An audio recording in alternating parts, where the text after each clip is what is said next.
This is Audible. Tantor Audio, a division of Recorded Books, presents The Diva Cooks a Goose by Krista Davis, narrated by Hilary Huber. 1. From The Good Life. Dear Sophie, I nearly canceled Christmas last year when my children found their presents. My husband thinks we should hide them in the trunk of the car, but I think that's a hassle. Where can we hide gifts from our snoopy kids? Frazzled Mom in Santa Claus, Arizona.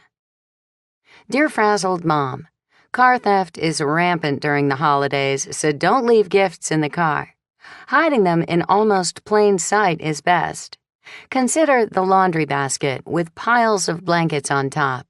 Another great choice is unused luggage in a storage closet. Sophie. If it hadn't been for my brother, George, standing in the middle of the street waving his arms like a maniac, his block would have looked like a Christmas Eve picture from a movie.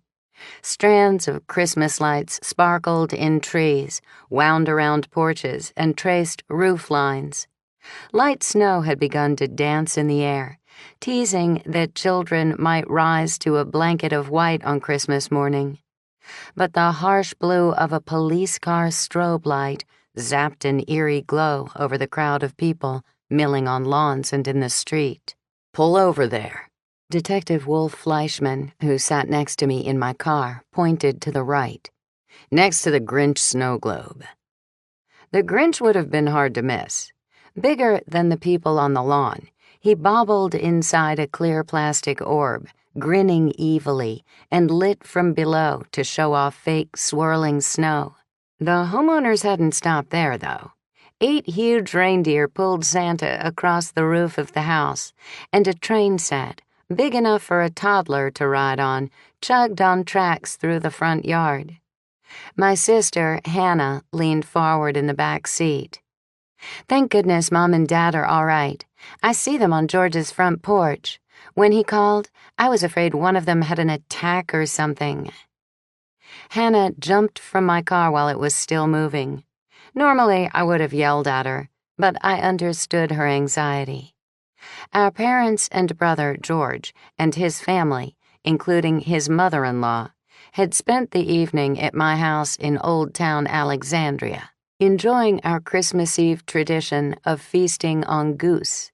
After they left, Wolf, Hannah, and I were cleaning up the kitchen around 10:30 when George's cryptic call came. He insisted we bring Wolf to his house immediately, then hung up. Hannah had tried to call George back during the 45-minute drive from Alexandria to Chantilly, but he wasn't answering his phone. Once we arrived, Wolf had barely stepped out of my car when George began to gesture like a crazed person and sprang into a frenzied explanation. George's daughter, Jen, launched herself at my car door, declaring, "Christmas is over." I opened the door, stepped out, and smoothed her hair. "Don't say that, sweetie." But I had a terrible suspicion that she might be right, given the unhappy faces I saw on her neighbors. Not to mention that it didn't take much to spoil Christmas for a 12-year-old. Even one like Jen, who never failed to remind us that she would be a very sophisticated and grown-up 13 on her next birthday, still 10 months away. Moving fast so I wouldn't miss anything, I scooted around the front of the car in time to hear George say, "I think everyone in the neighborhood should open their houses to the cops. The thief won't agree, and then we'll know who it is." "Thief? What happened?" I asked. "Some crumbs stole our Christmas gifts, right out from under our trees. The thief hit the whole neighborhood. We've been wiped out." He'd barely finished speaking when a raven-haired woman, a neighbor I presumed, clutched his arm and actually batted her eyelashes at him. George's big frustration in life was that he'd only grown to be medium height. That, coupled with a sweet baby face, made him feel he didn't have what it took to be a tough guy and intimidate people. But women flocked to him like hummingbirds to a red flower. "How could that happen?" I asked.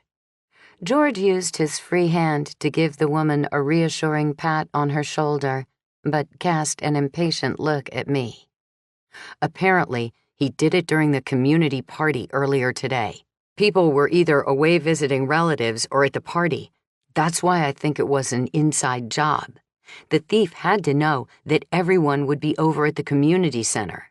Someone in our neighborhood is a rat. He even raided closets and found most of the—" George stopped his tirade and looked around at the kids. "SANTA gifts and stole them." Wolf nodded in the direction of a couple of Fairfax County cops. "I'll see what I can find out." "I told you Christmas was over," said Jen sadly. Mustering a hopeful voice and trying not to sound like my mother, I said, "There's more to Christmas than just presents." In spite of my efforts, my voice faded with lack of conviction. Presents are a huge deal when you're 12. "That's what Grandma said. I made her a Christmas ornament that's all sparkly, and now some creep has it." Her little mouth turned down at the corners, and I couldn't help hugging her. "We'll have a fun Christmas anyway." "Sophie! Sophie!" The woman's voice was all too familiar. Wearing an elegant faux shearling vest and matching hat, she strode toward us. Natasha. Natasha and I had grown up together in Berrysville, Virginia, where we had competed at everything, except the beauty pageants she adored. Raven-haired and svelte in a way I could never be, Natasha had cultivated a loyal and enthusiastic following through her local TV show about all things domestic. And since she had hooked up with my ex-husband Mars and bought a house at the end of my block in Old Town Alexandria, Natasha had become a fixture in my life. "What are you doing here?" It wasn't the nicest reaction, but I did wonder what brought her to my brother's neighborhood. "One of the residents, Tom Thorpe, asked me to decorate the community center. He's one of Mars's political clients." We hadn't been married for some time, but since Mars was a political consultant, most of his clients were well known. Tom Thorpe didn't ring any bells for me. "I don't think I've heard of Thorpe." She lowered her voice. "It's not public knowledge yet, but Tom's going to be running for office. He's also one of my biggest fans, so when he asked me to decorate, I couldn't say no. Did you see the square? It's absolutely fabulous." As it happened, I had seen it when the children rehearsed their holiday pageant the day before. In fact, Hannah and I wondered why someone, apparently Natasha, had chosen life-size pink peacocks with white wreaths on their necks and giant turquoise magnolia flowers as a theme. I imagined the net lighting on the trees and the candlelight parade of the children into the clubhouse to see Santa had been charming, but I missed the actual production since I had a goose to roast. While the rest of my family watched Jen in the pageant, I cooked our Christmas Eve feast and had it waiting for them. "Can you believe this?" Natasha asked, indicating the crowd. "We went out for dinner, and when we got back, the cops were here." A shrill voice cut through the gentle murmuring. Jen perked up at the sound. "That's our neighbor, Mrs. Chadwick. If anyone can find the missing presents, she can. Everybody is afraid of her." "Your neighbor?" Jen nodded, grabbed my hand, and pulled me over for a clearer view of Ginger confronting the Fairfax County cops. I'd met Ginger Chadwick a few times, but didn't know her well. She'd struck me as a nervous type, and seemed particularly skilled at complaining. "There was a brand new and very fancy computer under our tree. Do you know what those things cost?" "You got me the new Mac I wanted?" Ginger's son, Edward, asked with glee. Almost as tall as his father, 17-year-old Edward still had that gangly look, thin as his mother, but with long legs and arms. The glow of the Grinch globe cast light on his strawberry blonde hair, which fell into a mussed shock on his forehead, as though he hadn't bothered to comb it all day. The police officer, whose name tag said Sergeant McGregor, looked tired. Wolf, who loved good food and sported a slightly rounded girth, seemed far more imposing. Fair-haired McGregor might have been the one in a uniform, but next to Wolf, he seemed slender and boyish, even though I guessed him to be about 40. He opened his mouth, but he only managed a weak, "Ma'am," before Ginger started in on him again. "I'm just telling you that we're not talking about crummy toys and cheap as advertised on TV items. Significant high-ticket items were stolen, which I'm positive places this in a felony category, not something you can simply dismiss." She placed her fists on her hips and glared at him. "So what are you going to do about it?" Wolf, who had been talking to McGregor, winced. It was almost imperceptible, but I caught it and realized how well I had come to know him. I doubted that anyone else noticed that tiny flash of pain. After a rocky start to our relationship, my work as an event planner and Wolf's job as a homicide detective had made it next to impossible to get together. But an unfortunate run-in with another detective forced us to meet secretly at my house, late at night, which turned out to be prime dating time for Wolf and me. We didn't get out to restaurants or museums or shows, but we both liked to putter in the kitchen, and snuggling on the sofa with a late-night movie helped both of us unwind from the stress of our jobs. Some of my friends would have been very unhappy to be in a relationship like ours, but it suited Wolf and me perfectly. The best part was that most people butted out of our relationship because they didn't know about it. One of Wolf's eyebrows arched a hair, and I knew he was about to pull a fast one. "McGregor," he said to the cop, "why don't you start by searching this kind lady's house?" Ginger Chadwick's mouth dropped open. She leaned forward and shouted, "Mine? I didn't take anything. I'll have you know I am a respected member of this community. You should start with some of the other houses.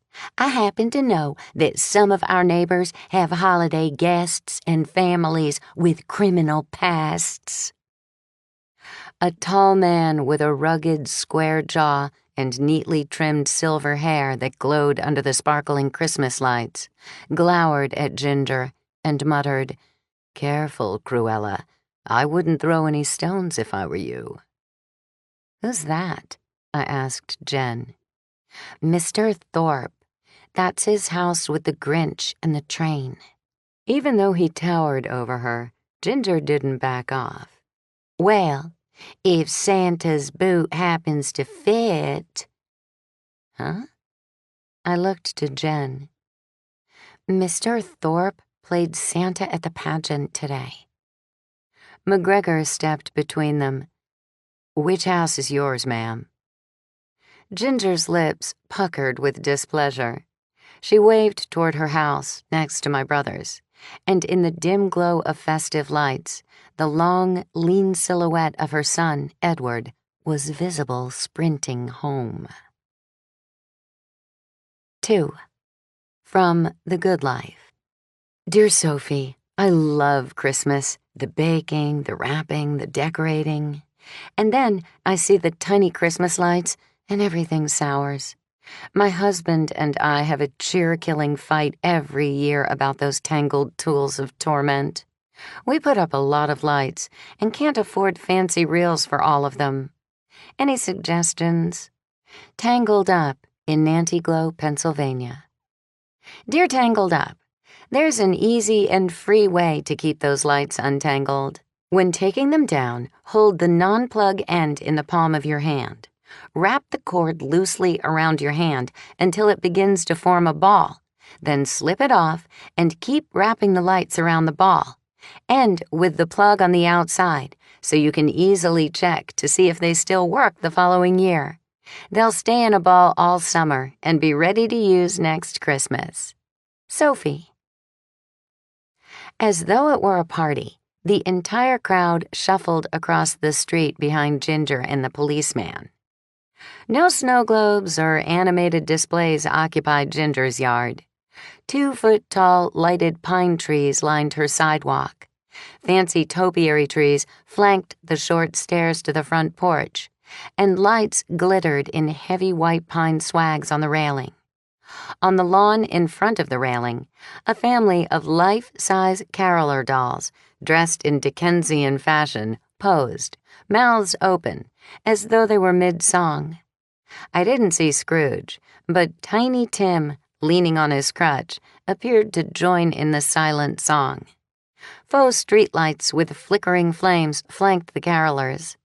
On the door, more lights twinkled in a wreath loaded with sumptuous pine cones, pears, apples, and pomegranates.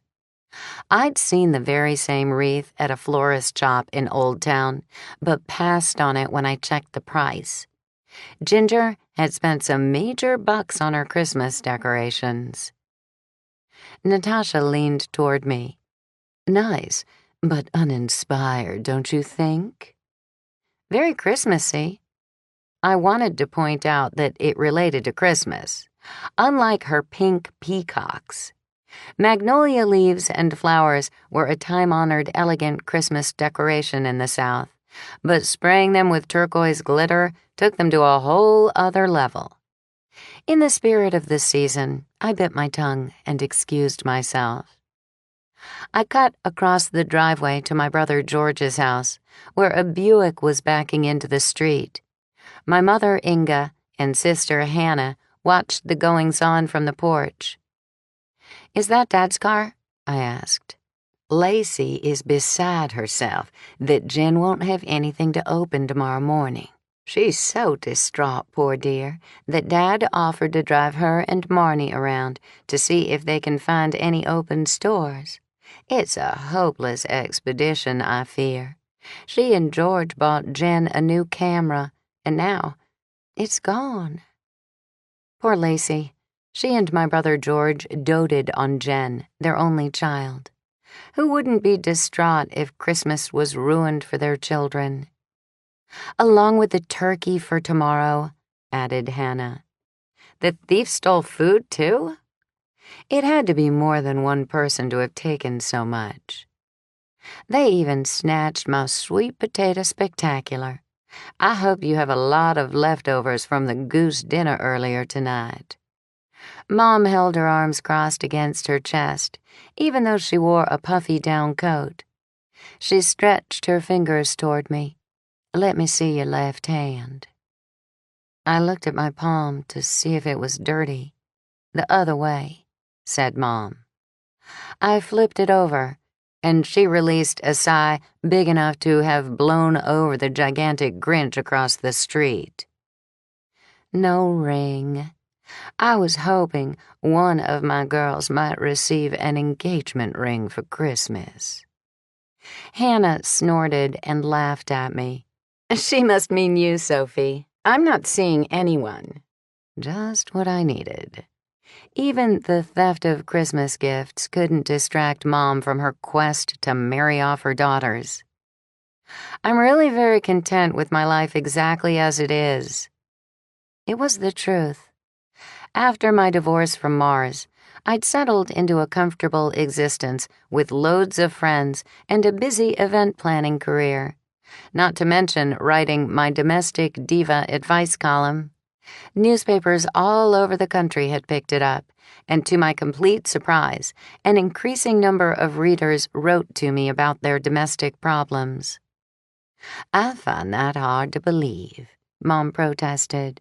I thought Wolf might pop the question after we left tonight." She paused, and when I didn't respond, she continued. "I understand the neighbor across the street, Mr. Thorpe, is quite successful. He's widowed and very handsome, but he's too old for you girls." My sister pretended to smack her forehead against one of the porch pillars. I couldn't help grinning. Now that Hannah and I were both in our 40s, not many people thought of us as girls. Eager to change the subject, I said, "How could anyone take so much stuff without being seen?" I leaned against the railing and watched my brother's neighbors in the yard next door. "That's what I want to know. Someone must have been home on this block. It's almost inconceivable that everyone was out. Even if none of the neighbors were home, someone must have driven down the street, don't you think?" Mom ticked her points off on her fingers as she spoke. Plus, whoever did this must have pulled into the driveways and made several trips in and out of each house. "How did they get in?" "He came prepared," said Hannah, beckoning me. I followed her into the warm house, fragrant from the lush Fraser fir Christmas tree. Hannah led me to the kitchen, but didn't have to say anything. Frigid air blew in through a perfect 6-inch round hole in the window of the door. Wow. They brought a glass cutter and unlocked the door by reaching through the hole? Does every house have this kind of door? Lacey said it was a feature offered by the builder. Sounds more and more like an inside job by someone who lives around here. Who else would know that all the houses have doors with glass in the back? "Soph?" Wolf's voice came from the direction of the living room. Hannah and I joined him and George. Along with the other cop, McGregor, they stood near the tree, which was decorated with a delightful mishmash of glitzy ornaments, some blown glass, and some that Jen had made out of beads and sequins. I missed the old glitter glue paper chain garland that we had made with Jen when she was younger, but the popcorn and cranberry garland added a delightful homey feel. I could just imagine Jen and her mom Lacey sitting by the fire, laughing and enjoying the holiday spirit while they created the garland. Wolf introduced us to Sergeant Zach McGregor. Although he politely acknowledged each of us, his blue eyes lingered on Hannah, and some of his earlier exhaustion seemed to evaporate. Hannah returned his interest with a coy smile. Not that I could blame her. McGregor might not be a big, burly cop, but he'd been blessed with dimples that appeared when he smiled, and enough laugh lines to make me suspect he had a good sense of humor. Sandy hair fell into a good cut that framed his handsome face. Although he was fair and it was the middle of winter, his skin bore remnants of a fading tan, suggesting he liked the outdoors. Hannah had removed her bulky winter coat, revealing a green Angora sweater with tiny beaded stars cascading from the shoulder to the V-neck. She wore her flaxen hair up, soft tendrils escaping to tickle her neck. No wonder the sergeant gave her a second look. Sergeant McGregor spoke with George, asking what was missing. I couldn't help noticing his continued glances at Hannah, who beamed like she'd been handed a new toy. She accompanied them as they toured the house. I pulled off my coat, left it on a chair, and answered a knock at the door. Forrest Chadwick, a big bear of a man with a gentle voice, waited on the porch. A sprinkling of snowflakes clung to the wave of dark chocolate-colored hair that swept above his forehead. The rest of his hair was neatly trimmed in an expensive cut that screamed executive. A row of white Christmas trees adorned his blue ski sweater, emphasizing his broad shoulders. I invited him in, and he headed straight toward Wolf. "I have to apologize for my wife, Ginger. She's high-strung and doesn't deal with setbacks well. Do you think there's any chance we'll find the culprit?" Wolf, nearly as large as Forrest but a little trimmer through the middle, said, "Unless Zach or one of his men happen upon something as they go from house to house to take reports, it's extremely unlikely that you'll have your gifts back by morning. I'm sorry." Forrest ran a fleshy hand over his face. Why would anyone do this? Who would leave so many children without the joy of Christmas morning? I don't understand. It's one thing to take a package or two, but wiping us out, that almost seems like a vendetta. "Is there anyone in the neighborhood who might harbor that kind of anger?" asked Wolf. "Your wife certainly implied there are neighbors with issues." "We're ordinary folks around here. Everybody has some kind of problem. A kid who got caught joyriding, a spouse who drinks too much, an estranged family member. Nothing that would trigger anything this cold-hearted.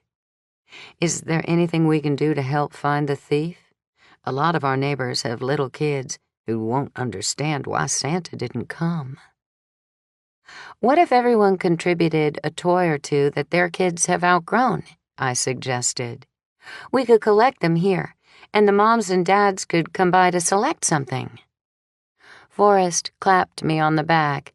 "Brilliant. Half the fun is opening a package." "Mom, could you gather some large boxes for people to put toys in? Maybe sort them by type? Stuffed animals in one, puzzles in another? I'll go to the houses on this side of the street and tell everyone what we're doing. Forrest, will you work the other side of the street?" I grabbed my coat, and Wolf grabbed my arm. "Be careful." I made a don't-be-silly face at him. George and Lacey loved their neighborhood. It wasn't like I would encounter an axe-wielding sicko. "Don't give me that look. I know how snoopy you can be. Maybe I should come with you." "Nonsense. I'm just going door to door." As I was beginning to think I wouldn't be able to dissuade Wolf from joining me, George called him, and I took the opportunity to bolt out the door. The occupants of the houses on the opposite end of the block were grateful and relieved when I told them our plan. As I walked up the sidewalk to the Chadwick house, I saw a line forming on my brother's porch as people brought toys to contribute to the effort. Ginger Chadwick answered her door eagerly. "Have they found the gifts?" Reddish hair glided to her shoulders as perfectly as if she'd just had it done, but piercing black eyes and the perennially disgruntled set of her mouth dampened her natural attractiveness. I hated to dash all hope, but when I explained about collecting old toys, her expression changed to one of bored tolerance. "I donate old items to charity." Her son, Edward, appeared behind her, far enough back that she wouldn't notice, but close enough to overhear. "I'm sure your donations are appreciated. We're just doing this so that neighborhood children will have something to open in the morning. If anyone donates an expensive brand new computer, let me know." Well, that was hardly the Christmas spirit. I doubt that anyone will manage to find exactly what their children wanted, but we thought it would be nice. "Who are you again? You look familiar. Where were you this evening?" I resented the implication that I might have stolen anything, but I controlled myself. "I'm George's sister." She stared at me without a hint of recognition. "George Bauer?" I prompted. "From next door?" Boredom reigned on Ginger's face. "Then none of this is any of your business anyway." She shut the door. I muttered, "Merry Christmas," in a sarcastic tone, and turned to leave. But I stopped on her porch and watched a dark sedan roll down the street, so slowly that it scared me. 3. From Ask Natasha. Dear Natasha, every Christmas it's the same thing. I work until I'm a quivering heap, and the joy of the holiday has been sucked out of me. Each year I promise myself it will be different, but between shopping, baking, and decorating, by Christmas Eve, I'm a grumpy Grinch. There has to be an easier way. Mrs. Scrooge, in Humbug, Arizona. Dear Mrs. Scrooge, you need a planner, a calendar from which you do not deviate. The key is to make lists, then plan to implement a few items each day. Start the day after Christmas and begin your lists for next year. You'll be surprised how smoothly everything will go once you organize your time. Natasha. Had the culprit returned to steal more? Or was he hoping to gain some sick pleasure by watching the chaos he'd caused? I wanted to think it could be a Christmas lights gazer, but the hour was a little late for that. I cut across Ginger's yard again, sticking to the shadows. I figured Ginger would be horrified to imagine anyone stepping on her grass, but I was unwilling to go too close to the street and the creepy car that seemed to follow me. I had nearly made it to George's driveway when Edward Chadwick, Ginger's son, loped up behind me. Awkwardly, he held out a digital camera. Maybe Santa could bring this to Jen. When her parents replace it with a new one, they can give it back to me. Just don't tell my mom, okay? She wouldn't understand. His generosity bowled me over. What kind of 17-year-old boy would give up his camera, even temporarily, to make a kid happy? You must like Jen a lot. He grinned. She's a pretty cool kid. Hey, can I come with you and help organize the toy drive? Sure, your dad's pitching in too. Should you tell your mother where you are? It's okay. She'll assume I'm in my room ignoring her. I wasn't at all sure that it was okay. But if it wasn't any of my business to help arrange a happy Christmas morning for the neighborhood children, then it certainly wasn't my business to boss Ginger's son around. My dad's Buick pulled up in the driveway, and from the smiles on their faces as Lacey and her mother Marnie stepped out, I gathered their mission had been successful. I gazed up and down the street in search of the dark car, but it had vanished. Dad handed bags to Edward to carry into the house and pulled more out of the trunk. Lacey handed me shopping bags. It won't be a conventional Christmas, but at least the kids on our block will have something under the tree tomorrow morning. She giggled and whispered, "We found a drugstore. A lot of little girls on this street are getting lip gloss in their stockings." During my absence, Lacey and George's home had come alive. Rockin' Around the Christmas Tree played. Smiling neighbors poked through boxes in the foyer, selecting gifts for their children. And Hannah held a tray of to-go cups of hot cider and cinnamon-spiced decaf coffee. The aromas mingled into a heady scent that made me wish for Christmas cookies to nosh on. I left the bags with Edward, who was already in the process of handing out the contents. Apparently, he knew every child on the block and had suggestions for all of their parents. In the living room, Wolf poked a fire to life next to the twinkling lights of the tree. The mantel glittered with Lacey's collection of snowmen, and if I hadn't known better, judging from the way neighbors mingled with drinks in their hands, I'd have thought George and Lacey had planned this party. Smiles and laughter had replaced the unhappy faces we saw earlier. I couldn't help thinking of the thief as a Grinch and the neighbors as the residents of Whoville, whose irrepressible spirit helped them overcome their sadness.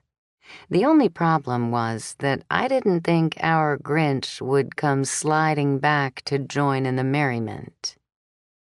An hour later, the crowd dissipated, and Wolf reminded me, "I have to get up early to drive to my parents' house."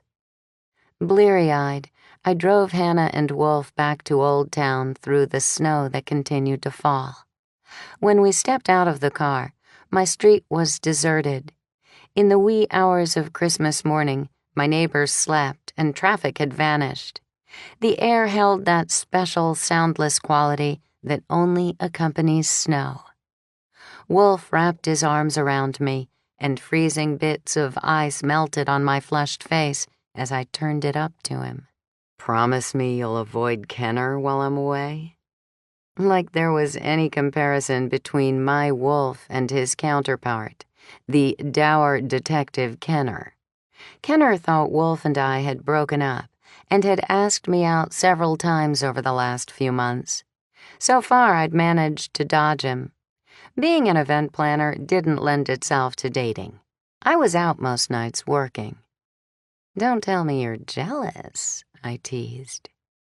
"I'm not beneath a little jealousy where you're concerned. It's been a long time since I cared about someone enough to be jealous. I kind of like it." He kissed me with no-nonsense fervor, leaving me slightly giddy. "I hate to interrupt, but it's cold out here for those of us who aren't in a bear hug, and we're supposed to be back at George's tomorrow morning for Lacey's Christmas Day celebration." I reached out a hand with the keys so Hannah could let herself into the house, but Wolf released me. "I've got to get cracking. I'll only get a couple hours sleep as it is." I wanted to watch him walk away in the snow, but Hannah tugged at me like a bored child. I ran out of adrenaline right about the time I stuck the key into the door lock. Even Moki, my Osicat, winding around my legs, and the frantic happy wriggles of Daisy, my mixed-breed hound, didn't restore my energy. Hannah went straight up the stairs to bed.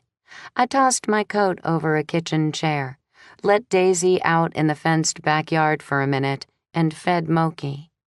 Thankfully, Daisy promptly came back, more eager to be with me than to play in the snow. She escorted me up the stairs to my bedroom, and in minutes, Moki joined us. Hannah and I slept late on Christmas Day. When Jen phoned and said, "Mom's putting your cinnamon buns in the oven. Are you coming?" I had a feeling the rest of my family hadn't slept much. I stumbled down the stairs, started a pot of coffee, and let Daisy out.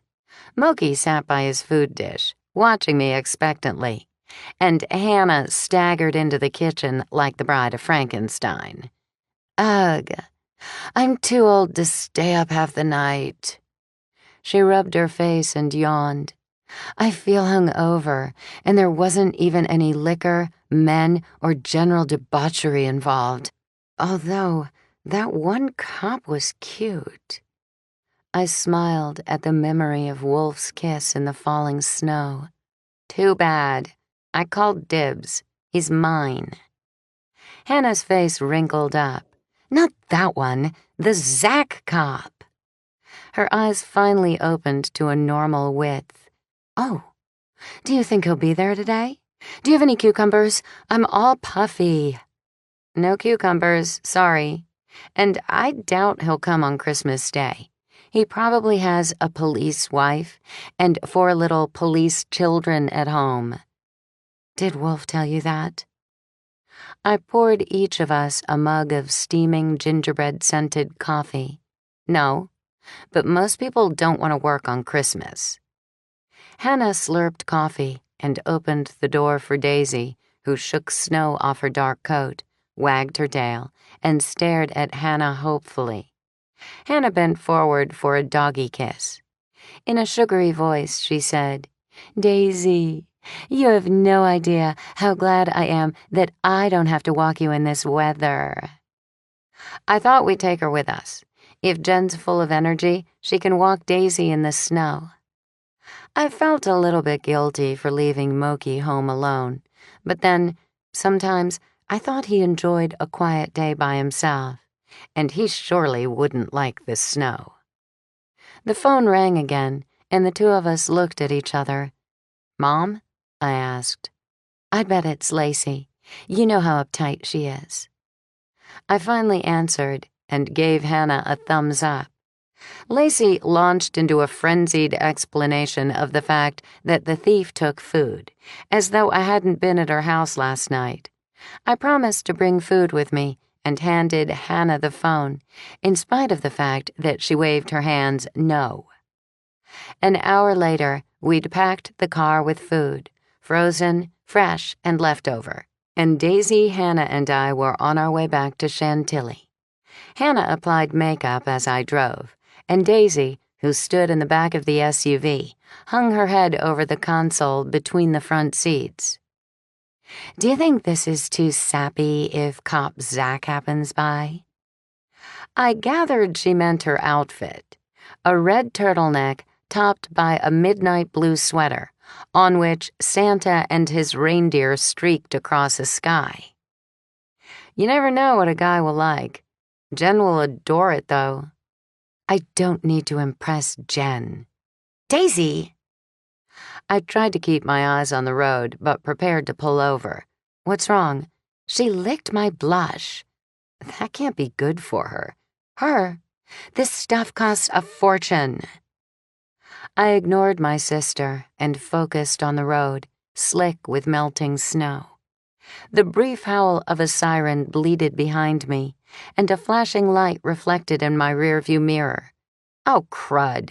Just what I need, getting pulled over on Christmas Day. You weren't going too fast, that's for sure. Hannah ran a hand through her hair. A turtle could have passed us. I pulled to the side of the road and rolled down the window to gaze up into the gaunt face of Detective Kenner. Sophie, I didn't realize it was you. He frowned at me. Did you drink a few mimosas this morning? No! My voice got a little bit too loud. I might not be perfect, but I never drive after drinking. Hannah leaned over, dipping a mascara wand into its container. She wasn't speeding either. Were you putting on makeup? He asked. I think it's pretty obvious that I'm not wearing makeup. Really? He squinted at me. I'm afraid you were weaving, Sophie. He crouched a bit, bringing his face even with the window. Good-natured Daisy chose that exact moment to growl. Her long jowls drew up to show her teeth, not her best expression. Kenner drew back, fast.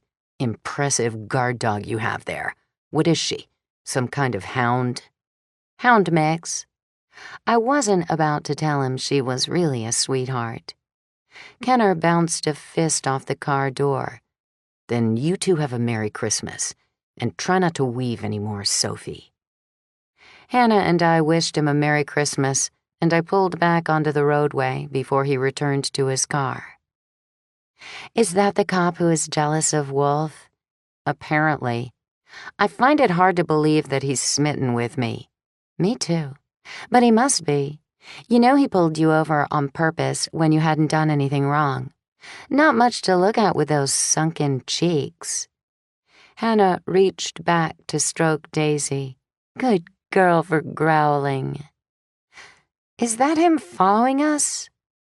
I glanced in the mirror, but couldn't tell because the car followed from a distance. It turned off shortly thereafter, and we relaxed.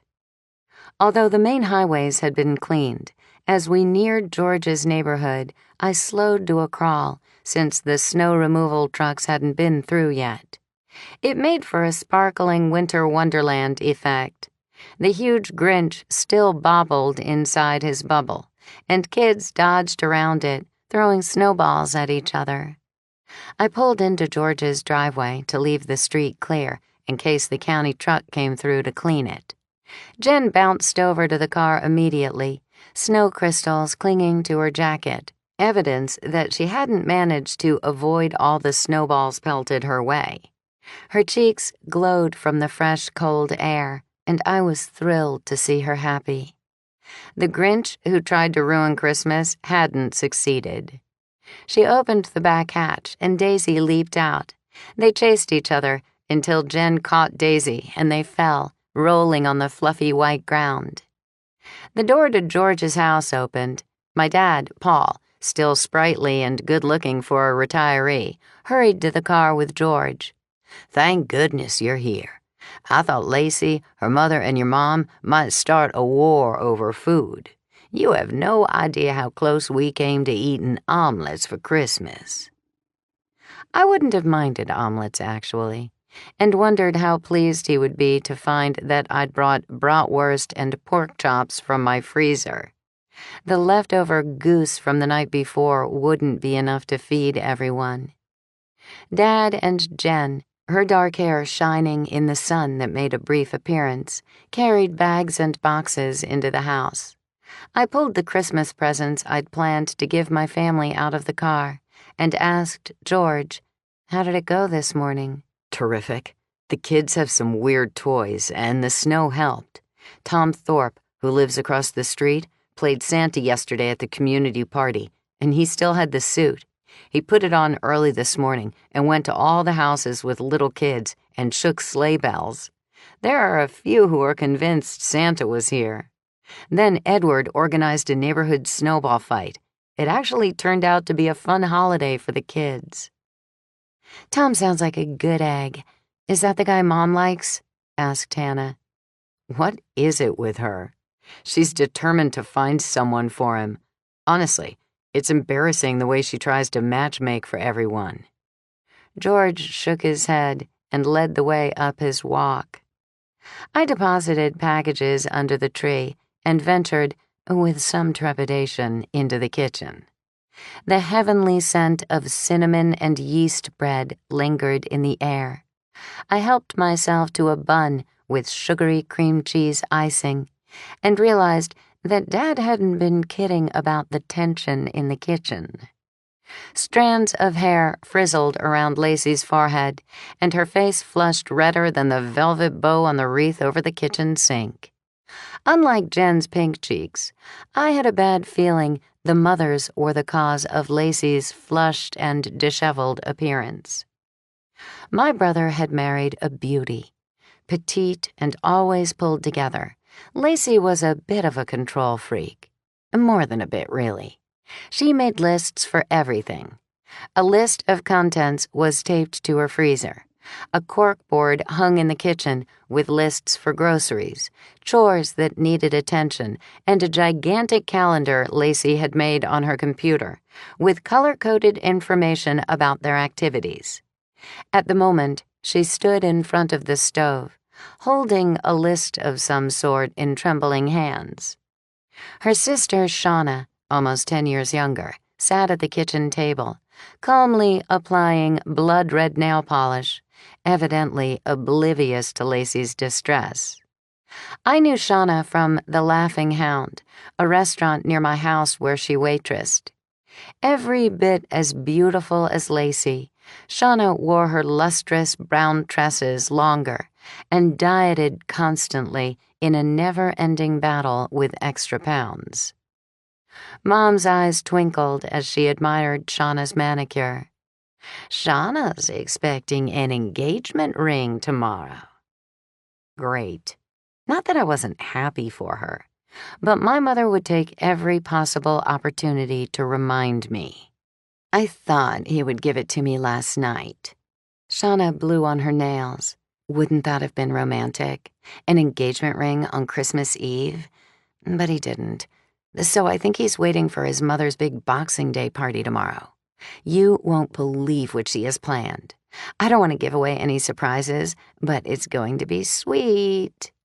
Did you know 1 out of 5 men pop the question at Christmas? My mom, as petite and uber-organized as Lacey, gave Shauna an excited wink. "He's not joining us today?" It's difficult for people with divorced parents. He's spending the day with his dad.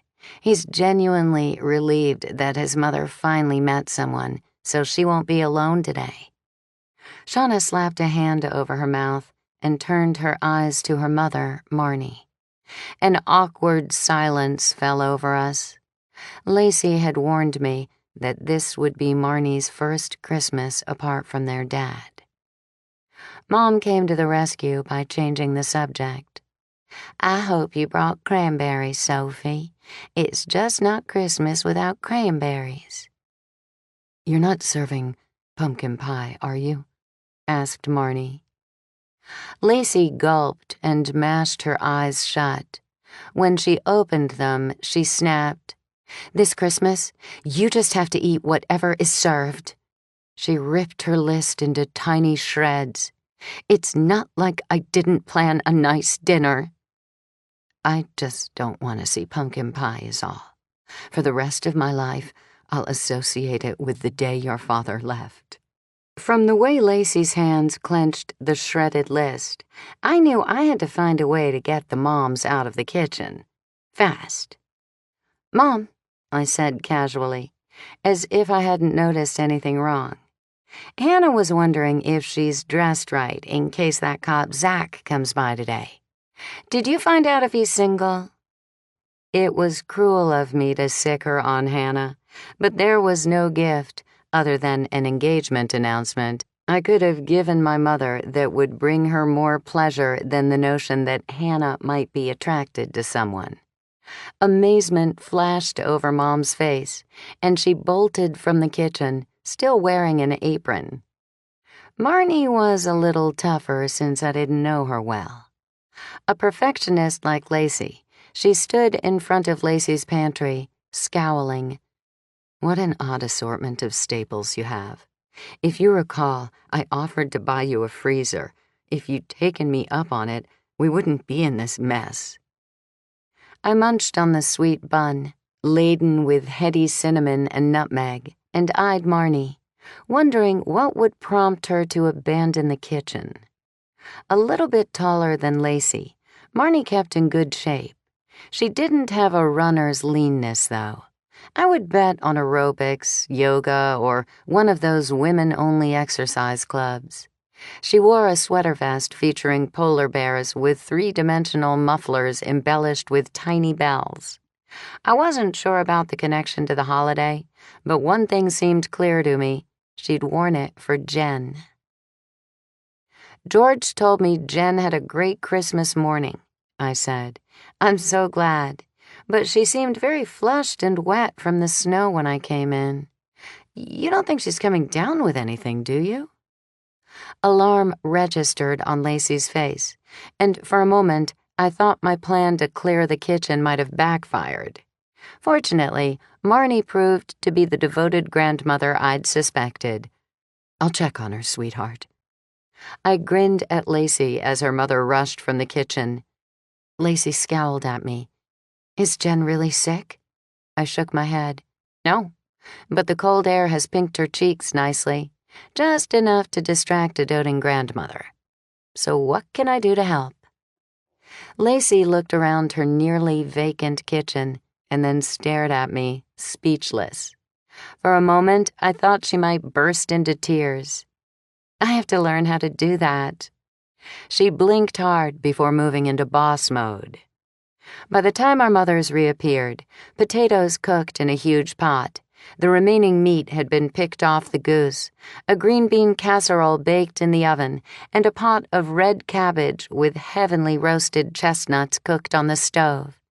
I tossed chopped celery into a pan of onions sizzling in bacon grease for a quick dressing. Lacey peeled sweet potatoes, but I could see her anxiety ratchet again when the moms reappeared. I quickly sent them off with instructions to take a head count, set the table, be sure we had enough chairs, pour wine, and pass hors d'oeuvres that I'd whipped together out of cream cheese and smoked salmon. Shauna continued to wave her fingers in the air, careful not to smudge her fresh manicure in case a diamond ring would slide onto one of her fingers. When we sat down to eat, Forrest Chadwick and his son Edward joined us. His wife, Ginger, who had been a no-show, waltzed in at the last minute like an auburn June cleaver, complete with pearls and frilly apron, carrying a hot roast turkey. With great fanfare, she placed it in front of her husband to carve. It's not an expensive organic heirloom turkey like the one I drove 4 hours round trip to buy directly from the farm, but at least it's a turkey. Amid the oohs and ahs, I couldn't help wondering whose turkey we were about to eat. How had she managed to find a thawed turkey on Christmas Day? No one else seemed perturbed, and the mood around the table turned decidedly festive. We staggered away from our dinner, filled to capacity, in agreement to wait an hour before dessert. Ginger took her leftover turkey home, and Lacey permitted our mothers to clean up the kitchen while she served eggnog and hot chocolate. In honor of the holiday, I blew off all concerns about calories and sipped at eggnog from one of Lacey's spode old-fashioned glasses adorned with a Christmas tree. I stood next to my brother George, my back to the large window overlooking the street. The packages had been opened, bows and bright wrapping paper still littered the carpet, and a cozy fire crackled. Jen and Edward sat on the floor playing Clue, and Daisy sprawled next to them. It couldn't have been a more tranquil family scene. Forrest lounged next to my dad, but Forrest's glass held an amber liquid, which I suspected might be scotch. "Oh no, Christmas is over," George grumbled under his breath. It wasn't like my brother to be so negative. "Don't be silly. This is the best part." "That's not what I mean." He elbowed me, and I turned around to see what he was looking at. An elegant sedan had pulled up in front of the house. Bonnie Scarborough, the local organizing diva who owned the store Clutterbusters, strode up the driveway, her arm linked intimately with that of a man who looked vaguely familiar. "Who's the man?" I asked. George sighed, long and hard. "Lacey's dad." 4. From The Good Life. Dear Sophie, my fiancé comes from a family of crafting women. No matter what I do, I can't come close to the fancy way they wrap packages. How can I make mine special without having to create bows out of doilies? Wrapping Impaired in Gift, Tennessee. Dear Wrapping Impaired, use store-bought bows and tuck a little holly sprig or a twig of glittery faux berries next to the bow, or tie on a festive foil-wrapped chocolate for a decoration everyone will look forward to receiving. Sophie. No wonder George thought Christmas was over. Bonnie clutched Lacey's father, Phil, in a manner that left little doubt a romance was brewing between them. If only we could bar the door. George's eyes, filled with dread, met mine when the bell rang at the front door. I followed along when he ventured to the foyer. Phil graciously allowed Bonnie to enter first. She shrugged off her coat, revealing a soft peach sweater with a daringly low keyhole in front, heavily trimmed in pearls and sequins. Her peach trousers matched perfectly. Her thin lips wore the same shade of peach. The slightest touch of copper enriched loose, medium brown curls that she adjusted with a practiced hand. She'd gone a bit heavy on the makeup, but maybe I would at her age too. She reminded me of an aging actress trying to keep the years at bay. Bonnie looked on as George hugged Phil, and then a shriek arose behind me. "Campy!" Jen sped past me like a locomotive to embrace Phil. I hadn't spent much time with Lacey's family, other than the requisite parties and dinners connected with Lacey and George's wedding, but I vaguely recalled meeting the man who hugged Jen. Jovial, with blue eyes that reminded me of ocean waters, Phil sported a girth that suggested he loved butter and bacon. I couldn't quite figure out what was different about him, though. Maybe the separation from Marnie had left him more relaxed? Sophie, happy holidays.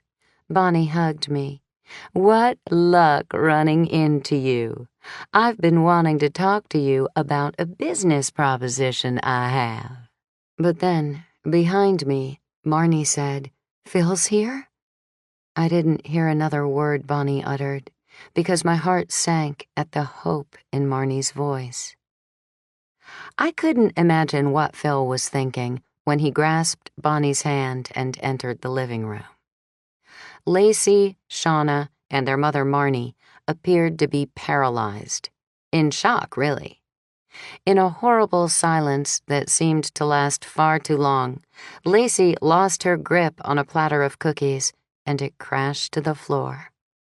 My mother, Daisy, and I rushed to the rescue. Daisy grabbed a cookie and dashed away. A leg with an iced boot jutted from her lips, and it looked like a gingerbread man to me, so I let her enjoy her little holiday treat while Mom and I collected cookies and plate shards. Unfortunately, the mishap with the platter of cookies didn't break the awkward moment. Marnie finally choked, "How could you do this to us?" and disappeared into the kitchen with Lacey on her heels. Mrs. Scarborough? Shauna stared at Bonnie in disbelief. With my hands full of broken cookie pieces and ceramic shards, I had no choice but to toddle into the kitchen to the trash bin. Marnie gripped the island counter with both hands. "I don't understand. Phil was never cruel." Lacey stared at her mother and appeared to have stopped breathing. My mother bustled in and dumped cookies in the garbage. Well, at least she's age-appropriate, not some 20-year-old who thinks he has money. Marnie scowled at Mom. "He does have money." "Mother," Lacey whined the word as though she was frustrated. "Not that again." "It's true, Lacey. One of these days you'll see." Marnie poured herself a scotch and sputtered when she drank it. "I hate this stuff. Is there any more wine?" Addressing Mom, she explained. "Phil has an elderly great-uncle who's loaded. He'll inherit a bundle." I didn't want to defend the other woman. It seemed traitorish. On the other hand, I felt terrible for Bonnie. Surely she hadn't known what a wasp's nest she was walking into. "I don't think Bonnie is a gold digger." Marnie spilled the wine she was pouring. "You know her?" "Bonnie Scarborough. She owns a closet store, Clutter Busters, in Old Town, and organizes people's houses." I bit back the fact that I'd always heard Bonnie was pretty popular and well-liked. "Well, doesn't that beat all? Sloppy Phil got himself a professional organizer." Marnie snorted in a most unladylike manner. Shauna burst into the kitchen, her face Christmas red. "My boyfriend's mother is dating my father? Have you ever heard of anything so warped?" Marnie sucked in air so fast I thought she was hyperventilating. "She's Beau's mother? Oh, no!" And then she started to hiccup. "It's only been a month since we separated. He must have known her before. What a fool I've been. I thought he still had feelings for me. Meanwhile, the old goat was out carousing." "Mom?" "Shauna." Lacey spoke slowly, like she was cautioning them. "Don't do this. Don't flip out. Not on Christmas."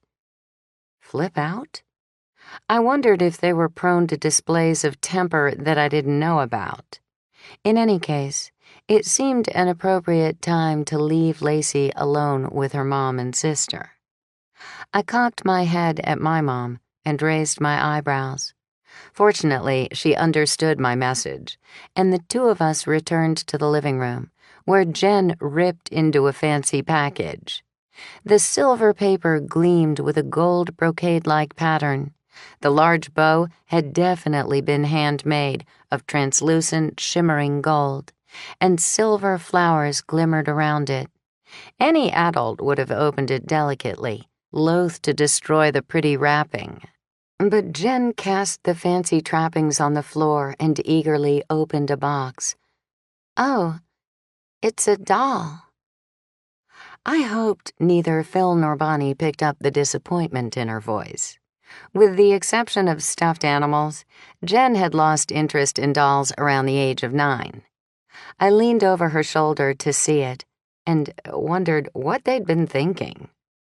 The doll wore a red dress with a matching red bow perched in stiff blonde curls that gave the effect of a puffy-faced madam in the Wild West. Even worse, the doll's eyes crossed. "Take it out and show everyone, dear," said Mom. Reluctantly, Jen removed it from the box and held it up. Bonnie didn't seem to notice the stunned silence. "Now, that's not a doll for playing with, Jen. You put her on a safe shelf in your room because she's an antique." As though she thought we all knew about antique dolls, she glanced around at us and proudly declared, "All bisque."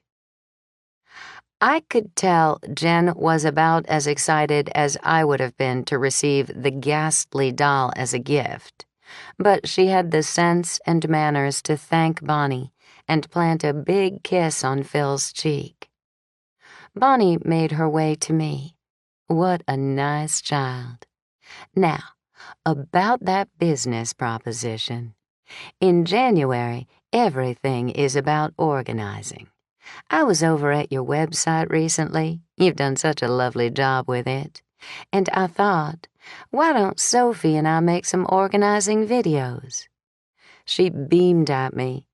If we do them right, you might just get your own TV show. I have a few connections. Wouldn't that be fantastic? Momentarily speechless, I tried to absorb her suggestion. Organizing did lend itself to videos, and it would be great promotion for both of us. Someone rapped on the front door and opened it. Ginger glided in, carrying a platter bearing a large brown mound with a holly sprig perched on top.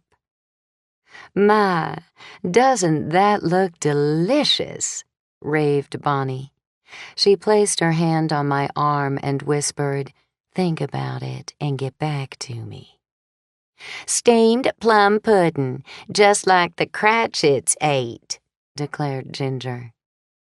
Edward stuck out his tongue and pretended to insert his forefinger into his mouth. I gathered he hated it. On seeing Jen's gift, Ginger let out a small cry. "A vintage doll! Is it German? How beautiful!" Bonnie beamed, and the two of them launched into a conversation about dolls and antiques. Forrest and Edward seemed as uninterested as the rest of us. Forrest had wandered over to the window and appeared to be keeping an eye on the street. I joined him to see what he was watching. It's nice to see the kids having fun in the snow. Do you think it's just adults who are so miserable at Christmas? Bags hung under Forrest's sad eyes, and his lips pulled tight. "I'm sorry," I said. "I guess Christmas is never quite as magical when we grow up." Forrest stared into his drink. "You can't imagine what it's like to get up on Christmas morning knowing there's nothing under the tree for your kid. I know Edward is old enough to understand, but it's still a disappointment for all of us. Next year, I'm getting involved with one of the drives for gifts for underprivileged children. No one should have to go through this." He looked up at me. "You've been involved with crimes before. Do you think it's true that the culprit returns to the scene of the crime?" "Is that why you're watching the street?" Forrest grinned. "Partly. It can't hurt." He was right about that. But the thief would have to be incredibly stupid to show up on Christmas Day. "It's the Thorpe boy." I turned to find Ginger standing behind us. "Who?" I asked. "Walter Thorpe. The kids call him Dasher." "Like the reindeer?" I joked. "He was a nightmare as a child." Ginger's tone left no doubt about her dislike of Dasher. "He was like a bee on legs, dashing every which way, bumping into things and knocking them over. His father finally put him on a leash, but the name stuck. Too bad he's not on a leash anymore. We'd have our Christmas gifts."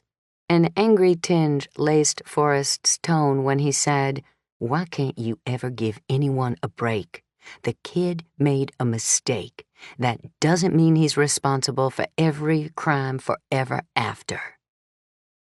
To me, she said, "Dasher vandalized the high school and had to be sent away to reform school. It was a military academy. He graduated last summer. And he's home for Christmas, unemployed, I hear. Figures.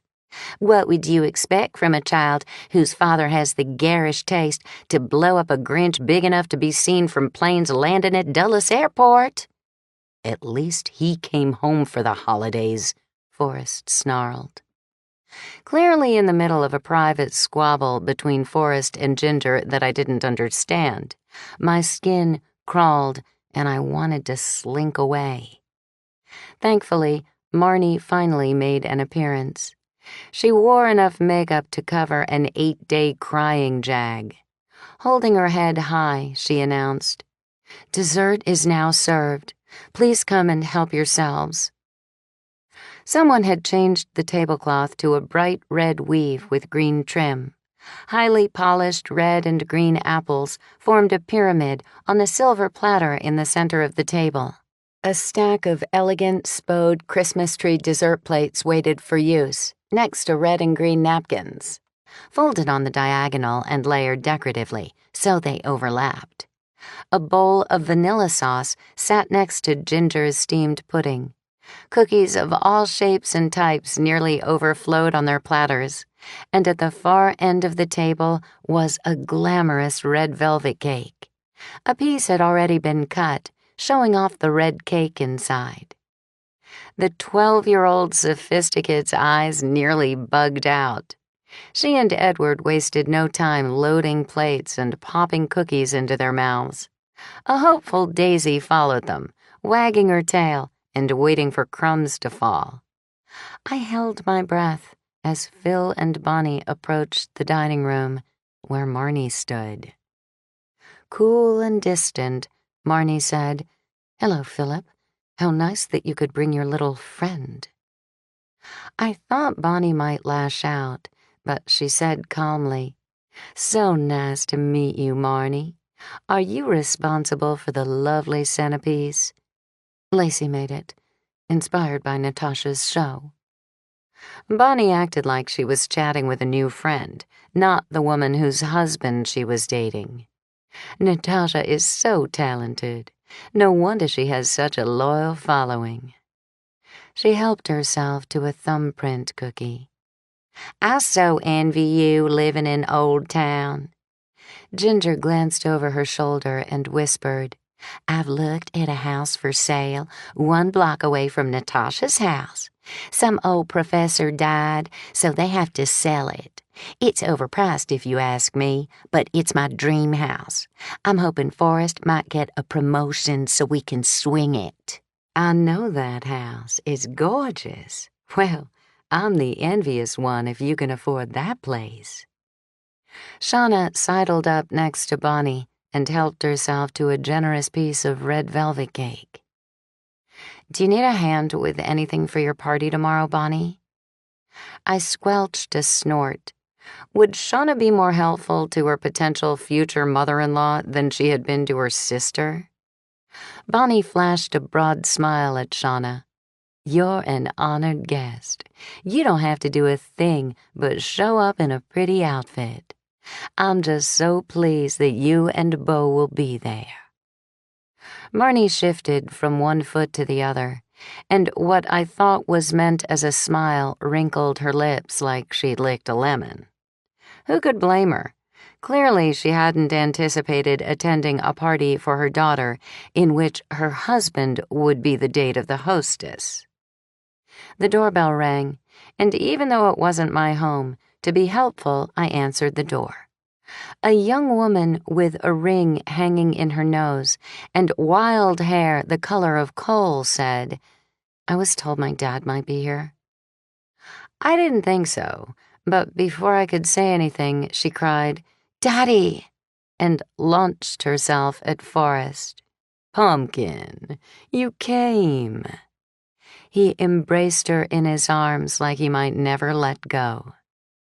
Edward walked by and punched her in the arm.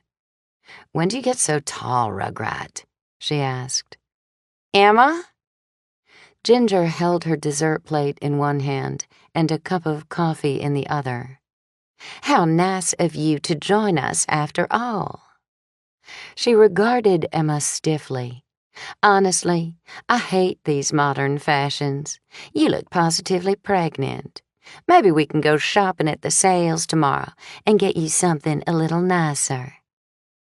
Mom whispered into my ear, "The next time I say something about your weight, I want you to remind me of this."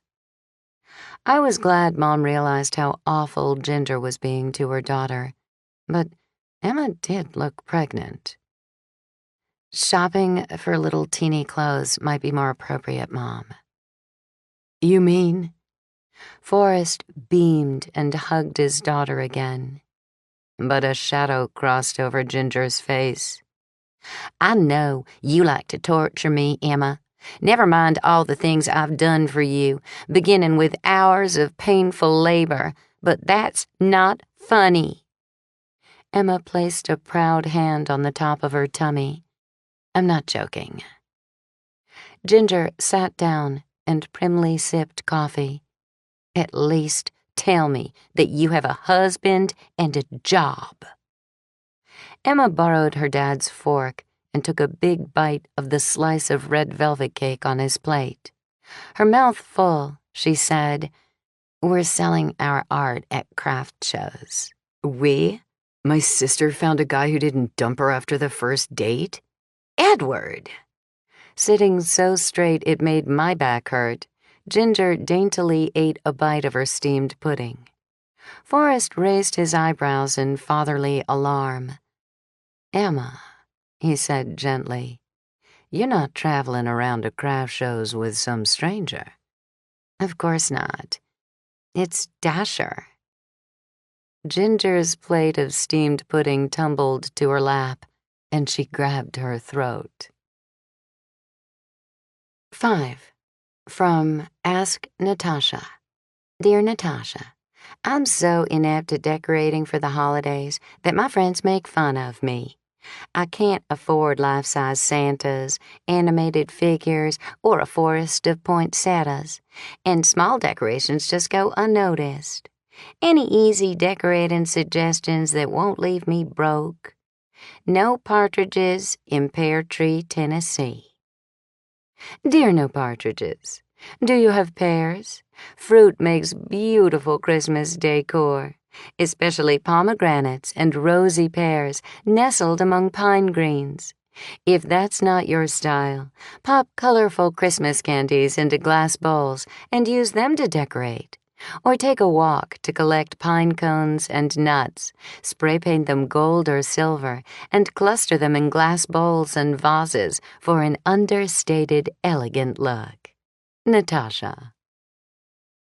Phil, Marnie's estranged husband, grabbed Ginger from behind, lifted her, and squeezed in a Heimlich maneuver fashion. She coughed and waved a hand at Phil. Wheezing, she said, "I'm okay. Just can't get air." Beet red, she rasped, "I'd like to go home." "Maybe you should rest a moment," my mom suggested, rather reasonably, I thought. But Ginger shuffled toward the door, bent forward and coughing, with her husband on her heels. Their son Edward followed, but Emma calmly finished the piece of cake she'd been eating before trailing after them. When the door shut, George said, That was quite a scene. All families have problems, dear. Mom bustled off to the kitchen, and the rest of us were left facing the other problem, Marnie, Phil, and his love bunny, Bonnie. When I cut a piece of red velvet cake for my dessert, Mom was covering Ginger's steamed pudding with plastic wrap. Sophie, would you take this next door to the Chadwicks? They'll want it later. Sure. I savored a dollop of cream cheese frosting on my fork and dipped my finger in a tiny bit of the sweet icing for Daisy to lick. Marnie recovered from her shock fast. Mom groaned. Wait until Phil leaves. I bet we don't talk about anything else tonight. Poor Marnie. I don't know how I would react if your father pulled that kind of stunt. Daisy wagged her tail, and I realized that Jen stood behind us. Can I go home with you and Hannah tonight? She asked. I can walk Daisy for you. That's not a bad idea. Mom handed me the pudding. Bonnie's Boxing Day party tomorrow is in Old Town anyway. She pursed her lips. I wonder if Marnie and Lacey will still want to attend. She handed me the plum pudding and fed Daisy a cookie crumb that had landed on the tablecloth. Since I was only going next door, I didn't bother with a coat. But I wasn't wearing boots and didn't want to tromp through the snow, so I walked down George's driveway to the street and turned up the Chadwicks' drive. I could hear screaming before I reached their front walk. I stopped and debated whether I should return later. But before I decided, the door opened and Emma blasted out onto the porch. She turned and shouted into the house, "Why can't you be like other mothers? I will never be the perfect child you want. Why can't you ever be happy for me?" She stomped down the sidewalk toward me. Are you okay? I asked. Emma peered at the steamed pudding. What's that? Oh, no, not the witch's old English Cratchit dessert. She laughed heartily. We all hate it. Edward and Dad will spend the next couple of days trying to figure out how to get rid of it. Dad is such a fantastic baker, but the witch won't let him in the kitchen. She knows he'll show her up. It's so much more important to her to have something authentic that matches her old English Christmas theme. Never mind if it's edible. We had to pressure her for years to make a turkey. Can you imagine? One year, she made a boar's head. The head, for heaven's sake. Emma appeared to have calmed down. At least she won't be pushing that vile pudding at me. If I didn't hate it so much, I'd take it with me just to spite her. Emma! Across the street and one house down, a young man waved at her. From a distance, he looked like he hadn't bathed in a while. But then I decided it might just be several days' worth of beard growth. Emma waved back at him. Well, see you around. If my dad asks, we're staying with the Thorpes. Maybe she'll have to go out for a while, and he can bake red velvet cupcakes for me. My favorite. She flickered her fingers at me and glanced back at her parents' house before striding off. As I walked up to the front door, I saw that Ginger peered out from behind a curtain, her eyes on Emma. I rang the bell, and Ginger answered the door, Edward and Forrest crowding behind her.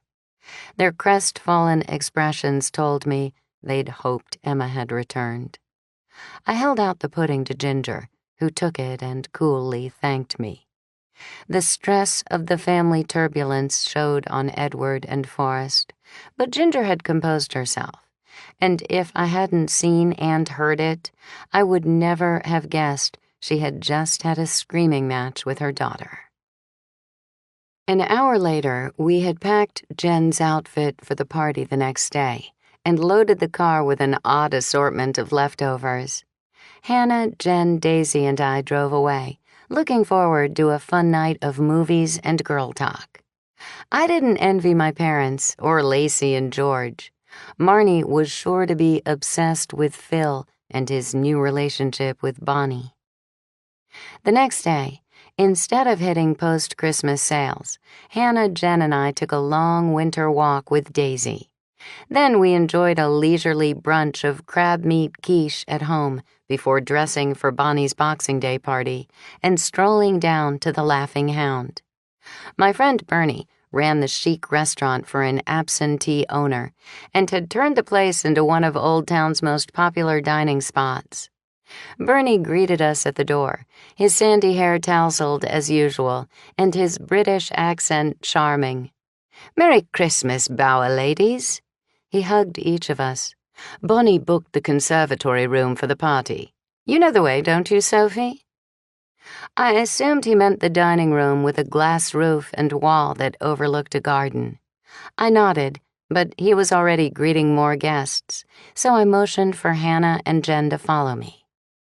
Someone had decorated the restaurant with lavishly draped swags of pine, accented with plaid bows. Tiny white lights glittered in the deep green.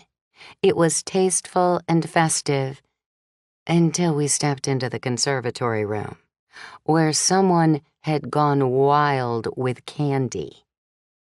All pretense of teen maturity melted from Jen. Her eyes huge, she floated into the room with the wonder of a 4-year-old. Red, white, and green ribbon candy hung from the Williamsburg-style brass chandeliers. A table along the wall, decked in a green flannel cloth, bore glass containers of every shape and size, full of candy, cookies, and assorted bars. More glass urns filled with red licorice, candy canes, and ribbon candies acted as a centerpiece down the long dining table. A stocking with a chocolate Santa poking out of the top hung from the back of each chair. A candy cane leaned in the goblet at each place setting, and each plate held a lacy paper cone filled with sugared nuts. Lacey snuck up behind her rapturous daughter, and you didn't want to come. "Mom, did you ever see anything like this?" Lacey chuckled. I hate to say anything nice about Bonnie now that she has stolen Dad, but if I didn't know better, Sophie, I'd think she was competing with you and Natasha for diva status. Lacey turned to Jen and said firmly, "Now, young lady, you're old enough to know you can't eat all these sweets." I tuned out her lecture, and Hannah nudged me. "Who's the hunk?" I followed her line of sight and guessed she meant a tall young man with a self-assured demeanor. A slight pudginess around his jaw suggested a fondness for good food. Thick eyebrows, the color of coffee beans, matched his hair. The top corners of his forehead had become prominent, framing his face like a square at the top, but it ended with a prominent and determined chin. The extra pounds softened his appearance, as did the warm brown eyes shaped like almonds. At ease with himself and the world, he chatted with a group of other people in their early 30s, his hands in his trouser pockets, pushing back the navy blazer he wore. "He's too young for you," I said. "I'm not too old to admire good looks." Lacey returned her attention to us. "You'll have to fight Shauna for him. That's Beau, Shauna's intended and Bonnie's son. Unless you mean the guy next to him with the shaggy hair. That's Tyler, whom I personally like much better than Beau. Beau's a little bit arrogant, if you ask me. He, Tyler, and Shauna have been an inseparable threesome since the day she waited on them and spilled an entire bowl of chili on Tyler. Who'd have thought something like that would lead to friendship?" Hannah wrinkled her nose. "There's just something icky about Beau's mom dating Shauna's father. Why does that seem so wrong? Ew." I had to agree. I didn't quite understand how Bonnie could throw a party for Shauna and Beau, even using the excuse of Boxing Day, and show up with Phil. Didn't she realize how upsetting it would be for Shauna and her family?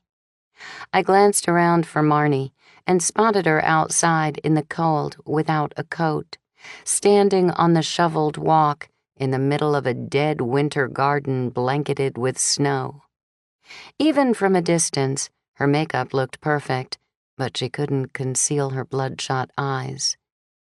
She gazed inside, her mouth grim.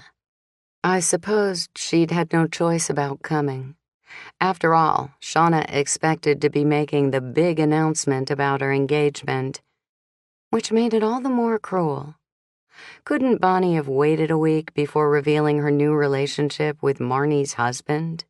Shauna appeared to be taking the situation in stride. She placed a package on a table, which caused me to wonder if we were supposed to bring gifts. White snowflakes dotted the red gift wrap. A wide red ribbon with a white border circled the package, and a felt snowman, which appeared to be handmade, hung from the ribbon. I had no idea Shauna was so adept at crafting. A hand on my arm distracted me. Bonnie, dressed head to toe in a winter white knit dress adorned with sparkling silvery bugle beads, held out her arms and kissed the air next to my ear. I'm so glad you could come. I just know we'll do great things together. Don't you adore my sugar plum decor?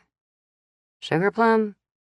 I wasn't completely sure what a sugar plum was, but I had a feeling it wasn't candy canes or ribbon candy.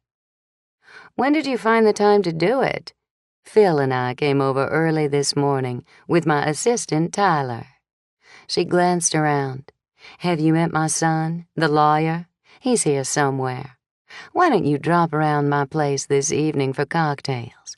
Around 6, maybe? We can put our heads together about the organizing videos.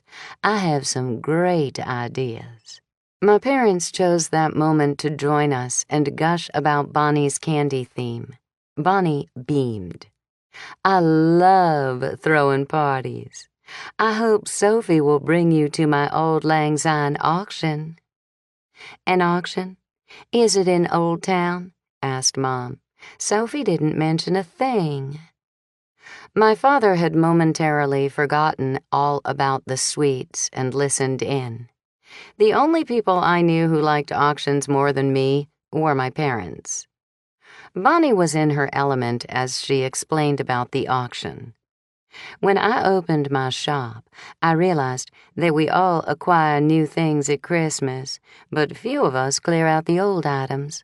So I organized the Old Lang Syne auction between Christmas and New Year's. We ask everyone to donate items they no longer use, and we auction them off, with the proceeds going to needy families. Sometimes it pays for a new roof or guttering. Sometimes it helps defray medical expenses. It's a win-win situation. Everyone gets to start the year on the right foot. That's why I called it the Old Lang Syne auction. We're saying goodbye to something old, and everyone gets a fresh start. Sophie, I can't believe you never mentioned this to us. What fun!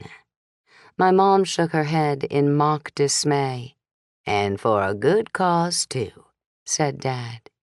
Do George and Lacey know about the auction? There they are. He didn't even finish speaking before he and Mom rushed over to tell George, whom I was quite certain couldn't care less.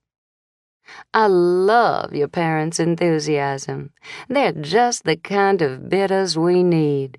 Oh, I see someone I must greet. Excuse me. Bonnie took off in nude-colored heels that would have toppled me, but she bypassed the people who appeared to want her attention and made a beeline for Phil, who stared out the window at Marnie with a wistful expression. I hope Phil's wife isn't stupid enough to fight Bonnie for him.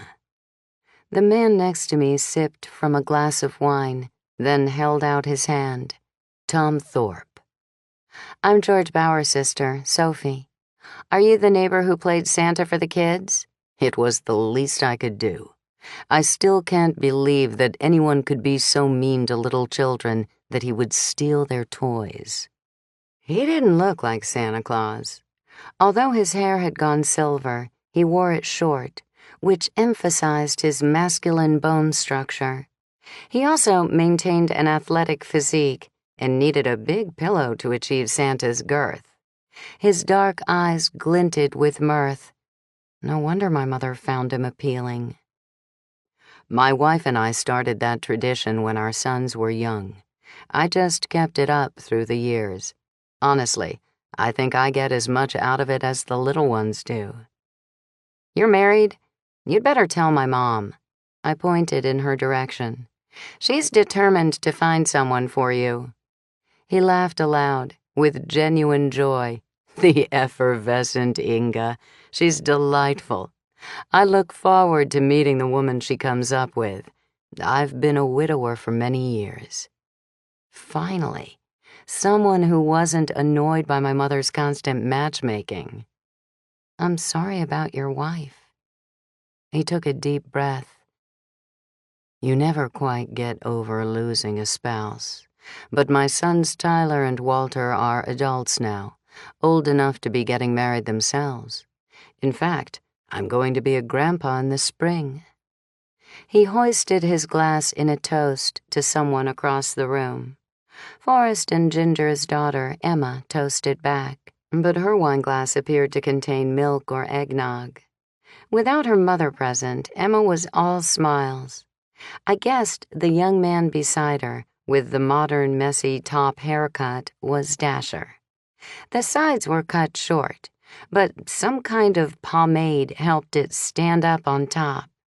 He'd shaved off the grungy beginnings of a beard, revealing a surprisingly handsome face. In spite of Ginger's opinion of him, I could understand Emma's attraction. He appeared quite respectable in a maroon turtleneck and crisply pressed trousers, almost dashing. Now that the kids are grown, I think it's time for me to enjoy the companionship of a woman again, said Tom. A bell tinkled, and Bonnie asked everyone to take their seats. I found my name written in an elegant script on the cone of sugared nuts on my plate. No sooner had I sat down than the bell rang again. Bonnie stood and raised a wine glass. To my friends and family, thank you for coming to my Boxing Day party. Merry Christmas to you all. She sipped from her glass, but made no move to be seated. And now, she paused for dramatic effect. I glanced at Shauna, seated next to Bo. This must be the moment of the big engagement announcement. Shauna sat up straight and beamed, her face full of happy anticipation. She brushed her hair behind her ear with her left hand, but I didn't see a ring. Yet. I have an announcement to make. Bonnie motioned for Phil to stand next to her. He struggled to his feet and smiled. I'm thrilled to share my news with you. I will be giving up my organizing business, and Phil and I will be tying the knot. 6. From Ask Natasha.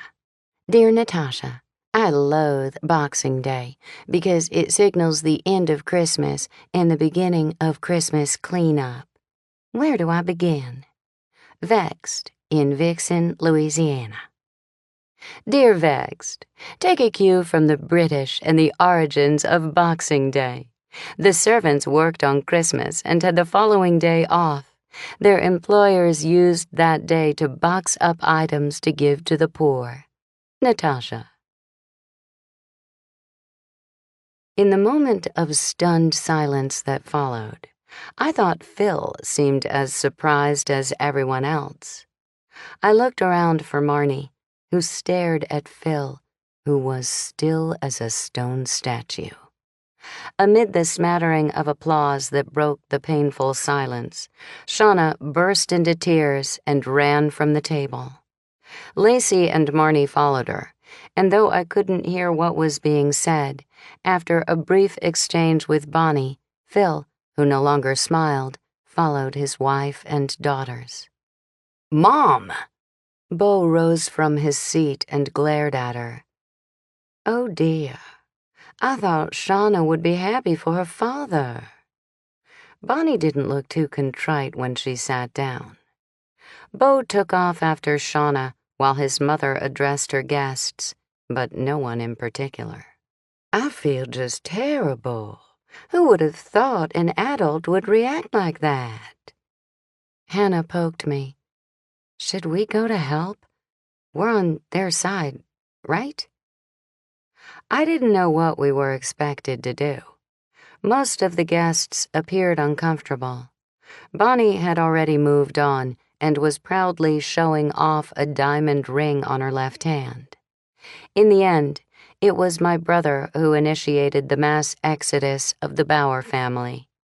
He motioned to my mother, and our entire family excused ourselves and met in the restaurant foyer.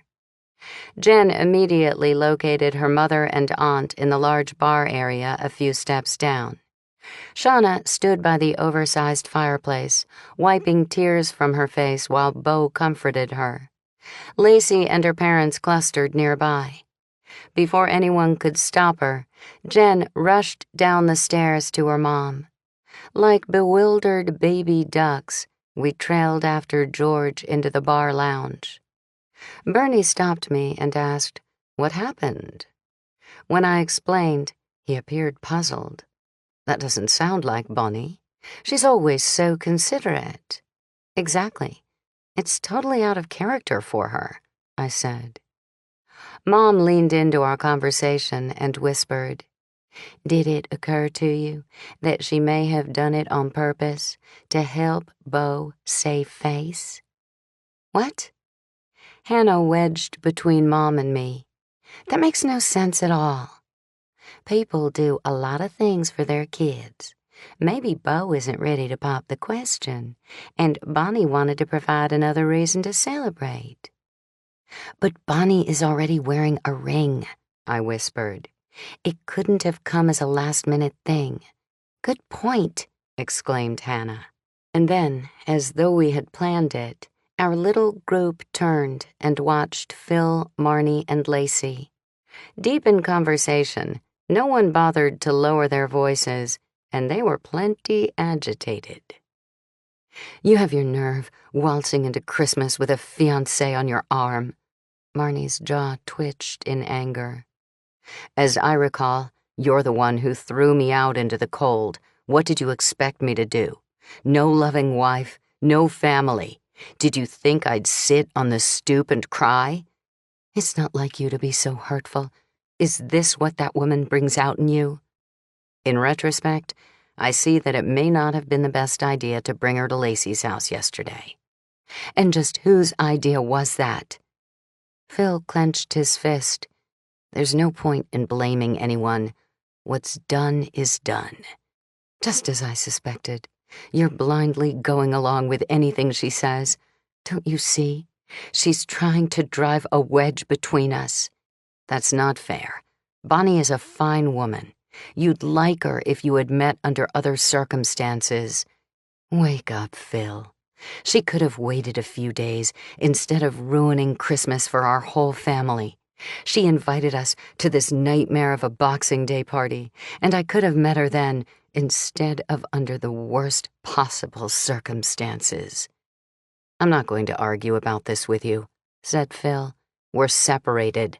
I haven't done anything wrong." "Ah, you're impossible." Marnie threw her hands in the air. "Then let's set your relationship aside. What kind of woman dates her son's girlfriend's father?" "It's not like that. Besides, she's not the only woman I dated. Can I help it if Bo happens to have a lovely mother?" Marnie clapped a hand against her chest and staggered backward. "There were others? You didn't waste any time, did you?" "Good grief, Marnie. You expected me to curl up by myself and wither away? You were the one who wanted me out of the house. Surely you expected me to date." I thought you would live in a pigsty and eat nothing but fast food until you came to your senses and realized how good you had it with me." "You were waiting for me to come home? I didn't expect you to marry right away." Phil massaged his forehead. "That came as a surprise to me, too." Lacey wrapped a hand across her eyes for a moment and sighed. When she removed it, she said, "Enough. You two are only making things worse for Shauna." Her parents had the good sense to look over at their younger daughter. Tears streaked her makeup, but she had managed to compose herself. Beau addressed us. "I'm going back to join my mother's party now. I'm sure you understand. I trust one of you will see Shauna safely home." I wondered what he could possibly have said to her to help her dry her eyes. Phil toddled over to Shauna, hugged her, and murmured something in her ear. He clapped a hand on Beau's back, and the two of them headed for the stairs. "Where do you think you're going?" demanded Marnie. Phil stopped briefly to look back at her, but he didn't say a word. He seemed sad, but he walked up the steps, away from his family. My dad broke the tension when he said, "I'm starved." Marnie and Mom shot him incredulous looks, but Jen saved him by piping up, "Me too." Shauna sniffled and declared, "I hate that woman. She ruined everything." Her tone rose with hysteria until it was a shriek that drew the attention of everyone in our vicinity. "First, she stole Daddy, and now Beau can't propose to me because it won't be special, and Christmas is over." Marnie embraced her daughter and walked her toward the door, past a shaggy-haired young man who looked on, his expression troubled. "It doesn't have to be Christmas, honey. He can propose any time." Marnie shot my mother a helpless look, and I knew she didn't believe a proposal would be forthcoming. Since I hadn't been to the grocery store, and I'd brought my leftovers to Lacey's, we decided to get takeout from the Laughing Hound and left Hannah and Dad behind to carry it back to my place. The rest of us trudged home, the picture of doom and gloom instead of happy partygoers. After a couple of blocks, Shauna peeled off, claiming she needed time alone to think. If it had been Hannah, I would have coaxed her to come home with us, but Shauna wasn't my sister, and Lacey didn't intervene. The rest of us hurried home, hungry and cold. But the second we entered my house, I knew something was wrong. Daisy didn't rush to the foyer to greet us, and Moki hissed at us, which he'd never done before. 7. From The Good Life. Dear Sophie, my wife refuses to put up a Christmas tree because of our cats and dogs. I don't want my children missing out on the fun of a tree. Any suggestions on keeping the pets out of the Christmas tree? Troubled in Tannenbaum, Arkansas. Dear Troubled, put up your tree for 2 days before you decorate it. That will give them a chance to sniff it and get used to it. Set the tree on top of a small, sturdy table, so it's not at nose height. If it's a live tree, cover the water, since it can be a toxic drink for animals. Protect or hide electric cords from animals likely to chew on them. Never use tinsel. Swallowed tinsel can mean emergency surgery or death. Don't hang treats or toys, especially not catnip-scented, as ornaments. When decorating your tree, always use unbreakable ornaments around the bottom in case someone is tempted to take a swipe at one. Sophie. His tail erect, normally sweet Moki stalked around us, not allowing anyone to touch him. We hung up our coats, and I found the problem in the kitchen. Daisy sprawled on the floor with 2 adorable kittens nestled next to her tummy for warmth. Their noses were coal black, in stark contrast to their fluffy, silvery fur.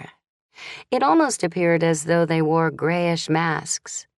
The most startling thing about the two kittens were their vibrant blue eyes. Moki strode by them and hissed, prompting them to snuggle deeper into Daisy's fur. It wasn't hard to figure out that Daisy meant to protect them from Moki. I scanned the kitchen in disbelief. Where could they have come from? Jen threw herself at them. "Kittens! Is this my real Christmas gift?" George looked at the ceiling like he was saying a quick prayer. Lacey glared at me, threw her hands in the air as though she blamed me for buying the kittens for Jen, and immediately said, "No, honey. Now, we've talked about this. I'm a working mom, and we don't have time for pets. I'm sure your Aunt Sophie knows that." I wasn't sure Lacey would ever pry the kittens away from Jen. She lifted one in each hand and cuddled them to her. I'd heard Lacey complain about the burdens of pets many times, and I would never dream of giving Jen a cat or dog without her parents' permission. "Sorry, Jen. I don't know where they came from or why they're here." Lacey edged away from Jen, as though she was afraid of liking the kittens. "You mean they're not yours?" Surely no one in my family would have surprised me with kittens. I squinted at George. Was this some kind of trick to manipulate Lacey into giving Jen the kittens? "I've never seen them before." George sputtered. "Oh, come on. Like we're going to believe that?" Mom scratched them under their chins. "I think they're ragdoll kittens." They were gorgeous. These kittens had never scrounged on the streets. They looked like fairy tale kittens, born to be pampered. I bent to stroke Daisy's head, and she batted her tail against the hardwood floor. "Hannah and Jen can confirm that they weren't here last night, or this morning." Merely uttering those words sent a shiver down my spine. "Someone broke into your house?" Mom took one of the kittens from Jen, but she looked worried. If they hadn't been so cute, I probably would have been concerned about their sudden appearance in my house sooner. Somehow, fluffy kittens just don't equate with anything malicious. I strode into the sunroom to be sure the back door was locked and found a fleece-lined basket with a tag on the handle. The door was secure, so I returned to the kitchen and read aloud from the tag. "Merry Christmas. We hope you love these babies as much as we do." "Who signed it?" asked George. I flipped it over. No signature. Nothing seemed amiss, except for the presence of the cats and the basket. George left the room abruptly, and I could hear him tromping up the stairs to the second and third floors. He returned shortly. "I don't see any signs of a break-in. Whoever brought those kittens had a key." Moki sat on the window seat and watched grumpily as my family passed the darling kittens around. I tried to pick him up to prove he was still loved, but he was having none of it. Determined not to let him see me with the kittens, I busied myself at the stove, putting on the kettle for tea and heating cider. I plopped cinnamon sticks into mugs and wondered who could have left kittens in my house. "Maybe they're from Wolf," suggested Mom. Wolf loved cats and dogs as much as I did, and swung by the shelter regularly to donate food. He was practical, though, and I couldn't imagine Wolf giving anyone an animal unless he knew they wanted one. "He left town yesterday morning and won't be back for a few days." "Sophie, who has keys to your house?" demanded George. When did George become so protective? I almost resented the tone of his voice. "Not Wolf." "Mars?" he asked. I chose my words carefully so I wouldn't mislead anyone. If my mother thought my ex-husband had a key but Wolf didn't, she would jump to all kinds of incorrect conclusions. "Mars and Natasha have a key. They have to since we share custody of Daisy." Daisy flapped her tail at the mention of her name. Bernie still has a key from the time he stayed here, but he was at the restaurant. Then I thought of my best friend and across-the-street neighbor, Nina Reed Norwood, who was used to letting herself in and out of my house. Nina has a key too, but she's in North Carolina visiting relatives over the holidays. "You've given a key to everyone in the neighborhood?" George scolded. "Just a few people. Don't you have a key for some of your neighbors in case of emergency?" Thankfully, Hannah and Dad arrived with the food. I set the dining room table while Dad struck a fire in the fireplace. "Sophie, I don't like this business about someone entering your home while we were out." I wasn't very happy about it myself, but we'd had enough aggravation, and I desperately wanted to change the subject. I opened takeout containers heaped with rosy sliced roast beef, Yorkshire pudding, gravy, garlic mashed potatoes that smelled heavenly, and a festive salad of corn and diced roasted red peppers atop greens. It stood to reason that an Englishman would serve traditional holiday fare on Boxing Day. But I wondered if Bernie had given us the meal we would have eaten had we stayed at Bonnie's party, and I said so aloud. Dad shrugged. "Looks good."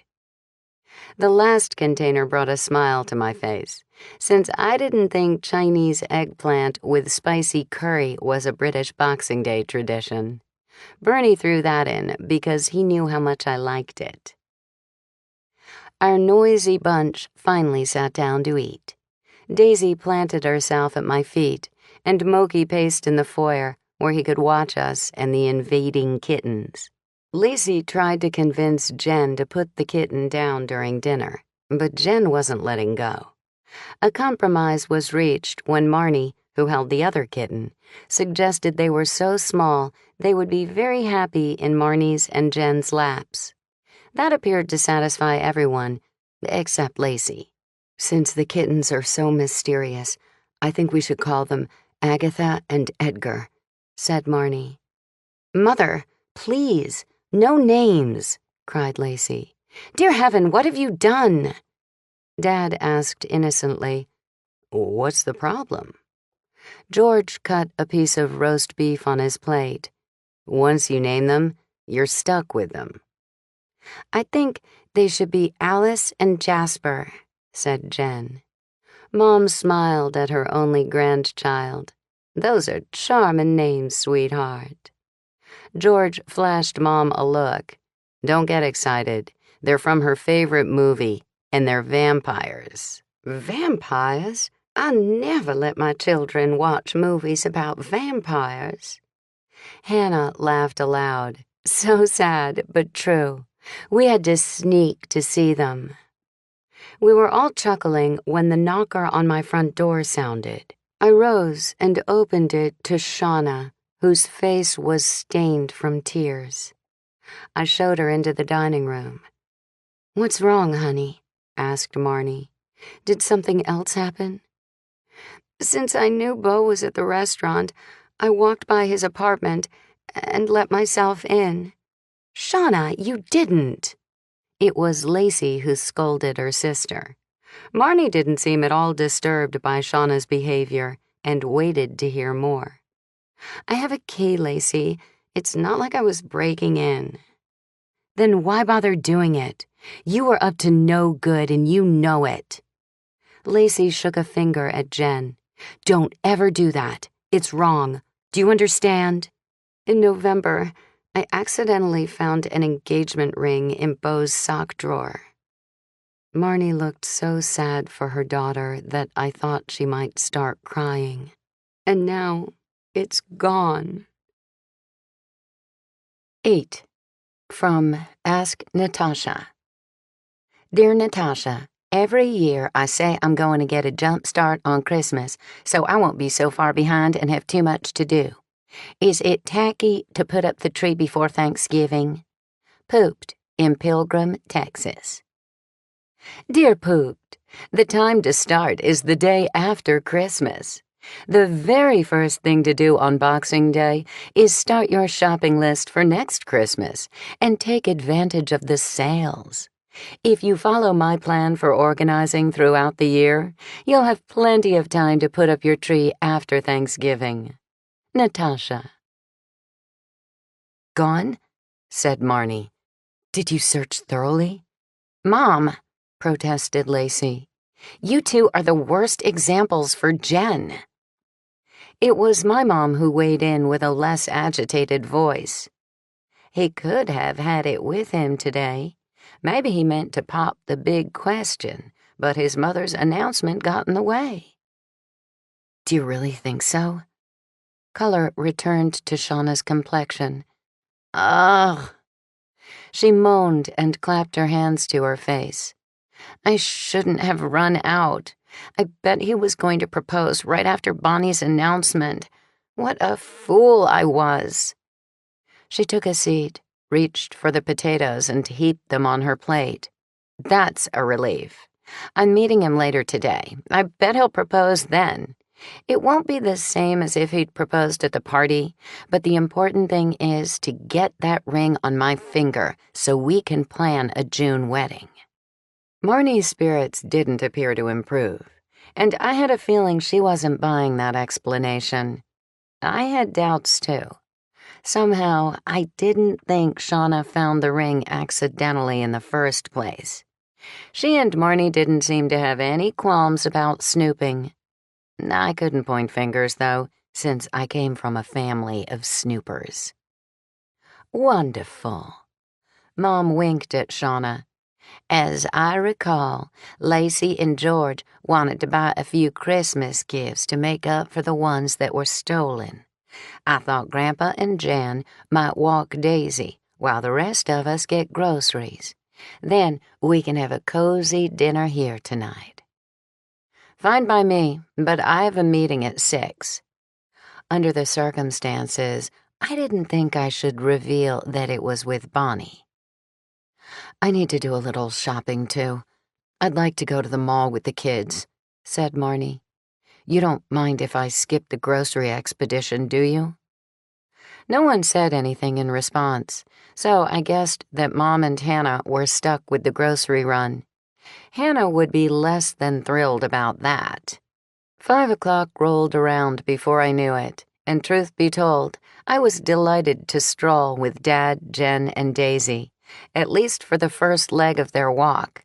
We'd left the mysterious kittens safely confined to an upstairs bedroom, so we wouldn't have to worry about Moki. He seemed much more relaxed when he was the king of the kitchen again, but I knew he would soon discover that the kittens hadn't gone far. Dainty bits of snow drifted in the air as we walked. The wind had ceased entirely, but the temperature was dropping, making more snow likely. The crisp air stung my face, but I was too busy exclaiming over bright Christmas lights with Dad and Jen to care. The ancient brick sidewalks and historic houses of Old Town simmered with a magical quality.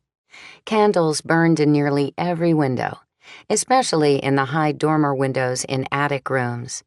Tiny white lights sparkled in trees and on bushes, and snow dusted pines and evergreens that graced front doors, as though Mother Nature had added to the festivity.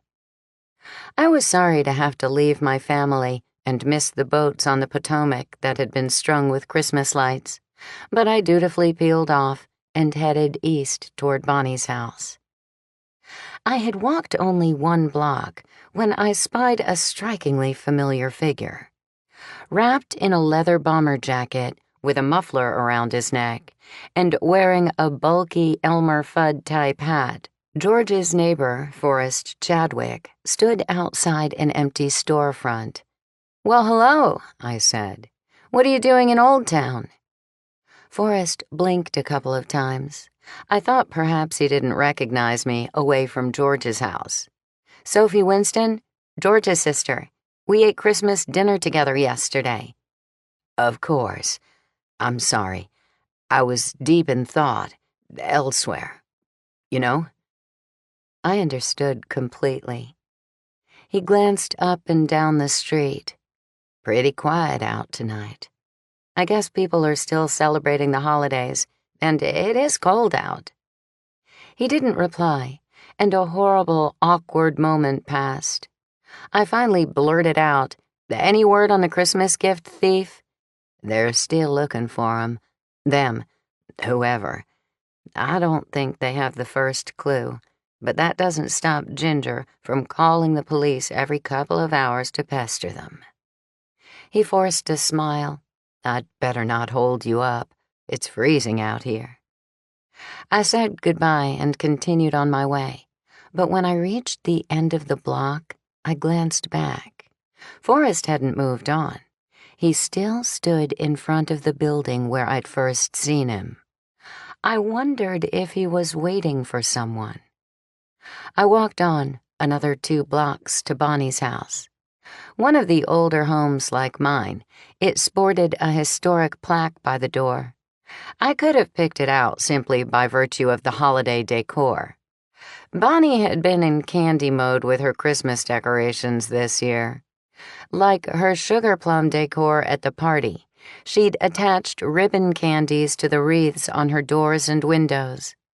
I wondered if they wouldn't disintegrate in the wet weather. Could they be made of plastic?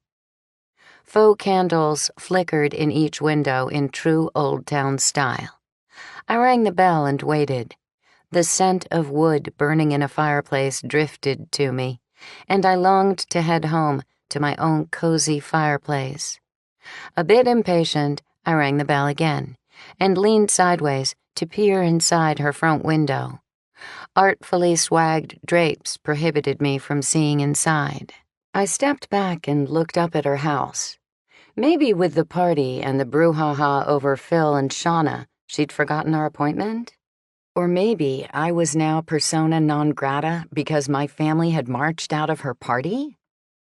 I hadn't thought about it from her perspective, but we'd left a lot of embarrassingly empty seats.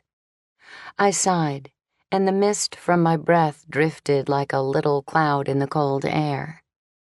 Surely Bonnie separated business from her private life.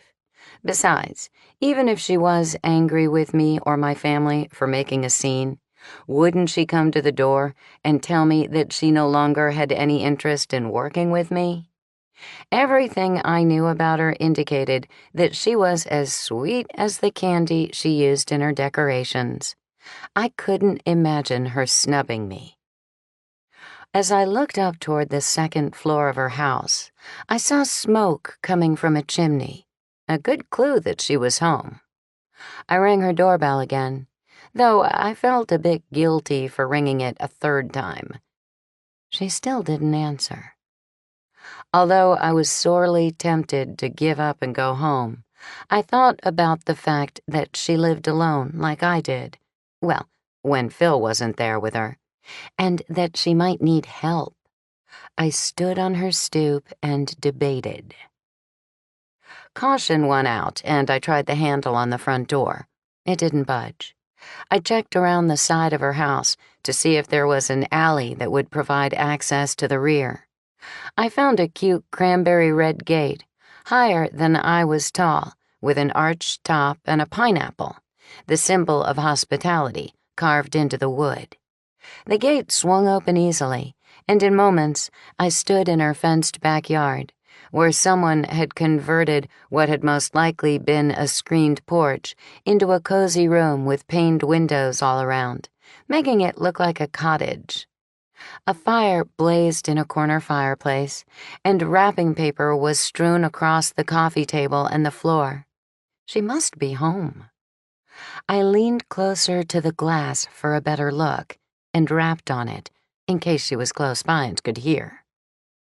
As I scanned the room, I spotted a shoe, beige, with a pointed toe and 3-inch heel, lying on its side on the brick floor. I squinted and used my sleeve to wipe condensation from my breath off the little square of window. Surely that couldn't be her foot in the shoe. A piece of red and white wrapping paper had fallen, partially covering the shoe. The angle of the coffee table prevented me from seeing more. I squinted again and decided there was definitely a foot in the shoe. I whipped out my cell phone and called 911. When I hung up, I decided I couldn't wait for them. Even a minute or two might make a difference if Bonnie was sick or bleeding. I tried the handle of the back door, but it was locked. Taking a cue from the Christmas gift thief, I found a cast concrete kitten and smashed it into a glass panel in the door. The sound reverberated through the small garden. Careful to avoid the shards of glass that wrapped around the hole like teeth in a shark's mouth, I inserted my arm and felt for a latch. Oh no. Smart Bonnie installed a lock that required a key on both sides. "Bonnie," I called. "Can you hear me?" No answer. I backed up and kicked the lower part of the door with the bottom of my foot. Ouch! That didn't work. Poor Bonnie. Panic rose in me. I had to get inside. Now. I gazed around the garden, heaved a large terracotta pot out of the snow, and slung it at a window. Much better. It left a gaping hole, and spidery lines crackled through the tempered glass. I hurried the breaking glass along by knocking the edges with the concrete kitten. With one last tap, the remaining glass rushed to the floor in bits.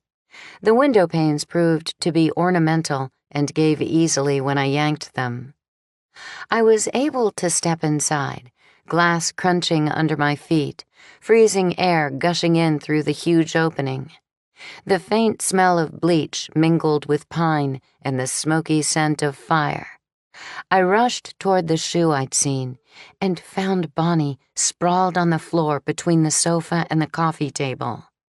I shoved the coffee table aside and kneeled by her head. Tapping her cheeks gently, I called her name, but she didn't revive. Surely she couldn't be dead. There was no blood, no sign of a wound. My throat contracted with fear as I reached for her wrist. She still wore the winter white outfit she'd worn to her party earlier. Her makeup was perfect. She looked like she ought to sit up and start talking. I couldn't find a pulse. I felt her neck, hoping I was just being clumsy and that she was alive. The doorbell rang, and I jumped at the sound. My heart beating like crazy, I ran through the adjoining kitchen in search of the front door. Fortunately, Bonnie's house wasn't very large. I twisted the deadbolt and threw the door open to emergency medical technicians. Thanking them for coming, I led the way to Bonnie. They moved the coffee table for better access, revealing a music box and a fancy ribbon with a felt snowman attached to it, as well as a jewelry-sized box and a little Christmas gift wrap bag that it must have come in. I picked them up to get them out of the EMT's way. Old, probably an antique, the large music box was made of inlaid woods and featured string instruments. I'd never seen one quite like it. Judging from the size of the white box on the sofa, the music box must have been a gift she'd opened while waiting for me to arrive. If I wasn't mistaken about the wrapping, a gift from Shauna. The small white box contained a pearl brooch in the shape of a flower. The tag on the bag read, "Can't wait for another romantic evening with you." Ouch. That had to be from Phil. "Is she diabetic?" one of the EMTs asked. I had no idea. I rushed to the kitchen, where the acrid smell of bleach hung in the air, proving Bonnie's prowess as an immaculate housekeeper. Her refrigerator was spotless. I moved aside a bowl of what appeared to be ambrosia, judging from the mandarin orange slices. Bonnie stocked a fairly amazing assortment of cheeses: a boxed angel food cake, a store-bought roast chicken, a container of cornbread stuffing, and several cans of refrigerator biscuit dough. I checked the door of the fridge and didn't see any insulin among her condiments. When I returned to the EMTs, they were administering CPR. "I don't see any insulin," I offered. Her purse, of course. Wouldn't a diabetic have some sort of medical card in her wallet? I found it on the console in the front hall, a small beaded purse in ecru with a tarnished metal strap. Vintage, perhaps? I snapped it open. On top, I found a black velvet ring box. 9. From Ask Natasha. Dear Natasha, I make my own wrapping paper. I love your show. And I die a little each time someone crumples it and throws it to the floor. I sneak behind them and collect it. But the following year, it always looks so sad. How can I save my beautiful paper? Unwrapped in Gift, Mississippi. Dear Unwrapped, place a protective sheet over your ironing board and iron your wrapping paper on a very low heat with no steam. Either fit it into a large, flat box or gently roll it and insert it inside a long cardboard tube for the next year. Natasha. Curiosity got the better of me, and I took 2 seconds to snap the box open. A fancy diamond engagement ring sparkled inside. It definitely wasn't the honker Bonnie flashed around at her party. Still, it was a decent-sized pear-shaped stone, the sort of thing a young lawyer might give his fiancée. The one missing from Beau's sock drawer, perhaps? I set it aside and located her wallet easily, but it didn't contain any medical information that I could see. Beau would know. I glanced around for a home office where she would have his phone number. I found a tiny room upstairs with a desk piled high with papers and magazines. For an organizer, she wasn't very organized. Hoping she'd called Beau recently, I found a phone and hit the redial button. Beau answered the phone, and I breathed a sigh of relief. It's Sophie Winston, Beau. I'm at your mom's house, and she's been taken ill. Can you tell me if she's diabetic or has some kind of medical condition? I heard his breath catch. No, she's not diabetic. I'm on my way. The phone clicked off. The doorbell rang again. When I opened the door, Detective Kenner stood on the doorstep. His cold black eyes flashed wide at the sight of me. Sophie? Honestly, I was equally shocked to see him. As a homicide detective, he wouldn't have been called unless Bonnie was dead and someone suspected foul play. What are you doing here? It wasn't nice of me, but I blurted out the words before I realized how hostile they sounded. That's what I was going to ask you.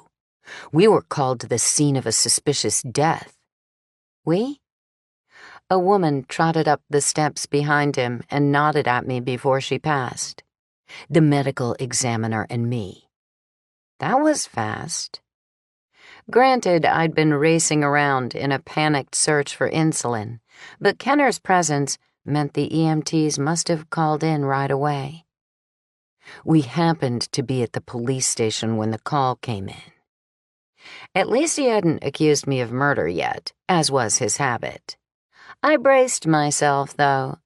With Wolf out of town, I didn't have a friend on the police force. Merry Christmas, he uttered softly, as though he was afraid to say it. The taut skin on his face flushed, and he pushed past me. I followed him to the EMTs. He stopped abruptly, and I knew he was taking in the glass on the floor and the broken window. I did that. I might as well admit it up front. He would question me about it anyway. I could see her shoe, and I thought she might need help. He didn't acknowledge what I said, just went about his business with the EMTs. The rush of adrenaline that had coursed through me began to abate. With great sadness, I realized that revival efforts had come to a halt. Bonnie had died, much too prematurely. Poor Beau had been considering a future with Shauna, and now he would face it without his doting mother. I glanced around, wondering where Phil was. Was he staying with Bonnie over the holidays? I shivered from the combination of horror at Bonnie's sudden death and the frosty air that filled the room through the huge hole I'd made. Kenner rose from a squat next to Bonnie. He walked over to me and asked when I had arrived and what I had seen and done. I made it clear again that I had broken the glass to gain entry. For once, Kenner didn't badger me. He didn't shout or threaten me. In fact, the beady-eyed guy whom I disliked so intensely had vanished. The prominent nose and sunken cheeks looked the same, but he treated me with such politeness and deference that I almost forgot how dreadful he'd been to me in the past. "What were you doing here?" he asked. "We had an appointment. She wanted to talk about making organizing videos." "Is there anyone who can confirm that?" "My family." He nodded and stepped back to allow a gurney with Bonnie's body to pass. "What do you think happened?" Kenner spoke matter-of-factly. "We'll know more after the autopsy." He looked away as though he was uncomfortable. "There's no outward sign of violence. She may have died of natural causes." "Then why were you called?" "The broken window, I guess." I studied him. He'd arrived awfully soon. Then again, maybe there wasn't a lot going on in town on the day after Christmas. He followed the gurney out. I picked the wrapping paper up off the floor and folded the festive print of snowflakes on a red background. Bonnie wouldn't want it strewn about and crumpled. Her holiday cheer showed everywhere. A fat red pillar candle surrounded by holly sprigs decorated the coffee table. The only books in the room were 3 carefully stacked art books on a side table, on which a trio of elves danced. The slender artificial tree, decorated in a cheerful candy theme, seemed out of place now. Shouting at the front of the house drifted to me. I placed the paper on the table and hurried to the front door. On the sidewalk, under the streetlights, Bonnie's handsome son, Beau, yelled at Shauna. "This is your fault!" Kenner eyed Shauna with the same sharp look that he had used on me so many times. Shauna didn't notice his scrutiny. She threw herself at Beau, trying to wrap her arms around his neck. "You can't mean that. You're upset and not thinking straight. Honey, you need me." Beau untangled himself from her groping hands. "My mother was right. You and your crazy family are beneath us. I never should have gotten involved with you. She'd be alive right now if I'd listened to her." I shot down the stairs and into the street to Shauna's side. In as calm a voice as I could muster, I said, "Beau, I'm so sorry about your mother's death, but Shauna had nothing to do with it." I expected him to burst into tears and take comfort in Shauna's open arms, but he glared at me, which reminded me that I was a stranger to him. "She warned me about Shauna. She said you would ruin my life, and now you have." He stormed to a blue BMW and slid into the driver's seat. The ambulance carrying Bonnie's body drove away, and Beau pulled into the street behind it. Poor Shauna gripped the car door and ran alongside, begging Beau to listen to her. He sped up and left her, a lonely figure standing in the middle of the street. Kenner sidled up to me. "You know her?" "You probably do, too. Shauna waits on tables at the Laughing Hound." "I don't go there much. I thought you might be related." "Because my family was beneath Bonnie and Beau?" "By marriage. My brother's wife is Shauna's sister." His jaw pulled tight, and I would have sworn he stood a hair more erect. "Given the circumstances, I don't think we should date just now. I can't compromise an investigation, not even for you." date? Good heavens, I'd hoped that nonsense was behind us. As scary as it was to contemplate a date, the word investigation worried me more. But there's nothing to investigate. As soon as the words left my mouth, I wanted to kick myself. What was I thinking? It was the perfect excuse not to go out with him. But I couldn't leave Shauna in a bad position. You know perfectly well that there's no sign of foul play. In spite of the darkness, I swear I saw a twinkle in his eye when he said, "And you know perfectly well that not all foul play means blood and gore. There are plenty of ways to kill a person." He paused, like he was assessing my reaction. Women are more prone to killing with poison, slow and sinister, much tidier that way. Chills rippled across my back. Shauna didn't murder Bonnie. Beau's reaction came from the stress of bad news, the heat of the moment. It's not uncommon for people to want to blame someone when a loved one dies. It doesn't mean anyone committed murder. It's just a psychological response to the situation. His thin lips pulled into a smile. "You're not going to talk me into that date until I know for sure that she died of natural causes. But it's very flattering that you're so eager." I was anything but eager. As much as I didn't want Shauna to be under suspicion, it did buy me a little time. When Wolf returned, we might have to finally admit that we were dating just to get Kenner off my back. A uniformed cop I didn't know looked out the front door and asked, "Do you have anything personal in here, ma'am?" "No." I shook my head, and he secured the door. I turned to Kenner and said, "Good night." It was abrupt and reflected my discomfort, but I didn't know what else to say. I walked away, toward Shauna. Wind whipped her hair into her face, but she made no effort to remove it. Her arms hugged her chest as if she were cold. "Come on, Shauna. Let's go home." I wrapped an arm around her and began to walk in the direction of my house. She toddled along, like a child who has no choice in the matter. The twinkling lights I had enjoyed so much on my way to Bonnie's seemed wrong. Her death had brought the festive feeling to an abrupt end. "He loves me, you know," Shauna blurted. "I'm sure he does." I wasn't at all certain that was the case, but it wouldn't help her to know that. Besides, I was an outsider. I didn't know much about their relationship.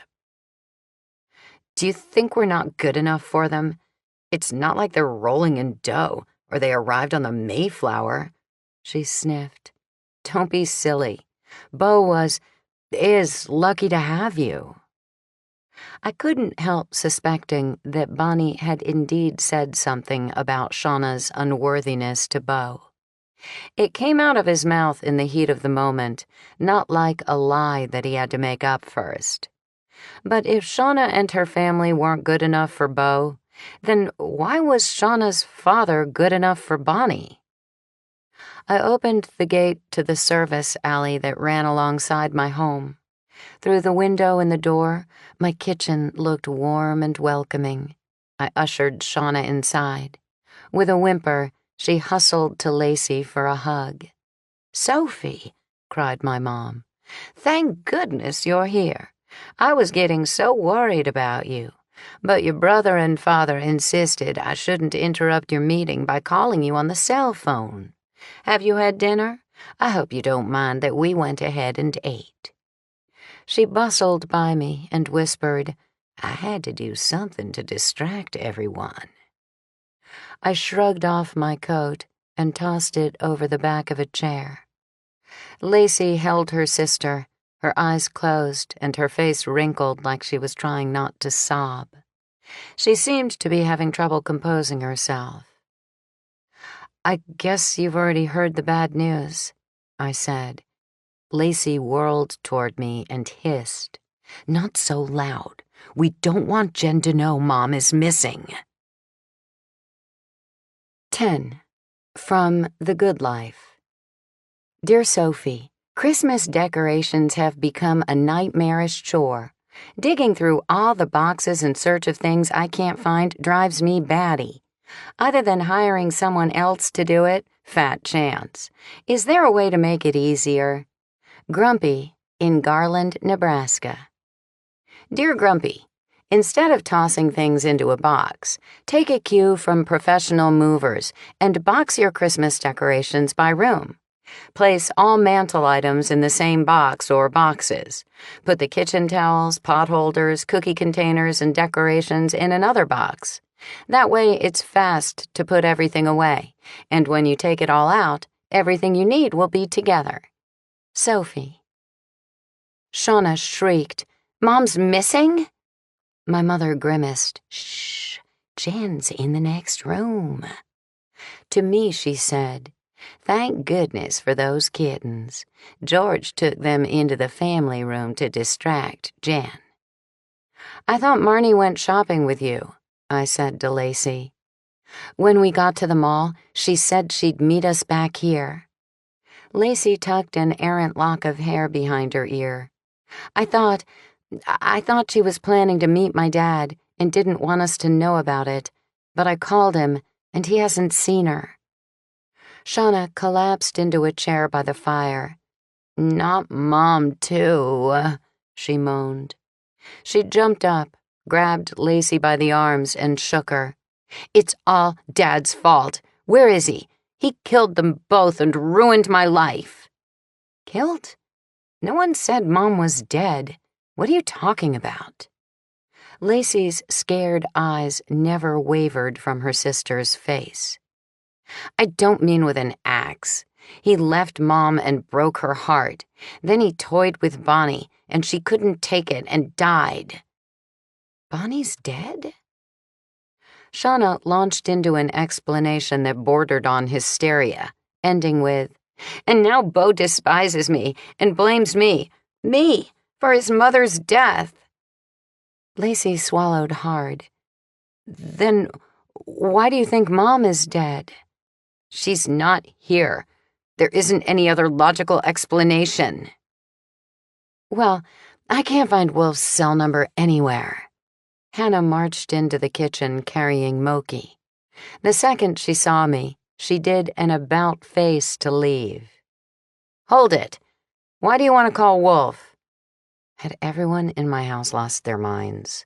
"Sophie, maybe you've forgotten, but New Year's Eve is only 5 days away, and I don't want to spend it alone. I thought Wolf could give me the lowdown on Zach, that cute cop, and maybe invite him for New Year's Eve." "You won't be alone. The whole family will be here for fondue and our traditional walk down to the river to watch the fireworks." Hannah tossed her hair like an impatient mare. "Kissing you Happy New Year is not the same as kissing a dreamily handsome man in a romantic moment." "How can you be so shallow?" Shauna turned on Hannah with a vengeance. "Bonnie is dead, and Mom is probably lying in a ditch somewhere freezing to death, and all you can think about is getting a date?" "Stop it," I said. "Turning on each other isn't going to do anyone any good. Have you reported the fact that Marnie is missing to the police?" Lacey's shoulders froze. "I was trying to avoid that. I called, but they said we have to go down there to fill out a missing persons report." "Have you called Marnie's cell phone?" I asked. "All I get is her voicemail." Lacey paced the kitchen. "This can't be happening. She was so distraught about Dad. You don't think she did anything awful, do you?"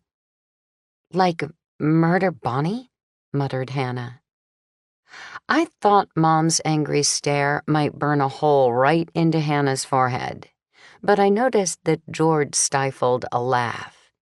"No, I mean like jumping off a bridge," said Lacey. Now, Mom cautioned. "Marnie had a few shocks over the last days, but surely she hasn't gone over the edge." Lacey nibbled at a fingernail. You don't know my mother like I do. Too bad you can't reach Marnie by phone. She might feel better once she hears Bonnie is dead. I raised you better than that, George Bauer, scolded Mom. Give me a break, said George. It's true. Bonnie's death is very convenient for Marnie. Shauna screamed and pointed at the bay window. A palm hit the glass, compelling Moki to spring to the top of the table, where he pranced like a Halloween cat. The palm slid down the window with a loud, screeching noise. I bolted out the kitchen door and around to the bay window. At least Marnie wasn't dead. But Shauna hadn't been too far off when she imagined her mother lying in a ditch. She was now sprawled on the ground, wearing a Santa jacket and matching hat, complete with white fringe and a palm on the end. She giggled, but couldn't pick herself up. I reached for her, but she couldn't grab hold of my hands. Step aside, Sophie. George and Dad hauled her to her feet and walked her to the door between them. What's that jingling sound? Asked Hannah. Jen pointed to Marnie's feet. She wore green elf shoes with toes that curled up and ended in jingling bells. Jen, honey, you'd better check on the kittens. They're all alone. Scoot now. Lacey held a hand to her cheek. I never wanted her to see her Nana this way. Mom leaned over and whispered, I didn't know Marnie had a drinking problem. For heaven's sake, Inga, she doesn't, said Lacey. She's just been under stress with the separation and the holidays without Dad, and now the whole thing with Bonnie and the engagement. Mom motioned to me to follow her into the foyer. Do you think we can take her back to George's house? I'm afraid the motion of the car. Marnie needs to sleep it off, but I hate to stick you with the job of taking care of her. It was petty of me, but I didn't exactly relish that job. The beds are all made. Under the circumstances, maybe everyone should spend the night here. I did some quick calculations. Shauna lived on the outskirts of Old Town, but she might want to stick around to help Lacey care for their mom. If Hannah and Shauna took the third-floor bedrooms, Mom and Dad and Lacey and George could sleep in the second-floor guest rooms. Lacey probably ought to be near Marnie, though, and Marnie needed to be close to a bathroom, which meant giving my bedroom to Marnie for the night. No biggie. I think we can fit everyone if Jen and I sleep in the family room. Jen will love that. Mom kissed me on the cheek and hurried back into the kitchen. I could hear her making up a story about wanting to stay overnight so she could bake a dish to take over to Beau in the morning. Trust Mom to help Lacey save face by giving her an excuse to stay that was unrelated to Marnie. After a brief scene moving Marnie upstairs to bed, Shauna, George, and all the women in my family scattered to bedrooms, leaving me alone in the kitchen, dog-tired and hungry. I opened the refrigerator door, hoping I might find delicious leftovers that only needed warming. No such luck, though an entire raw turkey, still in the wrapper, had appeared. If you're making a snack, I'll have some too. Dad had wisely stayed out of the Marnie chaos upstairs. Your mom and Lacey served leftovers from our takeout lunch for dinner. Sounds like I missed quite a drama. How do ham and cheese sandwiches sound? Great. You went through quite a drama yourself, Bunnykins. Are you okay? Bunnykins. How we change. Only a decade ago, I bristled when Dad called me that silly baby name. But now, surrounded by Christmas lights, with a fire crackling in the fireplace, after finding someone dead, it warmed me and brought tears to my eyes. I'm fine. I pulled a jar of pickles from the fridge, picked one out to chew on, and handed the jar to Dad. "No, sign of foul play?" he asked. "Not to look at her." I sliced a fresh loaf of sourdough bread and doctored the slices with mayonnaise and horseradish mustard. "Why do you ask?" "Because a lot of Lacey's family hated Bonnie, and that Detective Kenner is walking up to the door." "Oh, no. Would this day never end?" "What now?" I muttered on my way to the front door. I opened it before he had a chance to bang the knocker, which would have brought everyone downstairs again. "Yes?" I demanded. "Sorry, I know it's late." A gust of snow flurries blew into the foyer. I debated shutting the door and leaving him outside, but then he would bang the knocker. "Come on in." I led him to the kitchen and sliced baby Gouda cheese. "Would you care to join us, Detective?" asked Dad. My throat tightened in fear that he would take Dad up on his offer. "Thank you, Mr. Bauer." His thin lips twitched to a Mona Lisa smile. "I've been trying to take out your daughter for months, but I believe joining you tonight would give the appearance of impropriety." "No, it won't." It was little Jen who appeared and spilled the beans. "Aunt Sophie is dating Wolf." Where did she come from so suddenly? I could feel my face flush. Thankfully, Dad asked, "What can we do for you, Detective?" "I'm sorry to interrupt your dinner. Smells great. Better than the turkey TV dinner I made for myself yesterday." That was a low blow. How sad was that? I didn't even like the guy, but now I felt terrible for him. "You don't have any family?" asked Jen. Stop. Stop that line of thought right now. Kenner wasn't like a kitten that I could take in or find a home for. "I'm afraid my parents have passed on. I won't keep you any longer. Enjoy your meal. Sophie, could I have a word with you?" I hurried him into the foyer before Dad could ask him to join us again. I felt a little bit guilty for not asking him to sit down, but I wanted to get the interrogation over with as quickly as possible. "How are you feeling, Sophie?" "Feeling?" He came by to see if I was upset? He had to be kidding. Was this some kind of new police touchy-feely policy, or just Kenner's method of getting in the door and throwing me off guard? "I'm fine, thank you." For that, he needed to speak to me privately? Why couldn't he have asked in front of Dad and Jen? He bobbed his head. "Now that Wolf is out of town, you need me. And for the record, don't go hard on the little girl. I know you were still seeing him, but I'm not afraid of the big bad wolf." He turned and walked out of my house, leaving me with a pit of dread in my stomach. When I returned to the kitchen, Jen was busy inserting Dad's sandwich into the panini maker under his close supervision.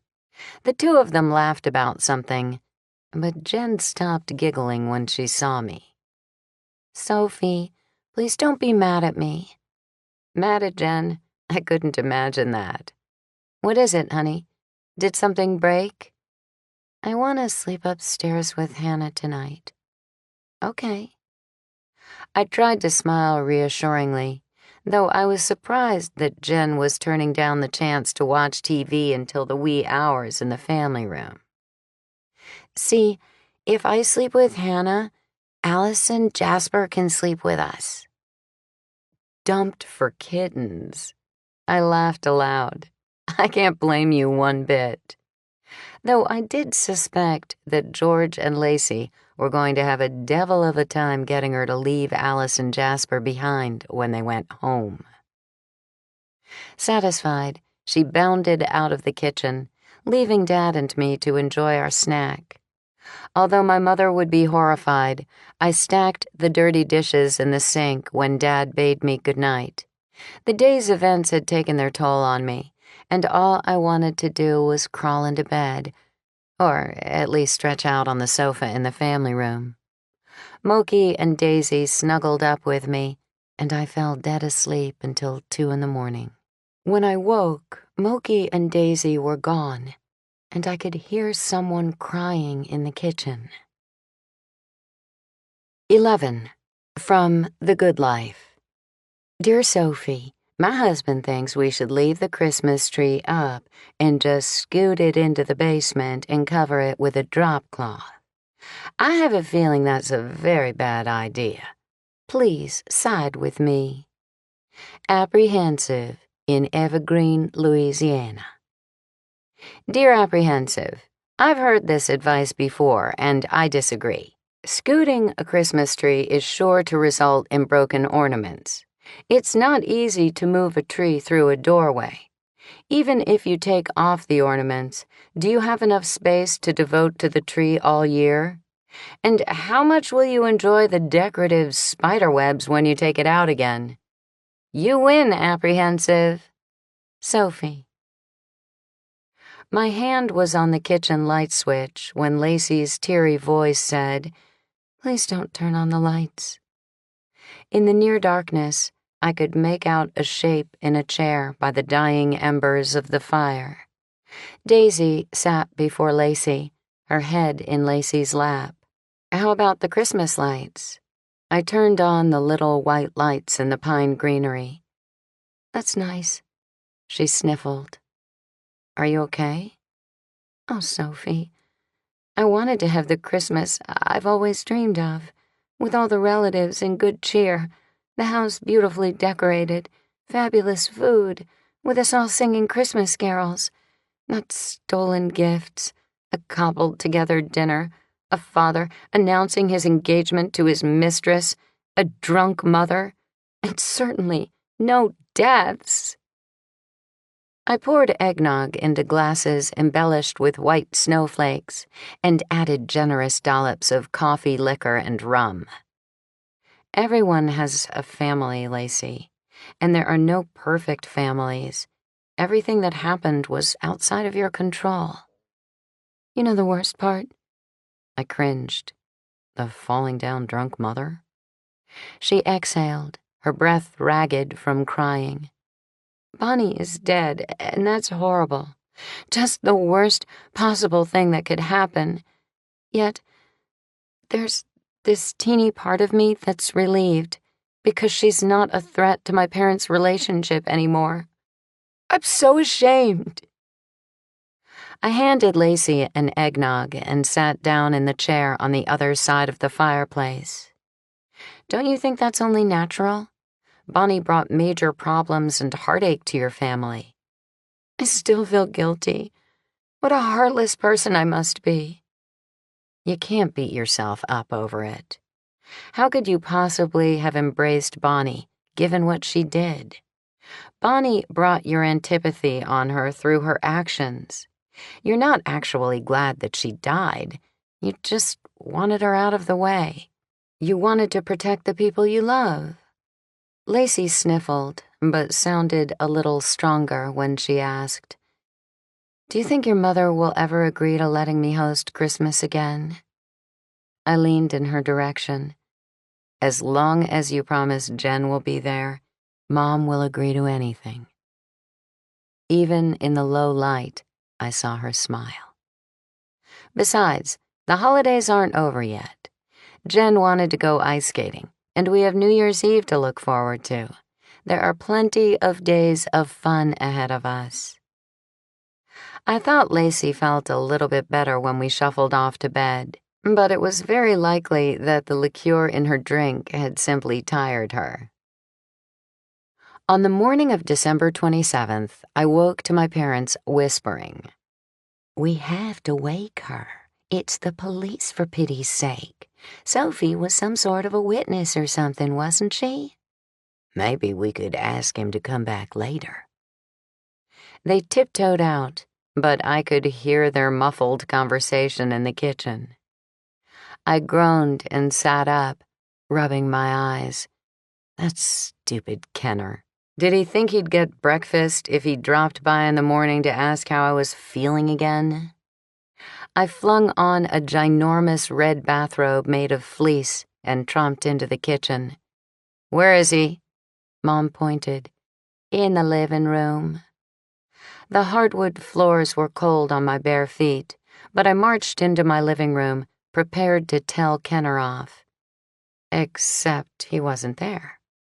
A fair-haired cop in uniform sat on my sofa next to the Christmas tree, playing I Got Your Nose with Daisy, whose tail wagged joyfully. "I'm so sorry to get you up," he said. "It's just that we have a problem." Jen, adorable in my Christmas cat print nightshirt that hung on her little frame, ran in, a kitten in each hand, and leaned against me. "Sophie didn't do it." At that moment, Hannah staggered in and came to a stop beside us. She'd borrowed an old blue bathrobe that had seen better days. Her hair clumped up on one side of her head, where she'd undoubtedly slept on it, and the makeup she hadn't removed the night before clung to the skin under her eyes in unfortunate black crescents. "What's going on?" Hannah yawned and sputtered like a horse. Her expression changed to horror. "Zach!" She left faster than I'd known she could move, and we could hear her dashing up the stairs. Zach grinned. A hopeful sign, I thought. "I'm so sorry to interrupt your holiday, but as I said, we have a crisis on our hands." I swallowed hard. What could he want with me? Did he think I'd stolen the Christmas gifts? "I believe you've already heard the sad news of Bonnie Scarborough's death." My heart pounded. Did he think I had something to do with her demise? "You may be familiar with the Auld Lang Syne auction that Bonnie ran every year. It has something of a reputation, and lots of people look forward to it. Well," he shifted uncomfortably. "It's only 2 days away, but now we don't have Bonnie to run the show. We'd rather not cancel it at this point because we can't retract the advertising, and so many people have already donated items to be auctioned. It would be a logistical nightmare to store it all or try to return everything." Uh-oh. I might not be fully awake, but I knew where this was going. Mom floated over to Zach and offered him steaming coffee in a bright red mug that featured a Christmas tree. She sat next to him on the sofa. The scent of nutmeg floated to me. "Thank you." He sipped the coffee. "This is so much better than the swill they have at the station. So, Sophie, we were hoping you might find it in your heart to step in and help us." "Us?" asked Mom. "Several law enforcement agencies participate, but we're not on the organizing end. Bonnie did all that. I'm in charge of Fairfax County's involvement." I was mulling it over when Hannah flounced back into the living room. Dressed in a cerise shirt with one too many buttons unbuttoned to show cleavage, and a pair of my jeans that I couldn't fit into, she looked like a casual bombshell. Her hair hung loose and long, and her makeup concealed every hint of exhaustion. Zach nearly spilled his coffee. "We would love to help," purred Hannah. "The whole family will pitch in." Mom oh so subtly tapped her wedding ring. "Will your wife be helping too, Zach?" No, I'm divorced."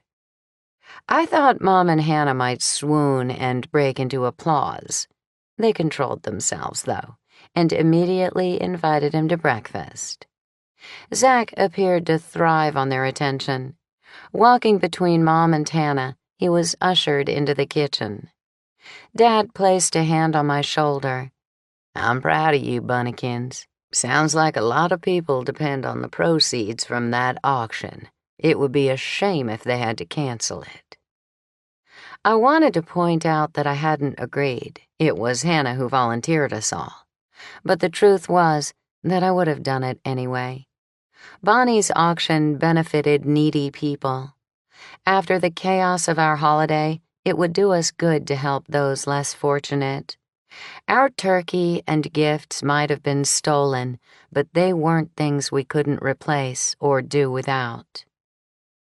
As I walked up the stairs to my bedroom to change clothes, it occurred to me that the auction might help get Lacey's mind off her troubles. I opened the bedroom door and found Marnie sitting up in my bed, holding a wet washcloth against her forehead. "I'm sorry, I just came to get some clothes. Won't take me a minute." I'm the one who should apologize. She spoke softly, her eyes closed. I've been such a fool, and now I've gone and made things worse. I retrieved a soft green turtleneck and jean shirt while I pondered what to say. I'd been through a divorce, but it had been fairly civil. I never felt the need to go on a drinking binge or wear elf shoes. Folding the clothes over my arm, I decided she probably needed to vent. "He said you threw him out. Did you think he was seeing someone else?" Marnie's laugh sounded like a croak before it warped to a moan. She opened her eyes and held her head between her hands as though she wanted to steady it. I certainly didn't think so at the time, but now I have to wonder. Phil wasn't the type to fool around with other women. He was a good dad and a loyal husband. Then why did you throw him out? That's a bit of dramatic license by Phil. I imagine he meant to make me feel responsible, which I suppose I am. You don't have children, do you? I shook my head and found the jeans with the hidden elastic waist. Lacey and Shawno were the center of our lives. When they left home, Phil was promoted to vice president in charge of personnel at the brewery, and I became the principal of our elementary school. Life was good, but it was all about work. We retired within a month of each other, and it seemed like life screeched to a sudden halt. Phil and I were left staring at each other with nothing to say. I didn't dare jostle the bed by sitting on the corner, so I perched on the edge of a chair and listened to her. I tried to talk him into ballroom dancing classes, but he refused. I suggested we buy a camper and hit the road, see the country. He couldn't leave his precious, supersized TV behind. He didn't want me to join a book club or get a dog to take to visit kids in hospitals. A note of irritation crept into her voice. Then, at Thanksgiving, after the kids left, it was just Phil and me and the TV and leftover pecan pie. I thought, is this all there is? Am I going to spend the rest of my days handing Phil pie and washing dishes while he watches TV? Marnie sat up, her face full of fury, but she promptly groaned and carefully leaned back against the headboard. So I suggested a separation and told him I intended to stay in the house. I had to. He wouldn't have lifted a finger. The place would have fallen down around him while he was glued to that TV set. She applied the damp washcloth to her head again. I thought it would be good for him to get out, to be forced to live again. I never thought the fat old fool would find another woman. I hardly dared ask, but I did anyway. Do you still love him? She sat up straight. Yes, I do. And I'm going to get him back if it's the last thing I do. She winced and spoke more softly. But first, I think I need to nap to sleep off this headache. I tiptoed out, closed the door, and took my clothes into the bathroom. After a shower, I dressed in the green turtleneck, jeans, and an oversized denim shirt embroidered with snowy pine trees, and returned to the kitchen, where Mom was cutting juicy cantaloupe and shimmering kiwis for fruit salad. She'd laid round loaves of sourdough bread on the kitchen island. "Baked eggs with smoked salmon?" I asked. "Do you mind? You know how much your dad and I like it." I listened to Hannah flirt with Zach as I chopped dried rosemary and fresh parsley and slid the sliced bread into the oven to toast a bit. The aroma of dried rosemary soon wafted through the kitchen. Moki sat on the seat in the bay window, his tail twitching angrily at the sight of Jen and Zach playing with the kittens. I poured cream into a baking dish, dotted it with butter, and shoved it under the broiler. In minutes, the butter had melted and bubbled. I slid 2 eggs per person on top, sprinkled them with herbs, and slid the baking dish under the broiler again. While they cooked, I laid slices of smoked salmon across the warm bread. Since there were too many of us to comfortably fit around the kitchen table, Lacey and Dad set the dining room table with a red and white tablecloth adorned with Christmas trees around the edge, and set it with festive red earthenware plates. I carefully spooned the baked eggs on top of the salmon and carried a tray of them into the dining room. Dad had built a fire, and Lacey had whipped together a charming cascading centerpiece of rosy pears, red apples, and assorted Christmas cookies. "How clever of you," I said. "We can eat the centerpiece for dessert." Lacey beamed, and George gave her a little peck on the cheek. He whispered, but I heard him say, "We'll get through this too, babe." Our spirits had lightened considerably. Maybe because we knew we were going to do something good for other people? Shauna was the only one dragging.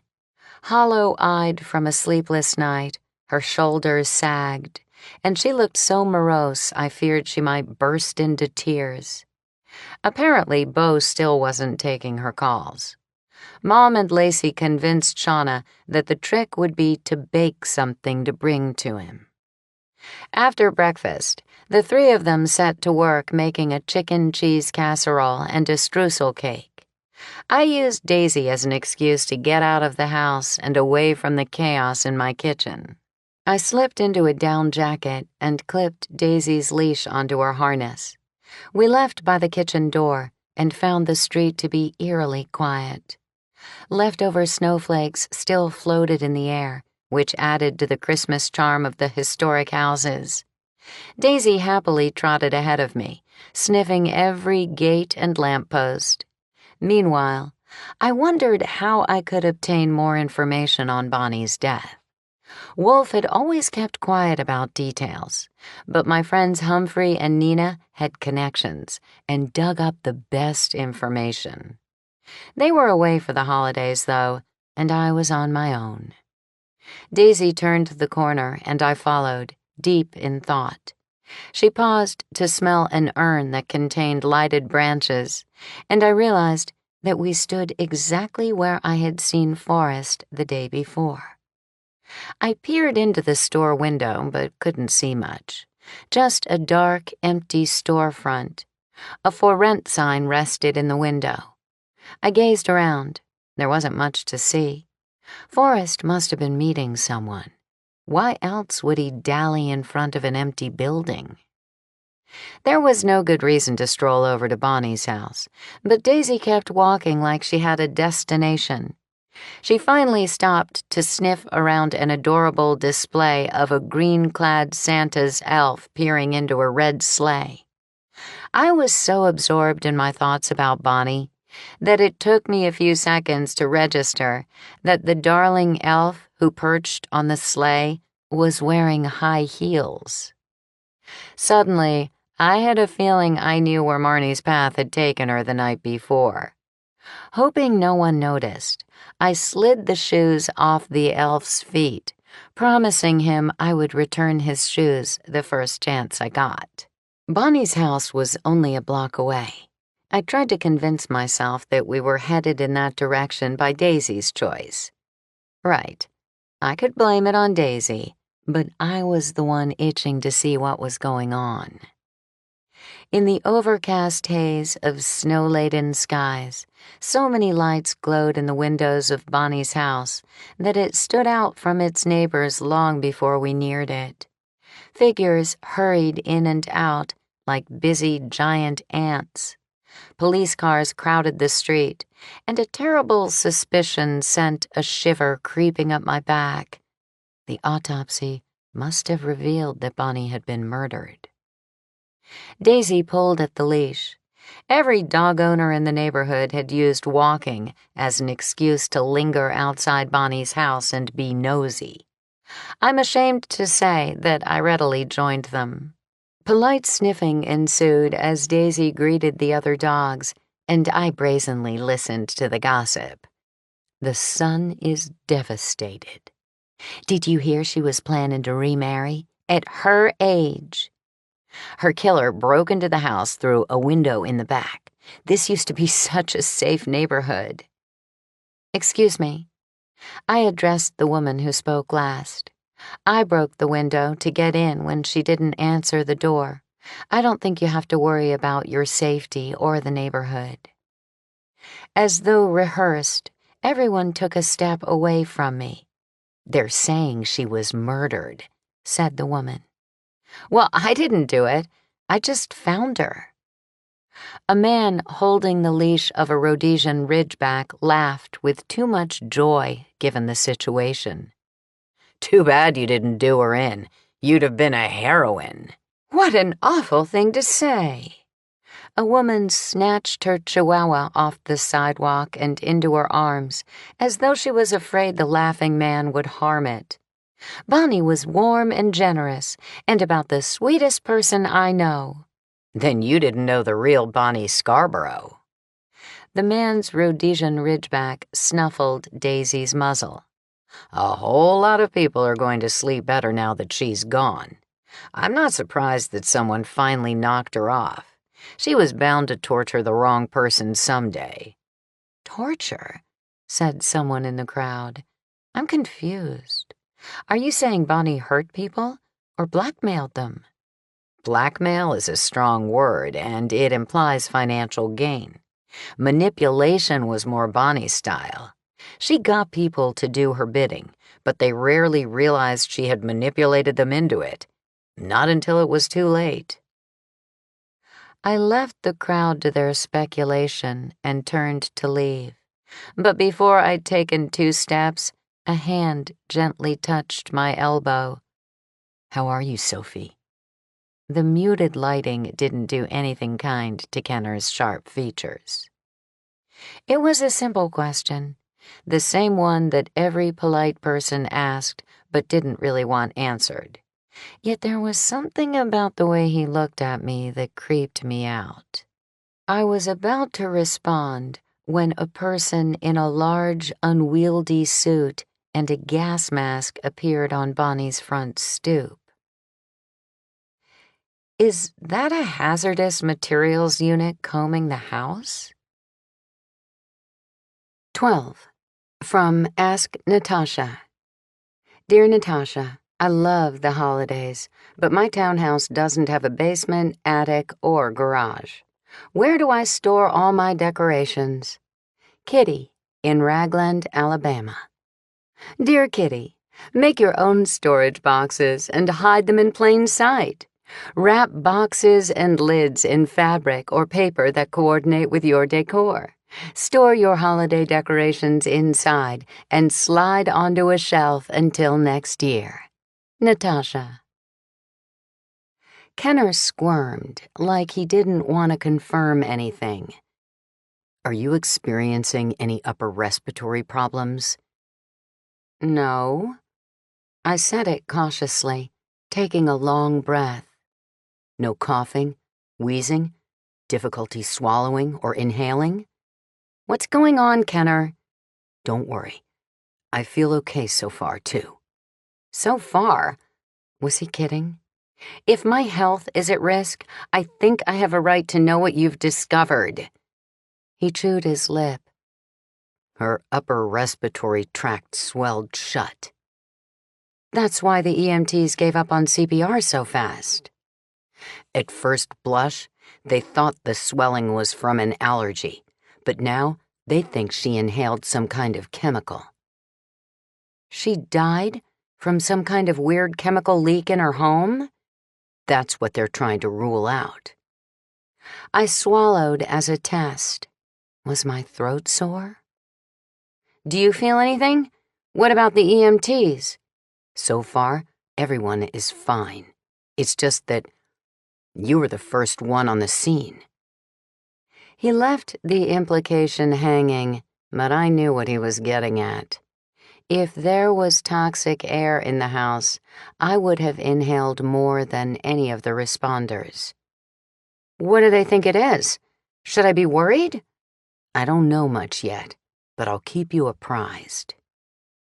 So that was why he stopped by the house last night to see how I felt.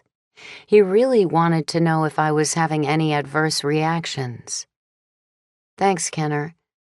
Come on, Daisy, we'd better be getting back. He reached down to pet her, but she snarled. Kenner snatched his hand away. I'm so sorry. She must be agitated because of all the people and other dogs. I didn't really think that, though. She'd been a perfect lady up until Kenner tried to pet her. Daisy just plain didn't like the guy. He kept his eyes on her as though he didn't trust her. If you have any trouble breathing, go straight to the emergency room, okay? Daisy and I walked away. I sucked in a deep breath. Everything still worked. No burning sensation or trouble inhaling. Phew. I thought back to finding Bonnie on the floor. The house had smelled of pine, which I assumed came from Christmas decorations or some kind of pine-scented air infuser. The only other smell I'd noticed was bleach, not exactly an uncommon household odor. We walked home, Daisy prancing happily in the cold weather, and me breathing erratically, making sure everything was functioning. When someone called my name, I paused at the service gate to my house. Natasha again. Sophie, wait up! Wearing robin's egg blue leggings that accentuated her long, slender legs, Natasha strode toward me with a young girl in tow. Did you hear about Bonnie Scarborough? Asked Natasha. The girl with her looked on in awkward boredom. Yes, I said. Do you know what happened? Car accident? They don't know the cause yet. I smiled at the girl. It's cold out here. Come on in. A fire snapped and crackled in my kitchen fireplace, and the warmth was a welcome relief. The scent of cheddar cheese baking hung in the air. Hannah and Mom relaxed at the kitchen table. Moki leapt from his position, paraded by Natasha holding his tail high, and hissed at her. A drive-by hissing, giggled Hannah. Natasha drew back. What's wrong with him? He usually ignores me. He's put out because someone dropped off a couple of kittens. Sorry. I tried to pick him up, but he raced under the table, then bounded back onto the chair and resumed his mission of guarding the kitchen from the interlopers.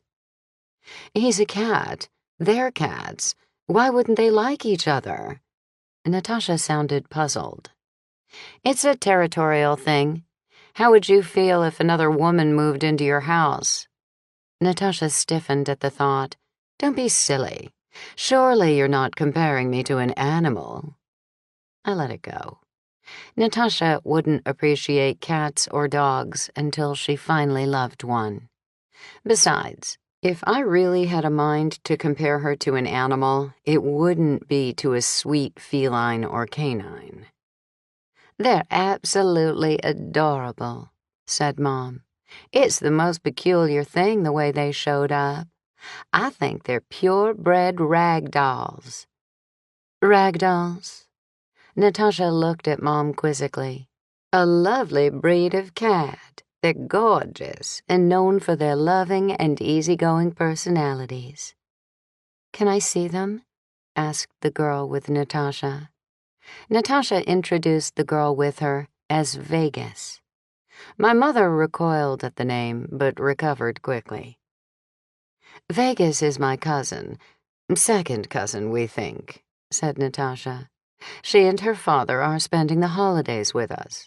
I was hoping Jen might be around, because I believe darling Vegas is getting a little tired of boring adults." Vegas made a show of sighing and turning her eyes toward the ceiling. Her cute face suggested she was around Jen's age, but I thought I spied a spark of mischief in those big eyes. She stood nearly as tall as me, which wasn't saying much, and when she handed me her jacket, I saw that she wore the latest teen trend, which displayed her bare stomach.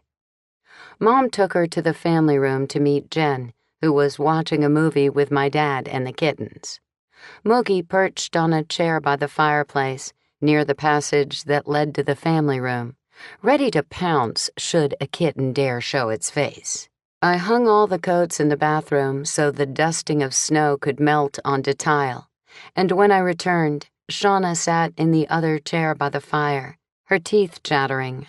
I spooned my favorite gourmet hot chocolate powder into a large pot, added a little water, and stirred it with a whisk to dissolve it. I poured milk on top and set the pot on the stove to warm. While Natasha chattered with Hannah and Mom, I fetched a soft throw from the family room, where Jen and Vegas each clutched an adorable ragdoll kitten. The kittens nestled against them, amazingly content to be held. Daisy followed me back to the kitchen. I draped the throw over Shauna's shoulders and fed Daisy a dog cookie for being such a good girl to the kittens. I returned to my pot of hot chocolate, and the others finally noticed Shauna's distress. Natasha blurted out, "When did Bonnie die? Not on Christmas Day, I hope." I filled Natasha in on the details, trying to be as considerate as possible of Shauna, who had begun to rock back and forth ever so slightly. Natasha patted Shauna's arm. "I didn't realize you were so close to Bonnie. I'm sorry, honey." I brought Shauna steaming cocoa in a mug with a Santa on it, hoping it would help her warm up. She clutched it with both hands. "I don't understand why Bo won't take my calls. I walked over to his apartment, but he's not there." "Where are Lacey and George?" I asked. Shauna could use comfort from her sister right about now. Mom's mouth twitched. "I talked George into taking Lacey shopping again. The poor girl is still so upset about everything. I thought he should try to distract her a bit." As I poured hot chocolate into Christmas mugs for everyone, Natasha sidled over to me. "No cocoa for me, thanks. It makes me bloat." She leaned toward me and whispered, "Shauna's taking this awfully hard." I'd seen Natasha play the drama queen when someone she barely knew had died. I shot her an exasperated look and whispered back, "Bo was ugly to her." "Oh, well, that's understandable if he just lost his mother." Natasha smiled gently in Shauna's direction. "I'm sure Bo didn't mean anything he said." A jingle played, and Shauna hurriedly withdrew a phone from her pocket. The disappointment in her voice was obvious when she reported, "It's just Tyler." Still, she stood up and walked outside to speak with him privately. The second the door shut, Hannah asked, "Bonnie wasn't, murdered, was she?" Natasha's eyes widened and she gasped. "It's not a dumb question." Mom sipped her cocoa. "Bonnie upset a lot of people over the last 2 days, almost like she didn't care whom she hurt." Natasha sat down at the table and leaned toward Mom and Hannah. "Since we're among friends, I couldn't stand that woman. She was a cheat and a liar. She would smile in your face, pretty as could be, and stab you in the back at the same time. It wouldn't surprise me one bit if she finally crossed the wrong person. I settled into the chair next to the fire that Shauna had vacated. Natasha alienated a lot of people who worked with her. Her loyal viewers thought she was marvelous, but she'd ticked me off plenty of times with her superior, I am always right attitude. She had a habit of plowing ahead, oblivious to everyone else's wishes. Everyone I know loved Bonnie. She was always very nice to me.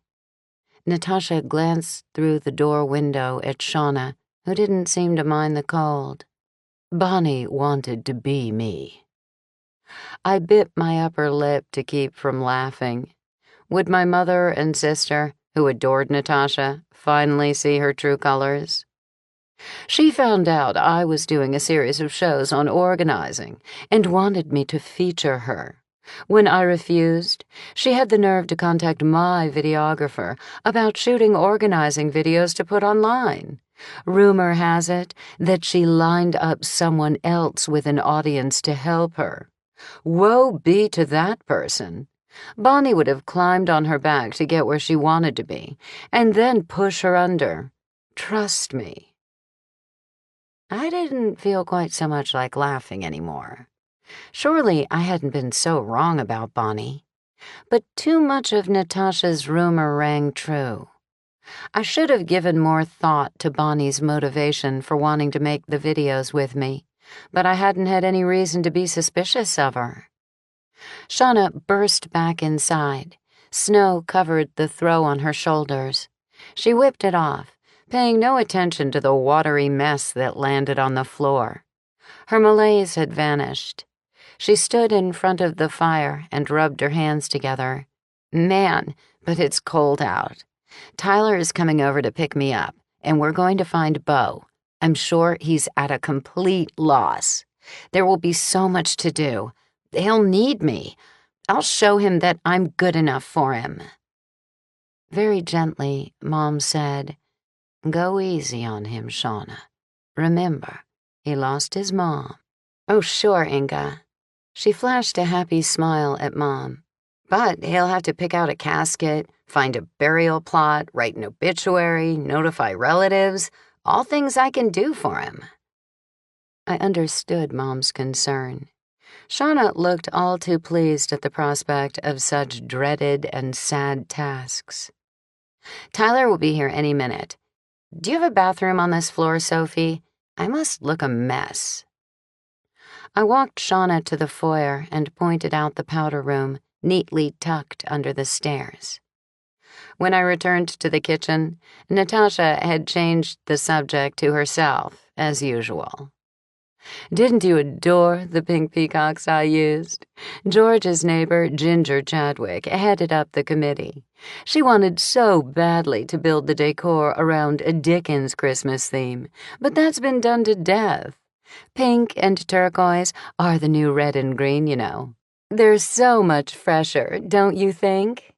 She gazed around my kitchen, at the fresh pine wreaths hanging from red ribbons in the picture window, the festive fir garland that ran along the tops of the cabinets, the 3 nutcrackers nestled in a corner on the kitchen counter, and the needlepoint pillows of birds in snow on the chairs flanking the fireplace.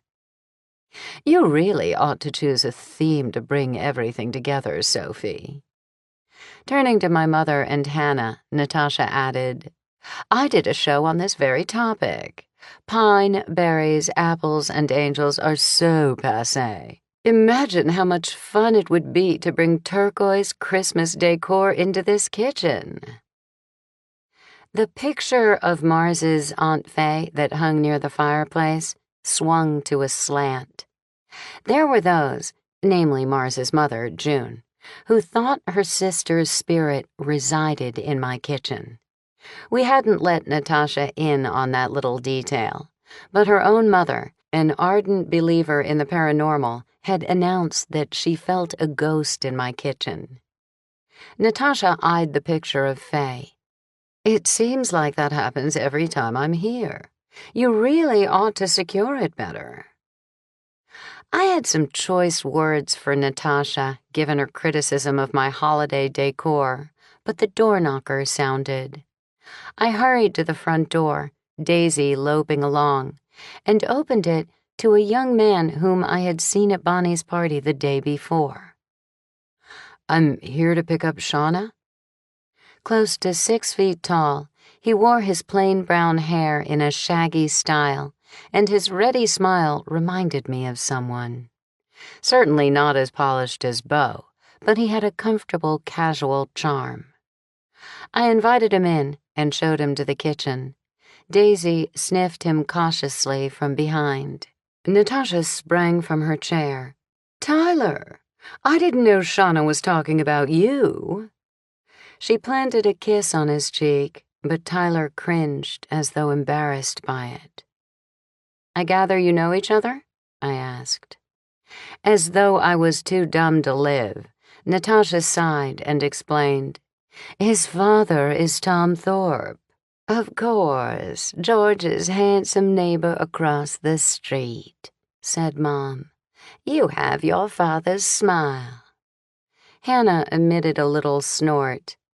"You're not the one they call Dasher, are you?" "That would be my younger brother." "We met his—" Mom stopped, at a rare loss for words. "The mother of his child yesterday. Your family must be very excited about the baby." Tyler didn't look excited. He seemed ill at ease, like a boy 10 years younger who'd landed in a knitting class. He brightened up at the sound of Shauna's voice. "Do I look okay? I want Beau to see me as being totally together. My eyes are still puffy, though. Maybe he'll think I was crying about his mom." Shauna already wore her coat, which had been drying in the bathroom. She cocked her head at Tyler. "Come on. Do you know where he is?" They let themselves out. Hannah stared out the bay window and watched them walk to Tyler's car. "There's something odd about that boy. Did anyone else notice?" Mom rinsed out her mug. "He grew up without a mother. Maybe he's shy around women." "Hardly." Natasha flicked her hand. "He worked for Bonnie. She liked everyone to think she was the driving force behind that organizing business. But Tyler did all the clever installations. If there was anyone who would benefit from her death, I suspect it would be Tyler." 13. From Ask Natasha. Dear Natasha, my husband is kind enough to take down the outdoor decorations each year. I hate to criticize since I'm grateful that I don't have to unplug everything in freezing weather, but he jams some of it willy-nilly into the storage shed and other parts in the basement, and sometimes we have to look at Santa's sleigh in the garage the whole year. When he takes it out, he's always crabby because he can't find what he needs and half the lights don't work. Usually Happy, in Donner, Nevada. Dear Usually Happy, brave the weather long enough to take a tour around the yard with hubby and make a decoration inventory each year after Christmas. Note which lights need to be replaced and what needs to be fixed. Repair those things now when you're not in a hurry, and you can avoid seeing Mr. Krabby in December. Store items together and make a list of where you put the items that don't fit. Natasha. Natasha, that's so unlike you. Mom looked at her in disbelief. You have no idea how wicked that woman was. Sweet as molasses on the outside, but underneath she was conniving and manipulative, like biting into a luscious truffle and finding it filled with a worm, a thick, nasty, snickering worm. So much for not speaking ill of the dead, muttered Hannah. Natasha rose. Goodness, I'll have to bake something to take over there. Are you kidding? I cried. You just said you hated her. It's still the right thing to do. Do you mind if Vegas sticks around for a while? You can send her home whenever you're ready." She lowered her voice to the tiniest whisper. "I could use a little time away from her, if you know what I mean." I didn't know what she meant, but Vegas was more than welcome to stay. Jen was probably equally bored with all the adults and would appreciate someone her age to hang with for a while. Mom saw Natasha out, gabbing about whether pound cake or ham biscuits were the better option to bring to Beau. Moki, still guarding the kitchen from the vicious kitten intruders, turned his head and focused on something in the other direction. Seconds later, I heard muffled voices, and Daisy trotted to the kitchen door, wagging her tail. George opened the kitchen door and stepped aside for Lacey, who scolded, "Don't you knock first?" She staggered in, her arms loaded with shopping bags, followed by George, who carried just as many. "It's my sister's house. I don't knock for family." George set the bags down and fell backward into a chair by the fire. "I'm beat. Shopping is murder." Lacey lifted her eyebrows as though she thought it ridiculous that George was tired. "How's Mom?" she asked my mother, who had returned from the foyer. My mother responded in a matter-of-fact tone. She got up, drank a cup of coffee, ate a piece of dry toast, took aspirin, and headed straight back to bed. "I'm so sorry about all of this. Please don't think ill of her. She's not usually like this." Unfortunately, George chose that moment to snort. She's just had such a hard time dealing with the separation." Mom swooped down on Lacey. "Honey, nothing could change how we feel about you. Now, what bargains did you find today?" "The burglar may have done us a favor. I'm tempted to move Christmas down a couple of days every year. You wouldn't believe the great buys we got. Everyone was standing in line to return things, and we just dashed right in and found unbelievable deals. 50% off on Jen's camera." "Did you leave anything for the other shoppers?" asked Hannah. Lacey shed her coat and was pulling a purple top from a bag when Mom laid a hand over hers. "Have you spoken with your dad?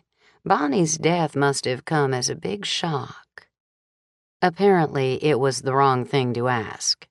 Lacey's head drooped. Behind her, George waved his hands frantically, his eyes huge with alarm. He shook his head. "No." "I called his cell phone yesterday when we were looking for Mom. He was agitated. I think he feels we all sided with Mom and ganged up against him." "He must feel very alone right now," said Mom. She was right, but George slapped his palms against his forehead. Clearly, the issue of Lacey's father was a sore spot. A joyous look came over my mother's face, an expression I had seen enough times in my life to know that I should run in fear. I glanced at George, who'd sat up straight in alarm. Mom clasped her hands together under her chin, probably appearing angelic to anyone who didn't know better. Hannah jumped out of her seat, shoving the table in her eagerness to leave the room. But it was too late. Mom's words floated out of her mouth, almost in slow motion, like watching a car wreck. "We'll invite Phil to dinner tonight, so we can reignite the spark between him and Marnie." George leaped to his feet. "Mom, we should stay out of their relationship. Besides, I don't think Lacey is up to pulling off another family dinner on such short notice." "Don't be silly, George. We wouldn't put all that pressure on Lacey. We'll do it here. Everyone can pitch in." Now, I love my family. I accept their quirks and their enthusiasm for some things that aren't quite kosher, like snooping.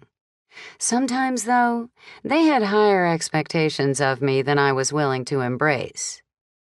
I had to be rational. Point out the folly of this plan in a logical way. It was past noon. Not much time for lunch plus a trip to the store. "What were you planning to serve?"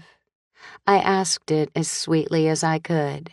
"The turkey we bought yesterday." Turkey? I'd forgotten that they'd bought another turkey.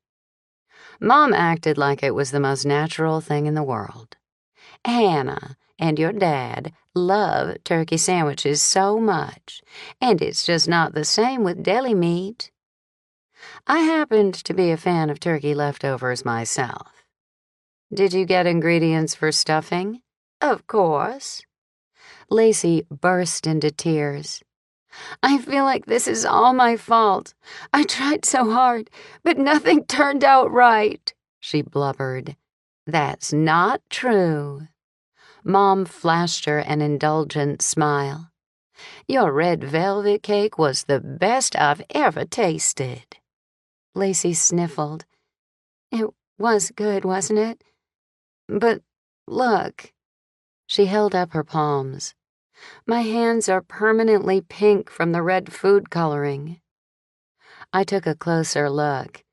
"That will wash off eventually, won't it?" "It hasn't yet." She looked completely miserable. George chuckled, but in a nice way. He hugged his wife from behind. "The things that went wrong were outside of your control, Lace. Christmas dinner was great. You had fun shopping today, didn't you?" "I'm sorry to be such a mess." My mother, the micromanager, started issuing orders. "Lacey, call your father and invite him. Then wake Marnie. After lunch, take her to a beauty parlor or one of those day spas. She'll feel much better." Aha! Finally, a chink in Mom's plans. If you recall, Marnie came home last night in a Santa coat and elf shoes. Lacey covered her eyes with her hands. "I'm so embarrassed." "The shoes would have been tough," Mom conceded. "But you and Daisy found them. You don't mind lending her clothes, do you, sweetie?" Actually, I didn't mind at all, though I was a good bit shorter and rounder than Marnie, so I had my doubts that she'd find much that fit her in my closet. "George, you and your father take Jen and Vegas ice skating this afternoon, and Lacey will make a list of clothes for you to pick up at your house on the way back. There." She dusted her hands off, clearly pleased with herself. "Have you completely forgotten that you and Hannah volunteered me to take over Bonnie's auction in 2 days? I'm sorry, Lacey, but I have no idea how much work is involved. I really need to focus on that instead of a dinner party." Lacey's disappointed expression reminded me of Jen when she was told she couldn't have something she wanted, like an ice cream cone. I felt totally heartless. Mom intervened quickly. "Sophie, hon, you can roast a turkey in your sleep. I'll handle the stuffing. Hannah can be in charge of cocktails. It won't be a problem at all." My mother had made up her mind, and to be perfectly honest, she was right. Roasting a turkey was almost a no-brainer. It was all the side dishes that required so much time. After lunch, I took a mug of cinnamon-spiced tea back to the tiny study that served as my office. Daisy sprawled at my feet and Moki curled up on the sofa, both probably fearful that if they stuck around the kitchen, they too would soon be assigned a task by Mom. I didn't have a lot of information about the Auld Lang Syne auction, but I found the website, which filled me in on details. The only contact information was for Bonnie. It appeared she'd kept the business end of things close to the vest. I made a few phone calls to allay fears of cancellation. Bonnie had booked a well-known local venue for the auction. Long a cultural center in Alexandria, it had served as a hospital during the Civil War. Now a museum, the elegant building was still popular for lectures and weddings. Word of Bonnie's untimely death had reached the facility coordinator, who expressed relief on hearing from me. She had the name of the auctioneer, so I phoned him next. Within an hour, I had my bearings and confirmation from most of the significant people involved, but I had no idea where Bonnie kept the items being offered for auction. I was betting on a spare bedroom in her house, or a storage room in her organizing business. Whether I liked it or not, I would have to bring up the delicate topic with Beau. He didn't answer his phone when I called. I snapped a leash on Daisy and told Mom I was headed for Beau's condo. She and Hannah packed up the cake and casserole they'd made for Beau and readily walked over to his place with me. Located near the waterfront, in the heart of Old Town, Beau's condo must have cost him a small fortune. The new building combined the typical red brick exterior of colonial buildings with sleek, modern lines. Shauna answered the door when I rang the bell, and she accepted the food graciously. If I hadn't known better, I'd have thought she was Beau's wife. We followed her through a cluster of people that crowded the tiny apartment. She placed the food on a dining table and thanked us for coming. "How is Beau holding up?" I asked. "I think he's numb. Everyone has been so kind, but there's a lot to do, and he's a little off his stride." Mom, Hannah, and I moseyed over to Beau to express our condolences. He said the same thing to each of us. "Thank you for coming." His eyes blank, I didn't think he saw any of us. "Beau," I said gently, "in honor of Bonnie's memory, the Auld Lang Syne auction will go on as scheduled. I'm stepping in to help, but I don't know where Bonnie stored the auction items." His eyes met mine and showed a flicker of recognition. "I forgot all about that. I guess she has them at her office. If you could leave your address with Tyler, I'll find a key and have it delivered to you." I thanked him, and though I wanted to urge him to hurry, it didn't seem the right thing to do.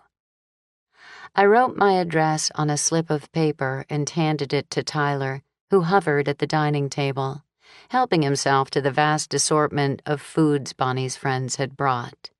"It's the house where you picked up Shauna. Beau's going to have a key to Bonnie's shop delivered to me, so I'll have access to the auction items. Were you involved with the auction?" He popped a miniature ham biscuit into his mouth and spoke before he finished eating it. "Not much. I used to lug things around for her." Hannah tapped my arm. "I've had about enough." We left, much more somber than we had been when we arrived. Fortunately, it wasn't a long walk home. I tried to brighten our spirits by encouraging Mom and Hannah to keep an eye out for a Santa Claus who was missing a jacket and a hat. Unfortunately, we didn't see him. The house was quiet when we got home, and the three of us knocked out dinner in no time. I wasn't used to having my sister and mother helping in the kitchen, but it went very well. Maybe because we gossiped about Bonnie, Phil, and Marnie. Hannah appointed herself official chopper, which sped up everything. I scooped up handfuls of diced carrots, crisp slices of celery, and pungent onions, and spread them in the bottom of the turkey roaster, along with a cup of water.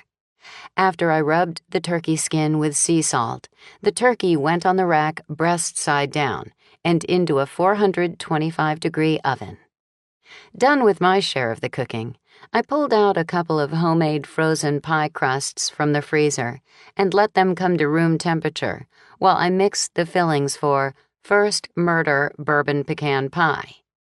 An hour later, the pies had baked, the turkey and stuffing were still in the oven, and we had set the table with an elegant green holly jacquard tablecloth and red napkins.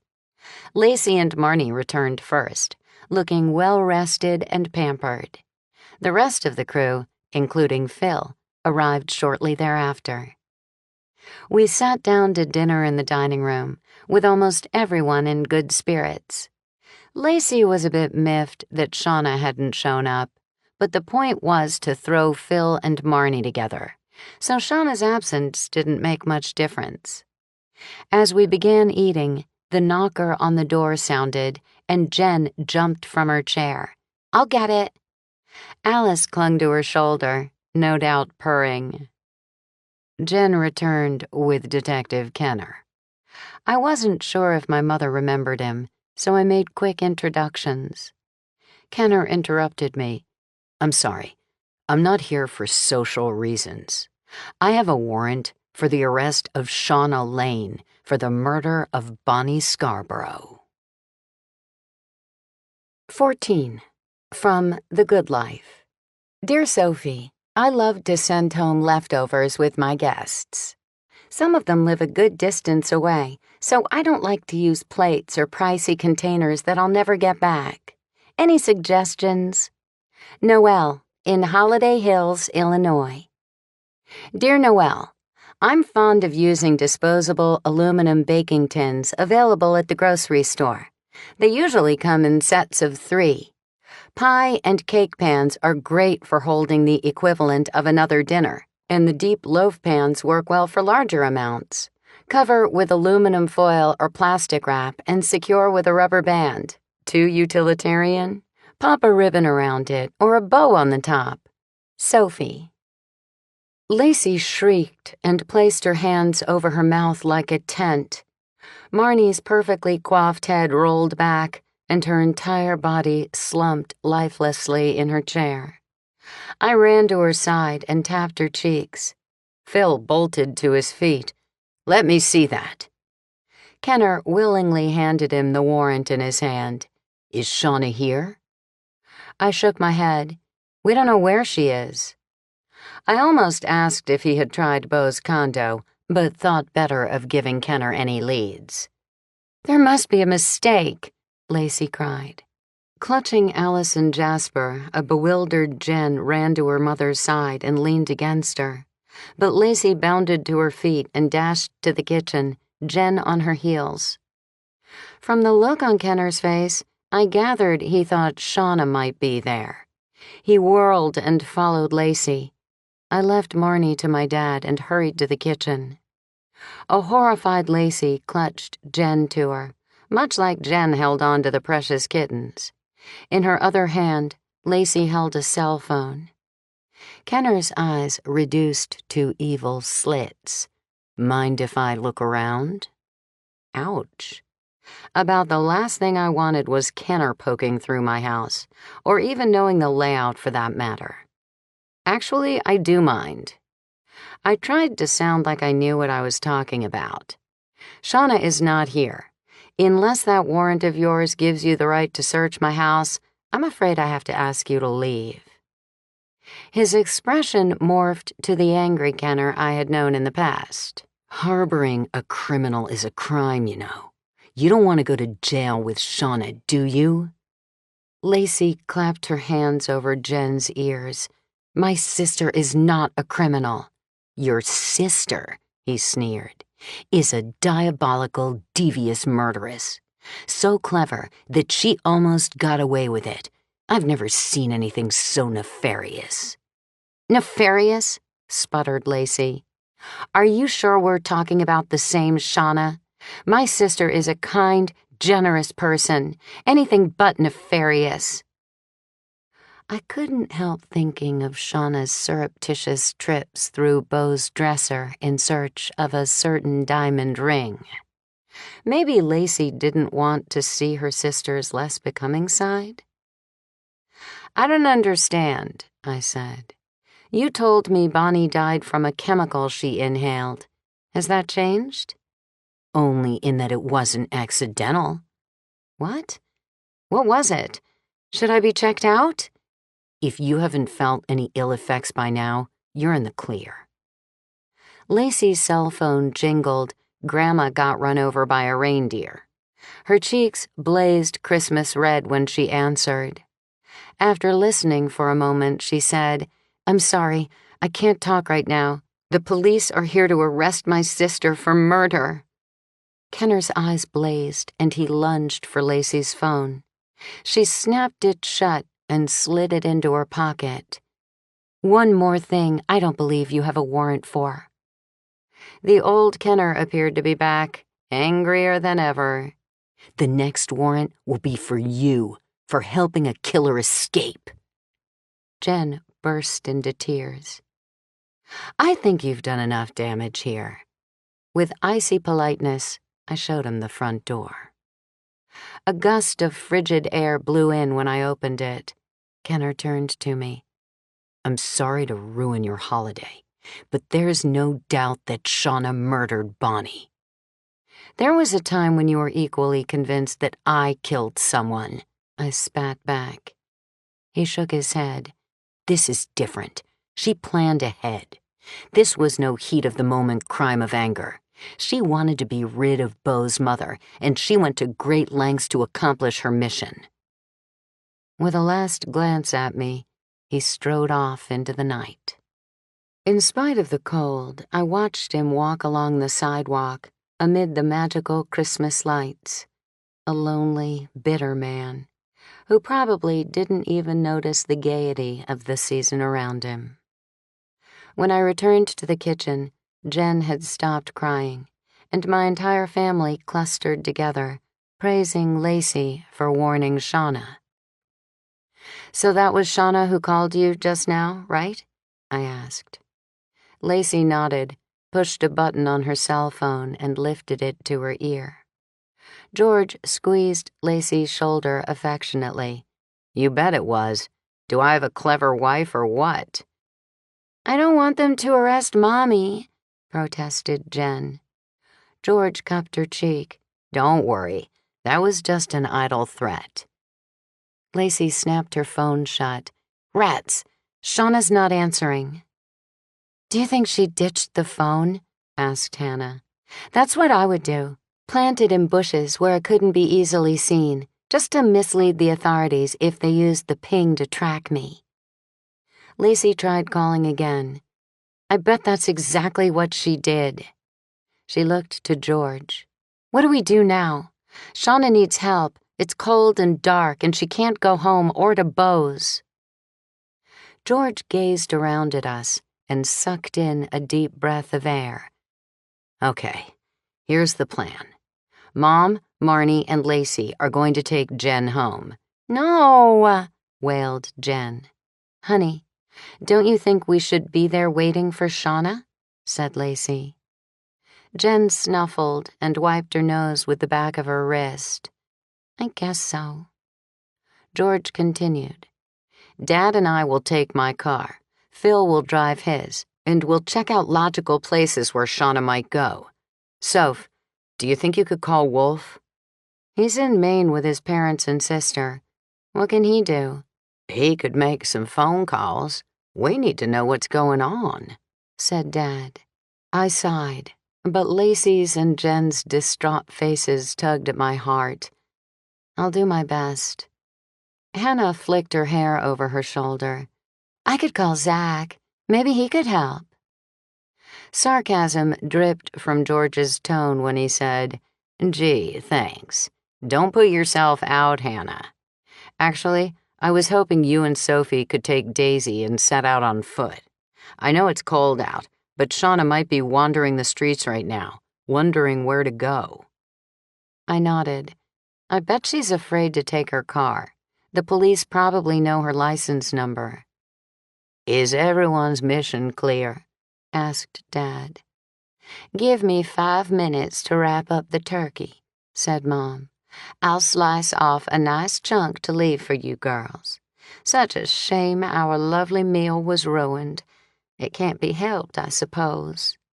Lacey shooed Jen away with an admonition to pack fast. The second Jen left the kitchen, Lacey pulled aluminum foil from the box. "We have to hurry before it dawns on Jen that she'll have to leave the kittens here. Sophie, do you mind that we're taking so much of the food? I feel like we're stealing your dinner."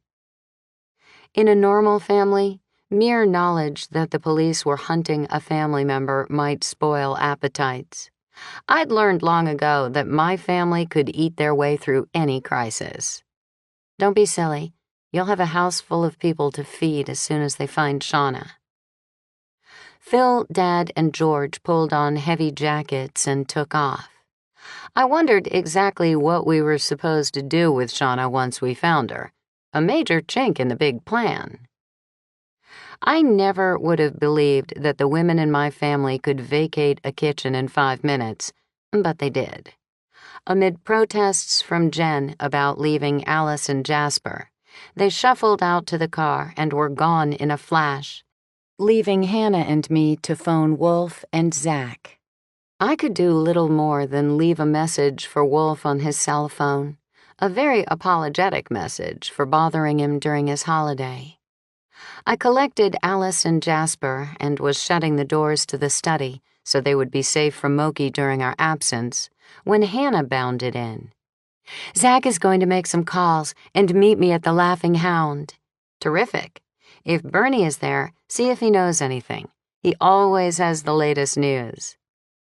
She took off up the stairs to freshen her makeup and don a more alluring outfit. Meanwhile, I wrapped up in boots, muffler, gloves, and a bulky down jacket with a hood.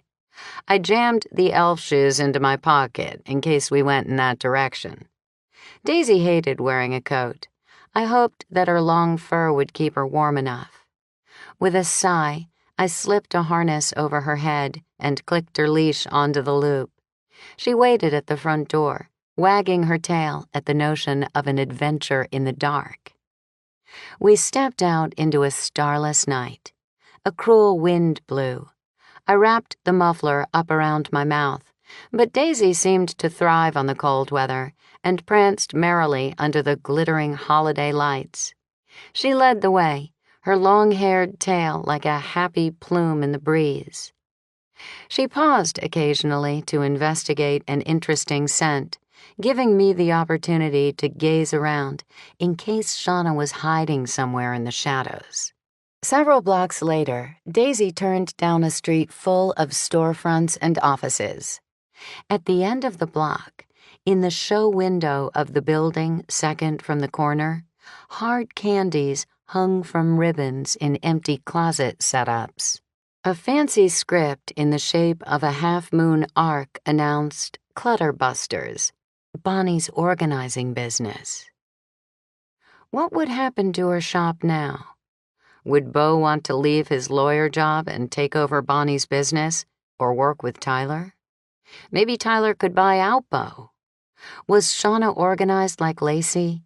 Maybe she would take over Bonnie's position once the mistake of her murder arrest was cleared up. "Come on, Daisy." I gave her leash a little twitch, but she pressed her nose against the store window. Did Bonnie have a resident cat to declutter mice? There certainly wasn't a cat in the lighted window display. Cupping my hands around my eyes, I tried to focus on the interior behind the window. A light glowed briefly far in the back, so briefly that I wondered if I had imagined it. Daisy pawed at the window, confirming that she'd seen something too. I leaned against the window to look again. A small orb of light flashed briefly in our direction. I thought we might have been seen, and my heart pounded. Fortunately, the light moved on. Barely visible in the dark interior of the store, the obscure shadow of a person moved about. 15. From The Good Life. Dear Sophie, my mother-in-law, a woman who lectures me endlessly about organizing my house, is visiting and nagging me to take down my Christmas tree. I hate it each year when all the ornaments are rolling around and it looks like the tree exploded. Other than buying her a one-way ticket out of town, how can I take down the tree so she won't see the chaos? Disorganized daughter-in-law in Spruce, Michigan. Dear Disorganized, don't explode the tree. Take off ornaments first, placing them in the boxes in which they came. Tuck those boxes into a bigger box and stash away. Then remove the ornaments that don't have boxes.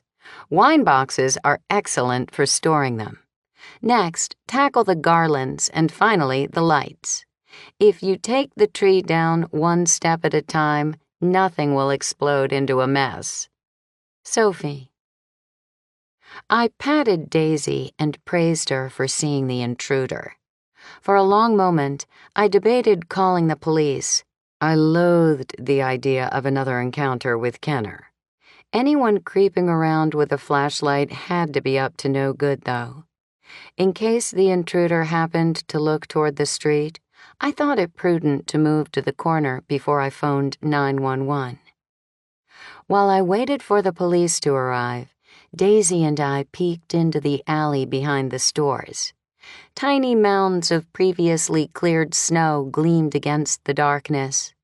The rear hatch was open on a large SUV parked behind Bonnie's store. I pulled Daisy back and, glad I was wearing pants, straddled her to keep her close while I spied. I leaned forward and watched as someone loaded a box into the SUV. He returned to the store and, seconds later, pushed another box into the car. A police siren howled in the distance, and Daisy, a hound mix, joined in. I tried to quiet her, but as the siren came closer and grew louder, so did Daisy.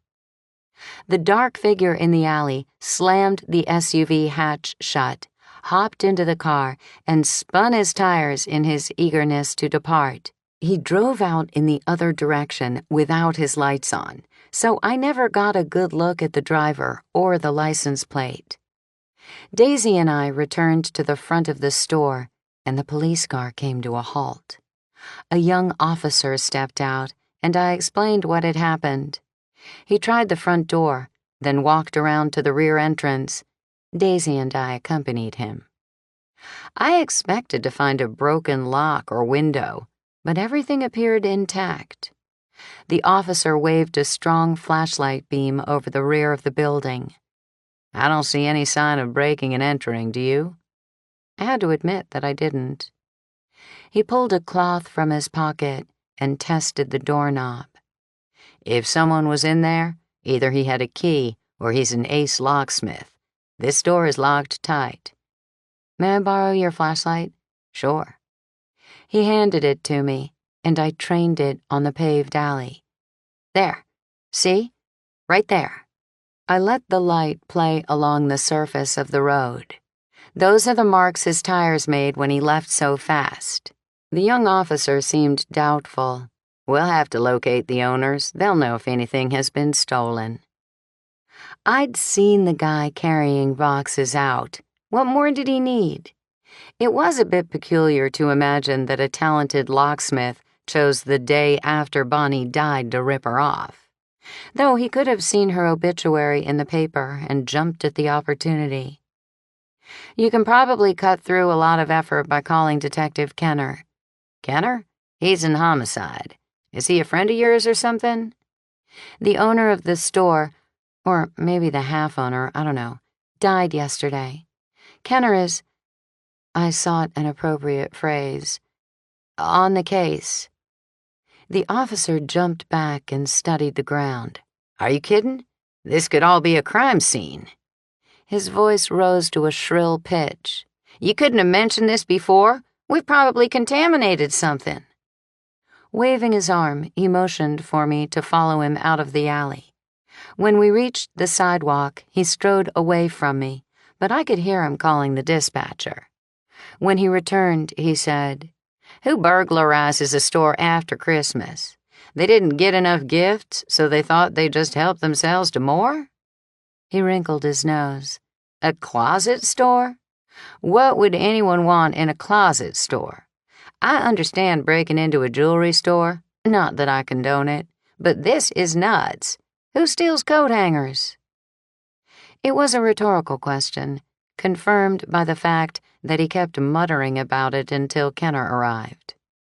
Even though they spoke privately, I could hear him telling Kenner that I'd concealed the owner's death from him. Kenner kept his eyes on me the whole time the young officer pleaded his case. He finally nodded and, without a word, strode over to me. A burglar?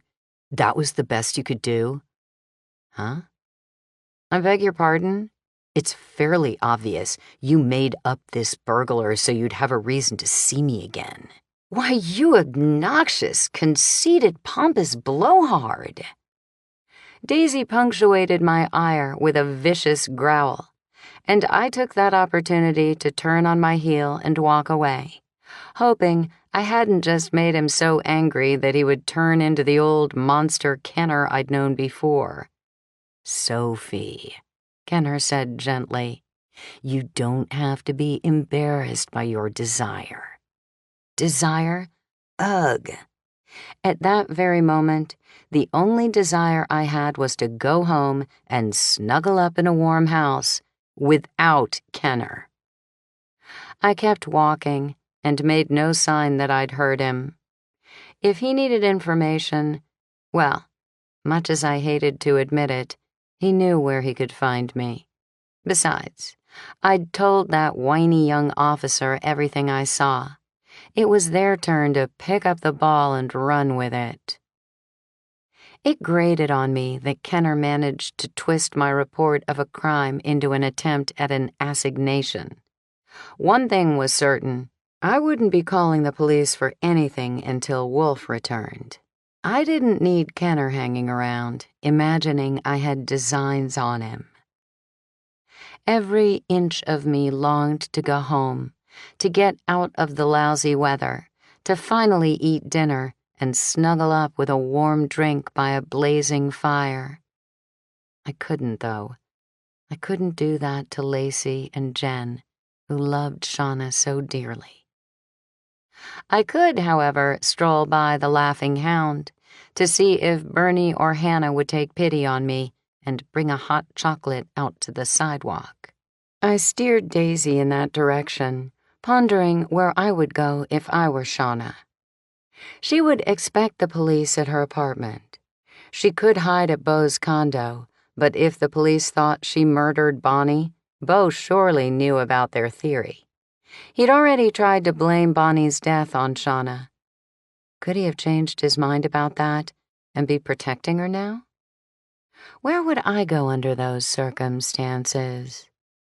I guessed I would turn myself in, but not until I had consulted an attorney. Had she met some of Old Town's legal eagles while she waitressed? Probably. Daisy and I hoofed it over to Bernie's restaurant. I felt a little like Tiny Tim, standing out in the cold and staring in at the fancy people having a good time. I poked my head in the door and asked the seating host if he could send Bernie out. He gave me an annoyed look, but through the glass doors, I watched him walk toward the back and hoped he was fetching Bernie. Minutes later, Bernie shot out the door.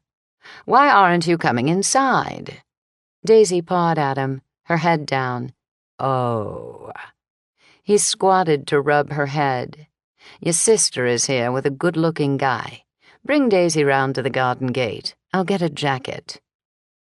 Daisy and I let ourselves into the garden area where I'd watched Marnie only the day before. As though he could read my mind, Bernie joined us minutes later with 2 Irish monks, hot chocolate with Bailey's Irish cream and Frangelico. Steam wafted from the mugs and whipped cream melted into the liquid. Thoughtful Bernie hadn't forgotten Daisy. He handed her an aluminum takeout tin of leftover prime rib. "Hannah and her new beau seem to be getting fairly close," Bernie said. "We're supposed to be out looking for Shauna. She didn't come here, I suppose?" I sipped at the rich, hot liquid. Bernie exhaled. "Kenna came by looking for her. You don't think she really killed Bonnie, do you? You know her better than I do. All I know is that she was obsessed with getting a Christmas proposal from Beau. It was all she thought of. Yeah, we heard about it non-stop here, too. It doesn't follow, though. Even if she was upset with Bonnie for announcing her own engagement, it wouldn't make sense to kill her. That wouldn't have changed the situation. Unless she thought Bonnie stood in the way. Nah." Bernie held his mug with ungloved hands. Shauna is a sweetheart. She remembers everyone's birthday. She's always cheery. I don't see it. Don't get me wrong, I like Shauna, but I'm not sure she's the type to plan a complex murder. Bashing Bonnie over the head in front of everyone at the party in a fit of anger would have been more her style. Planning? Not Shauna's forte. Planning? What did Kenner tell you? Not much. The man is irritatingly coy. But the local rumor mill has it that the killer managed to pipe some sort of gas into her house. Doesn't sound like anything Shauna would figure out on her own. I gulped the warm liquid while watching Daisy push the aluminum tin around with her nose to be sure she got every last morsel of meat. Are you saying you think someone helped her? Bernie shot me an exasperated glance. No. In the bluntest but not nicest way, just between us, I'm saying Shauna isn't bright enough to have thought of something so devious, much less executed it. Lacey did strike me as the smarter sister. It's hard to imagine anyone would do that. Would you know how? The cold had pinked Bernie's fair cheeks, but a blush rose up his neck. Actually, I would. But don't spread that round. I don't want Kenner after me. I should have known. Bernie, whose nose had been broken at some point and left a bit askew, whose sandy hair always appeared as though he'd just gotten out of bed, who looked more like Dennis the Menace than a restaurateur, was something of a Renaissance man. His unending array of talents never failed to amaze me. A light snow began to drift down again. I finished my drink and handed him the empty mug, thanking him. Bernie leaned over and kissed my cheek. Merry Christmas, Sophie. Thanks for Daisy's treat, too. We headed for the gate. Keep me posted about Shauna, he called after us.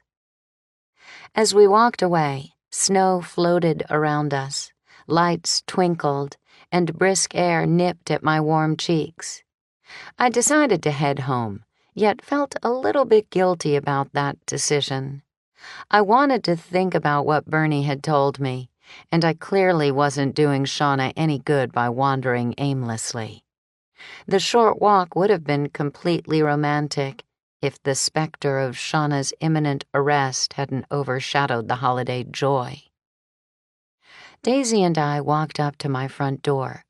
A dusting of snow clung to the pine wreath I had adorned with holly leaves, fresh red berries, and pine cones. I slid my key into the lock and opened the door. Without my noisy family hanging out, my house had become eerily still. I lit the fire in the kitchen fireplace and turned on the Christmas lights to cozy it up. I was about to make myself a turkey sandwich when the phone rang. I'm out of town for 3 days, and you're already in trouble? Asked Wolf. His voice resonated with depth and warmth, and suddenly I wished he weren't so far away. I miss you. Ugh, why did I say that? He would surely misinterpret it. He chuckled. Me too. It's great to see my folks, though. Have they found Shauna yet? How did you know about that? I know my Sophie. She would never call unless something was very wrong. I placed a couple of calls to my pals and got this scoop. The victim's son told the police that Shauna killed Bonnie because she was against their marriage. That's odd. I'm under the impression that Shauna didn't know about Bonnie's feelings until after she was dead. But I did find an engagement ring in Bonnie's purse. Do you think she pinched it so Beau wouldn't have it to propose to Shauna? In her purse? Wolf chuckled. Snooping already, Sophie? I was not snooping. I just got back from looking for Shauna. Get this. Someone broke into Bonnie's store tonight and was removing things. Wolf was silent for a moment. It wouldn't be the first time someone saw an obituary and took advantage of the situation. On the other hand, It certainly is suspicious timing. Do you have any reason to think someone was cleaning up some sort of evidence? Only the fact that the burglar had a key. There was no sign of forced entry. Kenner on the case? Of course. I heard Wolf sigh. Stay away from him, okay? Wolf, did you find out how Bonnie died? Kenner won't tell me. Looks like Shauna gave Bonnie a Christmas gift that spewed poisonous gas when she opened it. I staggered backward and fell into a chair by the fire. What was that phrase? Malice aforethought. Shauna hadn't killed Bonnie because of the way she acted at the party. She had to have planned the murder well in advance. Where do you buy poisonous gas? Good question. Isn't that the craziest thing? Plus, it had to be rigged to go off somehow. Man, I wish I was there for this one. When are you coming back? I still have to drive my folks home to Pennsylvania, and they're having a blast, so I hate to cut the trip short. Soph, keep me posted, okay? I promised to keep him in the loop, though frankly, he had connections who could tell him more in an instant. I hung up and stretched my bare toes toward the flickering warmth of the flames. Moki jumped into my lap, probably wondering why I hadn't diced any turkey for him yet, and head-butted me. I stroked him absently. I had been the first person on the scene, so the gift in question must have been the music box that I found on the floor. It made some degree of sense in the abstract. Bonnie had brought the gift home from her party, opened it, and died when she inhaled poison. But if Bernie was right, and as Shauna's boss, he was certainly in a position to gauge her abilities, Shauna wasn't the brightest bulb. Just because I wouldn't know how to go about creating a poisonous music box didn't mean she couldn't, though. A person could find instructions for just about anything on the internet these days. Maybe she really had planned to get rid of Beau's mother. I didn't have to look far for motives. Everyone in Lacey's family wished Bonnie would drop dead. Shauna could have thought Bonnie would come between her and Beau, or she could have lost it when her father showed up with Bonnie as his date. I held Moki close and exhaled a long breath. Poor Lacey. As if they hadn't had enough problems, it looked to me like Shauna would be doing time. Daisy nudged me with her nose, a gentle reminder that her dinner was late. Bernie's treat was only an appetizer? I asked. She wagged her tail in response and pawed at me gently. At least we'd roasted the turkey earlier in the day. Moki and Daisy would enjoy it as much as I would. I made their dinners and added diced turkey to their food before making my sandwich. I heated a mini baguette in the oven and cut thin slices of turkey breast. With relief, I found Mom had left a good bit of cranberry sauce behind. My mouth practically watered at the treat of turkey and cranberry sauce. I slid the bread out of the oven, halved it, added a bit of mayonnaise to both sides, layered the slices of turkey breast on one side, and added a generous dollop of the burst berries. I had just placed the top of my sandwich when Daisy growled and raced for the sunroom. Oh no. The only person she'd been growling at lately was Kenner. I hoped he wasn't back, imagining some sort of romantic connection. I turned off all the overhead lights and crept into the sunroom. A shadowy figure lurked outside the door. 16. From The Good Life. Dear Sophie, I'm addicted to wreaths. I hang them on each window, on the front and back doors, and over the fireplaces. Storing one or two wasn't a problem, but how do I store so many without squashing them? Going in Circles, in Advent, West Virginia. Dear Going in Circles, look up, in a closet, that is. A lot of walk-in closets and utility closets have plenty of empty space around the top. Hang your wreaths high, out of the way. If you have a basement or attic, use threaded rod hangers to hang a long, removable rod parallel to the ceiling. Slide your wreaths onto the rod, drape with an old sheet, and they'll be ready for next year. Sophie. The shadow knocked tentatively. Sophie. It was a desperate whisper. Shauna? She knocked again, ever so softly. I neared the door and recognized Shauna peering through the glass. Quickly, I unlocked the door to let her in. She trembled with fear. Thank you, Sophie, she whispered. Is anyone else here? Normally, I wouldn't have let a killer into my house, nor would I have admitted to being alone. But something about Shauna struck a chord with me. She seemed pathetic and frightened. If Hannah were in the same situation, I hoped Lacey would help her. No one is here but me. They're all out looking for you. I switched on a small lamp. She pressed bloodless fingers against her face. I don't know what to do, where to go. I didn't kill Bonnie. Honest, I didn't. That horrible Detective Kenner has me in the electric chair already. You believe me, don't you? I was searching for a vaguely reassuring but non-committal response when I realized that I did believe her. I had run up against Kenner before and knew how stubborn he could be when he thought he had figured out a crime, even if he was dead wrong. I also trusted Bernie's judgment and had doubts about Shauna's ability to conceive and construct the devious method of killing Bonnie. She rubbed her hands together to warm them. He convinced Beau that I murdered his mother. Far be it from me to defend Kenner, but I had been there when Beau found out his mother died, and he'd blamed it on Shauna without any help from Kenner, or anyone else for that matter. I lost everything, Sophie. My life is over. They're saying I poisoned her with some kind of gas. I don't even understand how a person would do that. Either she was being honest and I was right about her being innocent, or she was a talented actress. I reached for her jacket. You're sopping wet.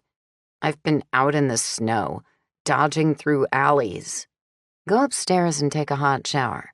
You're taller than I am, but maybe you can find some dry sweats in my closet. Meanwhile, I'll try to reach your dad. Okay? She nodded, handed me her jacket, and shuffled toward the stairs. While she showered, I made her piping hot chocolate, carried it upstairs, and left it next to the sink. If she didn't warm up, she would get sick. I heard the water stop as I returned to the kitchen. I phoned Phil on his cell phone number. Maybe he would be able to hire an attorney who could smooth the way if Shauna turned herself in. When Phil answered his phone, I tried to convey the message in code in case anyone was listening. We're reconvening at my house. He promised to be there soon. As I hung up, Daisy headed to the front door. Moments later, I heard a clatter. Not Kenner. Oh, please, not Kenner. He would toss us both in jail if he found Shauna at my house. I peered through the peephole in the door, wondering if I dared not open it. Was it illegal not to open the door for a cop? I tried to still my hammering heart. I couldn't make out anything through the peephole. Was Shauna dressed yet? Could she escape out the back before Kenner figured out that she was here? Had he followed her? What if he had listened to my phone call? Kenner had warned Lacey and me about harboring a criminal. Had he come back with a search warrant for my house? Arr! I beat my head gently against the door. What now? I peered through the peephole again. Why hadn't the person knocked on the door yet? Shauna was upstairs, and I couldn't imagine who else would dally at my door. Leaving the safety chain in place, I eased the door open for a better look. There, under the romantic glow of the Christmas lights surrounding my door, Hannah had locked lips with Zach. My initial relief faded as I gently closed the door. He was still a cop. Hannah had surely told him about Shauna. He may have even made some phone calls to find out more. What would he do if he found her in my house? I stood with my back against the door, as though it would send some sort of psychic message to Hannah to get rid of Zach. It didn't work. I could feel the door handle turn against my back. Hannah barged in, holding Zach's hand. They shook snow off their coats, laughing about a branch that had deposited its snowy load onto them. I gently shooed them into the living room and suggested Zach light a fire. I eyed Hannah. Should I risk telling her Shauna was upstairs? Or was she so deep in the throes of new love that she would blab? I scurried around the living room, turning on the lights on the tree and on boughs of pine decorating the mantel. It turned out they'd eaten at Bernie's, so I offered to whip up after-dinner drinks for them, anything to keep them in the living room, where they'd be least likely to see Shauna. To cover up the sound of Shauna's footsteps upstairs, I turned on lively Christmas music and was immediately rewarded with It's Cold Outside. Not the noisiest song, but Hannah and Zach would relate to it tonight. I rushed into the kitchen to make their drinks and saw a car cruising slowly down my block, as though the driver sought a parking space. Crossing my fingers, I hoped it was Phil and that we could get Shauna squared away before any of the rest of us got into trouble. My stomach rumbled, out of nervousness as much as hunger. I reached for my sandwich. A few crumbs dotted the plate, but the sandwich was gone. Daisy looked up at me innocently. I was about to scold her, but realized she wouldn't have left crumbs. She wasn't licking her chops either. But if she didn't take it, then where did it go? Shauna. I sped to the sunroom and gazed into my backyard. The gate to the alley closed behind someone. Hoping I'd been right about the car cruising the street, I ran through the house and out the front door in search of Phil's car. Someone was trying to parallel park a boat-sized car in a spot far too small for it. I sped up and knocked on the window. Thank goodness I'd been right. It was Phil. She's in the alley. I pointed to help him understand. Is she okay? Fine, but confused. She needs your help. This is my fault, he moaned. I just wanted to make Marnie jealous, but now I wish I had never met Bonnie. I needed to prove to Marnie, and maybe to myself too, that I was attractive to other women. I guess I'm not. I lied about seeing other women. Bonnie was the only one. And now, I think she was using me to break up Shauna and Beau. Who knew that Bonnie would be crazy enough to announce our engagement at her party? But you were engaged? No. I have no idea where she got that ring she flashed around. Never in my wildest dreams did I think anything like this would happen. I peered through the window at him. Could I believe what he was saying? He seemed sincere. But if Phil hadn't been engaged to Bonnie, what would have possessed her to make such an announcement? She'd obviously planned it since she brought along a ring. Why didn't you say something then? She took me by surprise. Plus, I would never embarrass a lady in front of her friends and family like that. I figured I'd deal with it later. But then Shauna ran out of the room and the whole thing just spiraled out of control. Now Bonnie's dead and the cops are after Shauna. I've been driving around in circles, looking for my little girl and chastising myself for bringing this horrible situation on my family. I appreciated his grief, but he didn't have time to linger. Shauna could turn down another alley and be lost in the shadows in seconds. Besides, I'd noticed a movement in a nearby car. It was too cold to just hang out in a car. I had a bad feeling Kenner had charged someone with the unenviable duty of watching my house. Phil, I think we're being watched. I'm going to act like I'm wishing you a nice holiday, okay? You need to find Shauna while she's still in the neighborhood. Phil put the car in gear, and I backed away from the driver's window, shouting, "Happy holidays! It was great seeing you." I stood in the middle of the street, hoping to prevent Kenner's henchmen from pulling out immediately behind Phil.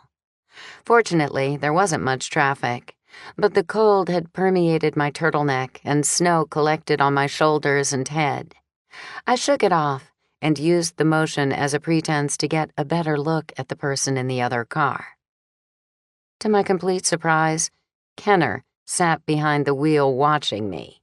Phil's taillights disappeared around the corner at the far end of the street. I said a little prayer that he would find Shauna.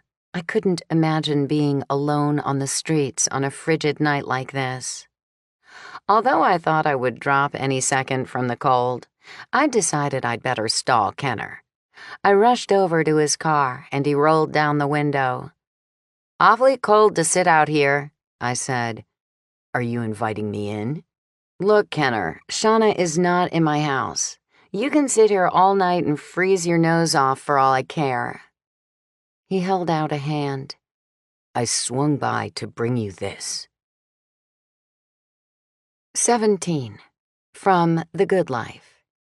Dear Sophie, I try so hard to be organized, but papers accumulate in piles until I can't stand it.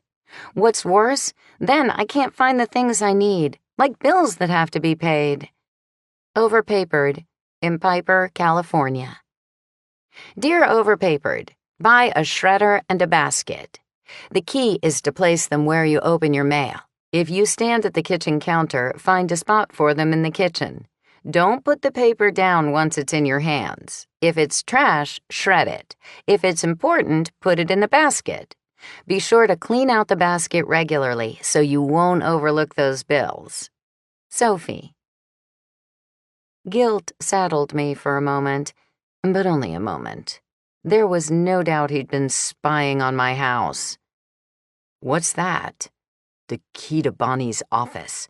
You'll need access for the auction." "How did you know about that?" He grinned, his horsey teeth gleaming in the semi-dark. "I'm in charge of the auction for the Alexandria police. Bo asked me to give you the keys." Arrgh. How did I get myself into these messes? The last thing I needed was more contact with Kenner. I sighed and took the key from his palm, but he closed his fingers over mine and pressed. A shiver sparked down my back, and it was not from the cold air. I tried to jerk my hand away, but Kenner held fast. There just wasn't any good way around this. As sweetly as I could, I said, "I'm sorry, Kenner. The truth is that I'm seeing Wolf." There. It was out in the open, plain as it could be, clear enough for anyone to understand. Kenner didn't release my fingers. "Married?" I tilted my head in irritation. "No." "Engaged?" "No." "Then consider this my declaration of a good old-fashioned fight for your affections." He leaned forward and kissed the back of my hand. Ugh! I was so horrified that I jerked it out of his firm grip. Fortunately, the key was in my possession. I should have said something clever, should have shot back a retort, but he left me speechless, and I marched to my house without so much as a glance back at him. I did, however, continue to surreptitiously spy from my windows. His car remained in place, even after I fed the kittens, Moki and Daisy, ate a turkey sandwich, and went up to bed. I rose early the next morning, thoughts of the Old Lang Syne auction hammering me. Heaven only knew what remained to be done by tomorrow. I donned jeans with an elastic waist and an oversized sweater the color of celery. Grateful that I could call on my entire family to pitch in, I made a big pot of coffee and poured half of it into a carafe to take with me to Bonnie's office.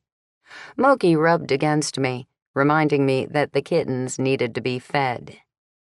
The door to my study was open, and the kittens nowhere to be seen, so I assumed Hannah had taken them upstairs to sleep with her.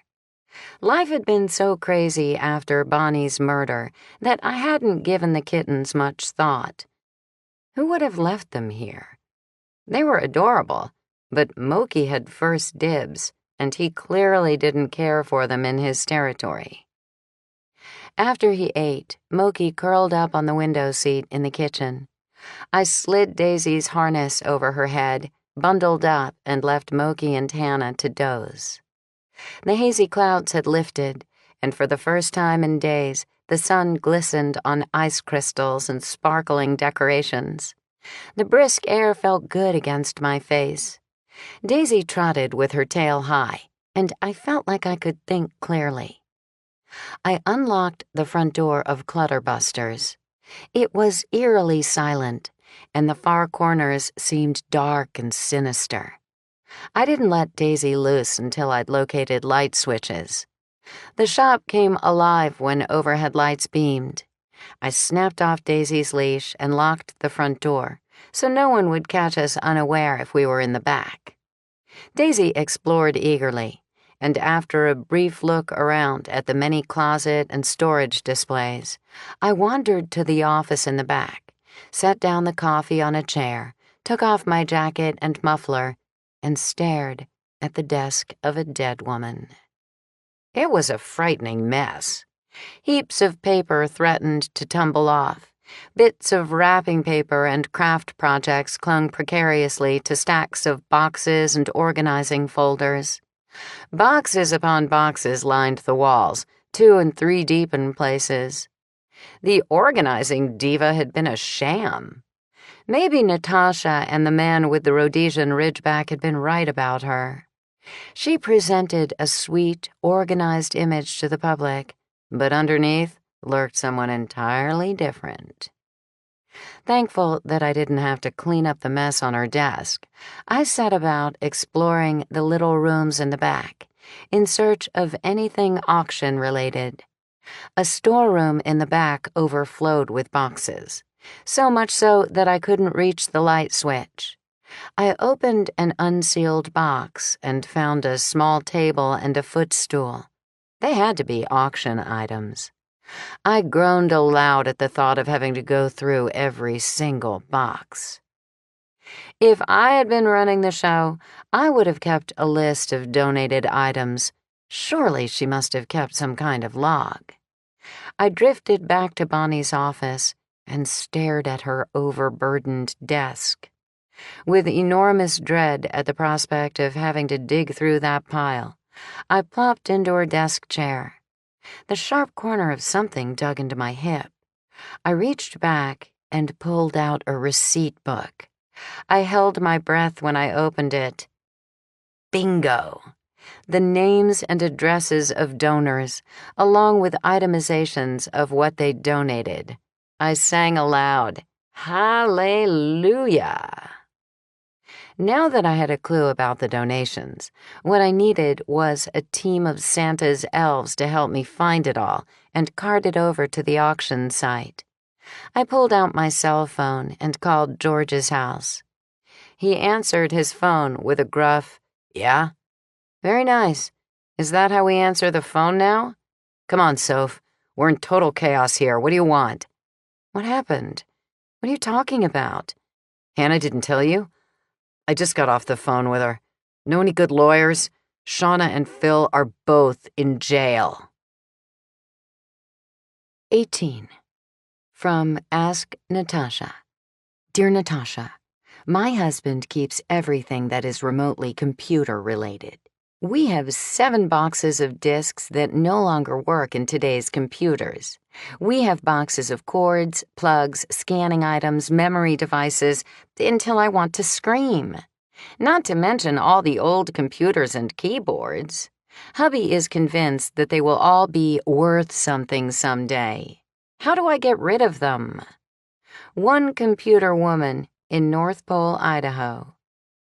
Dear one computer woman, I have learned the hard way that there are some things that cannot be wrenched away from men, no matter how useless, filthy, broken, or outdated. I recommend giving up a closet or a storage cabinet in the garage to hubby for his computer clutter. Mark it with a piece of straw in the door, so that it will fall to the ground if the door is opened. If he doesn't open it for 2 years, have the contents hauled away. Natasha. I jumped to my feet. When did this happen? Early this morning. Shauna was arrested for murder, and Phil was taken in for helping her. An accomplice after the fact or something. Now we're worried that they think Phil was involved in the murder all along. Oh, no. It made sense that the police might think someone more clever had rigged up the gas. Phil had seemed perfectly happy with Bonnie on Christmas Day, though. He didn't have a reason to kill her. Well, not until she announced their engagement, anyway. So what now? We're coming to town in the hope we can find a lawyer who can spring them. He lowered his voice. Do you have something to keep Lacey occupied? She and Marnie are beside themselves. Did I have something to keep them busy? You bet. Come straight to Bonnie's business. The second I hung up, my phone rang. Hannah was calling to relay the message from George. I thought you were home until I found your note in the kitchen. Feel like calling Zach? I asked. Isn't he fabulous? Sophie, I'm dreamily in love. Call your dreamboat and tell him we need help organizing and transporting items for the auction. Then drive my SUV over here so we can fill it up, okay? Oh, Hannah, stop at a bakery and pick up croissants or donuts or whatever they have that looks good, and get lots of it. I poured myself coffee and revved up Bonnie's computer and printer, both nearly buried under papers. Please, please let her have kept a running list of all the items as they came in. That would save an enormous amount of time. I felt a little bit guilty going through her computer files, but someone had to do it. When I didn't find anything that sounded quite right, I gave up and made a list of what needed to be done. I'd just finished when Daisy barked in the front of the store. I raced to the door and unlocked it. My family piled in, along with a bunch of strangers who seemed to be there with Zach. He helped Hannah carry in the baked goods, grinning like a lovesick fool the whole time. I found a chair to stand on and explained my plan to everyone. Half an hour later, we had an unbelievable assembly line going. Cops took turns opening the boxes and calling out the contents. Lacey found the corresponding listing in the receipt book, and Hannah, the computer wizard, transferred the information to a spreadsheet. Zach then marked the boxes, and the cops moved them out to a troop of SUVs and vans that waited to transport them all. I put Jen in charge of Daisy, and George quietly slipped off to spring Shauna and Phil. Marnie seemed completely hopeless, and drifted aimlessly until I told her to find a coffee maker and disposable cups and brew coffee for our team of elves. I drove Dad over to the auction site and arrived just in time to receive the first load of items the cops were driving over. Surprisingly, the process went smoothly for 2 hours, and then Hannah called me. Houston, we have a problem. Better come back to Bonnie's shop. 19. From The Good Life. Dear Sophie, I have some expensive heirloom ornaments that I would like to pass along to my grandchildren someday. Should I store them in a special way to be sure they last? Doting Grandma in Silver Bell, Arizona. Dear Doting Grandma, ornaments, Christmas houses, and other collectibles should be stored in the boxes in which they came. The boxes are usually made to fit the exact dimensions of the items, which cushions and protects them. In addition, because boxes are so often thrown out, the value of collectibles is usually higher if the original box is still available and in good condition. Never store them where the temperature will exceed 80 degrees or be less than 40 degrees. Sophie. I left Dad with a couple of the cop elves so they could continue to receive the items en route while I drove back to Bonnie's shop. The second I entered the store, Daisy dashed to me for petting, and Jen ran along behind her, waving a Christmas ornament in the air. Here. She shoved it in my face. I squatted to Daisy's level and stroked my wriggling mutt with one hand, while accepting the ornament with the other. Handmade, it appeared to be a hard foam ball covered with glittery beads attached with pins. Very pretty. Zach walked up behind Jen, his mouth grim. That ornament is one of the items stolen from your brother's home on Christmas Eve. What? I stood up. Jen reached for the ornament. I made this for Grandma, but the thief stole it. Daisy found it behind a bunch of boxes in the back. I blinked at her, trying to absorb the implication. How could it have gotten here? Honey, I said as gently as I could, did you make this from a kit? Maybe it just looks like the one you made. Kit? I bought all the beads and made it myself. Look, see how some of the beads are a different shade of silver? They spell out Grandma's name, Inga. So they did. I looked to Zach, bewildered. I've got 3 officers phoning the donors to be sure they donated the goods and that they weren't stolen. So far, everything checks out. This is the only item we've found that corresponds to the list of stolen items. I'm not sure what to make of it. The Christmas Eve thief donated something to the auction and included this little bauble? How else could it possibly have gotten here? That's what I'm thinking. Zach ruffled his hair by running a hand through it. I can't quite wrap my head around it, though. The timing is a little bit weird. It wasn't stolen until Christmas Eve, and Bonnie was murdered on the day after Christmas, so she would have had to accept the donation on Christmas Day or before her party. A chorus of laughter broke out near the pastries. Is that Tyler? I asked. Could he have accepted the donation? Isn't he cute? Jen said. I'm so crushing on him.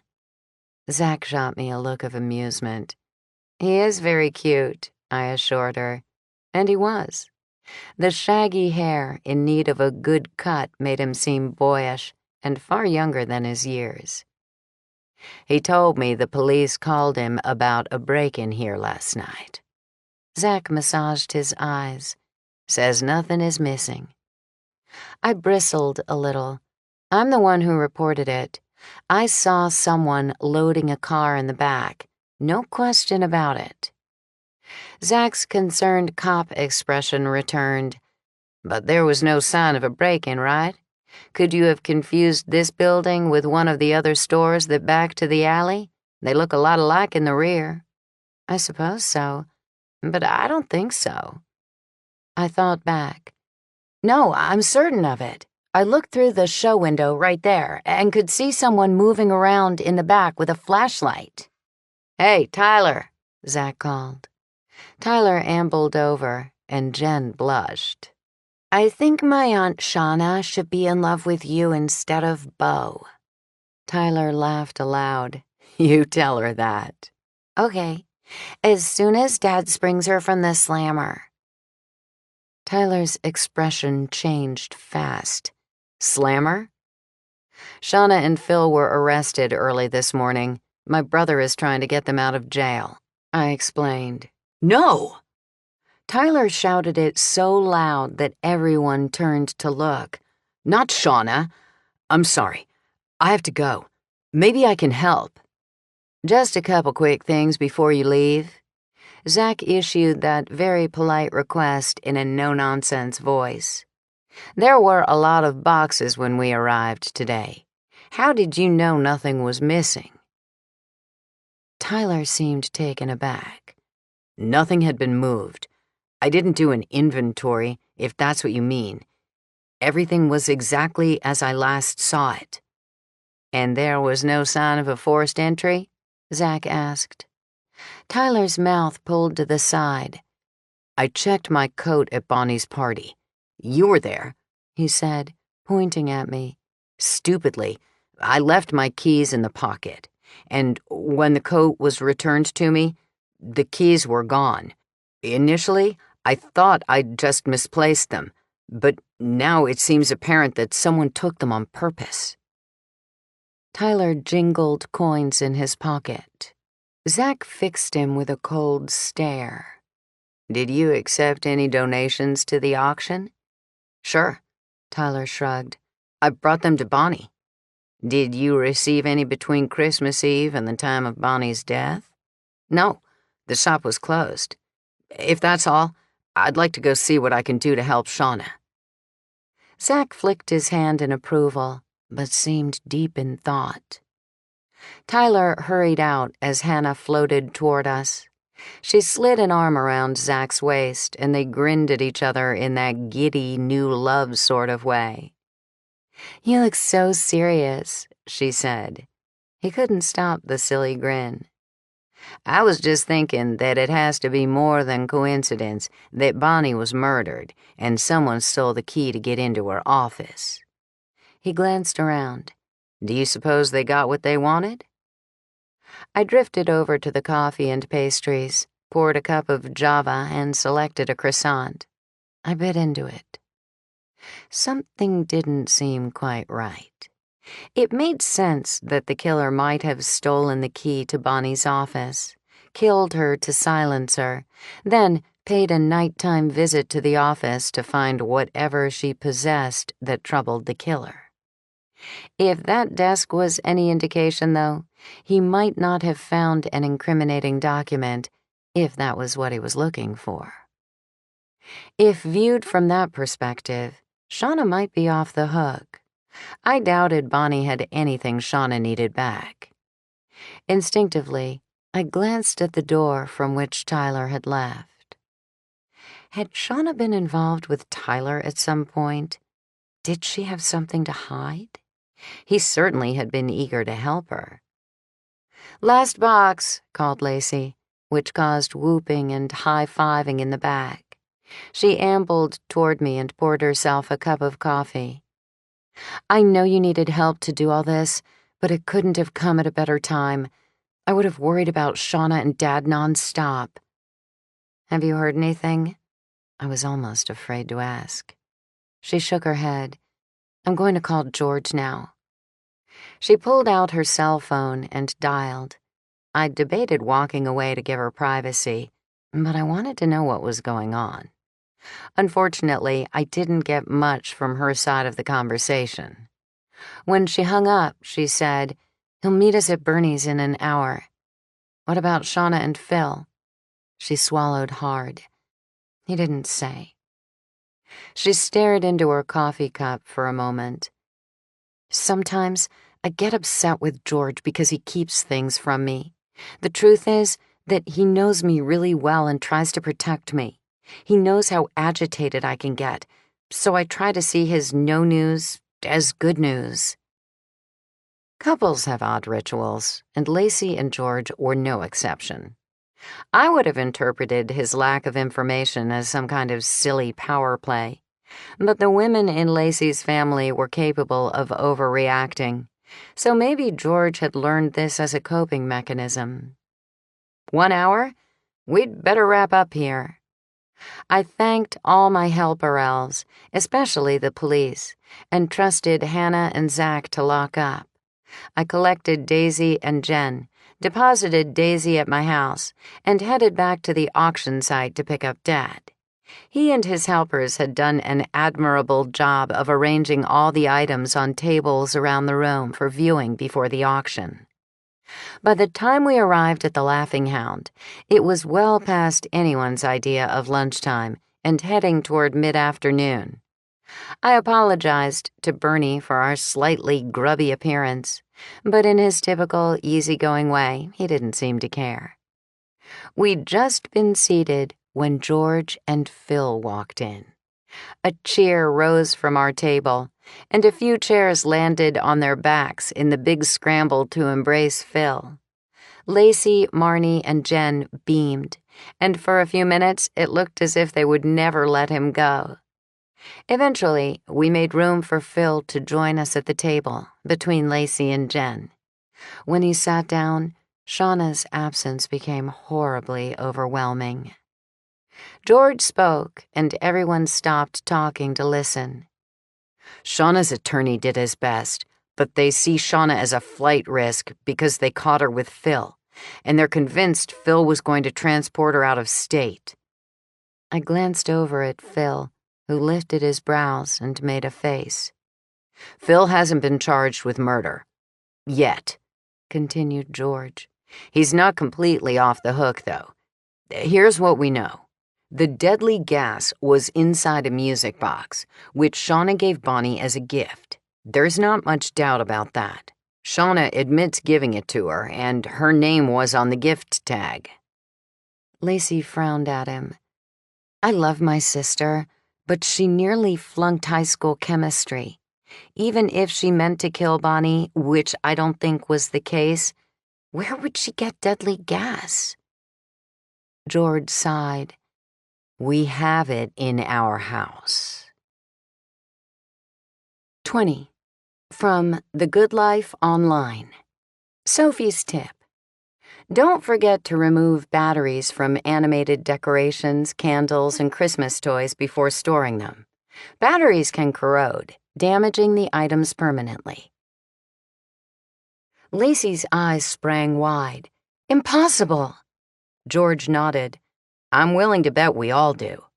It seems that if you combine ammonia, which most people have for window washing, with bleach, it makes an unbelievably deadly chlorine gas. People innocently make it at home all the time, thinking they're getting a better and stronger cleaning agent. I don't get it, I said. How could the gas be contained in the box? Wouldn't it have leached out? The two ingredients were in separate plastic bags in the lined movement compartment. The cops are saying when Bonnie wound it up to play its song, the winding action broke the bags, the ammonia and bleach combined, and wafted out. If Bonnie had been farther away from the box, she might have survived, but she probably held it on her lap and inhaled it before she realized what was happening. I thought I smelled chlorine in her house, but chalked it up to Bonnie being a cleaning fiend, I said. George raised his eyebrows. It's a good thing you broke that big window so fresh air could blow into the house. No wonder Kenner called it devious. What kind of person would do anything so heinous? As we bit into an assortment of Bernie's fabulous oversized sandwiches, I tuned out the conversation and entertained serious doubts about my judgment.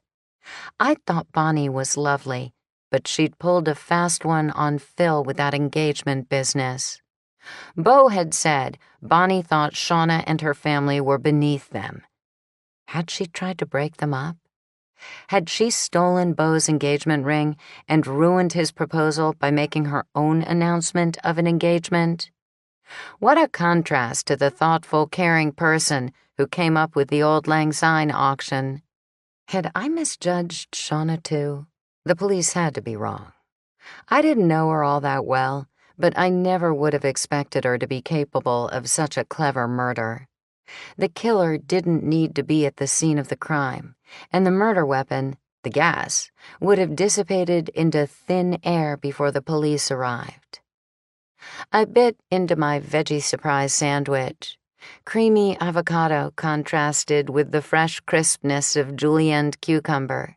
Red delicious apples and an occasional spark of lingonberry provided the surprise. Meanwhile, Lacey's family speculated about the poison gas and Shauna. I forced myself to pay attention. Then someone has to talk with Shauna, said Mom. someone she would confide in. I couldn't help noticing that Mom stared at Lacey when she said that. There was one other person at our table who'd been very quiet. Zach chewed on an onion ring and listened attentively. I don't know, Shauna. Could she be protecting someone? Who would she be willing to go to jail for? He'd honed in on the right question. Do you think they'd let me talk to her this afternoon? Lacey asked George. We'll take Jen home. I've been wanting to play Catopoly. Mom winked at Jen. Weariness overcame me as we finished our late lunch, and even a strong cup of tea did nothing to re-energize me. Hannah and Zach, now in the hand-holding stage of their romance, chose to go to a movie. So, for the first time in days, I would be home alone. When we were collecting our coats, Hannah pulled me aside. Guess what I found out? The kid who lives next door to George and Lacey, Edward Chadwick, he wasn't at the pageant like he said he was. He's the thief? I hated to think that. He'd loaned his camera to Jen. Surely a thief wouldn't do that. Or had he offered it out of guilt? Are they going to arrest him? They don't have evidence yet. Just the fact that he lied about where he was. She raised her eyebrows at me and slipped into her coat. Everyone scattered to their appointed destinations. Early darkness fell as I drove home. I found a parking space a block away and trudged toward my house. The automatic candles in the windows had already clicked on. I let myself in, shared a mini love fest with Daisy and Moki, and snapped a leash on Daisy for her evening walk. We hadn't reached the sidewalk when I heard, "Yoo-hoo, Sophie!" Natasha strode toward us and handed me a gift. What's this? It's really for Daisy, and somehow in the commotion of Christmas we overlooked it. Daisy will forgive me. She bent her head ever so slightly in Daisy's direction. Won't you? Thanks. We walked under a streetlight. I ripped open the elegant wrapping paper and did a double take. The halter and leash with Daisy's name on the fabric was exactly like the one I'd given Mars for Christmas. I don't understand. What's to understand? It's a special leash with Daisy's name on it. It's exactly like the one Mars said he wanted. It's made for running with special give in the leash so the dog can move ahead or slow down. Oh? Her tone changed as though she recognized her blunder. Oh, well, now Daisy has one. You're regifting this, aren't you? Natasha laughed. Don't be silly. I gave this to Mars for Christmas. Natasha inhaled noisily. She composed herself quickly and giggled. It had to happen someday, I suppose. I thought it was from Bernie. I can't believe you regift. Does Mars even know about the halter and leash? Oh, don't play innocent. Everyone regifts. I don't, I protested. Then your friends and family must have better taste than mine.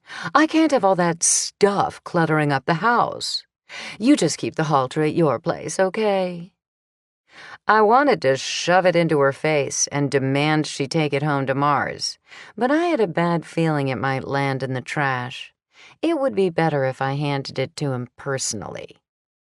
A little miffed that my gift had bypassed Mars entirely, I wondered how many other gifts I'd given them that landed elsewhere. You're always so proper. I can't believe you re-gift. Everyone does, Sophie. Once a gift is given, it's the property of the recipient, and he or she has every right to give it to someone else. I shook my head. Nothing like the spirit of the holiday. I always took such joy in picking out something special and hoping the person would love it. That was more fun than getting gifts as far as I was concerned. Come on, Daisy. Let's find a spot for your new harness. Natasha smiled sweetly, and I figured she thought she'd won. But she wasn't through with Daisy's harness just yet. I was just too beat to tangle with Natasha. Poor Daisy got a short walk. Too tired to do anything requiring mental acuity, I switched on a movie. Leaving the rest of the lights off, I turned on the lights in the little Christmas village Jen had helped me set up. Grabbing a throw, I snuggled up on the sofa with Moki and drifted off. I jerked upright out of a dead sleep 30 minutes later. The kittens. Where were the kittens? I ran to the study and through the living room and dining room. No sign of kittens. Were they asleep upstairs on Hannah's bed? I chugged up the 2 flights of stairs and staggered into the attic bedroom. No kittens. This couldn't be happening. Had they found some chink in the wall of my old house and crawled inside it? I stood completely still and listened for mewing, but only heard silence. Jasper! Alice! Here, kitties! I didn't hear a thing. Dread that they might be in trouble weighed on me. I walked down to my bedroom on the 2nd floor to retrieve a flashlight from my nightstand. The closet door stood ajar, and Daisy poked her nose into the depths, wagging her tail. I looked more carefully and found Alice and Jasper curled up together, asleep in my laundry basket. They yawned and blinked their bright eyes at me. Laughing, I scooped them up and carried them downstairs to feed them before I hunkered down on the sofa again. Dawn struggled to cut through heavy clouds on the day of the auction. I showered and pinned my hair up in a loose version of a French twist so I wouldn't have to worry about it all day. As soon as I opened my closet door, little balls of fur zoomed past me and jumped into my laundry basket again. I giggled about their fondness for laundry and heaved them out. The Christmas season would be over soon, so I dressed in a deep green sweater with white Angora sleeves and shoulders and matching green trousers, and the waistband was tight, achingly tight. After promising myself that I would lose weight in the new year, sure I would, I relented and used the old rubber band through the buttonhole method to close the top of the pants. The sweater hung over the waistband, so no one would be the wiser. I convinced myself that I needed a hearty breakfast, though. After a cold stroll with Daisy under leaden skies that threatened more snow, I made a bowl of oatmeal to fortify myself and shared it with Daisy. Moki, Alice, and Jasper preferred kitty salmon. I left a note for Hannah, lectured Moki about being polite to the kittens, and donned a cozy hooded jacket for the walk to the auction site. To my surprise, Lacey was sitting in a folding chair in the middle of the auction room. 21. From Ask Natasha. Dear Natasha, I hate to sound ungrateful, but we receive so many gifts from family and friends that our house overflows after Christmas. I don't have enough room for all this stuff. Is there a nice way to tell them to give us less? Stuffed to the gills in Turkey, North Carolina. Dear Stuffed to the Gills, my rule is that for every 1 item you receive, 2 similar items should be given away. Think of it as renewing and recycling. Someone else will appreciate the items you can't use anymore. Natasha. I whipped off my coat. Good morning. Lacey glanced up from the pad of paper on her lap. Tyler called us. Shauna's not doing well. We have to get her out of jail. I'm so angry with Beau. If he really loved her, he would have stood by her. Even if he thought she murdered his mother? That would be asking a lot of him. Are you all alone? She nodded. It's terrible of me, but the noise level and drama at my house was getting on my nerves. Her shoulders sagged. I'm sorry, Sophie. I've been a basket case. I needed a little quiet time to get my thoughts together. The rest of them will be along later. Right now, I have to concentrate on my sister. She thunked a pen against her thigh. Will there be a food vendor? I could use some coffee and a nosh. Like magic, Bernie backed through the glass door, holding takeout coffees and a box of pastries. I thought the early birds might need some sustenance.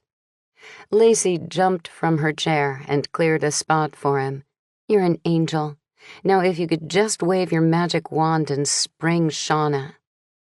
Bernie shrugged off an elegant Loden coat. Got some time, Soph? Maybe if the three of us put our heads together. Lacey pulled the top off a coffee and added sugar. I'm making a list of facts. Someone else did this and framed Shauna. I'm sure of it. She was an easy target because she's so nice. I wanted to believe Lacey. She was right about Shauna being an easy target for framing, but the facts didn't bear that theory out. Lacey, I said gently, I saw Shauna bring that package to Bonnie's party and leave it on the gift table. I remember because of the cute felt snowman decoration. I didn't realize that Shauna was adept at crafts. Lacey pointed at me with her pen. Aha! Another fact. I'll start a list of inconsistencies. Shauna isn't a crafter. What are you saying? That someone else wrapped the package for Shauna? I asked. A lot of stores wrap gifts when you buy them, offered Bernie. It was a nice try, but it didn't fly. So she bought a music box that already had poisonous gas in it and the store wrapped it? I didn't think so. Bernie bit into a bear claw. Do we know where she bought it? Lacey flipped the page on her pad and said as she wrote, Questions to ask Shauna. It looked antique, or at least vintage, I offered. Bernie sighed and said sarcastically, Like there aren't any antique stores in Old Town. He was right. It seemed like there was an antique store, if not two, on every block. I'm sorry, Lacey, I said, but I think Shauna wrapped it herself. There was a huge fancy bow, and the paper coordinated perfectly. Lacey flipped back to another list. That's evidence, too. Shauna is a lousy wrapper. You don't think she would have taken extra time on the wrapping for a future mother-in-law she wanted to impress? I asked. Lacey scowled. Then we're back to someone else wanting to murder Bonnie and convincing Shauna to give her the music box. From what I'd heard, there was a huge field of contenders.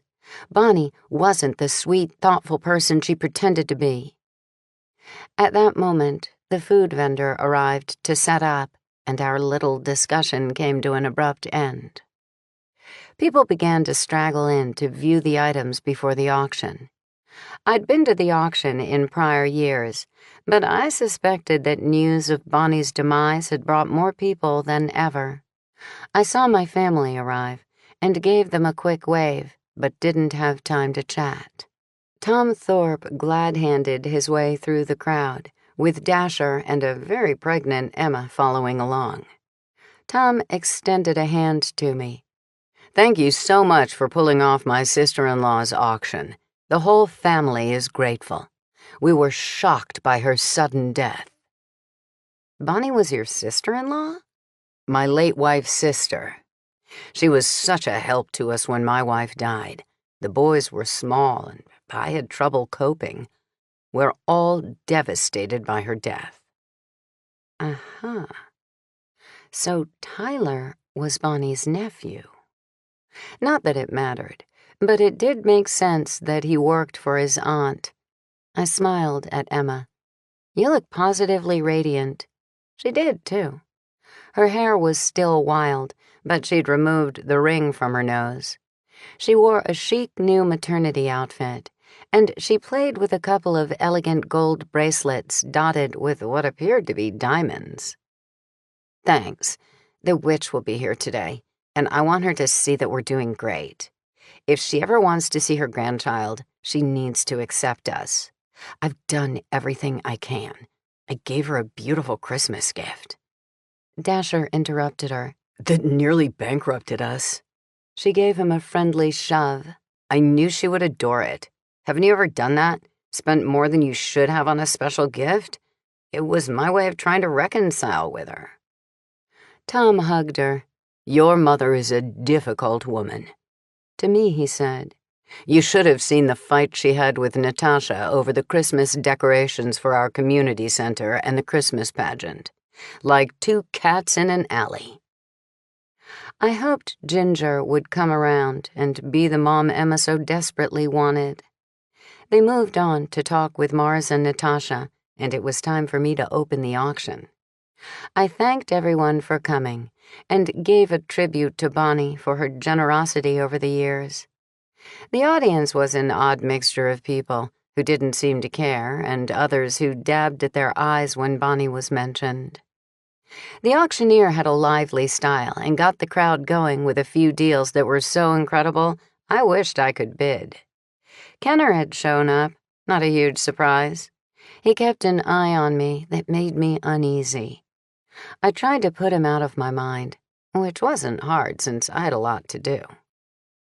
Lamps, statues, paintings, small tables, china, and crystal fairly flew out. Forrest engaged in heavy bidding for a gorgeous crib with fancy carving. Emma sat next to him, wearing an excited grin, eagerly awaiting the result. I scanned the crowd for Ginger. She watched with interest and a sour expression. Poor Emma. At least her father shared her delight about the baby. I tried to give Ginger the benefit of the doubt. After all, the bidding had gotten a bit high. Maybe she thought they shouldn't spend so much on a crib. When Forrest won the crib, Emma threw her arms around her father's neck and planted a major kiss on his cheek. He embraced his daughter, laughing and clearly delighted by his win. Ginger didn't join in their happiness. From her position several rows away, she bid aggressively on the next item, an antique Staffordshire bowl and pitcher. Apparently, money wasn't the issue. "Sophie," whispered Natasha, "do you think Vegas could sleep over with Jen tonight?" "Jen's not staying with me. You'll have to ask Lacey." Apparently, that was the wrong thing to say, because she returned minutes later with Lacey in tow. "If you don't mind, I think it would be great for Jen. She needs to get away from the drama like I did this morning," said Lacey. "Hello, I've been on my feet all day. I love Jen, but I'm fairly sure I'm not going to want to host a slumber party tonight." "George will get some movies and you can order pizza," said Lacey. "Order in?" Natasha's nostrils flared like she smelled rotten eggs. "I'll make you pizzas. We're having a big meeting about Vegas tonight, and I don't think she should be in the house. She might overhear too much." "What do you mean?" "Her father is home for the holidays from a military deployment. Her parents are divorced, but her mother agreed that Vegas could spend Christmas with him. He has to go back next week, and now her mother has vanished. Packed up and left her apartment without a word to anyone. Mom and I are her closest relatives, so we're trying to help her dad figure out what to do with her." "That's awful," Lacey and I chimed simultaneously. Natasha took a deep breath. "I don't think we should tell her the truth. When my father left me and my mother, it was devastating. Anyway, I don't think she should be in the house where she might overhear our discussion." "Sure, drop the girls by." It was the least I could do for Vegas, poor kid. "Movies and pizza will be much appreciated, since I plan to collapse." It was with enormous relief that I wrapped up the auction, and the icing on the cake was the phenomenal amount of money we collected for the donated items. Kenner and Zach expressed their gratitude and assured me that several families would receive much-needed help from the proceeds. Hannah and Zach rushed back to my house so Hannah could change for a holiday party with Zach's friends. The rest of my family took off with plans to try to visit Shauna, leaving Jen with me. When we emerged from the auction site, 2 inches of snow covered the ground. It came down heavily as Jen and I walked home. She skipped ahead, giggling and sticking out her tongue to catch the icy flakes. Vegas met us at the gate, armed with videos and a makeup kit she'd received for Christmas. The girls bounded into the house, hugged an excited Daisy, and immediately chattered about the kittens, ignoring Moki, who had raced to the foyer to greet us. I swooped him up, but he didn't care for the cold snow that clung to my jacket and wriggled to free himself. "Look what I brought for the kittens. They'll flip." Vegas pulled off her jacket and handed Jen what appeared to be a little snowman. "I brought one for each of us." I followed them into the family room, where Alice and Jasper snuggled in their basket like little angels. Vegas dangled a felt snowman over their heads. Alice saw it first and snagged it with her tiny claws. The girls giggled. I peered closer. The snowman looked an awful lot like the one that hung on Shauna's gift to Bonnie. "May I see yours?" I asked Jen. "It won't hurt them," she protested. "I'd just like to have a closer look." She handed it over with preteen disdain, and she already picked that up from Vegas. Made of felt, the snowman was stitched around the edges with white yarn. He wore a black hat and a red muffler, and the longer I studied him, the more I thought he looked exactly like the snowman on Bonnie's deadly gift. 22. From Ask Natasha. Dear Natasha, I loved your show on wrapping presents so much that I taped it. But now I have paper, ribbons, glitter, glue, felt, stamps, and ink all over my desk. How do you keep everything organized? Wrapping Wizard in Rudolph, Wisconsin. Dear Wrapping Wizard, the trick to a neat crafting area is boxes that are the exact same size. They stack easily and look neater. Choose 2 or 3 sizes that work best for you. Even better, don't buy them. Make them yourself and label them with calligraphy for that special touch. Natasha. Where did you get these? I asked Vegas. Natasha made them on her show. She used them on a lot of her Christmas packages this year. I can probably get you one if you want it. Had Shauna watched Natasha's show and made the snowman? If she was as inept at crafting as Lacey suggested, that seemed unlikely. Could Natasha have given Shauna a gift with a felt snowman on it that Shauna reused on Bonnie's package? In spite of the long day, curiosity prickled me. Before you take off all your outdoor stuff, how about we walk Daisy? The girls readily agreed and flounced out with energy that I coveted.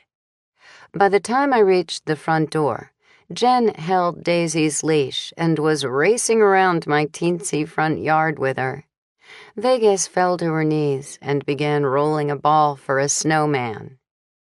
Stay right here, okay? I'm going over to Natasha's for a minute. They were absorbed in snowy fun, and I thought they'd be fine since I wouldn't be far away. I crossed the street and walked to Natasha's home on the end of the block.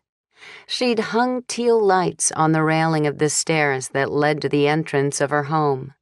The wreath on her front door was square and made of magnolia leaves that she'd painted pink and sprinkled liberally with iridescent glitter. Another project from her TV show, no doubt. I rang the bell and waited. Natasha didn't hide her surprise at seeing me. The pizzas are almost ready. I'll bring them over. That's not why I'm here. I held up the felt snowman. Did you make these? Aren't they cute? I agreed that they were. Did you by any chance give one to Shauna? Did she love it? I got so many compliments. Next year, I'm thinking about gingerbread men cut out of felt. Wouldn't they be darling? So Shauna had re-gifted the snowman Natasha gave her. She used it on the package she gave Bonnie. Natasha drew a sharp breath. She re-gifted it? Who was she kidding? I laughed. You re-gifted what I gave Mars, and it was personalized. You're hardly in a position to criticize her for reusing your little snowman. She waved a hand carelessly. To be honest, I didn't plan to give her anything. But then Mars made a big fuss about how she waits on him and his business clients at the restaurant all the time. She's made sure he got a table when they were full. Things like that. So you gave her a snowman? I suspected she would have preferred a tip. Don't be silly. The snowman was part of the giftscape. Giftscape? Don't you watch my show? First impressions are the most important thing about a gift. Just like food tastes better when it looks beautiful, a gift is more meaningful and fun to receive when it's wrapped in a gorgeous giftscape where everything matches harmoniously. You covet the gift because the wrap is so wonderful without even knowing what's inside. I gave her a lovely music box, and the snowman was simply part of the giftscape. Music box? A shudder ran through me. You gave her a music box? What did it look like? Not that it's any of your business, but it was an antique with musical instruments inlaid in wood. I felt like the air had been knocked out of my lungs. Shauna had re-gifted Natasha's gift. You have to tell Kenner. I can't imagine why. Uh-oh. She didn't know yet. Would she confess to the police if she knew the music box was the instrument of death? Bonnie died from inhaling poisonous gas that was in the music box. Shauna has been arrested.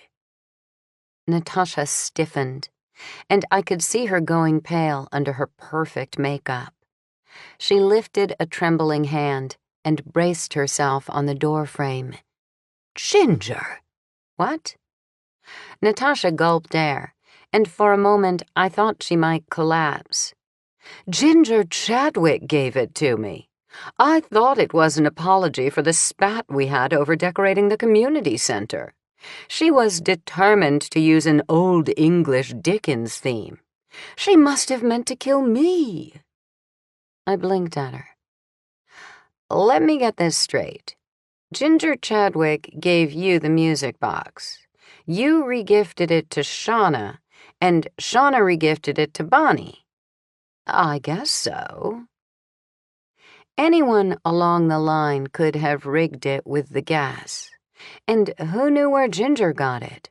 What if Natasha was right, and Bonnie was never the target? You have to tell Kenner. I'm no cop, but I think this puts the situation in a completely different light. My head spinning with the implications, I started down the stairs, but Natasha caught my sleeve. Ginger actually tried to kill me? Her mouth dropped open and she gulped air. Why didn't I see it? She was so angry that they picked me to decorate the square. Just like Bonnie, Ginger wanted to be me. Too bad Natasha had such a poor self-image. You don't know that. She clapped a hand to her chest and scanned the street. What if she's still after me? I can't stand out here. Who knows where Ginger might lurk? She shut the door, and I hurried down the street in blowing snow. Even though I'd wanted to poo-poo Natasha's immediate conclusion that Ginger intended to murder her, I was a little bit creeped out and couldn't help glancing around for a snow-frosted killer. During my absence, Vegas and Jen had erected a small snowman, complete with twig arms and carrot nose. I recognized Jen's muffler around his neck.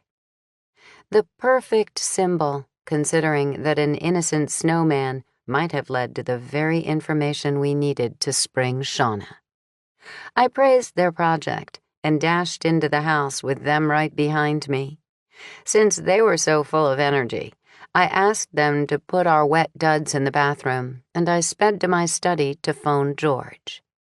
I spilled Natasha's story, and he promised to call me back after he phoned Kenner. At least I didn't have to do that. What a nightmare. It didn't really get Shauna off the hook, though. The poison could have been added at any time. Had one of these women hated another so much that she had to eliminate her? Ginger was certainly unpleasant and generally disgruntled, but would she really want to kill Natasha over Christmas decorations? Or had something else gone on between them? I found it hard to imagine that Natasha would have any reason to murder Shauna, unless she thought Shauna had designs on Mars. But that was silly. Shauna only had eyes for Beau. Oy, my head spun. I needed a drink to warm up from standing out in the cold, too. I ventured toward the kitchen. The girls had started a fire in the fireplace and turned on the Christmas lights. They kneeled on the seat in the bay window with the kittens, looking out at their snowman and the neighbors' festive lights. "Have you tired of hot chocolate yet?" I asked. "No," they chimed. "Natasha won't make hot chocolate," said Vegas. "She says it's too fattening." That sounded like Natasha. There were simply times when one deserved to indulge, and the holidays certainly qualified. I stirred milk into the pot, finding it hard to concentrate. Although I had my doubts about Shauna being clever enough to come up with the idea of gassing Bonnie, somehow the situation had seemed sort of simple. Natasha's new information had expanded the field of suspects, and, even worse, the potential field of intended victims. I poured the hot chocolate into 3 mugs decorated with snowmen, sprinkled mini marshmallows on top, and garnished each one with a candy cane. When I handed them to the girls, Vegas said, "Wow, I don't know why Natasha pretends that you're not a domestic goddess like she is." I bit back a grin. "Thanks, Vegas. Natasha and I have different styles." I resisted the urge to add, "and Natasha thinks her way is the only way." I settled into a chair by the crackling fire and tried to lure Moki onto my lap. He paced angrily, hissing at Daisy, who did nothing to deserve his ire. Otherwise, my warm kitchen in semi-darkness evoked all the wonder of the holiday. Snow fell outside, but the neighbors' Christmas lights sparkled across the street. The girls, perhaps exhausted from their snowman building, had fallen silent. My eyelids grew heavy, and I thought about setting up a movie for the girls to watch so I could sneak a nap. But a strobing light flickered through the bay window, and Vegas screamed, "Daddy!" 23. From The Good Life. Dear Sophie, I have 4 dogs. Between leashes and harnesses, I have a tangled mess filling a drawer and can never find what I need. How can I store them so they won't tangle? Dog Mom in Angel City, Florida. Dear Dog Mom, I'm a big fan of peg rails, especially for leashes. Hang one on each peg and they won't tangle anymore. No room for a peg rail? Look for an expanding peg rail. They're also useful in the kitchen for mugs and hanging utensils. Sophie. I jumped up, spilling hot chocolate on my sleeve and pant leg. What's wrong? I looked out the window and saw a police car, but no one else. Too late. Vegas had run to the foyer. "What did you see?" I shouted, running to the foyer. "Your dad isn't out there." Vegas turned toward me for all of a second. "I have to be sure he's okay. He's all I have left." She tore out the door. Jen raced after Vegas, and Daisy loped along in the street. I slammed the door behind me and dashed outside, grateful that there wasn't much traffic due to the snow. A police car was parked at the curb in front of Natasha's house. Teal Christmas lights still glowed along the handrail leading upstairs to the door. I still stood at the bottom, catching my breath, when the door opened and Vegas, Jen, and Daisy disappeared inside. I could hear Natasha yell, "What is that dog doing in my house?" Kenner stood at the door, and I guessed he was confused about whether to enter.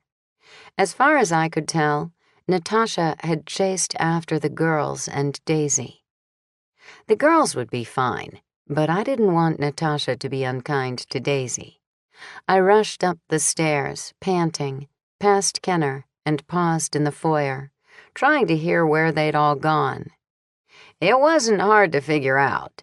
Natasha shouted, "Have you lost your minds? You're tracking snow all over my hardwood floors." I peeked in the room to my right. My ex-husband, Mars, rubbed Daisy's ears, apparently unconcerned about Natasha's ire.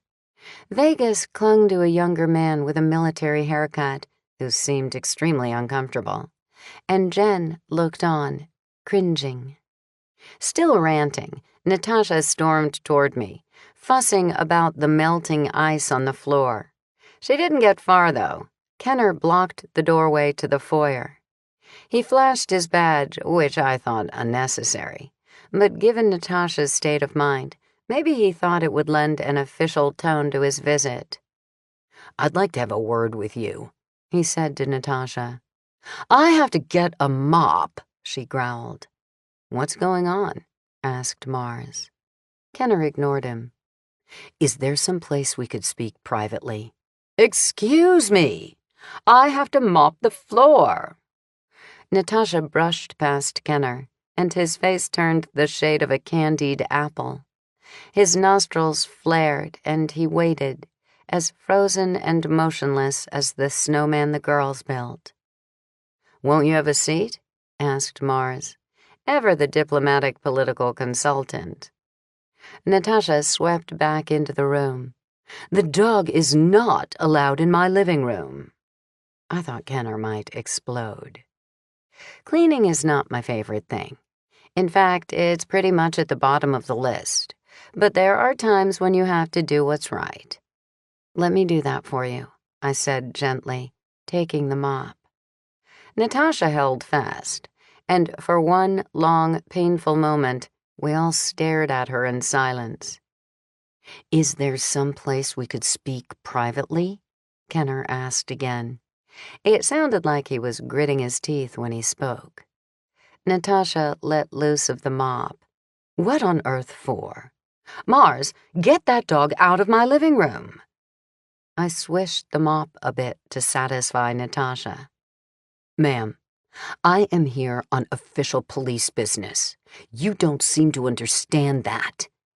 The words pelted from Kenner's mouth. Natasha flashed me an annoyed, must-I-do-everything myself look, seized the mop, and asked Kenner testily, "What do you want?"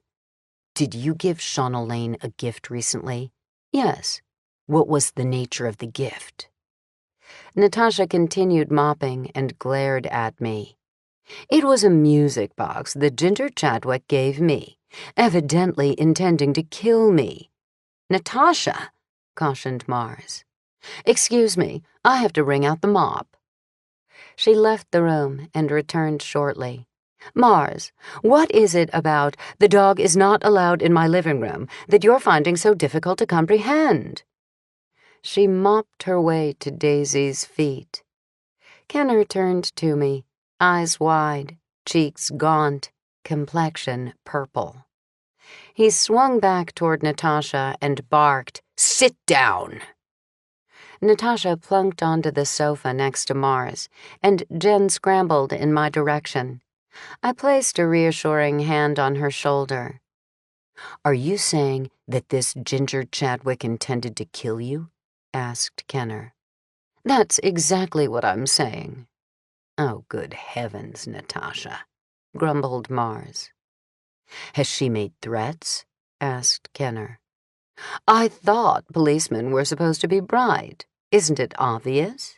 I did not plant anything in the music box, and I hardly think Shauna has the IQ to pull it off. Ergo, it must have been Ginger." Jen turned her face up to me and whispered, "The Ginger who lives next door to me tried to kill Natasha?" As much as I hated to miss the rest of Kenner's interview, the time had come for Jen and Vegas to leave. I borrowed a leash from Mars and coaxed the girls to come home with Daisy and me. Vegas bit her top lip, looking like she might burst into tears. "You'll still be here in the morning, won't you, Daddy?" Her father's face wrinkled with pain and worry. "You bet. Have fun now." "Wait!" Natasha called out. I thought Kenner's face might explode from high blood pressure when Natasha disappeared to the kitchen. She returned with a pizza packed in a robin's egg blue pizza box with Natasha printed across it. "It's shiitake mushroom and venison burger with rosemary and Asiago cheese. Enjoy it, girls." Curious about what Kenner would do next, I wished I could stay. But the fire still blazed in my kitchen, and we had to get back. None of us had even worn our coats. We rushed through the blowing snow, relieved to reach the warmth of my foyer. We hadn't been gone long. Still, I was relieved that the fire had dwindled substantially in the kitchen fireplace. I threw another log on and sent the girls up to my closet to find dry clothes to wear.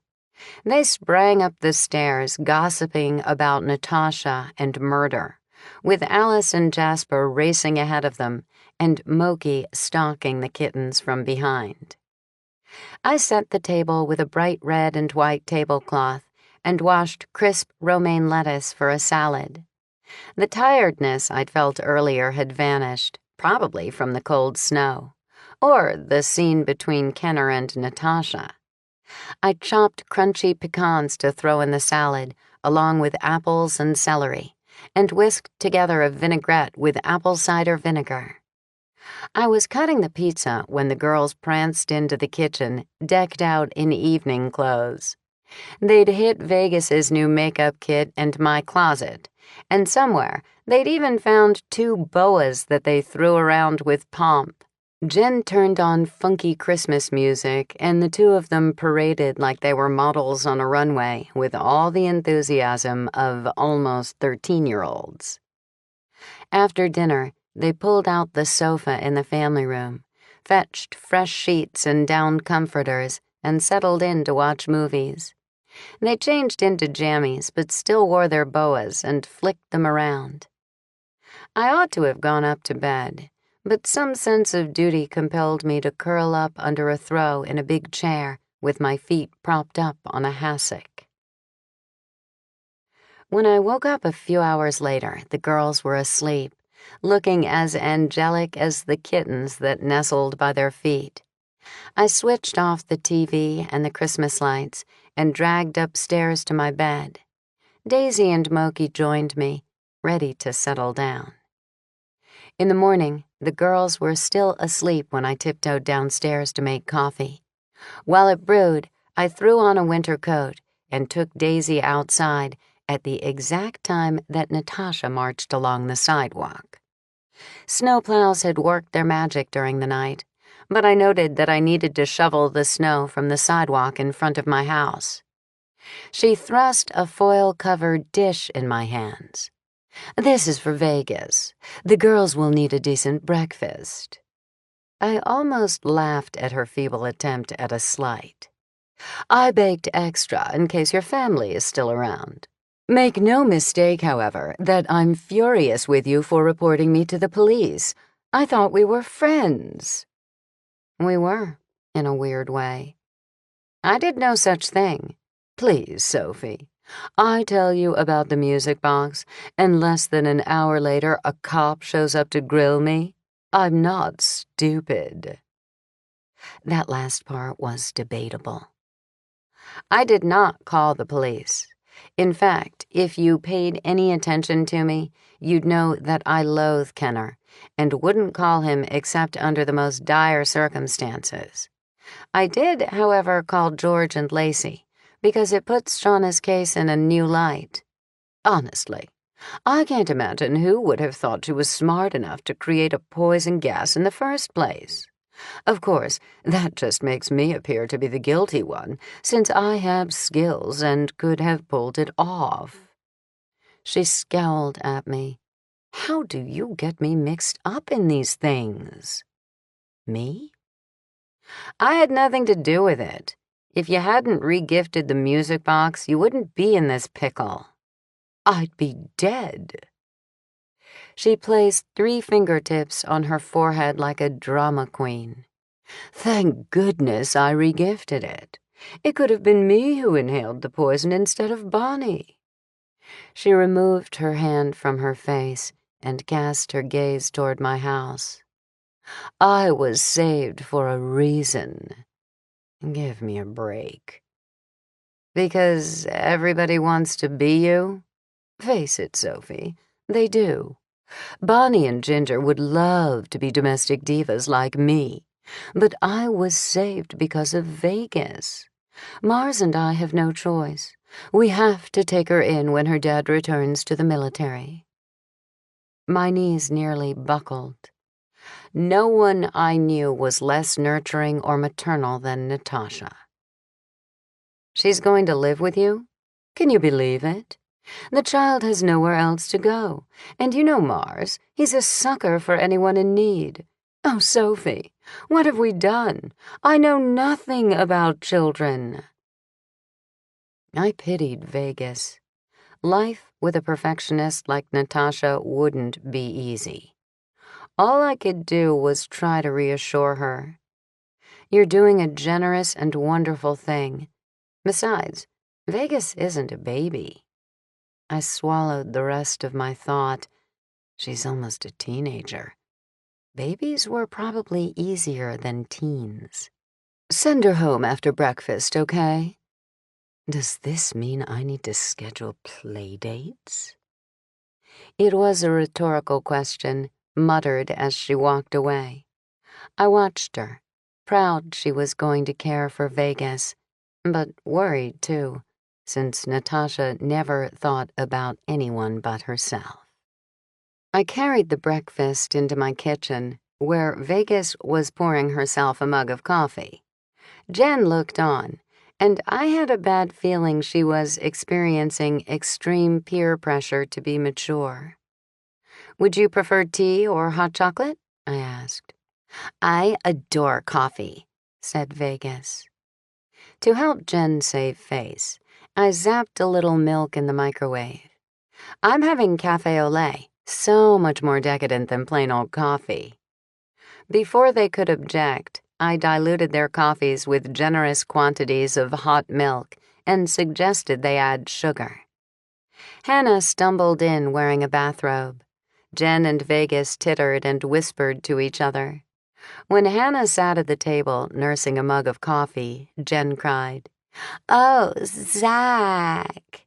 Vegas and Jen immediately smooched the backs of their hands as though they were kissing boys. Hannah smiled coyly. I thought I heard some mice scurrying around last night when I came in. The girls burst into giggles. Did you invite him to our New Year's Eve dinner tomorrow night? I asked. Of course. I have such a great time with him. That brought on a fresh bout of unmerciful teasing by the girls while we ate Natasha's rich ham and cheese brioches. Light and buttery dough encasing salty meat and melted cheese. Heavenly. Even if Natasha wasn't the best mother type in the world, At least Vegas would eat well.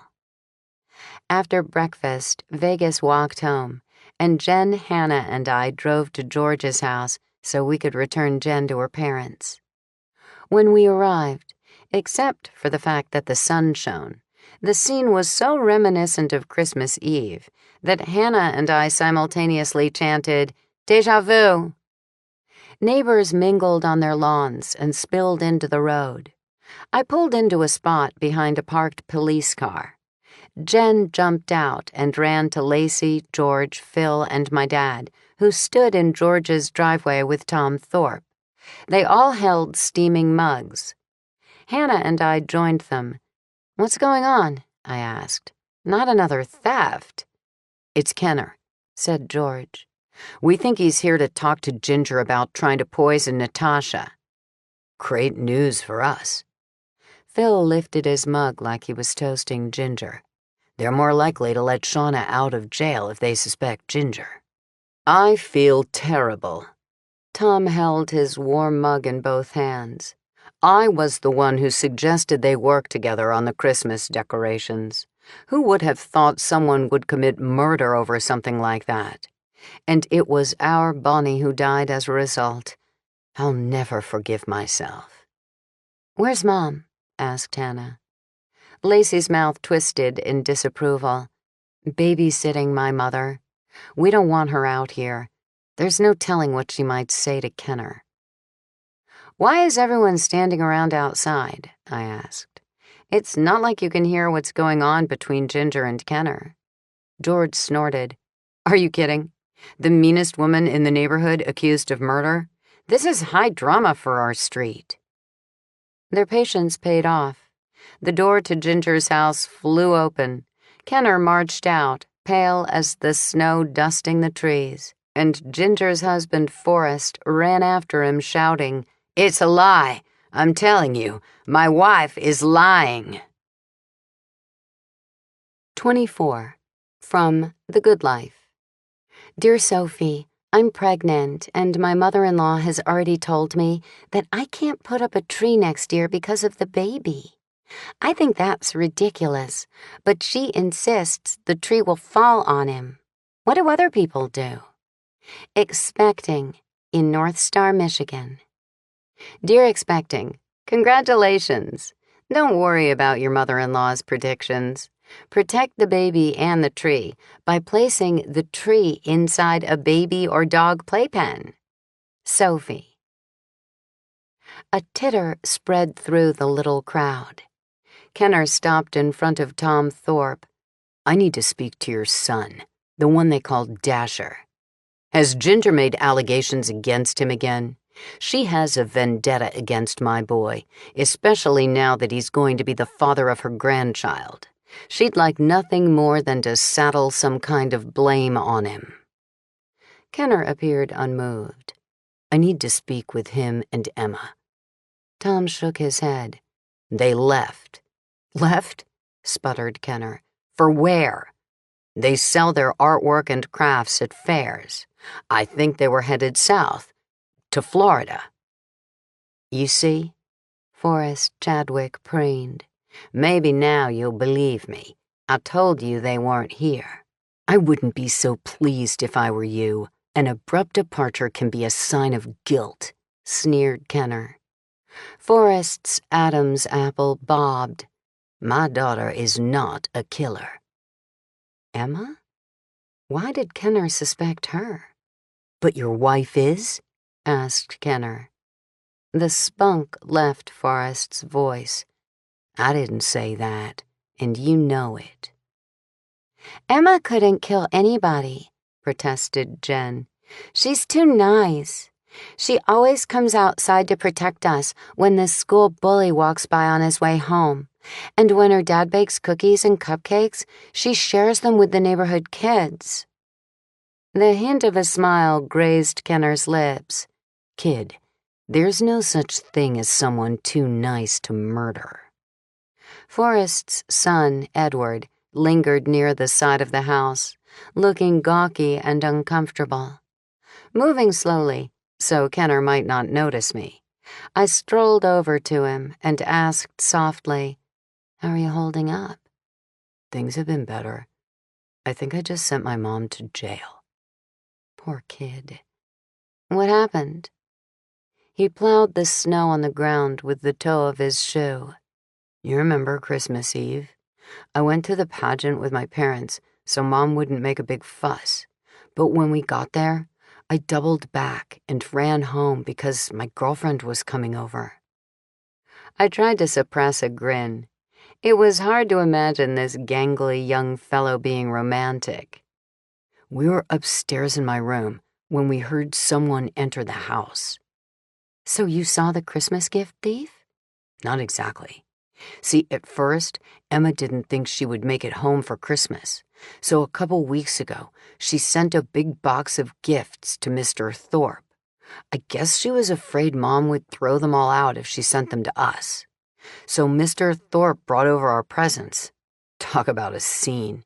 Dad opened his right away. Emma had sewn him an apron and hand-embroidered it, which infuriated Mom because she can't stand that he's a better baker than she is. Then, Mom unwrapped hers early because it didn't match her decor. Her decor? I don't understand. He took a deep breath. It's so stupid. His words dripped with teen disdain. Every year, Mom announces a gift wrap color scheme that matches the tree decorations. This year, all the packages had to be red and gold. Emma wrapped her gift to Mom in red and green, so Mom refused to put it under the tree and opened it early. Anyway, when I peered over the railing on Christmas Eve, Mom had come back from the pageant to get the gift Emma sent her, a music box. My knees nearly buckled. Music box? Edward nodded. An old and fancy one. I could see why he felt guilty for telling Kenner.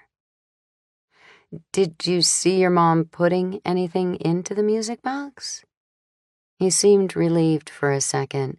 No, she was wrapping it. She took it with her. If you stand in the doorway to Emma's room, you can see over the railing into the foyer. I was lurking there so I could intercept her in case she came upstairs. When she left, I ran back to my room. And then the Christmas thieves came? After she left, we heard somebody downstairs. I thought Mom came back because she figured out I wasn't at the pageant. My girlfriend and I hid under the bed. But nobody came upstairs to look for me, so I think it must have been the gift thieves.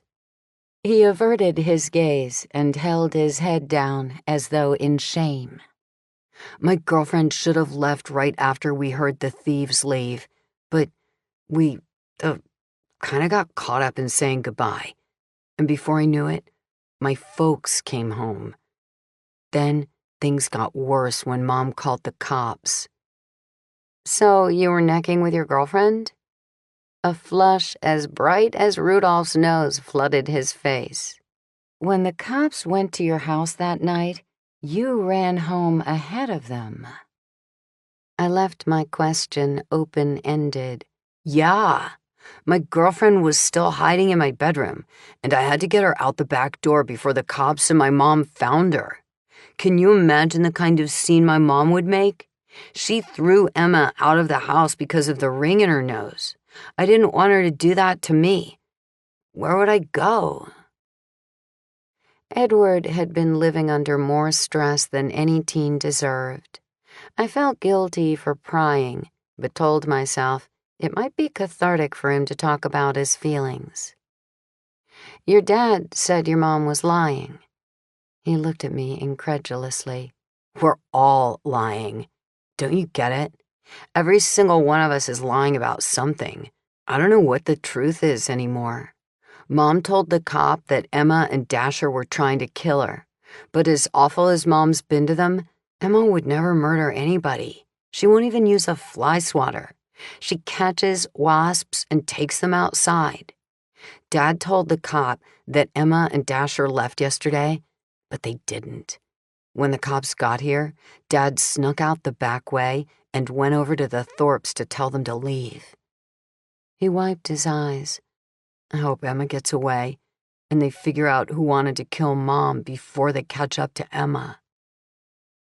I reached out to hug him, and to my surprise, he didn't pull away. It seemed to me that his dad, Forrest, might have wanted to kill his mom. I hoped that wasn't the case. Edward needed a stable parent. After a short visit with my family, I took off for home. Zach was supposed to pick up Hannah at George's house, so I had the luxury of a day to myself. A few hours to straighten up and prepare some dishes in advance for a late New Year's Eve dinner the next night, when they would all stay with me so they wouldn't have to drive home after Old Town's first night celebration. I swung by my favorite grocery store to replenish my cupboards. I planned to serve fondue before our trek down to the New Year's celebration. Fondue occupied guests and made for a fun, leisurely dinner with lots of laughs. Gruyere, white wine, steak to cut into cubes, veggies, and the sterno that I usually forgot went into my shopping basket.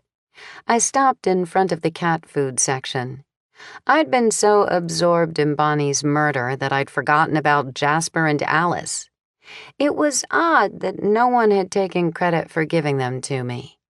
If I had dropped kittens off, I would have called to check on them. As much as I would love to keep them, Moki didn't seem to be adjusting to their presence. I plunked canned cat food into the cart and was selecting coffee and chocolate ice cream for my bomb when my phone rang. "Sophie," Lacey sounded excited. "I need a favor, a huge favor. Anything you want, I'll do it.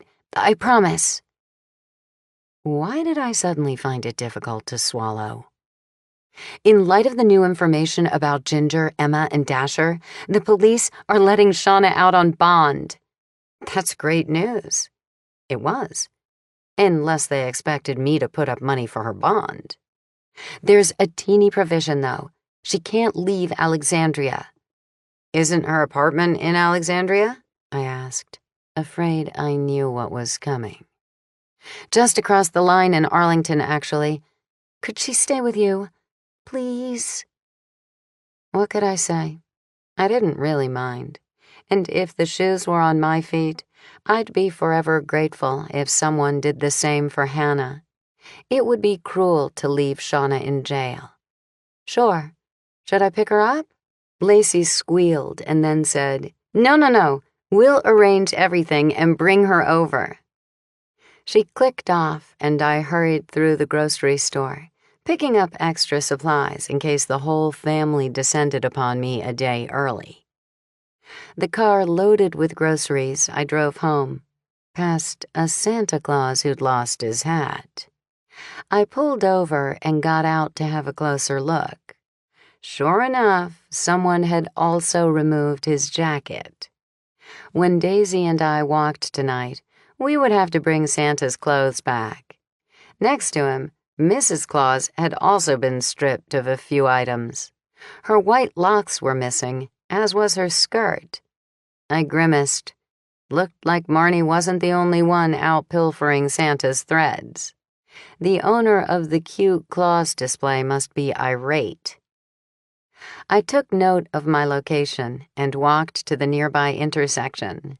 To my left, Bonnie's house was only a couple of blocks away.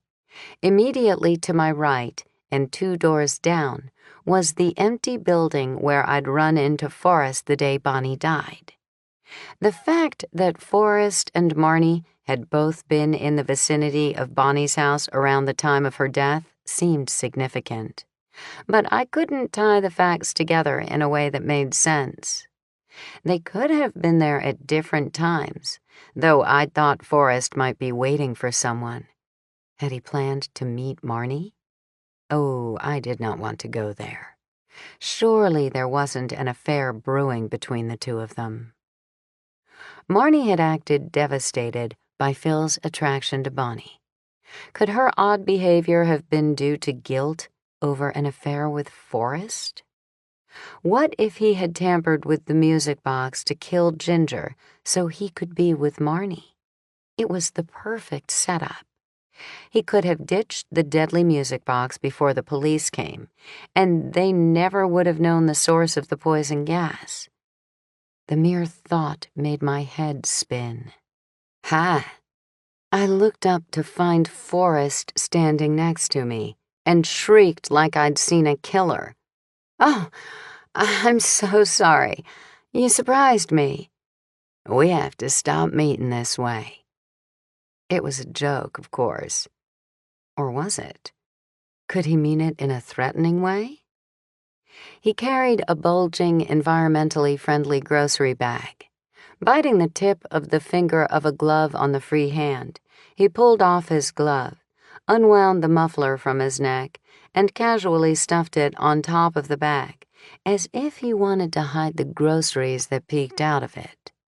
The palm of his hand glowed red, much as Lacey's had from making the red velvet cake. "Thanks for being so nice to Edward today." "I didn't do anything. Just taking the time to listen is something, especially since he feels like his entire life is falling apart. Having his mother and sister accused of murder will mar him for life, and I don't know how to make it any better for him." Forrest certainly seemed sincere. Rather abruptly, he said, "I'd better get going."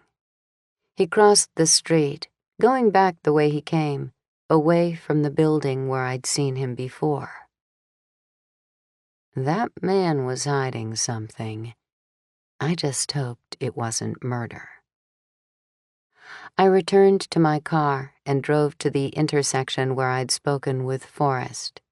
I stopped for the light behind another vehicle, just in time to see Forrest, wearing a big cat-ate-the-canary smile, striding briskly across the street past the spot where we'd spoken, in the direction of the empty building where I'd seen him before. 25. From Ask Natasha. Dear Natasha, my wife watches your show faithfully and strives to do everything you suggest. Perhaps you could help me with her car. The passenger seat is piled with makeup and jewelry. The gear shift acts as a holder of necklaces and bracelets. The back seat is loaded with children's books, toys, assorted shoes, lost French fries, and half-eaten chicken nuggets, not to mention the packets of ketchup that fly around. Wise Guy, in Wiseman, Arkansas. Dear Wise Guy, cars are not moving closets. They should contain a flashlight, a small first aid kit, no more than 3 CDs, and a blanket in the winter. Anything else left in the car should go into a trash can, even if you have to do it for her. She will soon learn to remove extraneous items each time she comes home and won't have a problem with clutter anymore. Natasha. The light took forever to change. By the time I turned right and cruised by the empty storefront, Forrest had disappeared. I didn't know what bothered me more, that he felt he needed to deceive me, or that he was clearly up to something.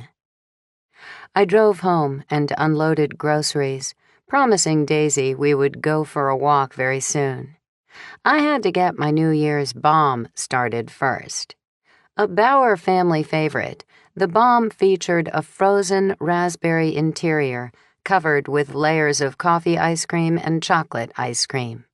When sliced, the pink center, surrounded by the cafe au lait color and then the deeper chocolate, made for a beautiful presentation. I'd left the chocolate ice cream on the counter while I put away groceries. It had softened enough for me to run a knife around the edge of the containers and slide the cylindrical chunks of ice cream onto a cutting board. I sliced them into half-inch rounds and pressed the frosty chocolate into a bowl, starting with the bottom and working my way to the top until the entire bowl was lined with a layer of ice cream. Working fast, I pressed a top onto the bowl and stashed it in the freezer to firm up. Daisy sprawled on the floor, her eyes half closed. So I took a few extra minutes to work out the path the music box had taken. It appeared that Emma had bought it. There was the possibility that she had unwittingly purchased a music box that already contained poisonous gas. Unlikely, but still a possibility. While it was in Emma's possession, Dasher, who had every reason to dislike Ginger, could have installed the poison. I didn't know why I was so reluctant to imagine that Emma could have wanted to kill her mother. Maybe I felt sorry for her because of the way Ginger treated her. I had to face facts, though. Emma could have installed the poison herself. Emma sent it to Tom Thorpe, who made no secret of his hatred for Ginger. Tyler could have had access to it during that time, too. Tom delivered it to Ginger, after which Forrest and Edward could have tampered with it. Ginger rewrapped it and gave it to Natasha, in spite of, or possibly because of, their disagreements about decorating the community center. While it was in Natasha's possession, Mars could have tinkered with it, but I felt certain I could scratch Mars off the suspect list.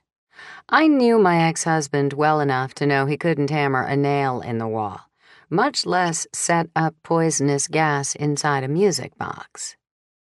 Natasha gave it to Shauna, who rewrapped it with Natasha's snowman. Shauna left it on the table at Bonnie's party, where anyone could have picked it up and fooled with it.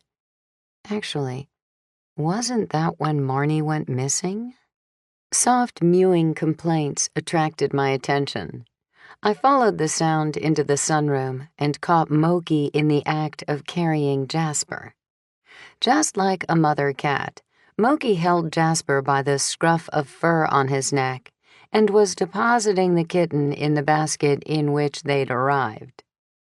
Utterly surprised, I waited to see what would happen.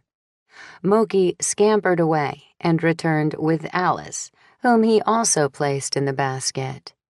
When he was finished, he sat next to the basket, washed his front paws, and then stared at me.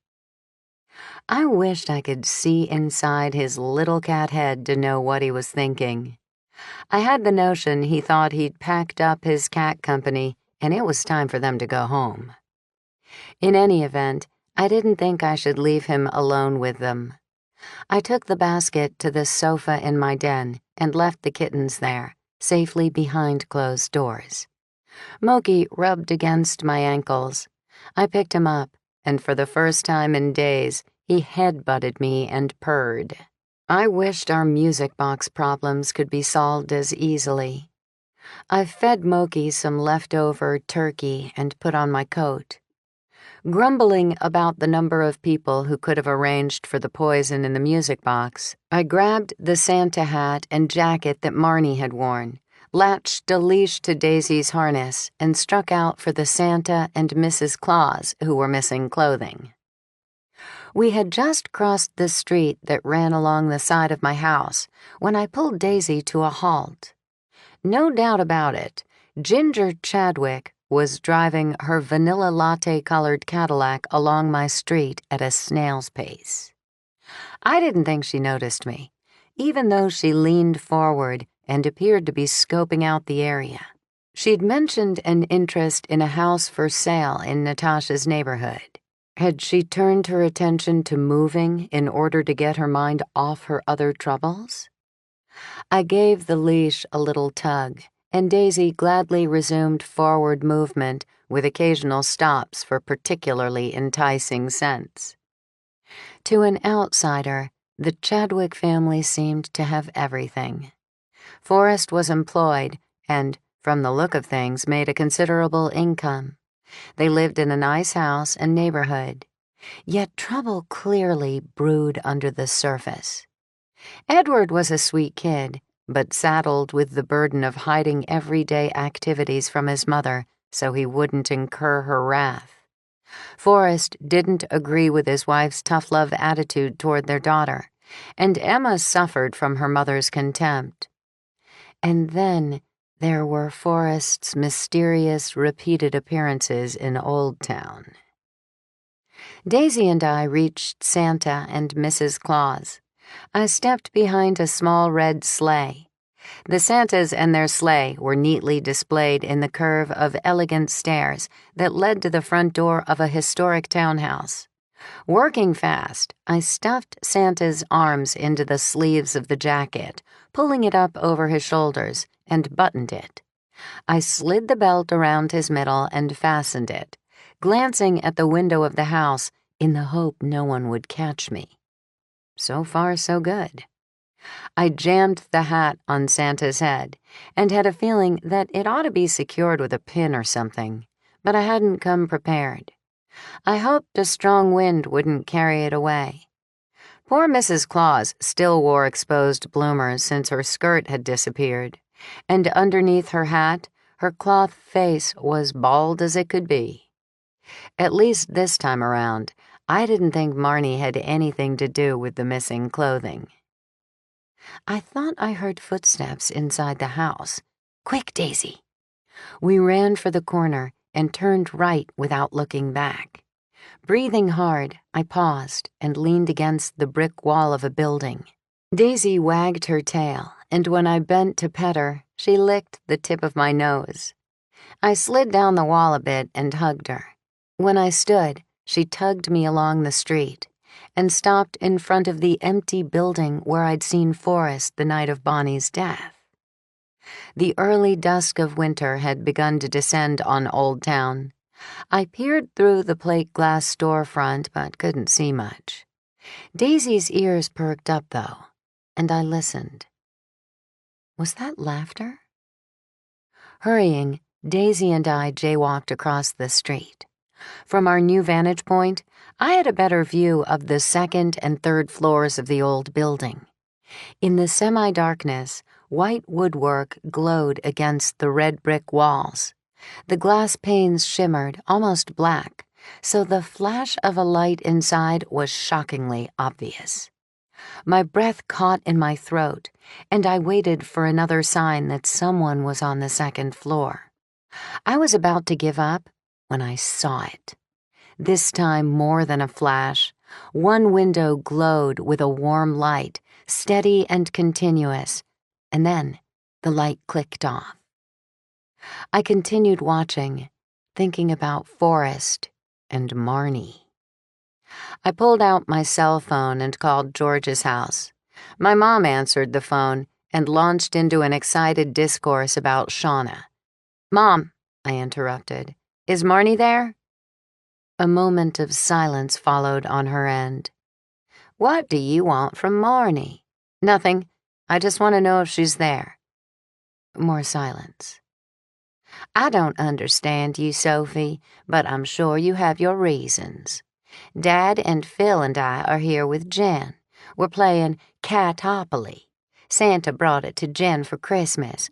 Well, late, of course. Mom! George and Lacey went to arrange for Bale and pick up Shauna, but they told Marnie she couldn't go with them. I think Lacey was afraid her mother might act up again. She's been so unpredictable. She's supposed to meet them in Old Town at your house. Isn't she there yet?" "I'm out walking, Daisy. Guess I'd better get home." I promised to call her later and hung up. With a last lingering look at the window, I hurried along the sidewalk with Daisy. Though if Marnie was where I thought she was, with Forrest, there really wasn't any need to rush home. Nevertheless, Daisy and I kept up a good pace. Lights on our block twinkled in the cold air, but not a soul moved on the sleepy street. Daisy entered the house first and broke away from me immediately, dragging her leash along the hardwood floors. In a sniffing frenzy, she pranced along the hallway, through the sunroom and the kitchen, and down the hallway again. I hung my coat in the bathroom to drip dry, and when I came out, she pawed at the door to the study. I opened it carefully, expecting the kittens to dash out. Instead, Moki mewed mournfully from the top of the desk. "What are you doing in here?" Had I inadvertently locked him in? I shook my head at my own stupidity. Daisy ran around the tiny room in frantic circles. It took me a moment longer to understand what was going on. Alice and Jasper were gone, basket and all. 26. From Ask Natasha. Dear Natasha, with the kids home from college and 4 sets of grandparents, all remarried, sigh. Dropping by for a few days, my beds will be like revolving doors. I don't have time to clean with hosting and cooking and entertaining. Help! Drowning in company in Sleepy Eye, Minnesota. Dear Drowning, cleaning is essential when you have a lot of guests. Take a cue from B&Bs. The minute your guests depart, strip the beds and scrub the room and bathroom. Be sure to leave a basket of toiletries, reading material, a scented candle, and chocolates to make each guest feel special. Natasha. I bent to see if Alice and Jasper were hiding under the desk, afraid of Moki. That wouldn't explain the missing basket, of course. I straightened up when I didn't see them, racking my brain to recall if Hannah could have been in the house.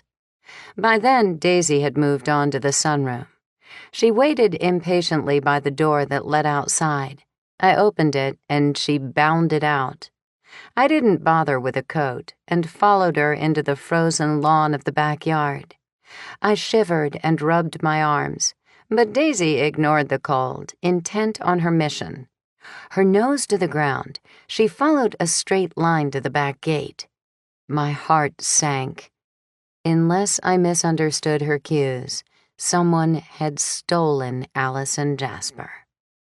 I looked more closely and made out what I thought might be new footprint tracks in the snow. I called Daisy back into the house and mounted a room-by-room search anyway, in the vain hope that the sweet kittens were hidden elsewhere, like in a laundry basket. Daisy and Moki brought their expert noses along, but we didn't find the kittens. Scary as it was that someone had entered my house again, I was almost more afraid of Jen's reaction. Losing Alice and Jasper might upset her more than the prospect of Aunt Shauna doing time. Daisy's interest in the sunroom door led me to believe that the kitten giver and thief had entered through the sunroom. Were they the same person? Or had someone dropped off the kittens here, hoping they would be safe from someone else? It chilled me to imagine that anyone could mean harm to those darling, innocent kittens. Making a mental note to buy a deadbolt for the door, I dragged a chair over, tipped it to rest on its back legs, and shoved it under the handle. At least it would stop anyone trying to come in that way. I turned around and found Moki and Daisy sitting in identical positions watching me. I had to admit that the house seemed empty and lonely without the kittens. Don't bother looking at me like that. Moki, you wanted them to go away. And Daisy, I'm sure you know who has the kittens from the person sent. I was the only clueless one in the bunch. Purebred kittens were expensive. Could someone have stolen them to sell? My heart heavy with fear for Jasper and Alice, I trudged upstairs to straighten up a room for Shauna and put clean sheets on the bed. Cleaning was not my forte, but stripping sheets and making beds weren't a big deal. I didn't know exactly what the plan was, but I thought it prudent to put Shauna in the tiny third-floor bedroom. If she decided to take off in the middle of the night, she would have 2 flights of stairs to contend with, and Hannah would be sleeping in the room next door. I set fresh towels on Shauna's bed and traipsed down to the 2nd floor. My mother had left the front guest room immaculate. I didn't have a thing to do except change the battery in the candle in the window. When I inserted a fresh battery, Daisy howled behind me. The howl quickly turned into a bark, and she clomped down the stairs. Alice? Jasper? Or had George and Lacey arrived with Shauna? I rushed down to the foyer, but didn't see anything. Daisy pawed at the front door. I snapped on her leash and stepped outside. Daisy pulled with all her might, and I ran behind her in the direction of Natasha's house. Even though I held fast, I tripped on the uneven brick of the sidewalk, and Daisy broke away from me. I stood and dusted off my hands. Something wasn't right in front of Natasha's house. The turquoise lights that had graced her front stairs appeared to be wrapped around a slender tree on the ground. I squinted into the dark as Daisy neared the odd spectacle, and I thought I saw Santa Claus. What on earth? I stumbled along the sidewalk as fast as I could. The Santa figure became more clear, and I realized it was Mrs. Claus. Daisy reached her far ahead of me, and Mrs. Claus dashed around the corner, pursued by Daisy. I arrived at the foot of Natasha's stairs, only to discover that the teal lights didn't wrap a tree at all. Natasha lay on the sidewalk, coiled by the lights. The blinking pink and white lights above her cast a peculiar tinge on her complexion. "Natasha?" I tapped her cheeks, but her eyes didn't open. And then I saw it. Mrs. Claus had been strangling Natasha with her own Christmas lights. I rolled her over and unwound the cord from her neck as fast as I could. Why had I left my cell phone at home? Natasha needed an ambulance. Placing my arm under her shoulders, I tried to lift her a bit and was rewarded with a sputtering cough. "It's okay. You're going to be fine." I tried to sound reassuring. I unwound the remaining lights and threw them on the sidewalk. Natasha gripped her throat with both hands, choking and coughing. I considered slapping her on the back, but thought that might make things worse. "Should I call the rescue squad?" I asked. She waved her hands and gripped her throat again. I shivered uncontrollably. I had to get her inside, but she didn't seem fit enough to manage the steep curving stairs to her house. Down the block, a car slowed and parked in front of my house. I took a chance. "George!" I yelled. My darling brother ran toward me at the same time that Daisy rounded the corner, proudly carrying something in her mouth. "Do you think you can stand?" I held out my hand to help Natasha up. George pounded toward us. "What happened?" "Someone was trying to strangle Natasha with Christmas lights." Natasha's dark eyes met mine. I'd never seen her so fearful. George and I helped her stand up. With Natasha between us, we hobbled along the sidewalk. Lacey opened the front door to my house, and Shauna stood aside, her eyes huge. We eased Natasha into a chair by the fireplace. Lacey poured water in the kettle and set it on the stove to heat before she removed her coat, while George tossed kindling into the fireplace and started a fire. I rubbed Natasha's hands to warm them. "Did you see her?" croaked Natasha. "Her?" asked George. "Definitely Mrs. Claus. I couldn't make out her face, though." Addressing Natasha, I asked, "Are you sure you don't want to go to the emergency room?" She shook her head no. "Better call that jerk Kenner," said George. Shauna stopped collecting coats. "No, I've seen enough of him." "Don't worry. You have an ironclad alibi this time," Lacey assured her. "You were with us. There's no way you could have done it." "I don't want to see him," she whined. "You probably need a shower and a change of clothes," I said. "Why don't you do that? And when he leaves, you can come down and we'll make dinner." "I don't have any clothes." Shauna glared at Lacey. "I told you I brought some of mine for you to wear tonight," her sister snapped back. "Like they'll fit," Shauna muttered as she left the kitchen. Ignoring the sisters, I dialed Kenner's number. As much as I didn't want to see him, he had to know about the attack on Natasha. His voicemail answered, and I left a message for him. Natasha held out her hands as if asking for something. "The tea isn't ready yet, sweetie," said Lacey. "Mirror," Natasha squawked before launching into a new fit of coughing. At that moment, I knew she would be perfectly fine. I started for the bathroom to fetch a mirror, but Daisy lay in my path, holding a piece of fabric between her paws. She didn't object when I picked it up. About 4 by 5 inches, 3 edges of the red material were frayed, as though it had been torn. The 4th edge bore white faux fur. A smear of red marred it, but looked more like red dirt than blood. "Did you bite Mrs. Claus?" I whispered to Daisy. She wagged her tail, and I finally noticed that her black whiskers wore a white frosting. Snow would have melted by now. I wiped it off with my finger and sniffed. Cream cheese? I turned to Natasha with a big grin, hoping she might like Daisy more for saving her.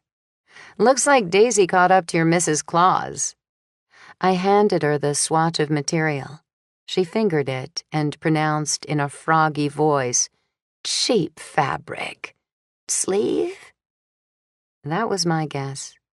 Even though Mrs. Claus had tried to murder Natasha, I hoped Daisy hadn't bitten anyone. Kenner had already accused her of being vicious. George grinned. Daisy took a bite out of crime? We all moaned, and Natasha hacked again. I brought her the mirror, and she examined her Audrey Hepburn-esque throat. George, Lacey, and I clustered close for a better look. "Gee, Natasha, the light saved you," muttered George. I think he's right. The cord left an ugly red welt on her neck, but some of the tiny lights had left vertical impressions that suggested they'd prevented the cord from digging deeper.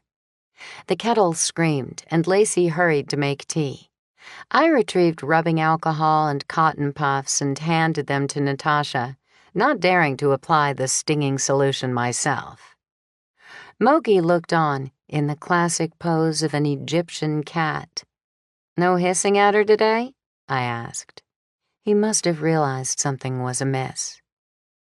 A rap at the door brought a growl from Daisy. I opened it to Kenner and launched into an explanation of what had happened. Wordlessly, he bent to have a closer look at Natasha's throat. She handed him the cloth Daisy had ripped from Mrs. Claus's costume. I'd never seen him so pensive. He turned to me. "Can you show me where this happened?" Ugh, alone with Kenner. I sucked in a deep breath and retrieved a warm down coat that made me look like the Pillsbury Doughboy. That ought to dispel any romantic thoughts on his part. As we walked along the street, he said, "Certainly is curious that someone attacked Natasha right after Shauna was released from custody." "You have to be kidding. My brother and his wife brought her straight to my house. However, I saw Ginger Chadwick cruising down the block late this afternoon." I felt a little bit guilty about diverting his attention to someone else, but it was the truth. "That places are in the vicinity. Are you sure you didn't get a good look at the assailant?" That was the one thing I was sure about. I never saw her face, only the Mrs. Santa hat, jacket, and skirt. "Hold it." He held a hand out in front of me like he was stopping traffic. "Someone is examining the crime scene." Kenner was right, but I knew my ex-husband's shadowy shape from a distance. "It's just Mars." He looked up as we approached. "What happened here?" I started to explain, but Kenner stopped me. "Exactly where were you for the last hour?" Mars pulled back, his mouth twisting the way it did when he thought someone was being rude. "Vegas and I took her dad to the airport." Great alibi. There were surely lots of cameras and timestamps to confirm his whereabouts. I launched into an explanation. "Dear Lord," Mars exclaimed. "All this time I've been teasing Natasha when she talks about Ginger wanting to kill her. I didn't believe it. Are you sure Natasha's okay?" He started for my house. "What about Vegas?" I called after him. He returned quickly. "Right. Gotta get used to that. I'll fetch her." In the meantime, I showed Kenner exactly where Natasha had been attacked. The lights hung on her railing, so her assailant must have taken them off and been waiting for her. Kenner made a call for a forensic team. When Mars and Vegas emerged from the house, he shooed them away from the crime scene. But Vegas screamed and ran toward the gate that led to the backyard. In the eerie glow of Natasha's teal and pink lights, Vegas bent and picked up something over Kenner's protests. "It's the kitten basket." 27. From Ask Natasha. Dear Natasha, I made a magnolia leaf wreath this year, but it didn't last. How do you get yours to stay nice? Turquoise Lover in Aliceville, Alabama. Dear Turquoise Lover, crush the stems of the magnolia branches and let them soak up a mixture of warm glycerin and water. Keep replenishing it as they absorb it. In a few weeks, the leaves will turn brownish and you can spray them with turquoise glitter. Try inserting some pink peacock feathers for an even more festive look. Natasha. Addressing Kenner, I said, "Would you shine your flashlight around a little bit? I hope the kittens aren't out here. They couldn't survive alone in this cold weather." "What kittens?" asked Mars. "It's the weirdest thing. Someone left gorgeous kittens in my house in this basket, but without a name on the gift tag. When I came home this afternoon, the kittens were gone."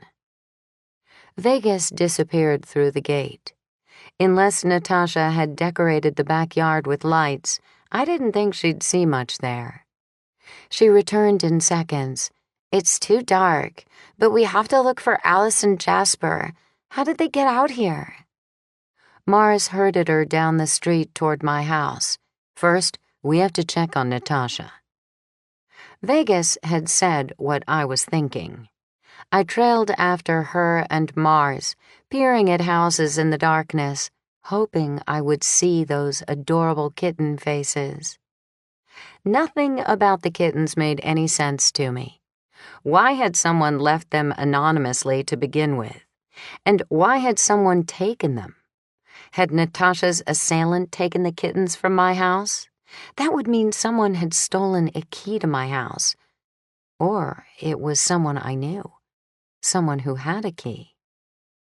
I did know one thing for sure. Natasha and Mars had a key.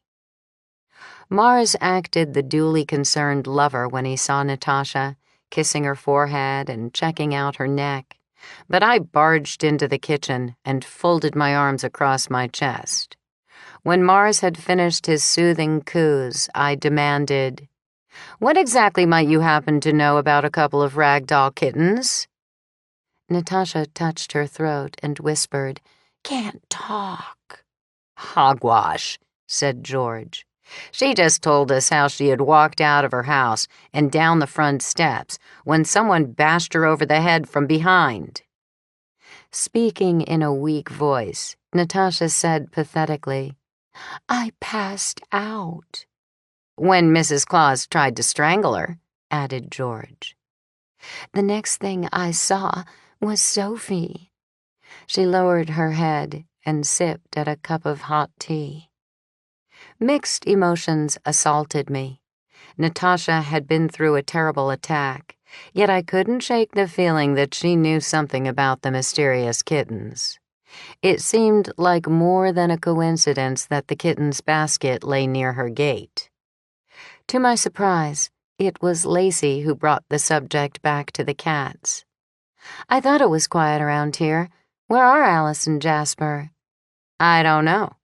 When I came home, they were gone, and Vegas just found their basket where Natasha was attacked." I leaned menacingly close to Natasha. "Just tell me one thing. Are they outside in the freezing temperature?"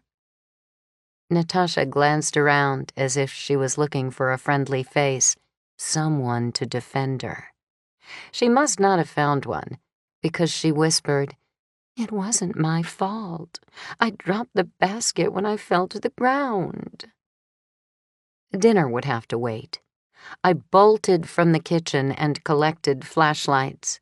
When I returned to the foyer, everyone was pulling on coats. I handed out the flashlights and remembered that Shauna was upstairs. "Someone needs to stay with Shauna and Natasha." Lacey winced. Dad put up a lot of money for Shauna's bail. I promised to watch her. George removed his jacket. "You go ahead and search. I'll stay here." No one waited for further debate on the subject. Mars bemoaned the fact that he didn't have the special leash for Daisy that would give her more freedom to walk where she might smell a kitten. I fetched the leash I'd given Mars for Christmas that Natasha had tried to re-gift to me. As we walked out of the house, I explained what had happened. Mars was appalled. What was she thinking? "Vegas, you stay close to me, okay?" We spread out, walking up to neighbors' homes, peering behind their bushes, calling, "Jasper! Alice! Here, kitty kitty!" I hoped their light fur would make them easier to spot in the dark, but the snow on the ground quickly extinguished that expectation. Deep in my heart, I knew they could be anywhere by now. In backyards, a block away, anywhere. After an hour of searching, I heard Vegas shriek and ran in the direction of her cry. Under the Christmas lights of a house across the street from Natasha's, Daisy proudly carried a kitten by the nape of the neck, like Moki had. Mars let her carry the kitten back to our house, where the searchers gathered. Daisy deposited the kitten, its fur matted and wet, in front of the fireplace. Moki zoomed in to sniff carefully, then took off at top speed, running through the house. Lacey picked up the kitten. "It's Alice. Poor baby. She must be half frozen." I brought her a soft towel, and she sat opposite Natasha, near the fireplace, gently drying the little cat. "Soph, could you make some glühwein?" asked Mars. "I haven't had it in years, and it would warm us up." The spiced wine drink had always been one of his favorites. I poured red wine into a pot, added sugar, heady cinnamon, cardamom, cloves, and slices of zesty lemon. While it warmed, I nuked some milk to make hot chocolate for Vegas and took coffee ice cream out of the freezer to make the next step of the bomb. It didn't take long for us to focus on Natasha, and not in a nice way. Mars eyed Natasha. "I think you'd better explain yourself. I'd like to hear this." Natasha sat primly, her hands folded in her lap. "We were at a cocktail party, and a woman was going on and on about her rag dolls and how much she adores them. So I told her about the rag doll I had as a child. I carried it everywhere. But I meant a doll. A doll. How was I supposed to know she was talking about cats?" After a moment of shocked silence, everyone except Natasha broke into laughter. "Tom Thorpe overheard the conversation and surprised me with the cats for Christmas. I didn't know why until Sophie's mother said they were called rag dolls." Mars clapped a hand to his head. "He must think I'm the most rude and ungrateful person in the world for not thanking him. That was a very thoughtful and generous gift." I wiped my teary eyes and poured drinks for everyone. "Why did you bring them here?" Natasha smiled her beauty pageant smile. "They were a gift. You like cats." Baloney. I wasn't buying it. "If they were a gift, why did you sneak them into my house? Why didn't you tell me they were from you?" She chewed the corner of her lip like a kid who'd been caught lying. "All right. If they live here, they'll be close enough for me to pick them up and take them to my house when Tom comes over. He called this afternoon to say he would be dropping off some paperwork for Mars, so I came to get them." I staggered backward. Natasha had had plenty of outrageous, self-serving ideas in the past, but this was beyond anything I could have conceived. The worst part was that she didn't even seem ashamed. "I can't have cats," she continued.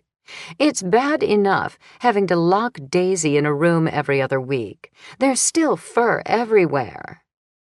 My temper got the better of me. I could feel my face flushing hot. "That's it. Daisy is not going to your house anymore. Sorry, Mars. It's horrible to shut her in a room. We're ending this right now." "We certainly are." Mars's tone dropped to his angry voice, very controlled but final. "You cannot continue to be the Queen Poobah of Old Town. I'm tired of living in a house where I have to hide all clues to my existence. The TVs are behind screens. My books may not venture out of my study. Heaven forbid a magazine land on my nightstand. I'm not even allowed to use my mug that says, 'Dog Dad.' We don't reside in a museum, Natasha. We have Vegas staying with us, and we're going to live like normal people. There will be no locking Daisy anywhere. If Vegas leaves her backpack in the foyer, you will not have a fit. If she doesn't hang up her clothes, you will not say a word." I waited for Natasha's response. Mars and I had our share of arguments when we were married, but I couldn't remember him ever being this angry. "Couldn't Daisy live here?" whined Natasha. "You could still run with her. I hate having a dog bed in the bedroom. I hate the fur she sheds all over. I have doggy placemats, and she still manages to make a mess when she eats." It wasn't easy for me to hear Natasha complain about my beloved Daisy. I didn't speak up, though, because I was more than willing to have Daisy live with me, instead of splitting custody with Mars. I busied myself slicing the coffee ice cream and pressing the slices on top of the chocolate ice cream already in the bowl. Mars bent over and hugged Daisy to him. "You knew that Daisy came with me. I'm not giving up anything else, Natasha. Why is it that the things I want are always a nuisance, but you can bring all kinds of ridiculous projects into the house? Here's a bulletin. I love Daisy. Your ever-present topiaries, fussy ribbons, and crafts, not so much. I wouldn't mind opening the windows and tossing them all." It was Natasha's turn to be aghast. "You wouldn't?" "Don't bet on it. You were willing to regift kittens." Natasha fingered the welt on her neck. "I could have died tonight." She had a point. I'd almost forgotten. Still, she shouldn't have treated the kittens so shabbily. A knock at the door rescued Natasha from further blame. Mars opened it while I put the bomb back into the freezer. Marnie rushed in, pulling off gloves. "Where's Shauna? Isn't she here yet?" "Is that Mom?" Footsteps pounded on the stairs, and Shauna flew into the kitchen and her mother's arms. My poor darling. Marnie held her daughter at arm's length for a moment. "Let me look at you. Did they hurt you? Was it awful?" "She's fine, Mom."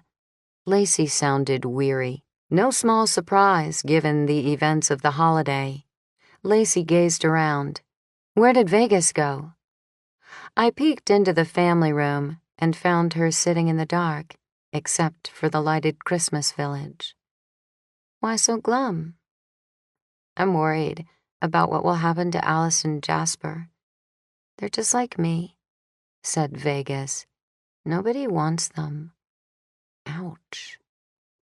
I sat next to her and put an arm around her thin shoulders. "You mean the world to your father."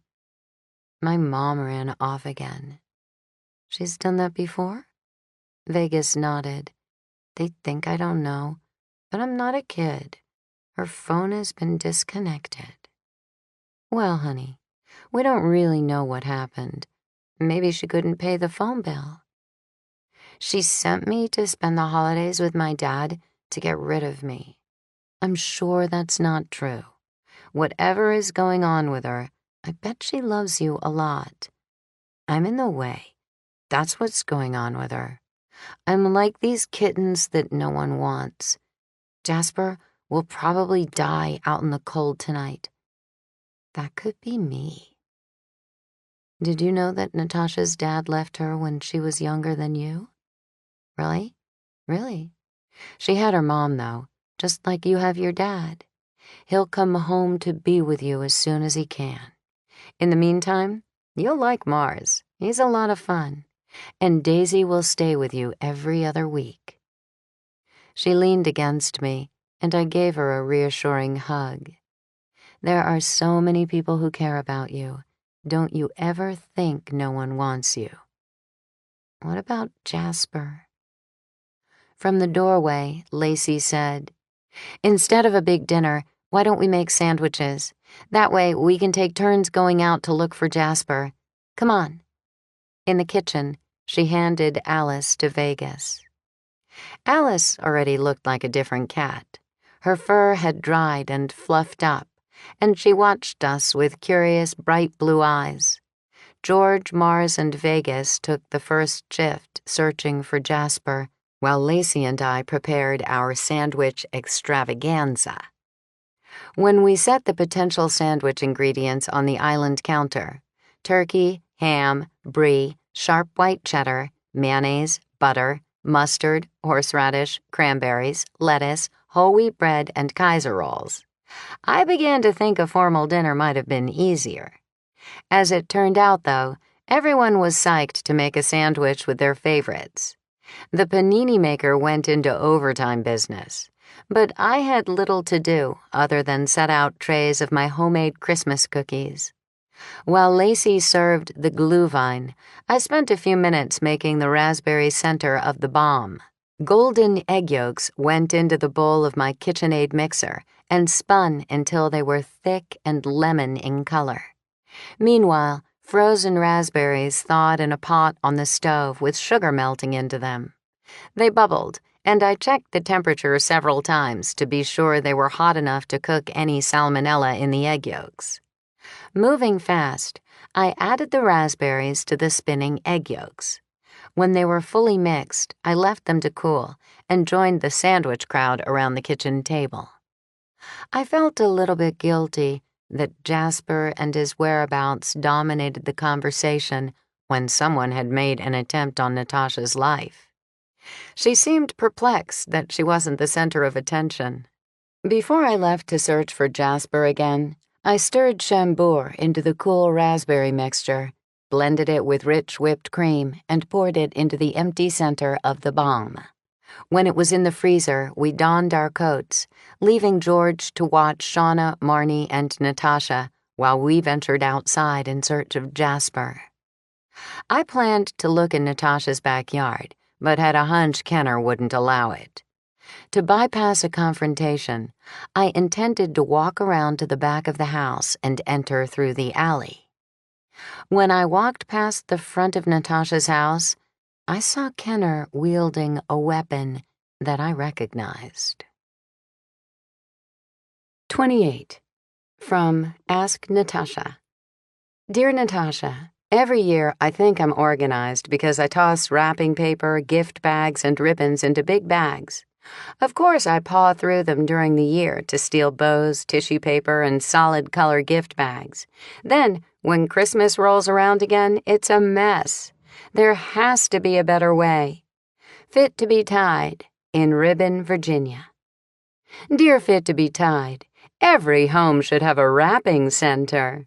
Rolls stay put in long, shallow drawers, and ribbons look adorable on mounted dowel rods. Scissors, tape, and craft items should all be stashed in readily accessible, compartmented drawers. A long counter or table is a must. You'll enjoy wrapping so much more when you organize. Natasha. I dashed toward Kenner to see the weapon up close.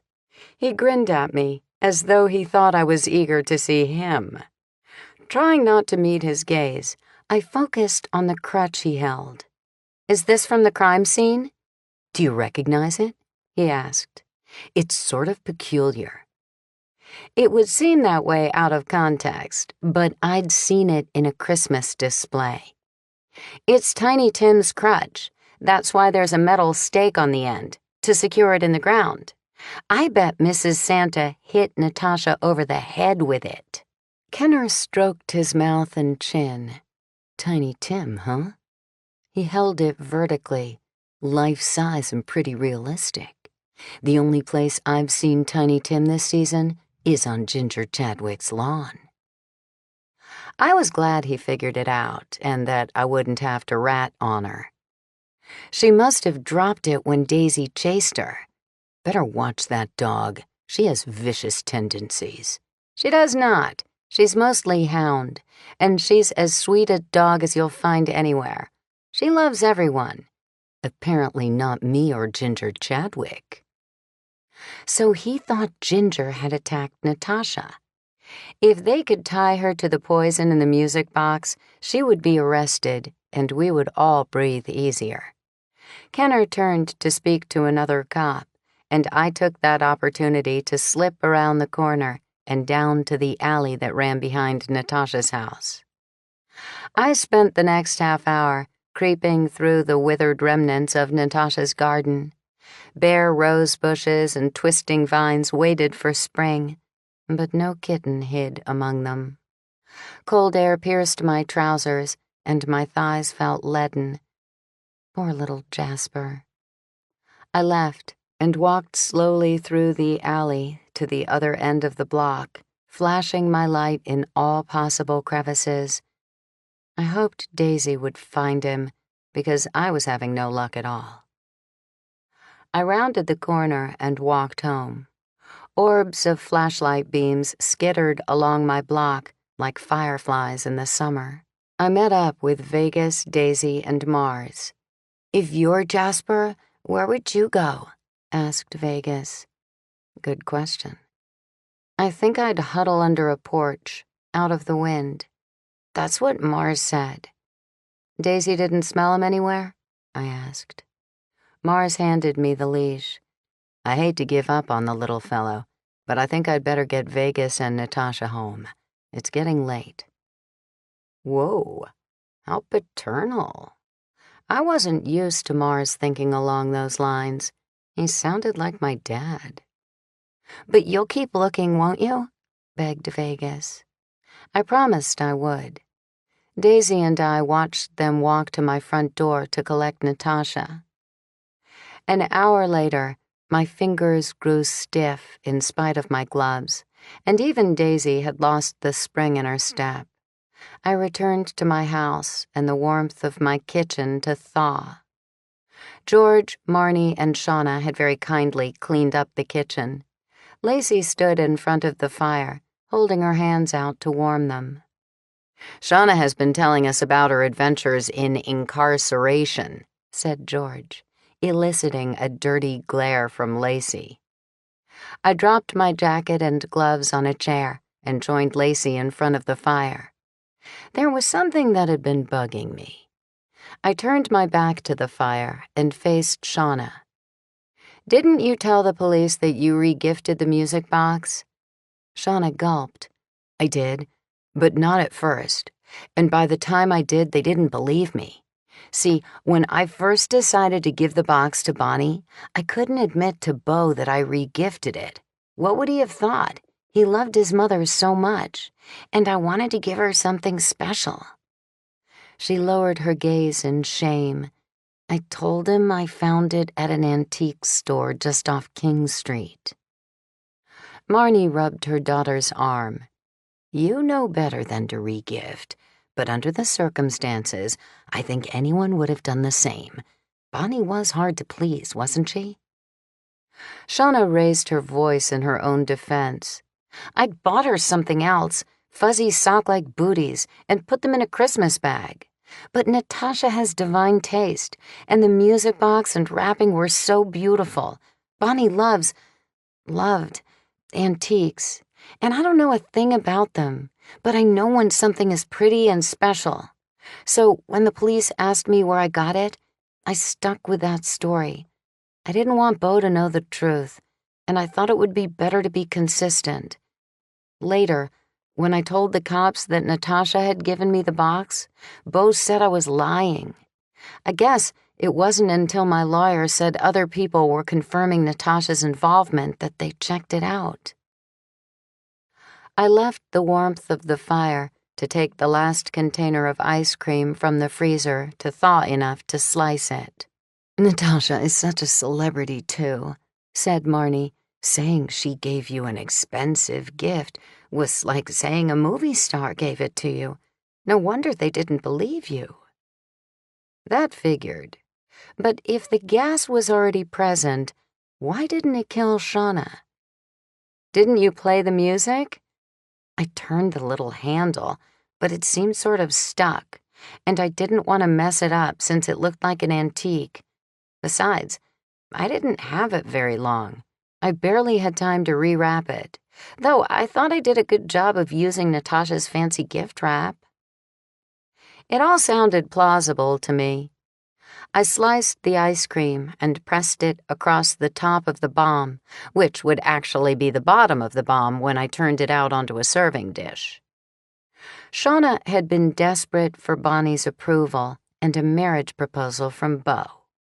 Even if she had meant to kill Bonnie, which I doubted, she had been with George and Lacey when Natasha was attacked, so it seemed more likely that Ginger might have been the clever person who installed the poison in the music box. I replaced the top of the bowl and slid it into the freezer to firm up for serving the next day. Shauna and Marnie went up to bed, leaving Lacey, George, and me to worry about little Jasper. "I thought you were going home," I said to George. He rinsed a glass at the sink. "Jen has 3 competent and doting grandparents keeping her busy. Lacey is the one who needs me most right now. I'm sleeping with one ear open, just in case Marnie and Shauna try to pull a fast one and leave for Pennsylvania." Lacey held Alice on her lap and stroked the tiny kitten with a gentle hand. "Do you think Jasper can survive the cold?" I opened my mouth to say no way, but George spoke first. "Animals have instincts, honey. He'll curl up somewhere. For all we know, someone might have found him, and right now he's fast asleep in a cozy bed." Lacey nodded and headed up to bed with Alice. I wanted to think George was right. "Do you really think that?" He looked out the window. "Don't you see the hollows under Lacey's eyes? She has to get some sleep." He turned to face me and patted Daisy. "The only thing we have going for us is that Marnie and Phil live in another state. I can't wait until they pack up their problems and take them home, and my family can get back to life without constant drama." I checked the doors to be sure they were locked, and the 2 of us walked upstairs, followed by Daisy and Moki. I changed into warm flannel pajamas that my mother insisted would keep me single for the rest of my life, and snuggled under the down comforter on my bed. Moki walked over, settled on my chest, and purred. As I ran my hand over his silky fur, I wanted to cry about Jasper. I knew it wasn't Natasha's fault that someone bashed her over the head, causing her to drop the basket with the kittens, and I felt so guilty for worrying more about Jasper than about Natasha.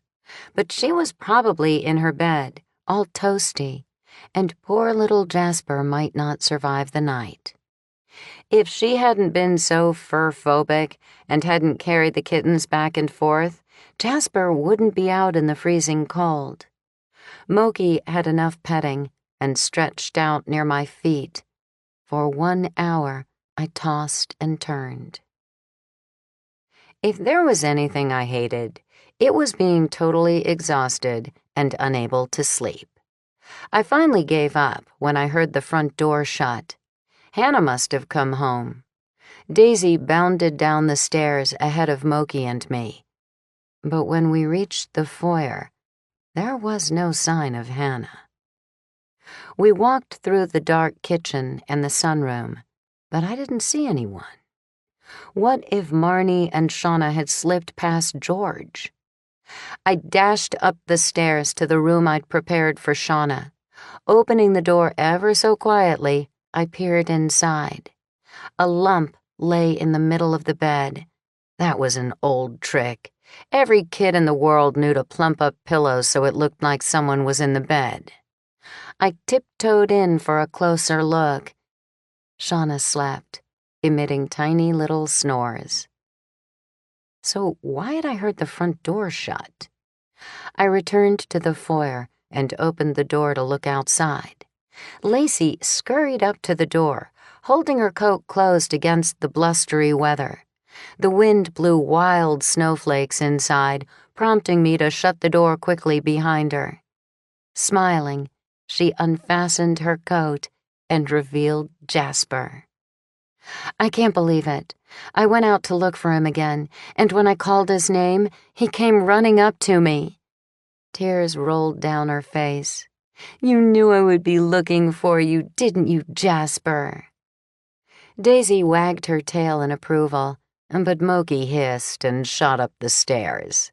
I had a feeling Lacey's tears were for more than the kittens, but I didn't mind one bit, especially since I had a feeling Jen would finally be getting the kittens she'd wanted so badly. When Lacey could bring herself to release him, Jasper chowed down on kitty tuna until I thought his little tummy couldn't hold anymore. "Everything is going to be okay now," murmured Lacey. "This is a sign. My family will be fine."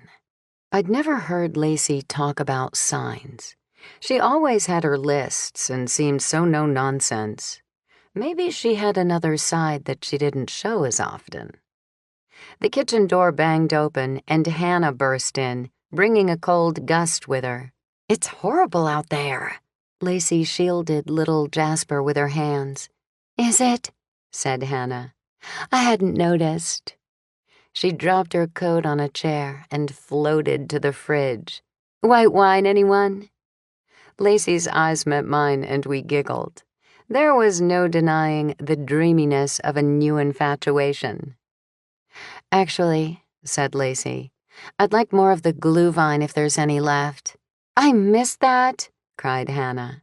I poured the leftover wine into a pot to warm. "You missed more than wine." I placed gingerbread dogs and heart-shaped Linzer cookies on a platter and set it on the table. While Lacey brought Hannah up to date about the kittens and Natasha, I revived the fire from the embers. I divided the spiced red wine into 3 glass mugs, turned on the tiny Christmas lights, and doused the other lights. The fire crackled and cast shadows on the walls in my cozy kitchen. I love the raspberry jam in these Linzer cookies." Hannah took another bite. "Well, I have to say that I never expected anyone to go after Natasha. This changes everything." I gripped the mug in my hands to warm up. Unless Natasha was attacked by someone who doesn't agree with her proclamation that pink and turquoise are the new red and green, I think the killer might have made a big mistake tonight. If we can find out who doesn't have an alibi, we've got him. "Or her," added Hannah. "Yes, please, let's do that. If we could just nail the real killer, Shauna would be totally cleared." Lacey sat back in her chair like she was tired. "And we know she didn't try to strangle Natasha because she was in the car with George and me at the time." "Forrest and Ginger were in the area because I saw both of them." I tried one of the gingerbread dogs, savoring the mild tang of the spices. "And Tom was here to visit the kittens," mused Lacey. "Who does that leave?" I ate more of the cookie quickly, so I wouldn't be tempted to mention her mother. Marnie had been mercurial at best, and I wasn't about to eliminate her from my private list. "We can write off Emma and Dasher. They've been gone for days," offered Hannah. "Tyler?" I said. Lacey frowned. I have trouble imagining that Tyler or Edward could be involved. She raised her eyebrows and cocked her head. But that's the point of all this. Maybe we can't cross them off as suspects. We can ask around, find out where they were when Natasha was attacked. Have we missed anyone? I sipped the wine, thinking I should make some for Wolf when he came back. What about Phil? Hannah leaned a bit like she thought she might have to duck. Lacey must have been more tired than I thought. She barely fought back. Dad? I don't think so. He's such a teddy bear. He was with Mom and Dad shortly before the attack on Natasha. He probably could have made it here time-wise, but they would have noticed that he left. I suspect Mom will confirm he was with them the whole time. Now, if only we knew where her mother had been. Agreeing that we would ask some discreet questions in the morning, I tamped out the fire and Hannah cleared the table while Lacey looked for Jasper. She took him up to bed with her. Daisy and I walked upstairs, followed by Hannah, who whispered, "I thought Lacey didn't want any pets." Sometimes they wriggle into your heart when you least expect it. Hannah continued up the stairs, and I peeled off to my bedroom, where I snuggled under my down comforter with Daisy and Moki curled on top of it. New Year's Eve morning, I slept late and was shocked to find I was the first one up. It had been a tough week for everyone, except Hannah, who'd been out late with Zach every night. She stumbled into the kitchen, rubbing her eyes. "Coffee?" No one else is up. I thought I'd walk Daisy down to the bakery to pick up some breakfast breads. Next year, I'm staying at Natasha's house. I bet her guests wake up to bedside coffee and croissants. You can stay at her house any time you like. Hannah stretched. Oh, please. Even I make coffee for company. Come with me and I'll buy you one. I didn't tell her that I'd set the coffee machine to start brewing in half an hour. Inga Bauer would have been mortified to see her grown daughters schlepping along the street to the bakery, wearing a colorful mismatched assortment of shapeless fleece pants and jackets, mufflers, gloves, and hats. The only thing that would have pleased her was that we were barely recognizable. Daisy pranced ahead of us, while Hannah and I discussed Natasha's close call. "The more I think about it," said Hannah, "the more I think Ginger is trying to murder Natasha. She must believe that killing Natasha will magically open up a domestic diva slot in the cosmos that Ginger can step into." Don't you suppose there was more to it than that? You know Natasha can be imperious. Maybe she put down Dickensian decor. It's clearly Ginger's thing. Hannah tugged at her muffler. "Do you think Natasha has some kind of dirt on her that Ginger doesn't want made public? If the cops thought I had tried to murder someone, I don't think I'd drop right back out and try again unless I needed to shut that person up." Hannah had a valid point. Had Ginger been desperate enough to make another attempt on Natasha's life when the cops were already on to her? We reached the bakery, and I handed Daisy's leash to Hannah. I won't be long. A warm vent blew inside the door of the bakery, taking off the chill. I felt guilty about leaving Hannah and Daisy out in the cold, but gladly unwrapped my muffler and started to pull my hat off until a familiar voice caught my attention.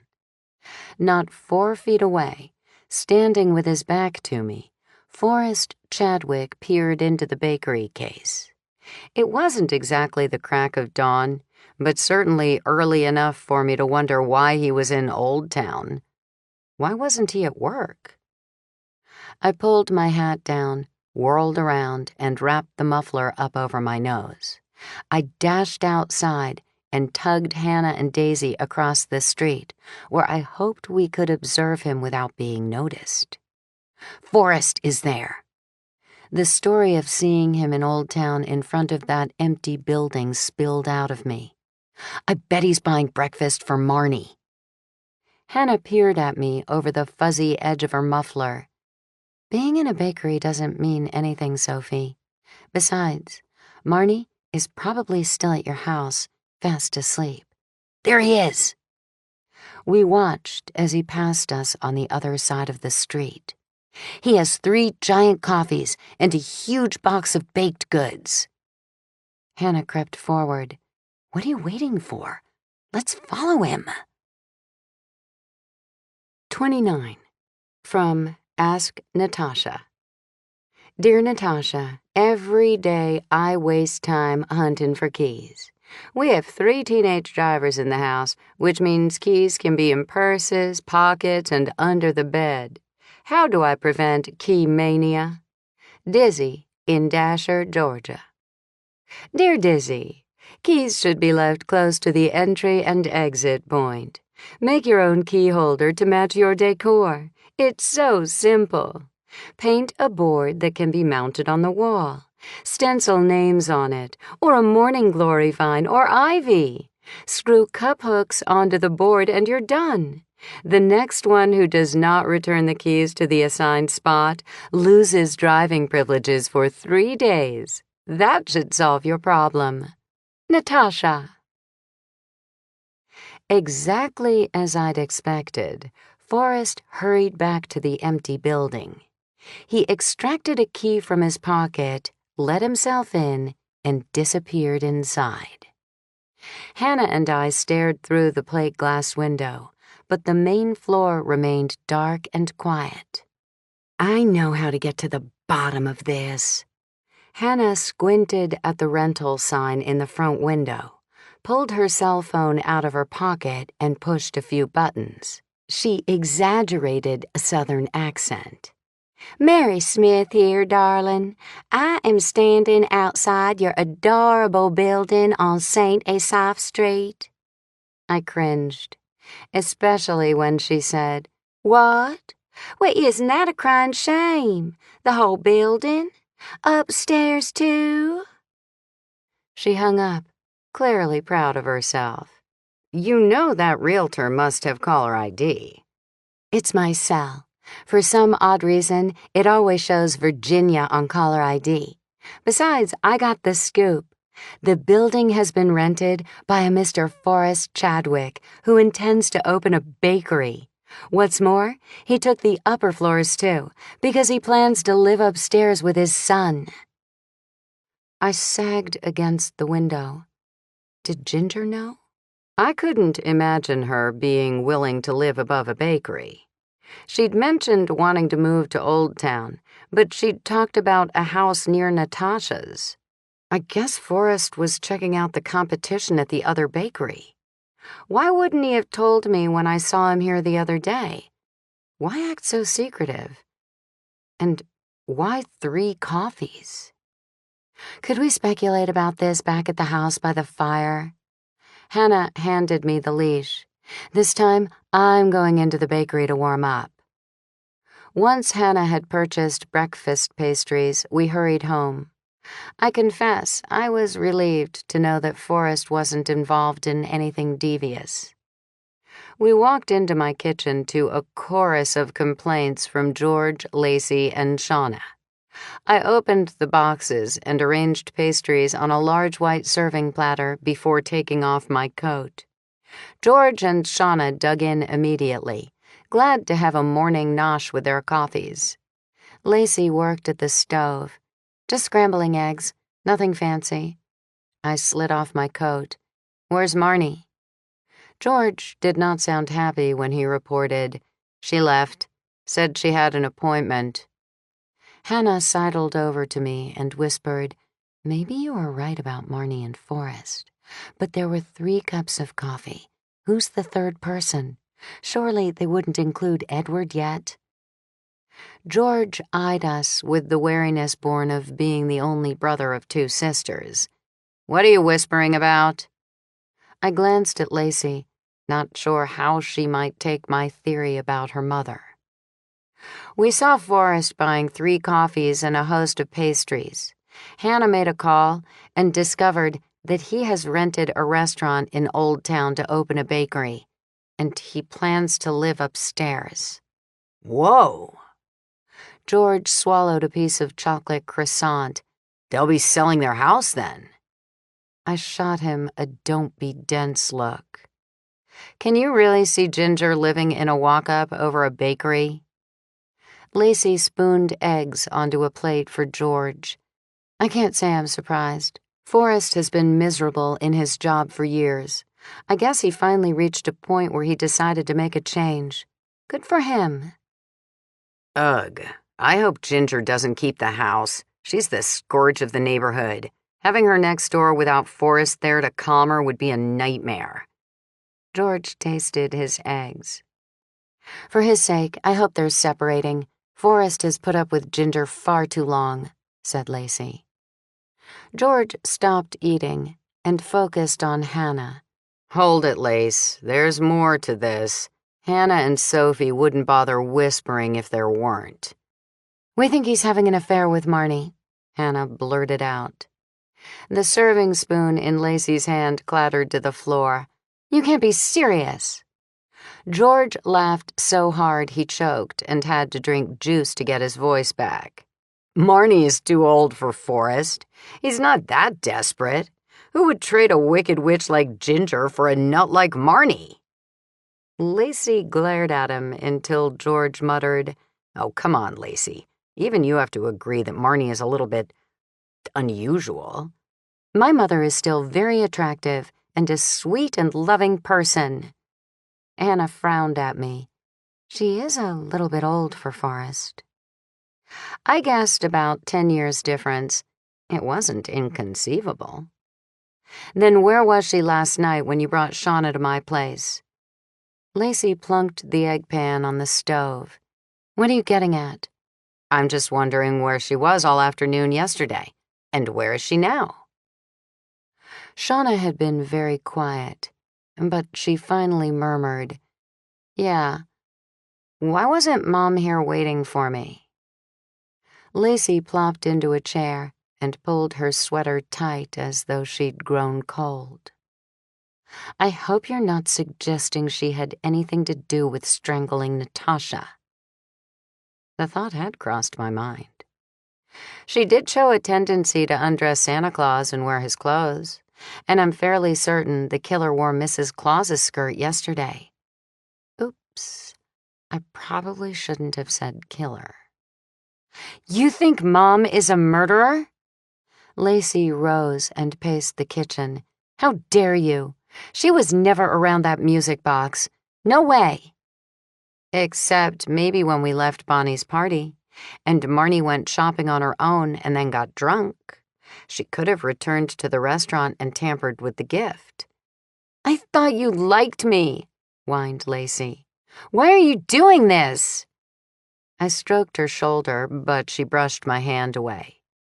Someone attacked Natasha, and it was most likely the same person who killed Bonnie.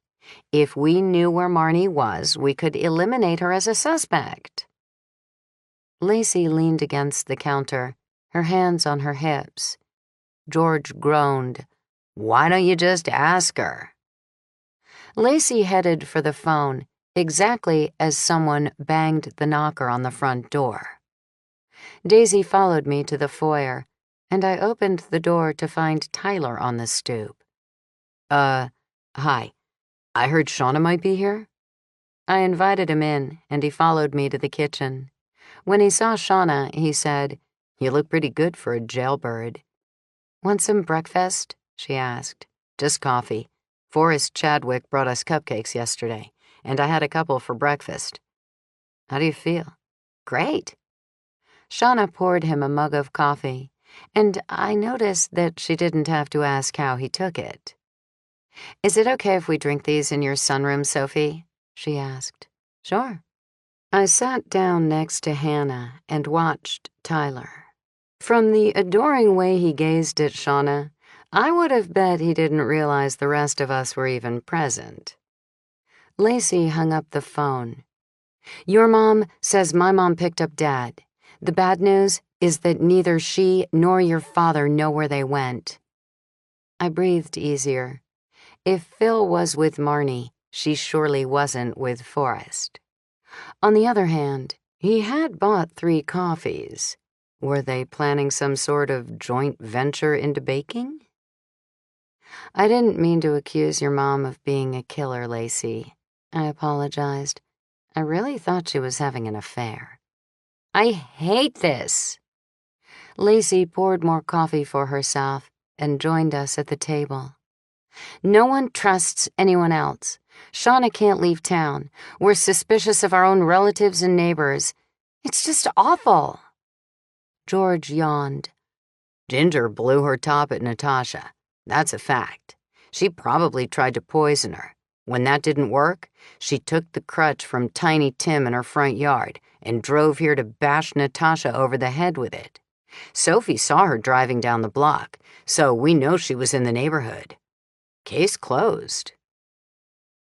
Maybe George was right. Ginger's husband baked cupcakes yesterday. If they had cream cheese frosting... I rose and shouted into the sunroom, "Hey, Tyler, did those cupcakes you ate for breakfast have cream cheese frosting?"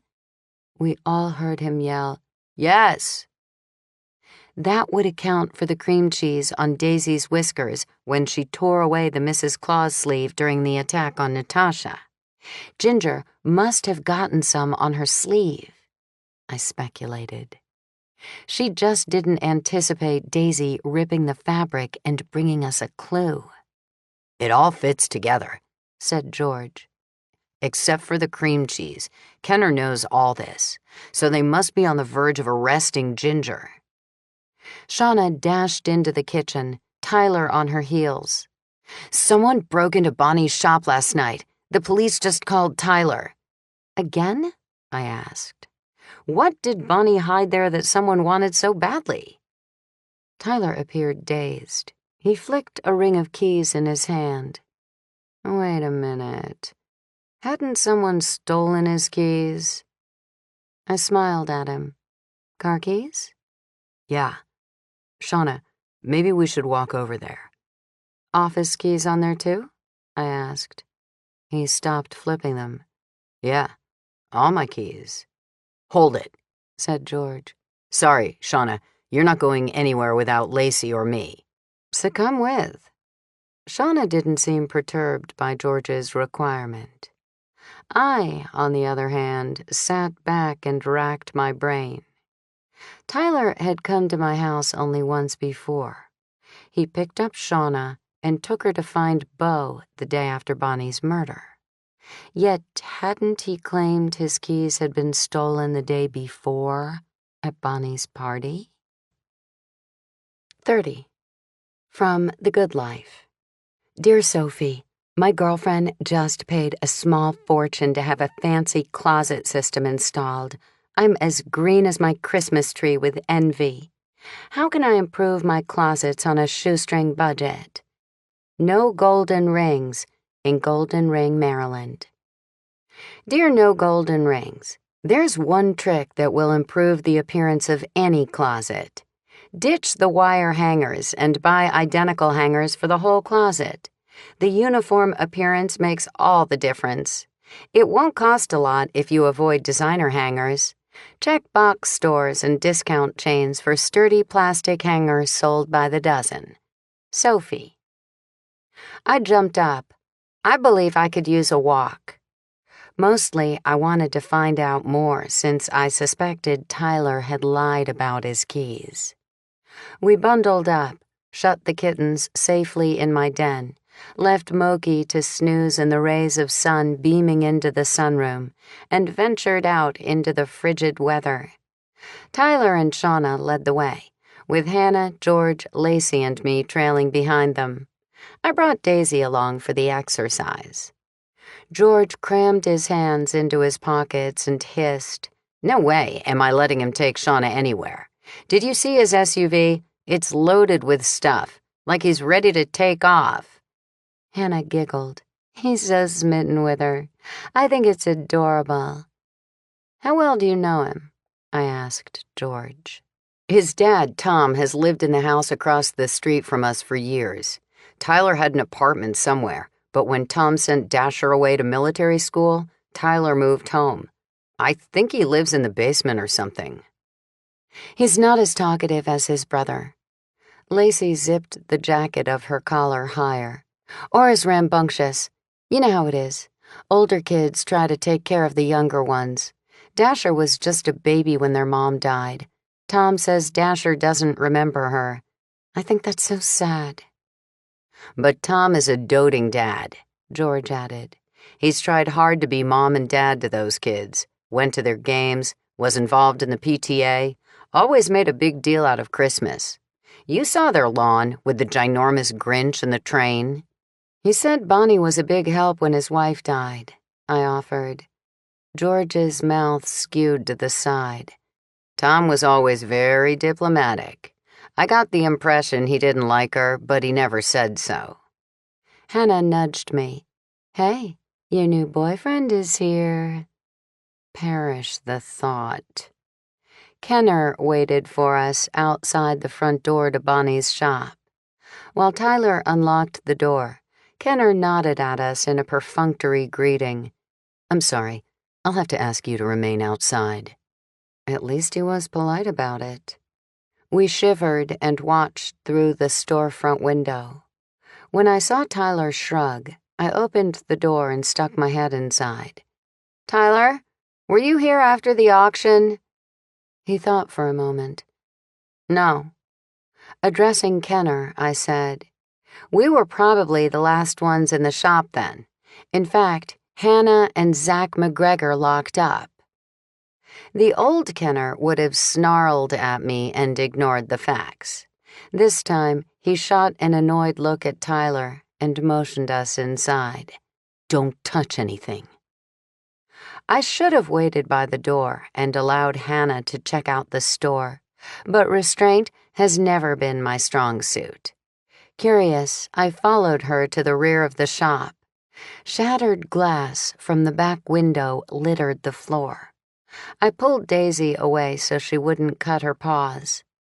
Beside me, Hannah gasped.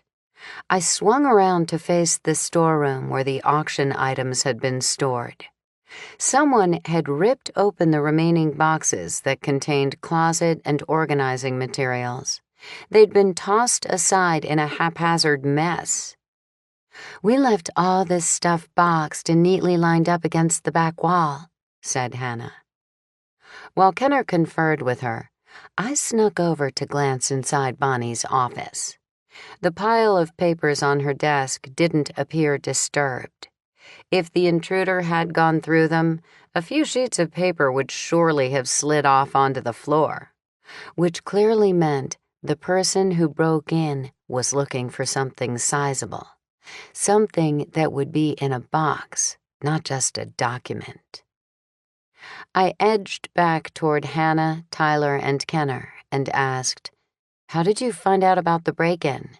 The guy in the next building reported it when he saw the broken window. Kenner eyed Tyler warily. Got any idea who would want something from here? Tyler jammed his hands into his pants pockets and jingled his keys. No. I tried to suppress the grin that threatened to emerge on my face. Tyler had a tell. Just like gamblers who gave away the nature of the cards in their hands through subconscious habits, Tyler jingled something in his hand when he was lying.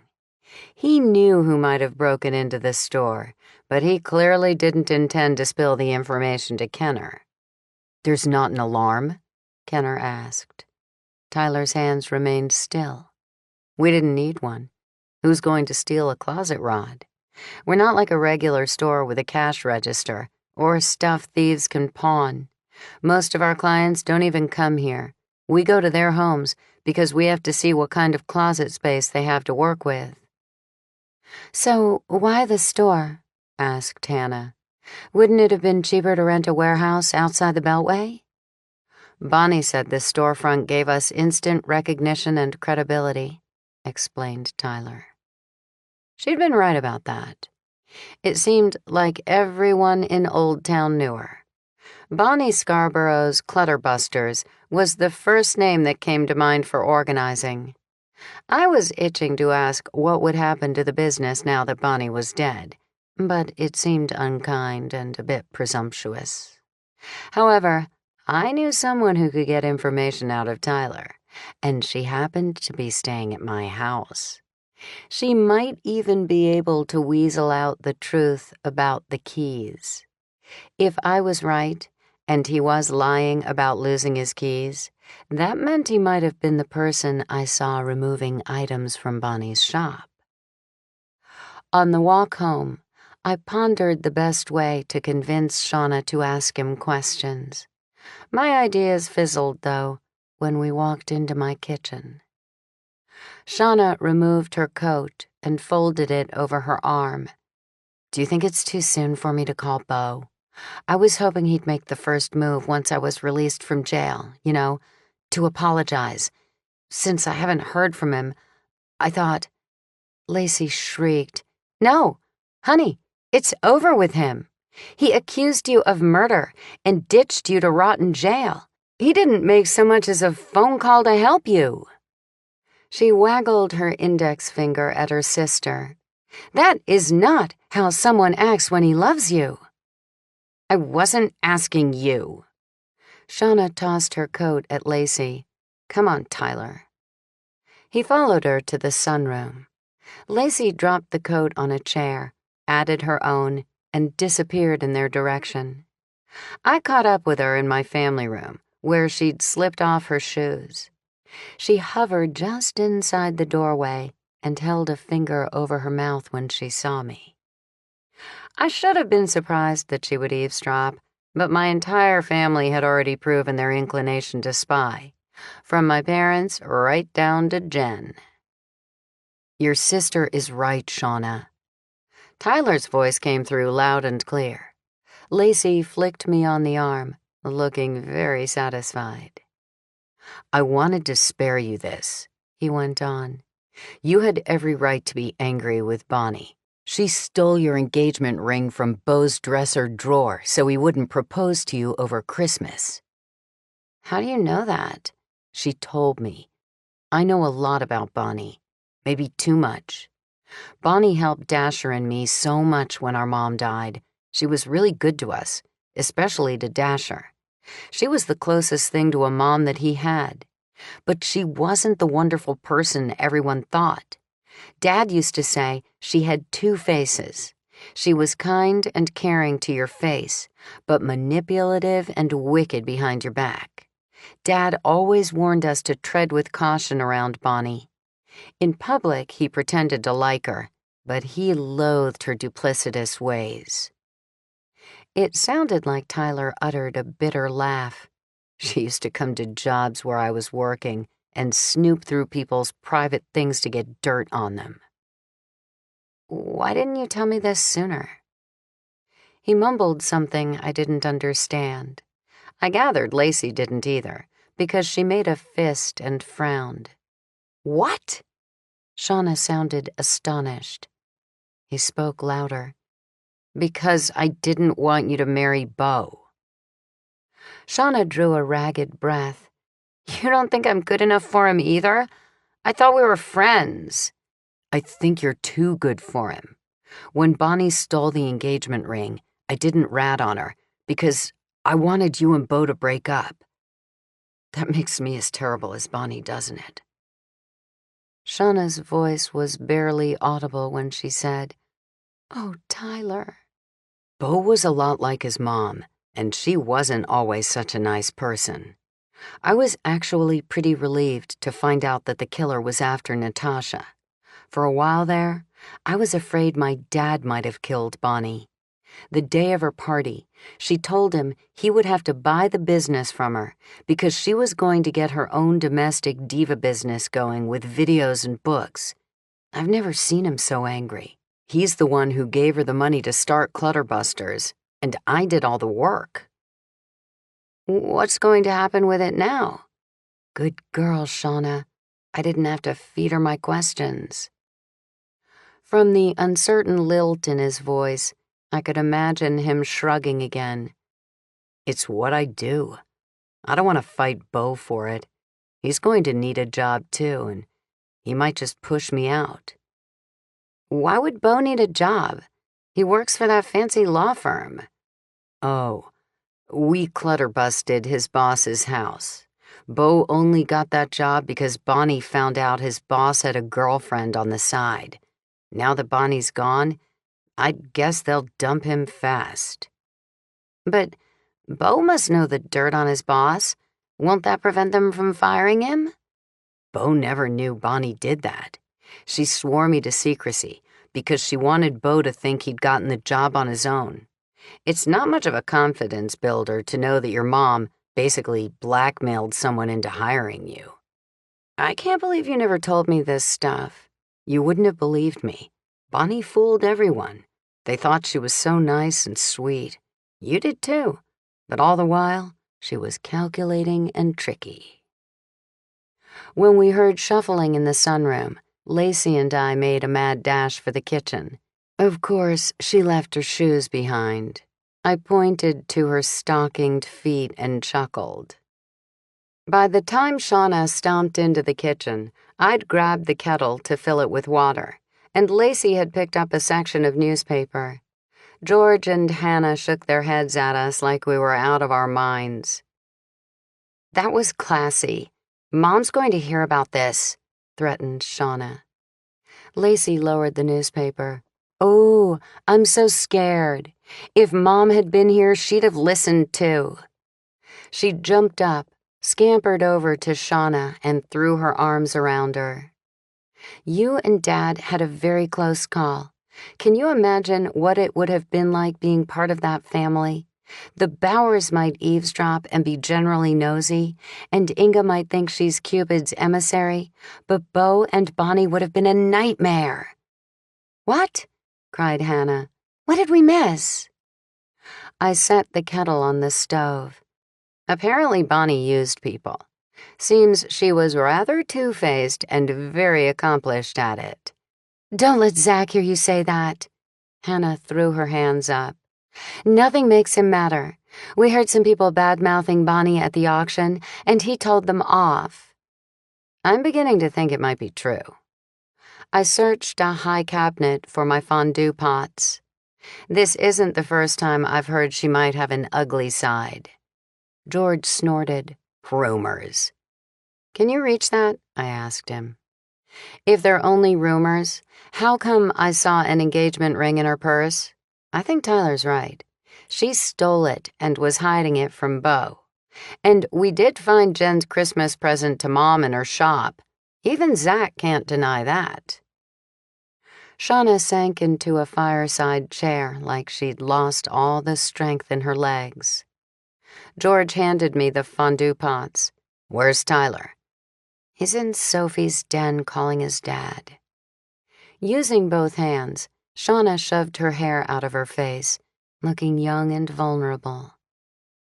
If he had wanted to, Beau could have proposed without the ring, or he could have used a substitute of some sort. Couldn't he? It was the first realistic thing I'd heard from Shauna. I washed and dried the fondue pots and carried them into the dining room. When I returned, Shauna was saying, "Someone who loves me would have come to visit me in jail, would have tried to get me out, would have believed me when I said I didn't kill Bonnie." I looked at Lacey. She knew where this was going, didn't she? Honey, a man who loves you wouldn't have let you go through that by yourself. Apparently, Lacey didn't see what was happening. George, could you give me a hand? I asked. He followed me into the foyer. Why don't you store things where you can reach them? I opened the door and pushed him outside, since I didn't know where Tyler was at the moment, and I didn't want him to overhear me. Shauna is in there convincing herself that Tyler loves her. You sound like Mom. Please don't start matchmaking. I'm not matchmaking. Didn't you say Tyler's SUV is loaded, like he's planning to take off out of town? If Shauna thinks he's the one, she'll be a lot more likely to go with him. Get your coat, Soph. 31. From Ask Natasha. Dear Natasha, our garage has become a catch-all. It's so full that we can't even park in it anymore. My husband saves leftover parts from projects, plywood, old doors, extra tiles. On top of that, we have to stash our Christmas items there, and unfortunately, our washer and dryer are located in the garage. Help! I can't stand the mess. Living with Chaos, in Candlestick, Georgia. Dear Living with Chaos, clean it immediately. You have a serious feng shui problem. A cluttered garage can block qi, bringing bad luck. Most people don't make enough use of the empty walls and ceilings of their garages. Have your handy husband use some of that plywood to build storage boxes that slide into ceiling mounts. He can construct pulleys to raise and lower them. This is a wonderful method of getting bicycles out of the way, too. Natasha. Making an excuse about Daisy being restless, George and I grabbed our coats and hurried outside with her. Which one is Tyler's car? We strode to the intersection. The dark blue SUV. George walked fast. You're sure it's his? Duh. He parks it across from our house every night. Tom's garage is so packed with clutter that only one car will fit inside. But Tyler's in the organizing business. You'd think he would clean it up for his dad. Lacey and I joke about it. It's like the reverse of the cobbler's son having no shoes. Even though it had tinted windows, I could see boxes heaped in the back as we approached it. We peered inside. Tyler had thrown a blanket over some of the contents that filled the back 2/3 of his car, but it had slipped around the edges. He's definitely moving, said George. I see a microwave and a crock pot in boxes over here. I looked through the windows on the other side. I don't know. I see a bunch of candles in jars. They have Santas and silver bells on them, and red ribbons tied around the necks. What are you up to? Hannah appeared out of nowhere and peeked over my shoulder. Oh my gosh, those are the stolen Christmas gifts. How can you tell? George jogged around to our side of the car. Gee, that mug with Jen's picture on it is a good giveaway. Hannah poked a finger at the window. My gaze drifted past the candles. Sure enough, a mug bearing a photo of Jen lay on its side. I have to call Zach. Hannah said it with such fervor, I wasn't sure if she was more excited about finding the gifts or seeing Zach. Ooh, boy, this is going to be another big blow for Shauna. George rested his gloved hand against the hood of the car. I guess there's no way around it, though. If the creep stole the gifts. He stole them from Bonnie. It doesn't make sense. We found Jen's gift to Mom at Bonnie's shop. Or maybe it did make sense. Sort of. I waved my hands at them. The person I saw loading boxes in back of Bonnie's place after she died was putting them into an SUV. I could make out the shape, but not the color. This dark blue would have been hard to see at night. Plus, I think Tyler was lying about his keys being stolen. George frowned at me. Why would Tyler unload the stolen stuff at Bonnie's, then load it up again and drive all over town with it in his car? Good question. He didn't have anywhere else to hide it. He lives with his dad, so he probably couldn't take it home. Where would you stash stolen loot? Or maybe Bonnie arranged for the items to be stolen, and then when she died, he had to remove it all so it wouldn't look bad for the business? I think I should call Zach. He'll get to the bottom of this. Hannah headed for the house. George and I followed with Daisy. I can't wait until Lacey's parents go home. I'd gladly skip the New Year's Eve celebration. The New Year can't get here fast enough as far as I'm concerned. If only Shauna would move back to Pennsylvania with her parents. They make our family look sane. George grumbled. We stepped inside the foyer, and as if to prove his point, Lacey stood with her hands on her hips, her face flushed with anger. "Where's Shauna?" "She's with you." George pronounced each word carefully. "She must have escaped when I went to the bathroom." Lacey buried her face in her hands. "I don't believe this." "Where's Tyler?" I asked. Lacey's eyes widened. "I thought he went outside with you." "Oh, no. That silly, lovesick fool would do anything for Shauna." "They can't have gone far. We were just looking in his car." As soon as the words left my mouth, all four of us dashed outside and around the corner in time to see the brake lights flash as Tyler briefly stopped the SUV at the intersection. "Oh, crud," muttered George. "Lacey," he warned, "please don't cry." She fought back tears. "Mom and Dad paid a lot of cash to bail her out of jail. They can't afford to lose it. Why would she do this to us?" "Not to worry. I was just going to call Zach." Hannah started for the house. "No!" Lacey grabbed Hannah's sleeve. "You can't call the cops. They'll put Shauna in jail again. No, no, no!" George's head lolled to the side, and his eyes left no doubt that, in his opinion, this was more of Lacey's ongoing family drama. "We'll take our car and drive toward Shauna's apartment. Soph, you and Hannah check Bernie's restaurant and Bonnie's old office." "Why would they go there?" Hannah asked. Between gritted teeth, he muttered, "Just do it. Maybe you'll get a lead." Aha. It wasn't easy reading between the lines, but I guessed he was afraid they might be leaving the state, the gift thief and possible murderess, and there wasn't a darned thing he could do about it. It wasn't like he could cut them off at the pass. Tyler's work took him to all kinds of neighborhoods. He had to be very familiar with back roads. Racing, we returned to the house. Lacey grabbed her coat. I made sure the fire was extinguished and the stove was off, and we all headed out, promising to keep in touch by cell phone. Hannah and I climbed into my car and turned in the direction Tyler had driven. "This is ridiculous," said Hannah. "We're just doing this to placate Lacey and George. We'd have been equally efficient waiting at home."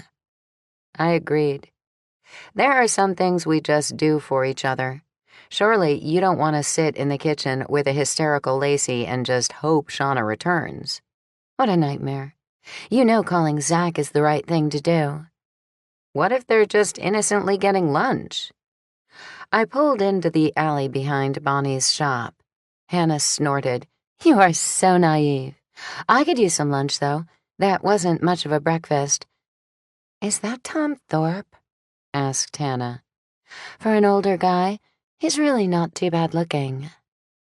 I parked the car and we stepped out. Tom paused to look at us, a hammer in his hand. "Taking care of the broken window?" I asked, making conversation, since it was painfully obvious that he was doing exactly that. "Tyler called me. He had to take Shauna somewhere. He's better at this sort of stuff than I am, but I guess the apple didn't fall too far from the tree. I'm pretty decent at building things, too." He hefted the hammer. Too bad my younger son didn't get the handyman gene. "Could I hold that for you?" I asked, pointing to a piece of plywood. "Thanks. That would make the job much easier." He hoisted the board, and I held it in place while he hammered. "Did Tyler happen to mention where he was taking Shauna?" asked Hannah. "Something about picking up clothes. I guess they're planning to celebrate New Year's Eve on the town tonight. Shauna has a lot to celebrate now that she's out of jail." Tom pounded nails, and from the corner of my eye, I could see Hannah making a phone call. To George and Lacey, I hoped. Maybe it wasn't a crisis after all. Well, except for the fact that Tyler was in possession of the stolen gifts. Uh-oh. What if he'd talked Shauna into stashing the stolen items at her apartment? "Thanks, Sophie. You're an excellent carpenter's helper. You have great timing, too. Mars told me about your rescue of Natasha. You know, I was there shortly before it happened. If only I'd stayed a little bit longer, I might have prevented Ginger from attacking her. Ginger? Had I missed something? My family had a theory Ginger was involved, but we didn't expect others to share it. Do they know for sure it was Ginger? 32. From The Good Life. Dear Sophie, I'm so impressed by all the gorgeous ideas people have for wrapping packages, but I'm no good at it. I don't have room for a wrapping station either. Rolls of paper get crumpled in my closet, and I don't want to think about the tangled mess of ribbon under my bed. It's just hopeless. Klutzy, in Jasper, Arizona. Dear Klutzy, develop a signature style that suits you. Pick a solid color wrapping paper or gift bag, and always use the same ribbon with it. Maybe a pink or red shot through with silver or gold for a little glitz. You won't have to store as much. People will always know the packages are from you, and you won't have to worry about it anymore. Sophie. The police found a Santa skirt in Ginger's trash today. Tom raised his eyebrows and nodded with satisfaction. Looks like Ginger is the one who killed Bonnie and tried to murder Natasha. My theories about Ginger fizzled. I'd been so inclined to believe that Ginger was guilty, but that one bit of news about the Santa skirt in her garbage changed everything. Hannah's gaze met mine, and she blurted out what I was thinking. It wasn't Ginger. His brow furrowed. How do you know that? Elementary, my dear Watson, I quipped. If you were the killer, would you leave such an obvious clue where it would be linked to you? Hannah pulled her long hair back.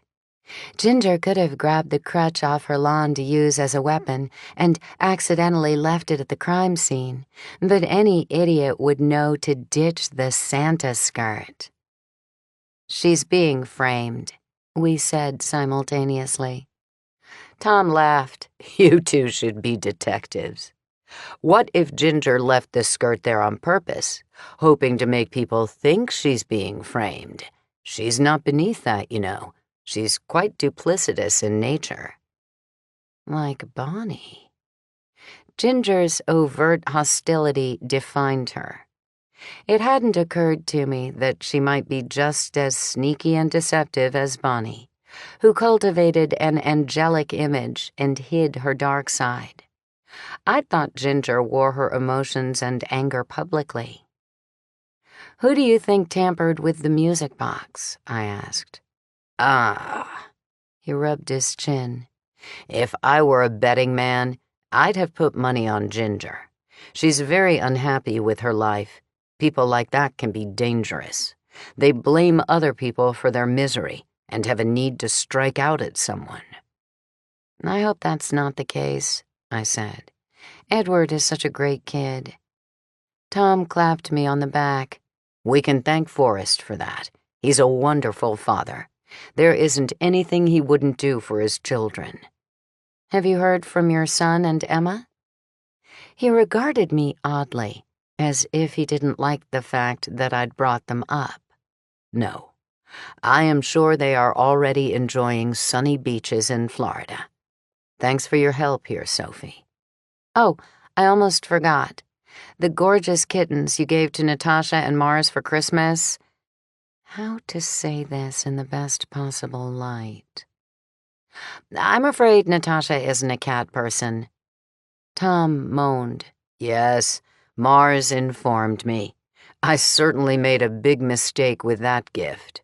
I was right there when she went on and on about the rag doll she loved so much as a child. It seems she was actually talking about a doll. She brought the kittens over to my place, and Jen is in love with them. I'm sure they cost a lot, though. Maybe we can pay you for them? No. They'll have more fun living with little Jen anyway. You know, I am not a young man, I have been around the block a few times, and yet people continue to surprise me. If I had known Natasha wouldn't like them, I'd have given them to Emma." I thanked him. We said goodbye and hopped into my hybrid SUV. As I drove along the alley, Hannah said, "No wonder he's going into politics. Besides his good looks, there's something about him, an elegant way of presenting himself." I sputtered at her words. "In the first place, you sound like Mom. And in the second place, he was lying through his teeth." "You think you're so smart. Was his left eye twitching or something?" Who would give kittens to people living out of a van and traveling from flea market to flea market? He knows exactly where Emma and Dasher are. Edward said when Kenner arrived, Forrest went out the back door and ran over to Tom's house so the kids could get away. They didn't have time to load their van or pack. Then we saw Forrest picking up 3 coffees and taking them back to his new bakery-to-be. The 2 doting dads hid their kids right here in Old Town. I cruised by the front of the building Forrest had rented. It looked the same. "What do you think?" I asked Hannah. "Third building from the corner?" "Probably. What now?" I stopped in front of a Chinese restaurant 2 blocks away and handed Hannah my credit card. "Get takeout lunch for 2. I'll try to find a spot to park." "Let's eat in the restaurant." "It's not for us, you doofus. It's for Emma and Dasher." "I don't know what they like." "Just get spring rolls, General Tso's chicken and lo mein." "Is that good for a pregnant woman?" "Get anything you think she'll like. Go already." Hannah disappeared into the restaurant, and I drove around in search of a parking spot. It would have been faster to park at home and walk. On my 3rd trip by the restaurant, I found a slot and parked. My phone rang before I could step out of the car. Mom's voice was as excited as if she'd won a lottery. "Sophie, you're missing all the fun. The cops are going through Ginger and Forrest's trash because they found a Mrs. Claus skirt in it. Jen thinks she's Nancy Drew, and your father thinks he's Columbo." "Did Marnie and Phil come back?" "Thank goodness, no. Bonnie's death has been so stressful on them. I'm glad they're not here." "How are Ginger and Forrest handling it?" "Ginger infuriated your friend Kenner. She hired some hotshot liar, and now neither Ginger nor Forrest will answer any questions. It's just like TV." Even if Tom thought Ginger might try to make it look like she was framed, there was something peculiar about the skirt in her trash. "Mom, why would someone attack Natasha and then throw away the skirt, but not the rest of the Mrs. Claus outfit?" "Columbo thinks there must have been something incriminating on the other garments, like DNA. Nancy Drew says there's probably DNA on the skirt, too, but we won't know for weeks."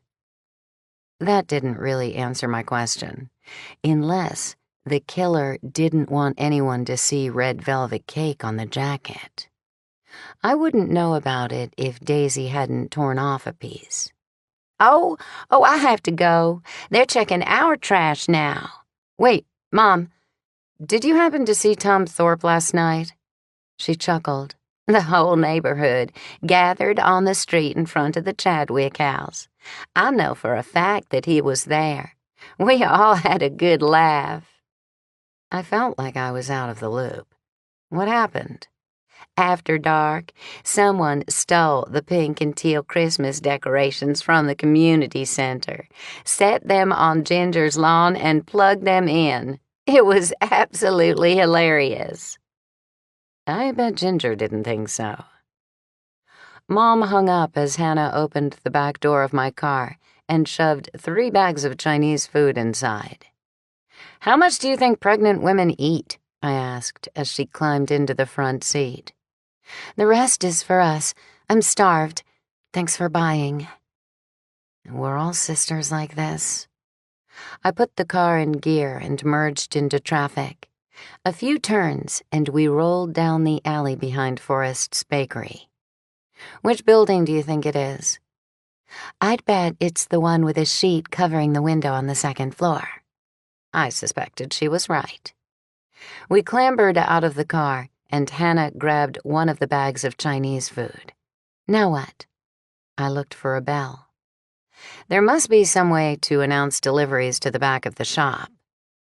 Hannah spotted it first and pressed the button. We heard a buzzer inside. On a hunch, I stepped back and looked up at the window with the sheet in it. Sure enough, a finger coaxed it aside. "Emma," I hissed, "we brought food." For the longest time, nothing happened. "We could buzz again," suggested Hannah. At that moment, the door opened a crack. Emma glanced around nervously. "Is anyone else with you?" Hannah didn't waste time. She pushed the door open, saying, "I hope you like lo mein." "Hurry." Emma motioned me inside. We found ourselves in a dated multi-purpose area with pegboards and benches lining the walls, presumably for employee coats.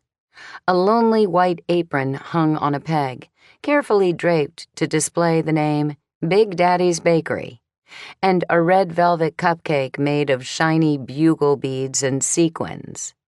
Beneath it, not quite tucked away under the bench, stood a pair of men's boots. Rugged, they'd seen better days. As we walked past them, a tiny glimmer caught my eye. I didn't dare bend to examine them, but I gave them a little nudge with my foot to see better. A blotch of turquoise glitter gleamed on the toe. The area opened onto a commercial restaurant kitchen. Stainless steel dominated the room, along with workhorse ovens and stoves. "How did you know we were here?" asked Emma. A male voice came from above somewhere. "They didn't know about me until now, you goose." Emma peeked inside the bag of takeout. "We're getting a little crabby from being cooped up. Come upstairs. This was so nice of you." We followed her up narrow stairs and could hear footsteps above us heading for the third floor. The second floor didn't offer much in the way of creature comforts. A beanbag and a couple of wicker chairs provided the only seating. A television rested on a box. "So, how did you know we're here?" repeated Emma. "Do the cops know?" "We saw your dad picking up coffee." I wandered toward the front window. The hardwood floors gleamed. It would be a nice room once it was furnished. "Stay away from the windows, please." The panic in Emma's voice ripped through me. I hadn't realized how taxing it must be for them to hide out in plain sight. "Where's the van?" I asked. Whispering, Emma said, "In the alley. Dasher went out last night and switched license plates." "You're an idiot, Emma." The angry voice came from above. "Why not tell them everything?"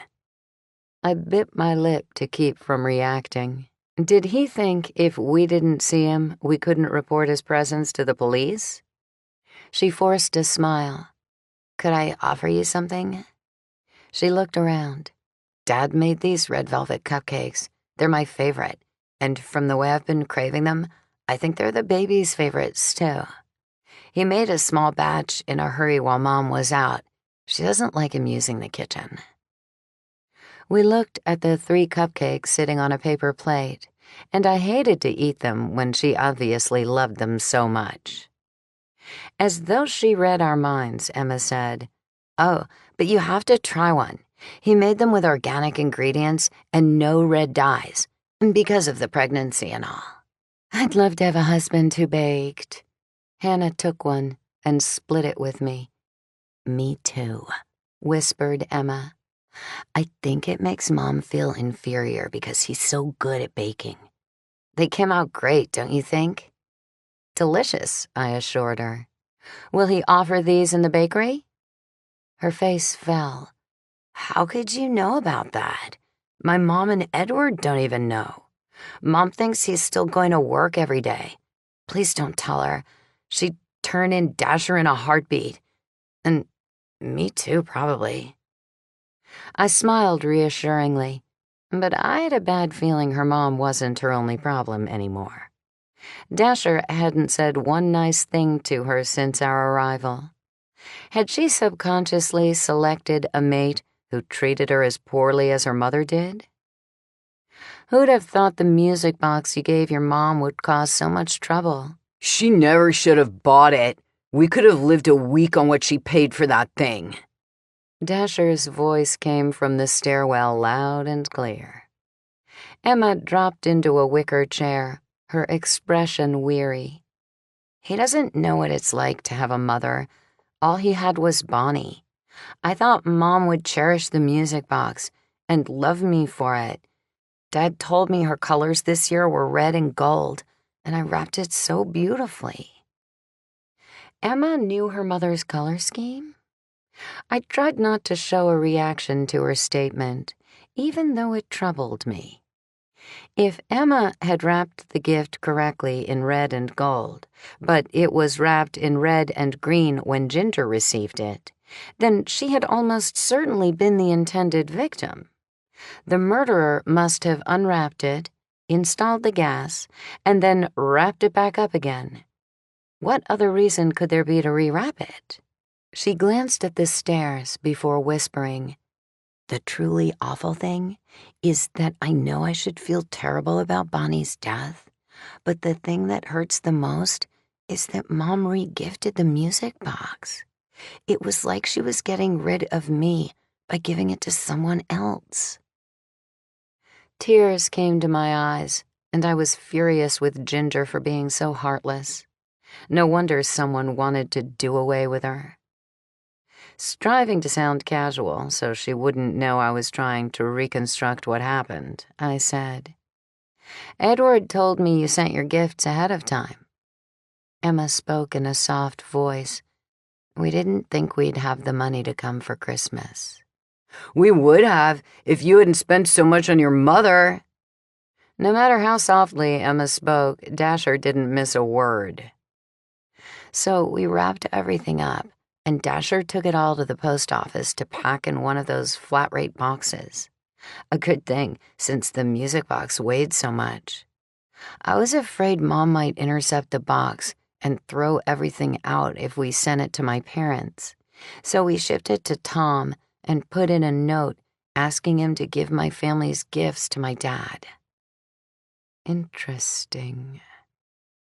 Dasher, Tyler, Tom, Edward, and Forrest all had access to the gifts and could have tampered with the music box intended for Ginger.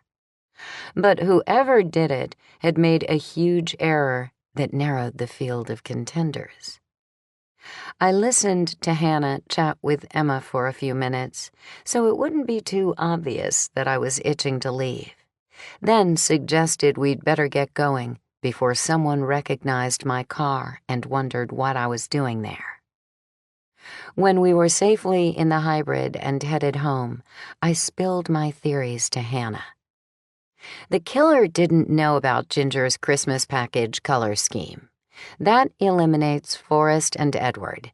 They would have known for sure. Are you going to call Kenner? I guessed I would have to. Why wasn't Wolf home yet? Kenner would think I wanted a date for New Year's Eve tonight.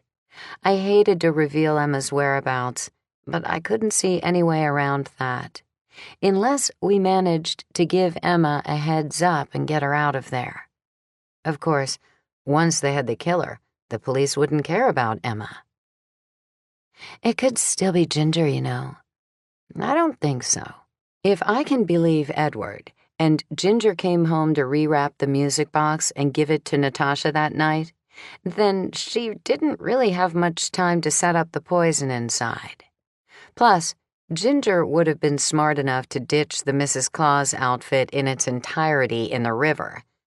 No, Hannah, I think the killer tripped himself up by using the wrong wrapping paper. The music box, cried Hannah.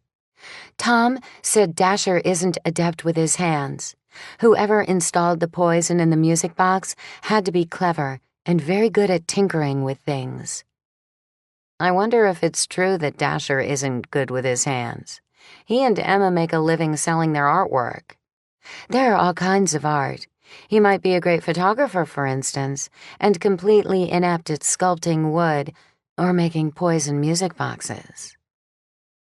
I stopped for a light and looked over at my sister. Or Tom could have said that about his youngest son to throw us off his trail. 33. From Ask Natasha. Dear Natasha, my husband is on the verge of leaving me because of my shoes. I adore shoes, but they're all over the floor of our walk-in closet. I can't get rid of them. Help. Aching in Tar Heel, North Carolina. Dear Aching, buy an old dresser with deep drawers. Paint or stencil it to match your decor. Divide the drawers into shoe-size sections with narrow planks of cedar. Your shoes will have a lovely dust-free home, and they won't be underfoot anymore. Natasha. Dasher tampered with the music box, figuring he had an alibi because they were out of town, exclaimed Hannah. Sounds like something a worm like him would do. Seems like Emma would have told him about her mother's gift wrap rules, though. I think we've narrowed it to Tom and Tyler. I pulled into a parking space near my house. Tyler, exclaimed Hannah. Sophie, we're supposed to be looking for Tyler and Shauna. I rubbed my eyes. In my excitement at narrowing the suspects, I'd completely forgotten about Shauna.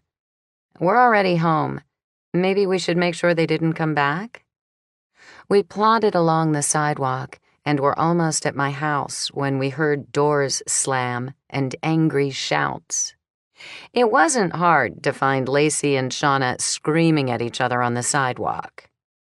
Mom and Dad paid a lot of cash to get you out of jail. I'm not letting them lose it. Shauna spat back. Oh, right. Did it ever occur to you that I might need a few things from the drugstore? Like makeup and a toothbrush? It's not as though Tyler drove me out of state. You had no business dragging me out of the store. Like it wasn't humiliating enough to go to jail? My own sister has to hunt me down and embarrass me in public, too?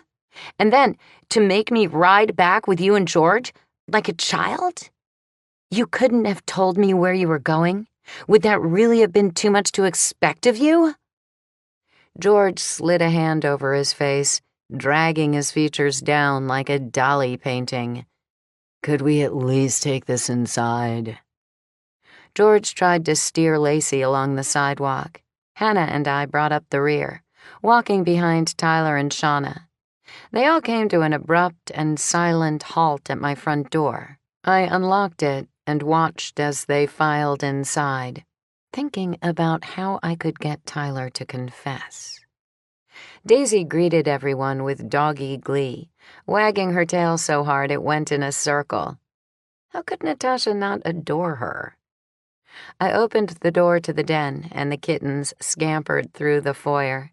But Moki bore down on them at rocket speed, and all three cats scrambled toward the kitchen. I snagged George's sleeve. I talked to Tom about the kittens, and he was okay with giving them to Jen. We might buy him a nice gift since they cost so much and he's not charging us. George leaned to the side. I presumed to be sure Lacey was in the kitchen and wouldn't hear him. This has been such a wonky holiday. Jen will be overjoyed. She deserves something special. I still can't believe that Lacey changed her mind about the kittens. You can thank Jasper for getting lost and running to her in the dark of night. George peered into the kitchen again. It's going to be miserable hanging around here watching Shauna, so here's my plan. I'm taking Lacey, Shauna, and Tyler to the 6 o'clock movie. At least they won't yell at each other in the movie theater. We should be back around 8:30 for your fondue dinner. Luckily, Mom and Dad will be here tonight for dinner and the New Year's Eve fireworks. More people will make it easier to keep track of Shauna, so she can't pull any more stunts. Want to come to the movie with us? George knew I had to fix everything for our New Year's Eve dinner. Still, it was nice of him to ask. I'll hold down the fort. What are you going to do with Shauna the day after tomorrow, when we all have to go back to work? I saw terror in his eyes. Mom and Dad will have to help out, I guess. I don't think we can trust Marnie and Phil to keep Shauna in check. We ventured into the kitchen, where Lacey and Shauna glared at each other, and Hannah unpacked Chinese food. She'd bought enough to feed an army. I was handing out white plates with ornate yellow and red borders, which Mars's Aunt Fay had brought back from Hong Kong, when Hannah brushed by me and whispered, "I'm calling Zach about the stolen gifts in Tyler's car." The time had come, I supposed. She scuttled off to make her call, and I tried hard not to stare at Tyler, lest I alert him.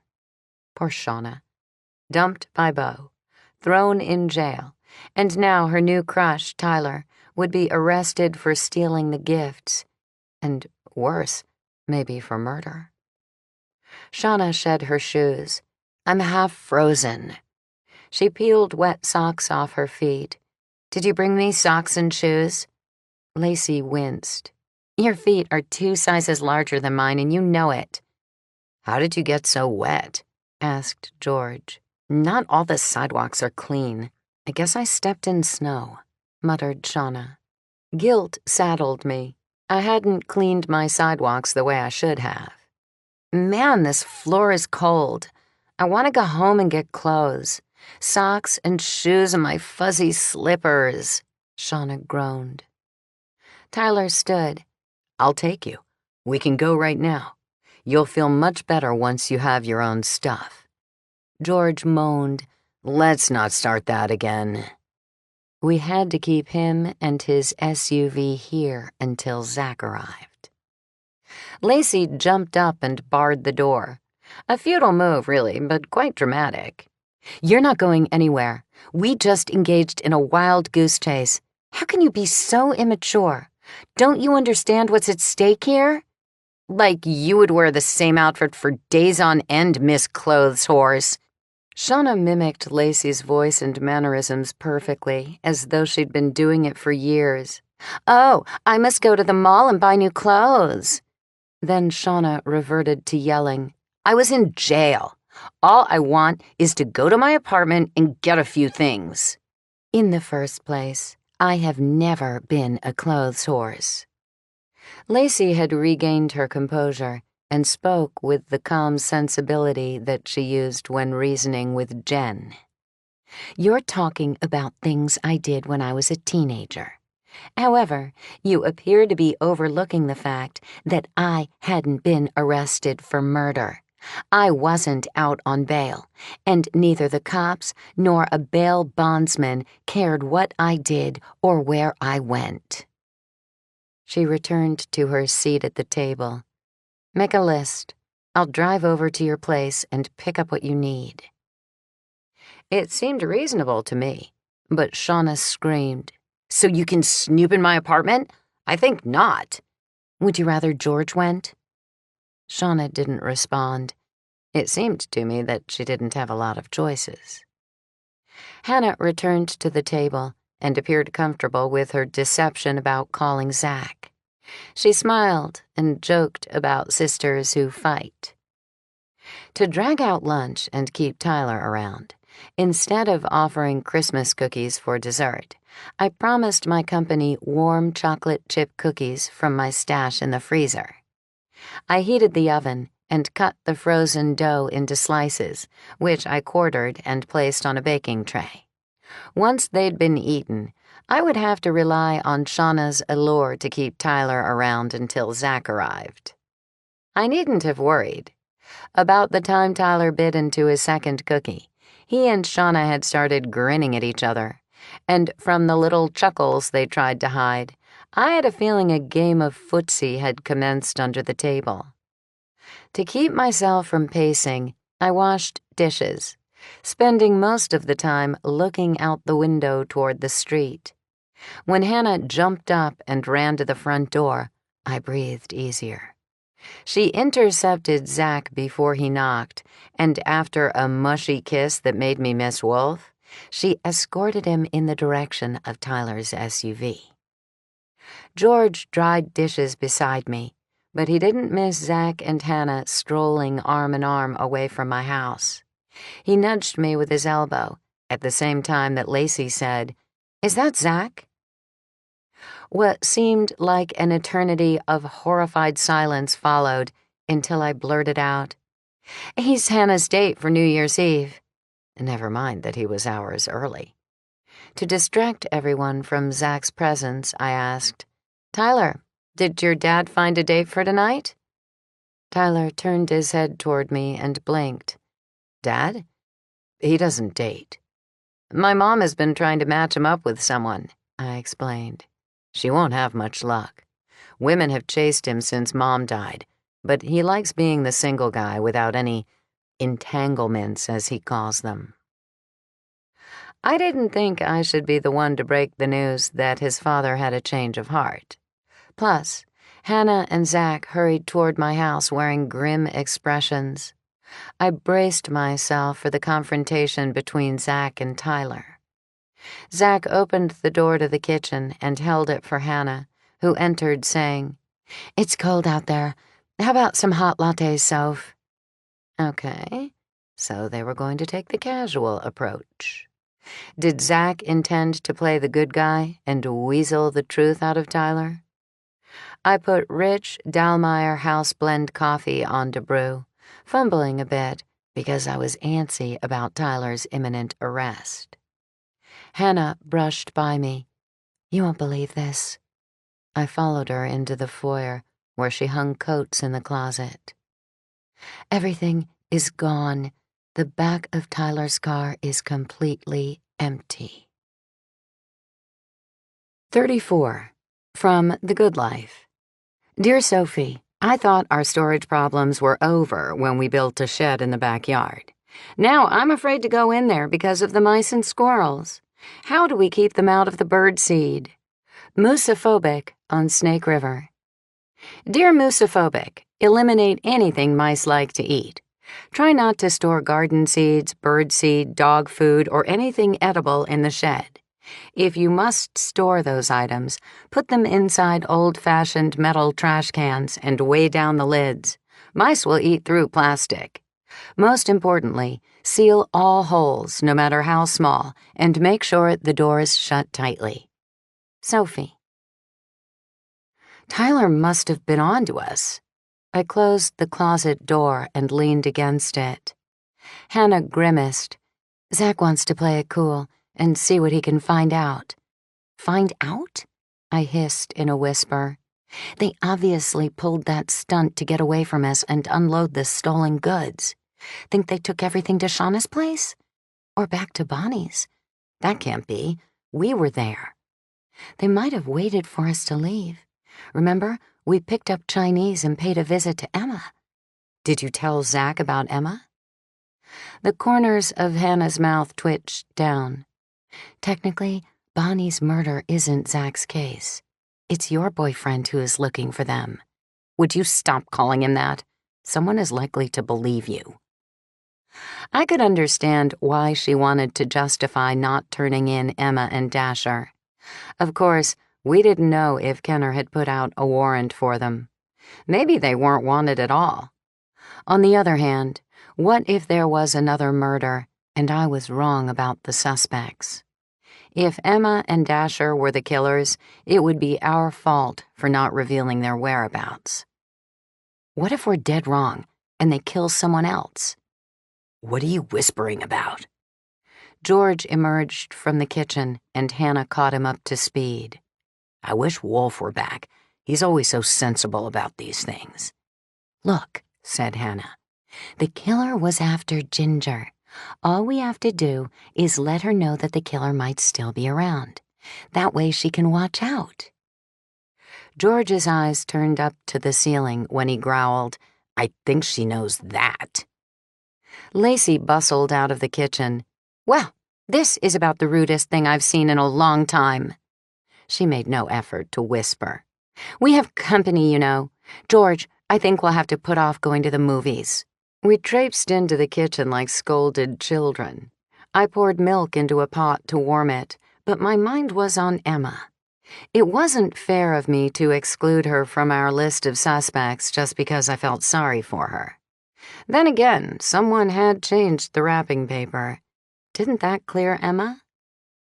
I whipped cream, then mixed heady vanilla and a generous amount of decadent Bailey's Irish cream into the milk, and poured it into the coffee Lacey had already poured into mugs.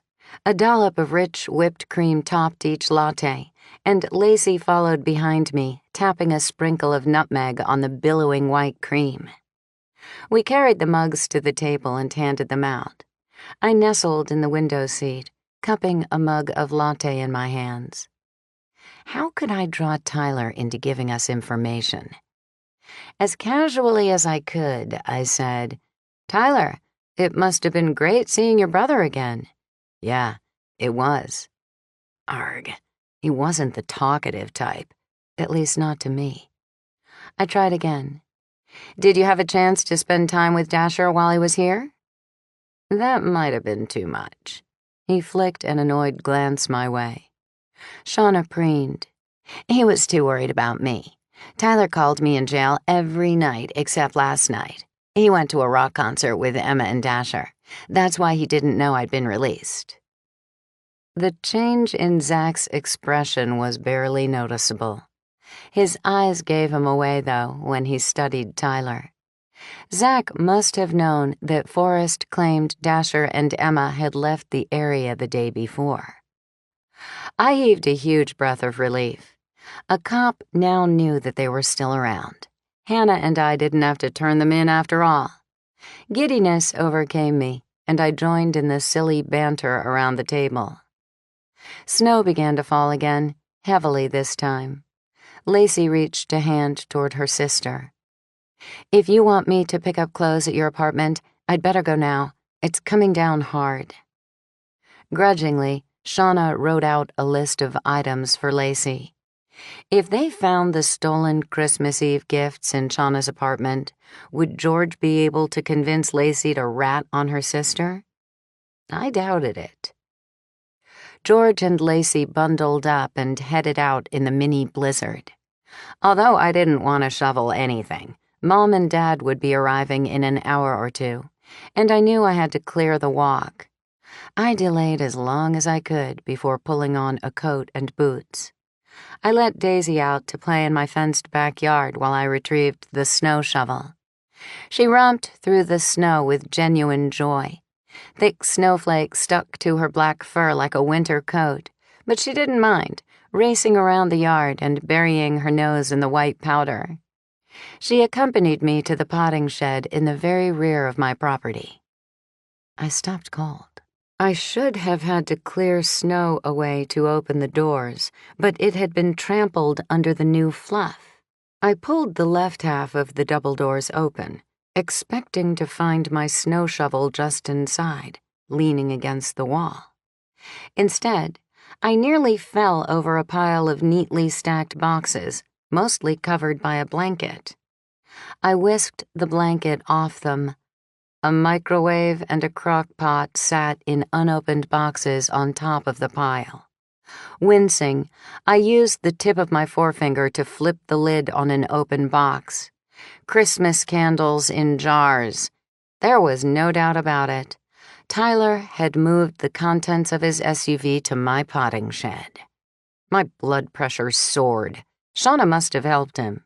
They staged that little escape so he could unload the ill-gotten goods. Furious, I stomped back to my house. How dare they pawn those things off on me? What if Shauna and Tyler denied any knowledge of the stolen items in my potting shed? Would Zach believe me? Surely he would believe Hannah. Or would he be doubtful like that grim Kenner who thought I made up stories just to see him? The trek across the snow did little to help me cool off.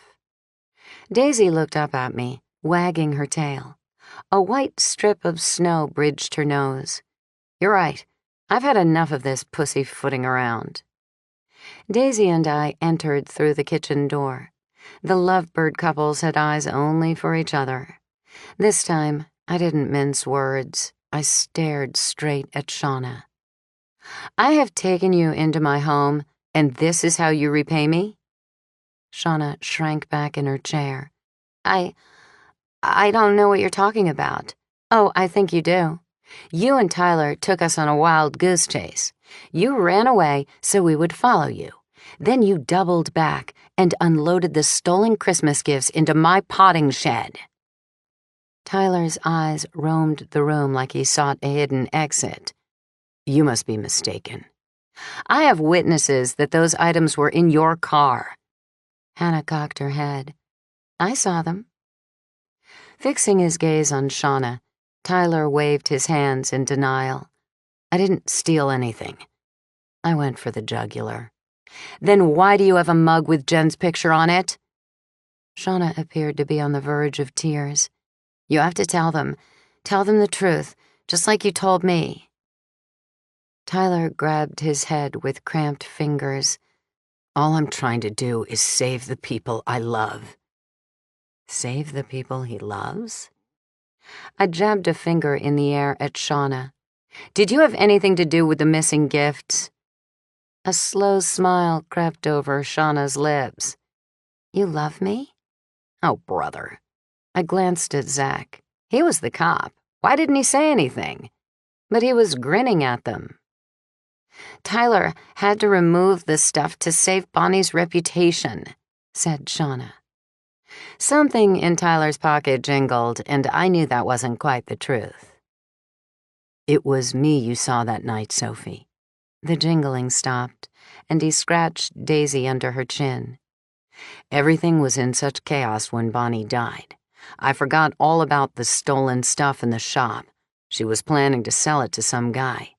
Then, when you needed access to the office for the auction, I panicked and loaded it all into my car.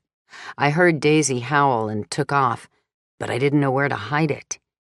He leaned toward Zach. "Shauna had nothing to do with any of this, I swear. She didn't know about it until she saw my car today." "Your keys were never stolen?" I asked. "No." Zach's forehead creased. "You expect me to believe that Bonnie stole the Christmas presents?" Tyler hesitated. "I don't know the extent of her involvement. All I know is that they showed up in the shop and she planned to unload them." "It was my idea to put everything in your potting shed, Sophie," explained Shauna, beaming like she'd aced a test. "That way, the items would be discovered and returned." At least she meant well, even if she could have landed me in a heap of trouble. I was still angry with her, but I guessed if someone had announced that he loved me, I might want to believe him too. Who else did Tyler love and want to protect? His dad? Somehow, I couldn't imagine Tom stealing anything. Besides, he was front and center at the Christmas pageant in his role as Santa Claus. Dasher? Emma? Jen liked Emma and implied she was well liked by the neighborhood kids. Had Tyler nursed a secret crush on Emma like he had on Shauna? "But that's not everything. Where are the rest of the presents?" Hannah asked. Tyler's hand remained on the table, clenched in a fist. "They were sold. I guess some stuff doesn't sell very well. I never saw any electronics or the computer Ginger made such a fuss about. But there are tons of candles." Zach sighed. His demeanor reminded me of Wolf. He took it all in and processed it without the drama that Kenner usually brought to a situation. "Let's have a look, then." Zach stood up. I didn't wait for them to pull on their coats. I headed out front to shovel the walk. The snow had stopped, and Old Town lay under a clean, fresh blanket of white. As twilight fell, candles glowed in windows and cozy lights flicked on. The cold air nipped my face, which was still hotter than normal. Ordinarily, I'd have been enchanted, but Shauna's little stunt, and the fact that the killer hadn't been apprehended, left me feeling anxious. I returned to the kitchen, where Hannah and Shauna both looked glum. "What happened?" I asked. "Zach and Tyler are transporting the presents to the police station. Now neither of us has a date for New Year's," whined Shauna. "Couldn't you have waited one day to discover the boxes in your shed?" Well, if that wasn't the height of audacity. "You'd better be glad I wasn't arrested for possession of stolen property." "Could that really happen?" she asked. Hannah snorted latte. No wonder no one who knew Shauna thought she could have rigged the music box with poison gas. "Can you babysit for a while?" asked Hannah. "I'd like to shower and change, just in case Zach makes it back." "Sure. I have some phone calls to make. I'll be in my cell upstairs," announced Shauna. I listened to the sound of her footsteps going up the 2 flights. At least I could set the table and putter around the kitchen. My old stairs would creak if she tried to get away. I stood in the archway leading to my dining room and tried to switch gears from murder to dinner. I considered using a black tablecloth, but had done too many events with a black theme, and it seemed too deathly for the fresh start I hoped the new year would bring. I decided on a white tablecloth shot through with silver threads and flicked it out onto the table. The knocker on my front door sounded. Thank goodness. It would be easier to keep an eye on Shauna once everyone arrived. Daisy accompanied me to the door.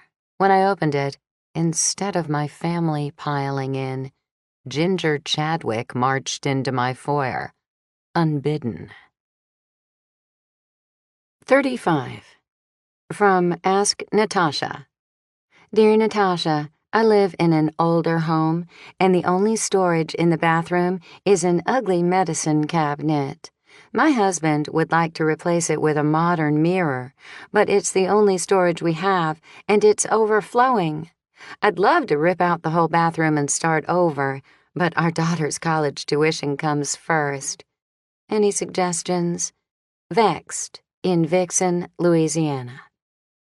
Dear Vexed, the standard distance between the wall studs is 18 inches. If you remove the sheetrock between 2 studs, you will find a floor-to-ceiling space about 3 inches deep. Add shelves and a door, and you've got perfect storage for all those little bathroom items. Natasha. Where is she? Demanded Ginger. Shauna? What would Ginger want with Shauna?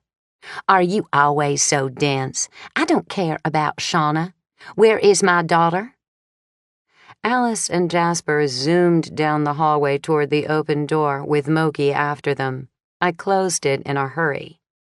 Ginger glanced at the cats, and her nose flared as though she thought they stank. Emma! She shouted. Emma, where are you?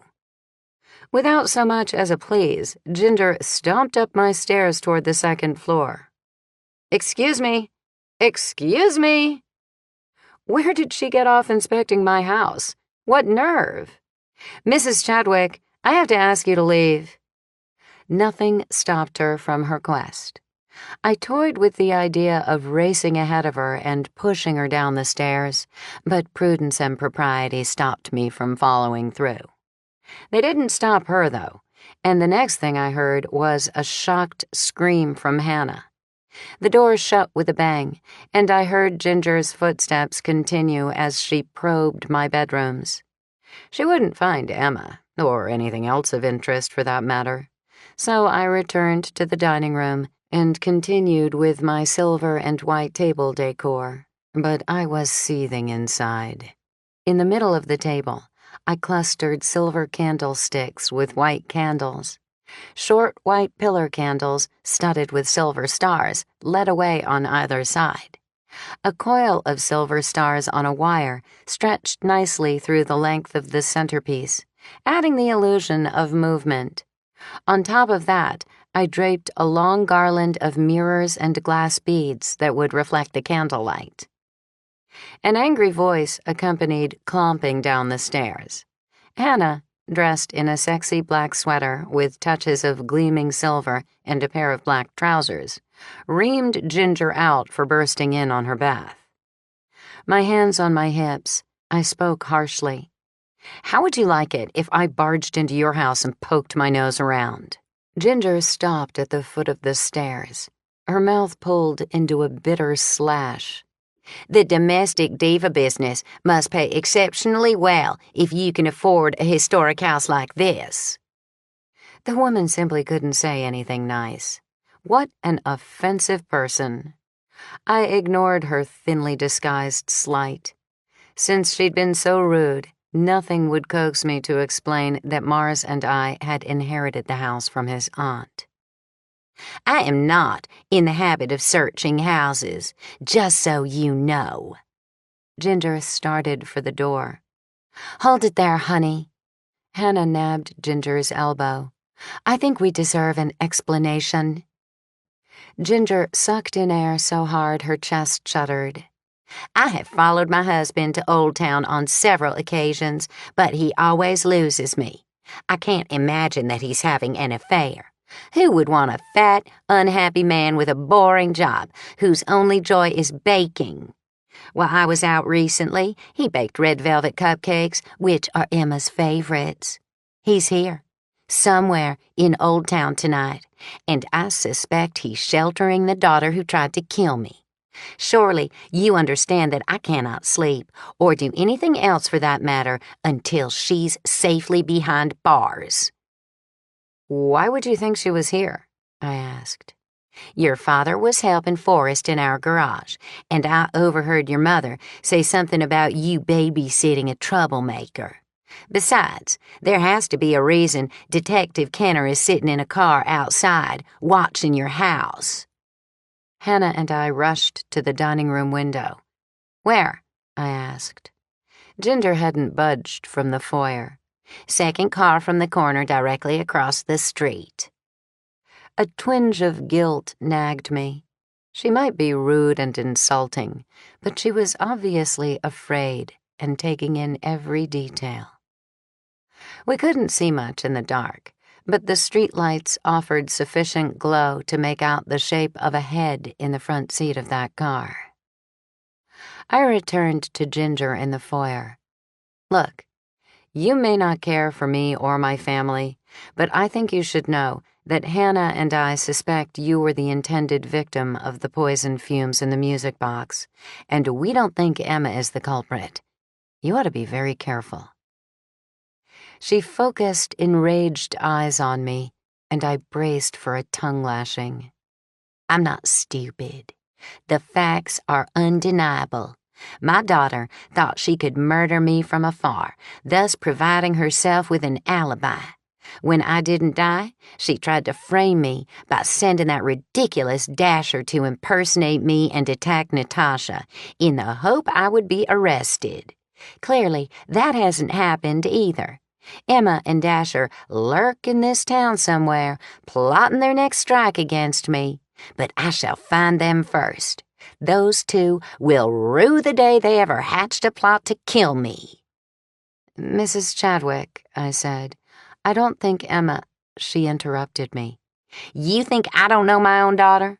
Emma was groomed to go to Cambridge. She has a higher IQ than most of the people you will meet in your lifetime. She's pregnant with the devil's spawn just to spite me. I know what she's capable of, and mark my word, I will find her before she knows I'm looking for her." She opened the front door and paused.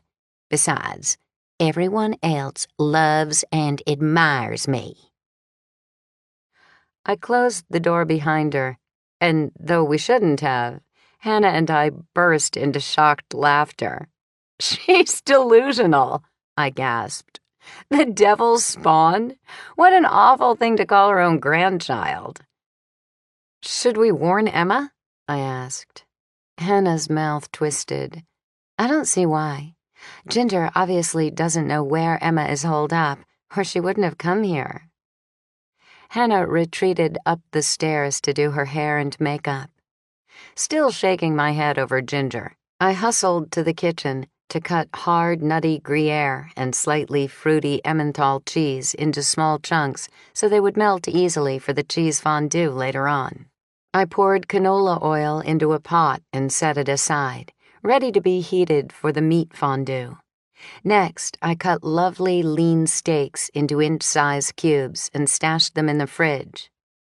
While I worked, I couldn't help thinking of Ginger. Surely she wouldn't harm her own daughter. Would she? I didn't have Emma's phone number, so I couldn't call to warn her. I washed and dried mushrooms, sliced crunchy red peppers, and broke cauliflower and broccoli into small florets that would be fabulous dipped in the cheese fondue. Maybe I could call Forrest or Tom, and one of them would warn Emma. But what if I was wrong? What if Emma did try to kill her own mother? Or, more likely, what if Dasher was the murderer? No, that couldn't be. At least not if the wrapping paper was relevant. Though it was possible that Dasher hadn't known about it, but I thought that unlikely. Emma was pretty chatty and would have mentioned it to him.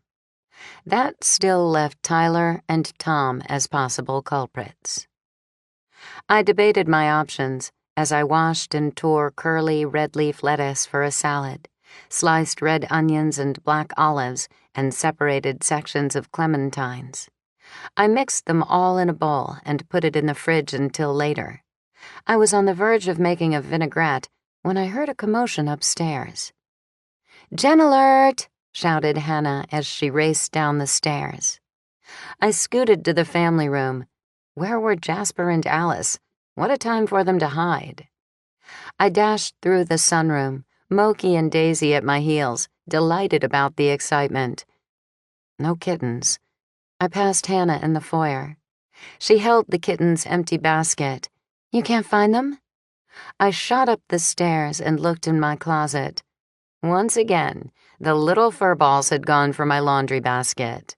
I scooped them up, hurried down to the foyer, deposited them in the cute basket, and paused to catch my breath before I opened the door for my parents and Jen. I have to admit that I love the feeling of friends and family arriving. Magically, all the competing voices aren't noise, and all the people aren't in the way. It's a warm, happy moment every time. Hannah held the kitten basket out to Jen. "I think these are for you." Jen's squeal made the moment even better. "Are you serious? Mom and Dad are letting me keep Alice and Jasper? I can't believe it!" She pulled the kittens from their basket and clutched them to her. As Mom, Hannah, and Jen moved toward the kitchen, I hung up their coats. "Need some help taking down Christmas tomorrow?" asked Dad. That would be great.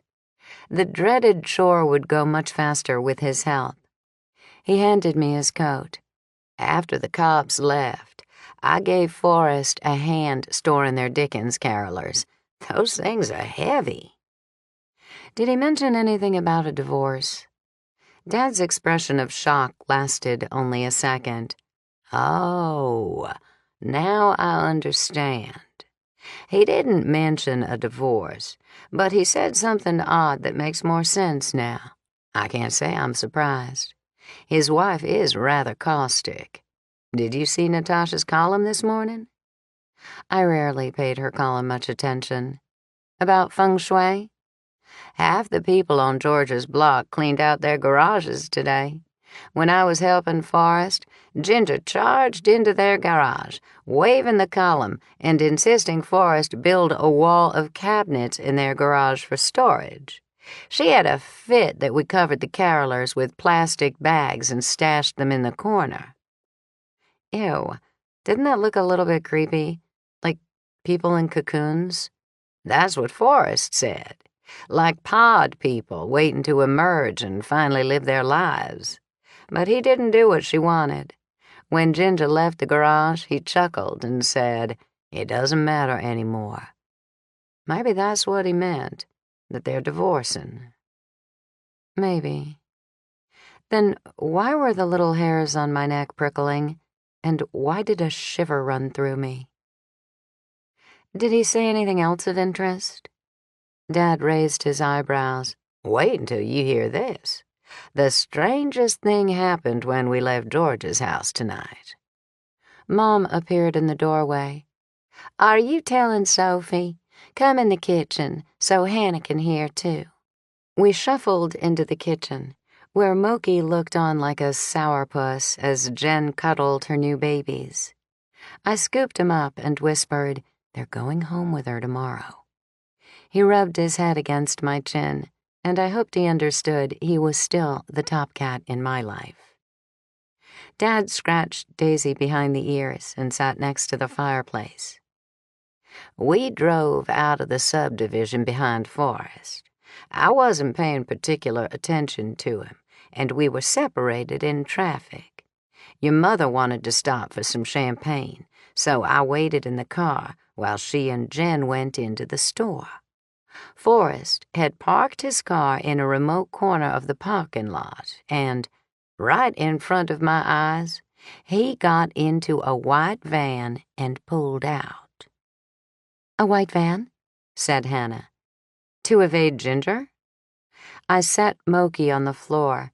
He must know she's been following him. Unless...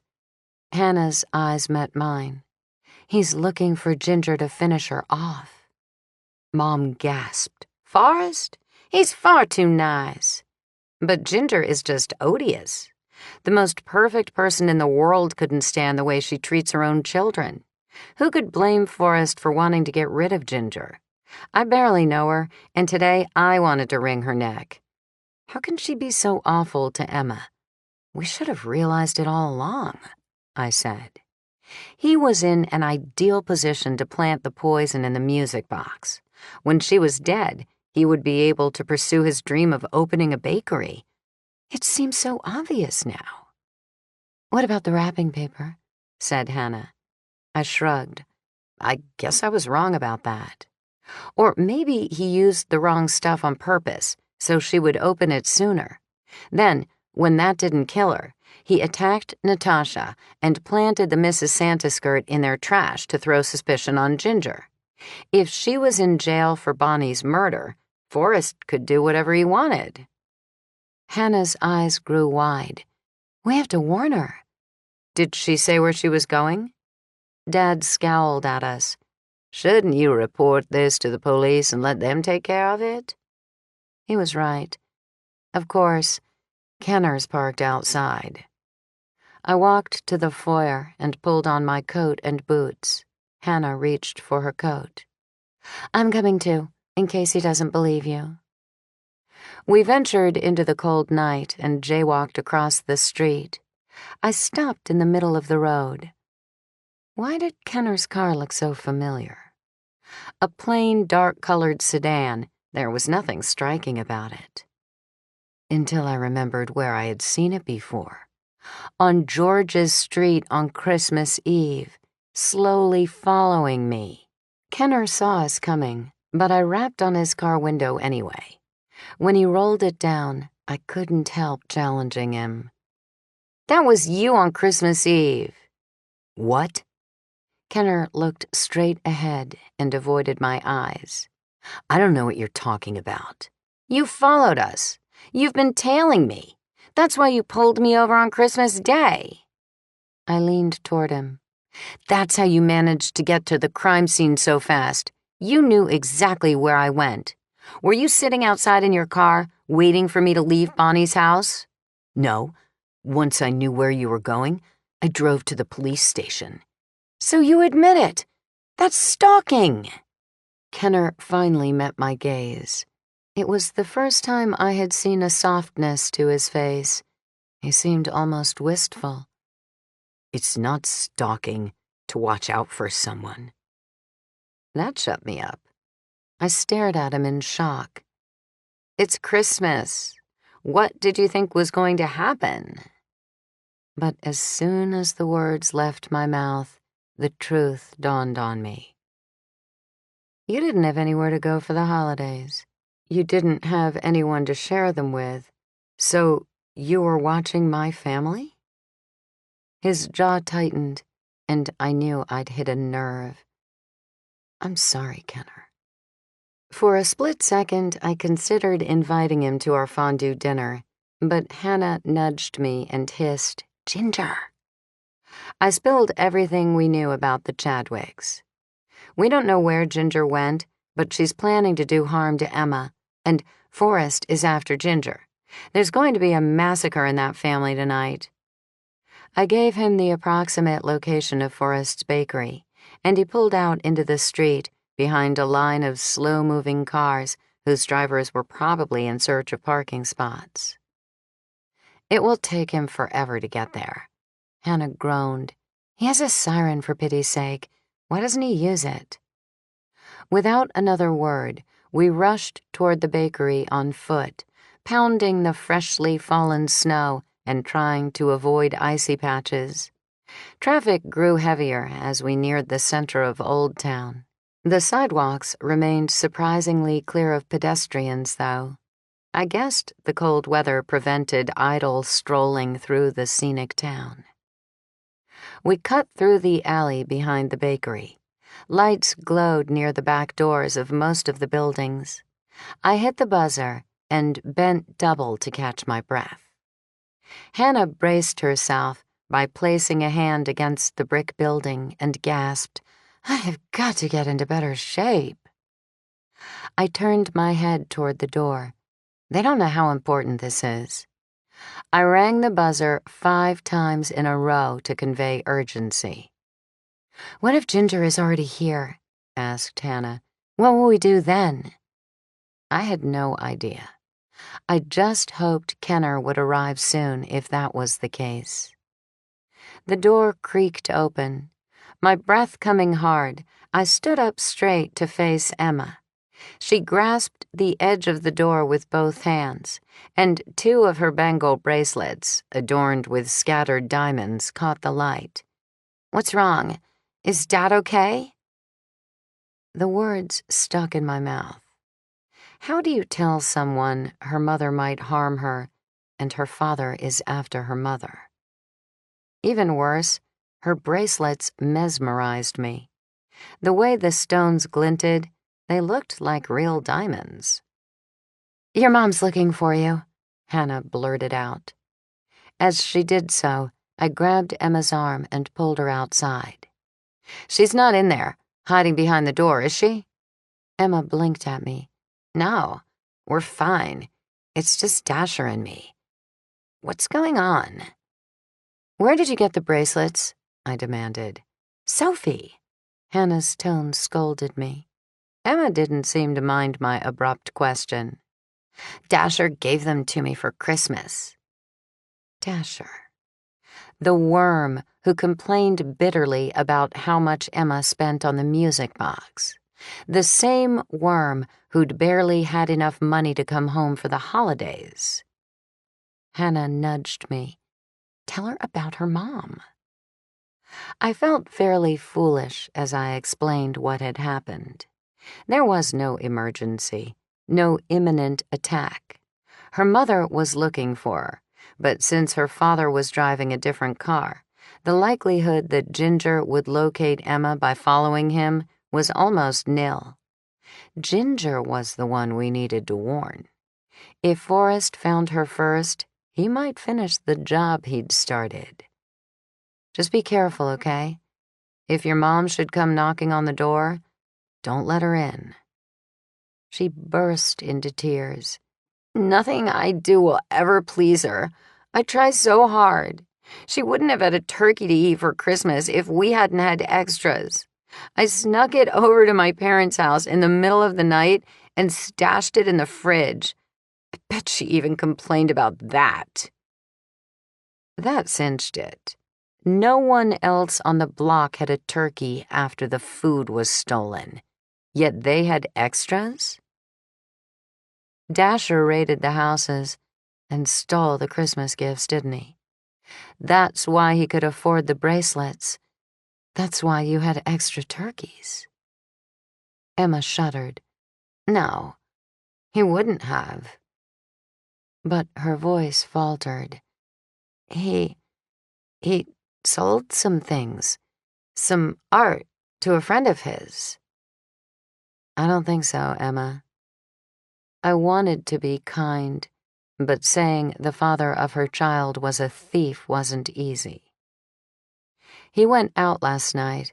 He decorated your mom's house with the turquoise and pink things she despised, and then he broke into Bonnie's office to retrieve the stolen gifts he'd stashed there with her. Why didn't I see it sooner? Bonnie had an ugly side, and she helped raise Dasher after his mother died. They were in cahoots. See? Emma said hopefully. That's just not true, because he didn't bring anything back. Because Tyler had moved it all out, said Hannah. The slow crackle of tires on snow alarmed all of us. It's not a van, said Hannah. Is it Ginger? I shielded my eyes against the bright lights of the car. It's Kenner. Emma covered her mouth, but it didn't stifle her shriek. You ratted him out. She barreled inside and slammed the door. We could hear her yelling, It's the cops. Quick, bring my coat. We can go out the front. I leaned against the door. How could we have muddled everything so badly? Would Kenner take Emma off to jail for evading the police? Or for aiding and abetting Dasher? I sighed. At least she would be safe from her mother there. Emma still screamed inside. Please tell me you're not the Christmas gift thief. Silence followed. I guessed Dasher was trying to explain. Then Hannah and I heard Emma yell, You moron! We needed money, Emma. Did you think your mother was ever going to give you one thing for our baby? We were entitled to their stuff. Your brother's brand new computer brought in a nice chunk of change. Why would you spoil Christmas for the whole neighborhood? For somebody with a high IQ, you can be really stupid. If I only hit your parents' house, the cops would have guessed it was me. Besides, we needed the money. All those people can replace what we took. Hannah and I didn't wait for Kenner to park. I ran over and rapped on his window. Dasher is the Christmas gift thief. He's heading out the front way. We ran around to the front of the building just in time to see Emma and Dasher escape through the front door. They dodged traffic to cross the street, passed us on the other side, and disappeared into the night. In a matter of minutes, they would be among the throng of revelers on King Street. Kenner wouldn't find them, but Ginger might. We had turned to walk home when we heard a scream. 36. From The Good Life. Dear Sophie, I'm itching to buy one of those gadgets that hold sports balls so they don't roll around everywhere, but my husband thinks they're too expensive and take up too much space. How do I store balls so they're not in the way all the time? Tripping Over Balls in Candlestick, Georgia. Dear Tripping Over Balls, buy an inexpensive hammock and hang it in your basement or garage. Toss the balls inside and you're done. Sophie. Hannah and I stopped. Did you hear that? I asked. It didn't sound like a Happy New Year scream. Which direction? I pointed toward the corner where I had run into Forrest. We jogged along the sidewalk to the intersection. There! Hannah pointed toward the Santa and Mrs. Claus whose clothes had been taken. Under the shield of darkness from the curving stairs, it appeared that two people struggled. We sprinted toward them like crazy women. As we neared, one of the shadowy figures raced away, running like he meant to save his life. Tall and heavy-set, there was no question that it was Santa Claus. We found the other person sprawled on the sidewalk. It was Ginger Chadwick. Forrest had found her before we did. At that moment, the front door of the house opened and light spilled out. Ha! I've caught you now, you hooligans. Another light shone down on us. I told my wife if we left Santa out here, you would be back." He sounded elderly, and against the light escaping from his house, it appeared he brandished a large candlestick over his head. My focus moved downward. Ginger's body lay crooked, her head bent at an unnatural angle. "Should we do mouth to mouth?" asked Hannah. Mustering every ounce of strength not to sound hysterical, I looked up at the man above us. "Would you please call an ambulance?" It came out as little more than a whisper. Still, the old man heard it. He shouted into his house for his wife to call for help. "Who is that down there?" "We should do something." Hannah knelt next to Ginger. "I don't think we should touch her. Her neck might be broken." I joined Hannah on the ground. "Is she breathing? Can you tell?" The light vanished as quickly as it had arrived. Seconds later, the old man joined us and flashed his light directly on Ginger. "Good Lord in heaven. I knew I heard something out here. Is she alive?" Ginger's eyes blinked, but she didn't move a muscle. A hand gripped my shoulder, and I looked up to see Kenner leaning over us. "An ambulance is on the way." The words were hardly out of his mouth when we heard the sirens. In moments, Hannah and I backed up to make room for the rescue squad. Kenner pulled us aside to learn what we'd seen. Not much, unfortunately. They put a brace around Ginger's neck and immobilized her on a gurney. In spite of her condition, as they rolled her toward the ambulance, she said, clear as a bell, "It was Dasher." "She's just pure evil," exclaimed Hannah. Kenner asked, "You're absolutely certain you saw Dasher leave with Emma?" "They took off in the other direction. There's no way it could have been him. Plus, the guy who did this to Ginger was tall and heavy," I added. "Forrest." Hannah and I said his name together. Kenner nodded. "Love is a very strange thing. It's not the first time I've seen a woman protect the husband who just tried to kill her." The grinding sound of a car that wouldn't start resounded farther up the block. Kenner's mouth twitched. "It's going to be a long night. Happy New Year to both of you."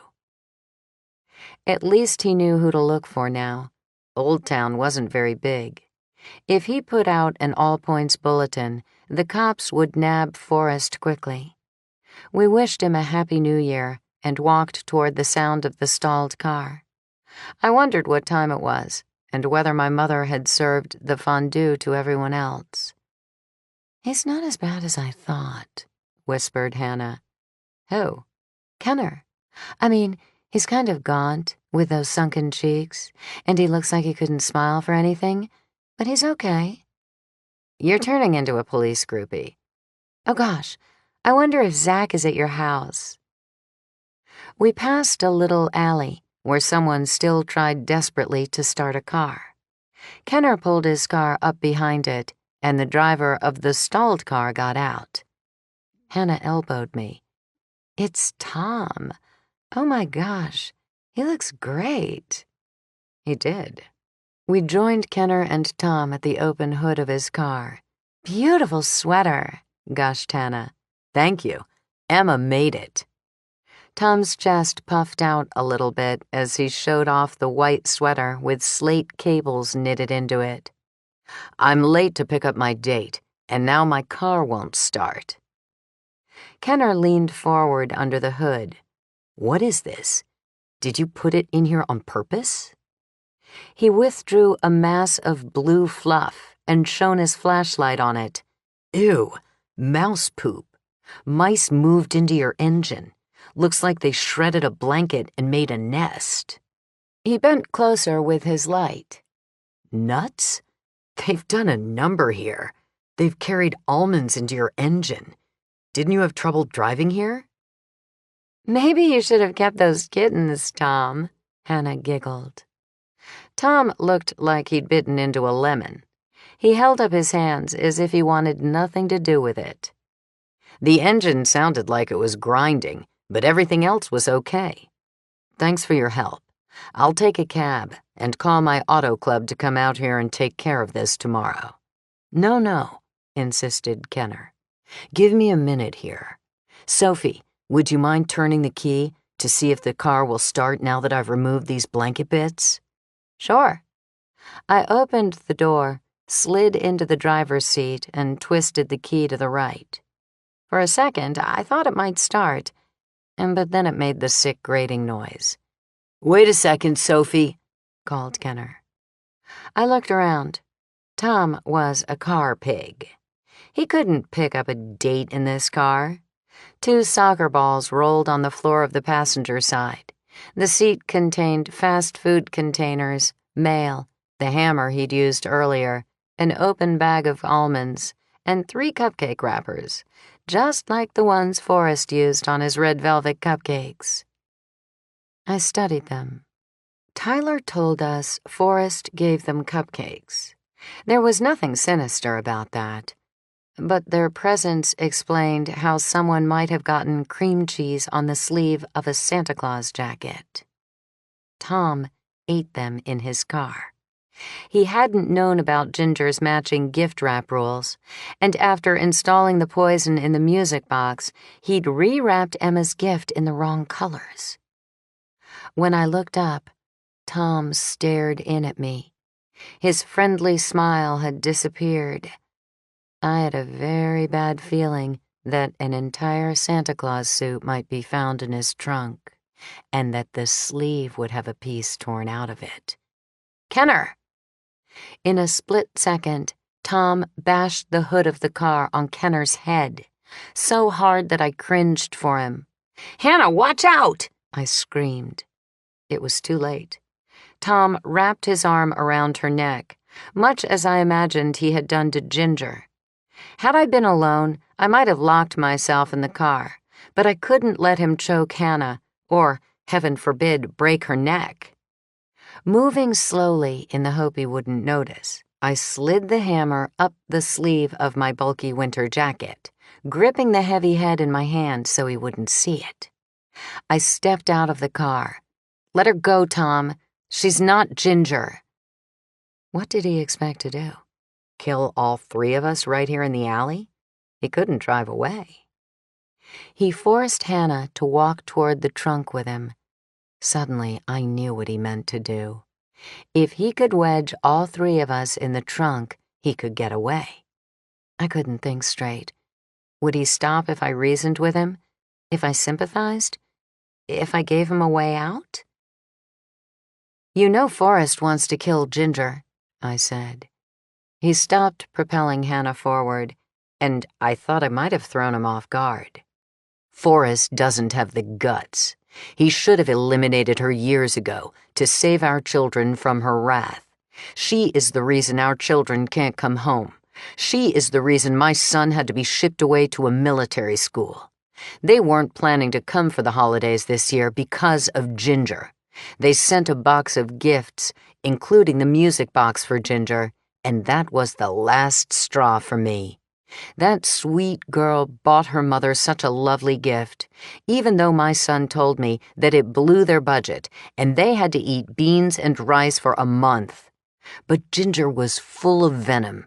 She had to be killed, like the poisonous snake that will bite you if you let him live." I tried to buy time. "What about Emma? Weren't you afraid she would be arrested for the poisonous gift?" "That was the beauty of it. Once the seal broke and the chemicals mixed, they would dissipate in the air, and no one would be the wiser about the cause of her death." Would he leave us alone if he thought he accomplished his goal? "She's dead now. Your son and Emma and your grandchild can live in peace." "Don't think you can fool me. I saw the ambulance." "They always send an ambulance. What, you think they send a hearse when someone dies?" "Open the trunk." It was a command. What if I didn't? Where was everyone? Didn't anyone ever come down this way? Like he could read my mind, Tom said, "If you scream, I will tighten my arm just a hair, and your sister's pretty little neck will break." Hannah's eyes caught mine. She was terrified. I needed him to bend over so I could smack him in the head with his hammer. I wasn't tall enough to give him a good blow otherwise. Reluctantly, I opened the trunk. It looked worse than the front seat of his car. He wouldn't be able to fit us in there unless he emptied it. How old was this car, I wondered? Maybe the trunk had an interior latch to open it. Or maybe not. I couldn't take a chance. "Get in." Me? "Get in." I stepped on the bumper and pulled myself up. Crouching, I placed one foot in the trunk. I wasn't sure what I hit with my boot, but I had to take a chance. It was now or never.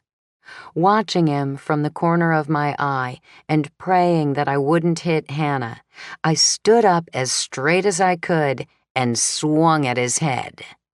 The hammer connected with the back of his head, stunning him enough for him to loosen his grip on Hannah. She tore away from him, coughing. I hauled my hand back and swung at him again, just as he turned to face me. His nose crunched when the hammer hit him. I winced at the sound, and he went down. Somehow, I didn't think he would be so good-looking anymore. I sat on him, ready to use the hammer again if necessary. "Hannah, check on Kenner and see if he's got a phone or a radio on him." "He's out cold," she yelled. She returned to the rear of the car and flashed me a nervous smile. She couldn't fool me, though. While she gave information to 911, the phone in her hand shook like a leaf in the wind. 37. From The Good Life. Dear Sophie, my sister-in-law regifts everything. Our family is tired of receiving junk that she doesn't want. She just sent me a music box, which is very beautiful, but has her name engraved on it. How do we tell her to quit regifting? Unappreciative, in Jolly, Kentucky. Dear Unappreciative, do not turn the handle to play the music. Send the music box back with a note saying you're sure she must have sent it inadvertently since it bears her name. Sophie. The police finished with us at 11:30. Tom had clammed up, but everyone thought he had attacked Natasha to throw suspicion on Ginger. When he hadn't been able to kill Ginger, he'd tried to get rid of her by putting her in jail. He'd planted the crutch and the Santa Claus to implicate her. We'd called my house to assure everyone that we were fine. While Hannah and I explained our story to the police, the rest of our family and Lacey's family had enjoyed the fondue. They generously decided to wait until after the fireworks to cut the New Year's bomb so that we could join them. With less than half an hour to go to the New Year, Hannah and I walked toward the torpedo factory, an actual torpedo factory that had been converted to an art center. Running was simply out of the question. Kenner had been taken to the hospital with a nasty concussion, but both he and Ginger survived. The doctors didn't think she would be paralyzed from the injury. Ginger's broken neck would take a while to heal, but Emma's broken heart would take much longer. The year hadn't ended on a happy note for her. Dasher had been arrested and hauled off to the Fairfax County Police Department.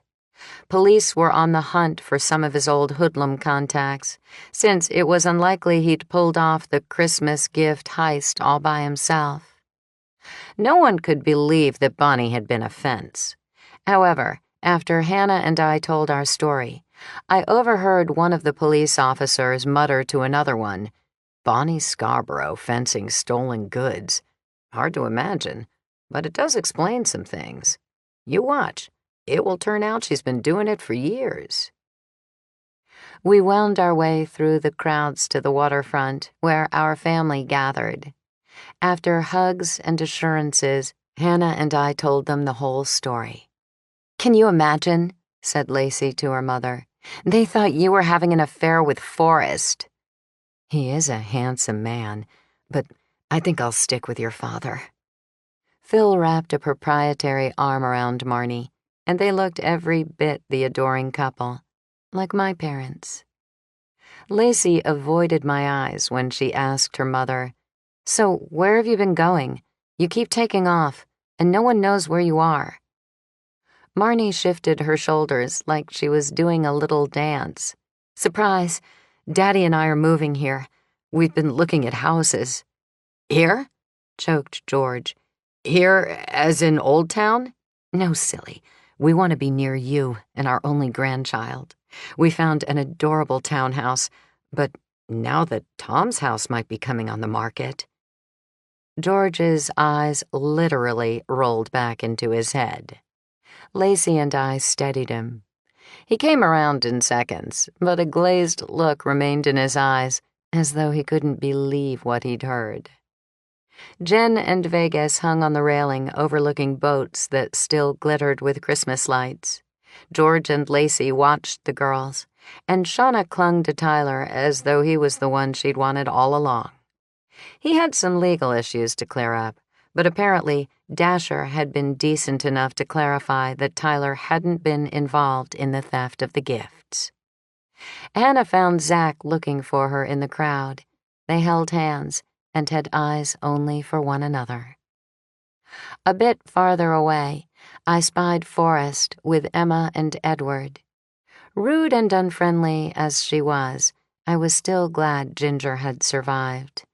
I didn't think her marriage had, though.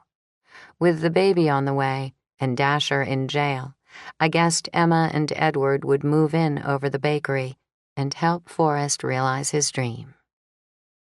As the 1-minute countdown to the new year started, an arm slid around my waist. After the night I'd had, I reacted strongly, whipping around with my fingers tightly wrapped into a fist. My hand stopped inches from Wolf's face. He grinned at me and tilted his head toward mine for a kiss. Fireworks exploded over the river. "You're just in time," I said. He stood behind me and wrapped his arms around my waist. His chin nuzzled my hair, and I relaxed in his embrace. "I see Shauna's out of jail. How was your Christmas?" "I'm glad it's over." This concludes The Diva Cooks a Goose by Krista Davis. Narrated by Hilary Huber. Copyright 2010 by Christina Raplansky. This unabridged audiobook is recorded by arrangement with the Berkeley Publishing Group, an imprint of Penguin Publishing Group, a division of Penguin Random House, LLC, and was produced in the year 2015 by Tantor Media Incorporated, a division of Recorded Books, which holds the copyright thereto. Please visit tantor.com for more information on our growing library of unabridged audiobooks and to take advantage of special offers. Audible hopes you have enjoyed this program.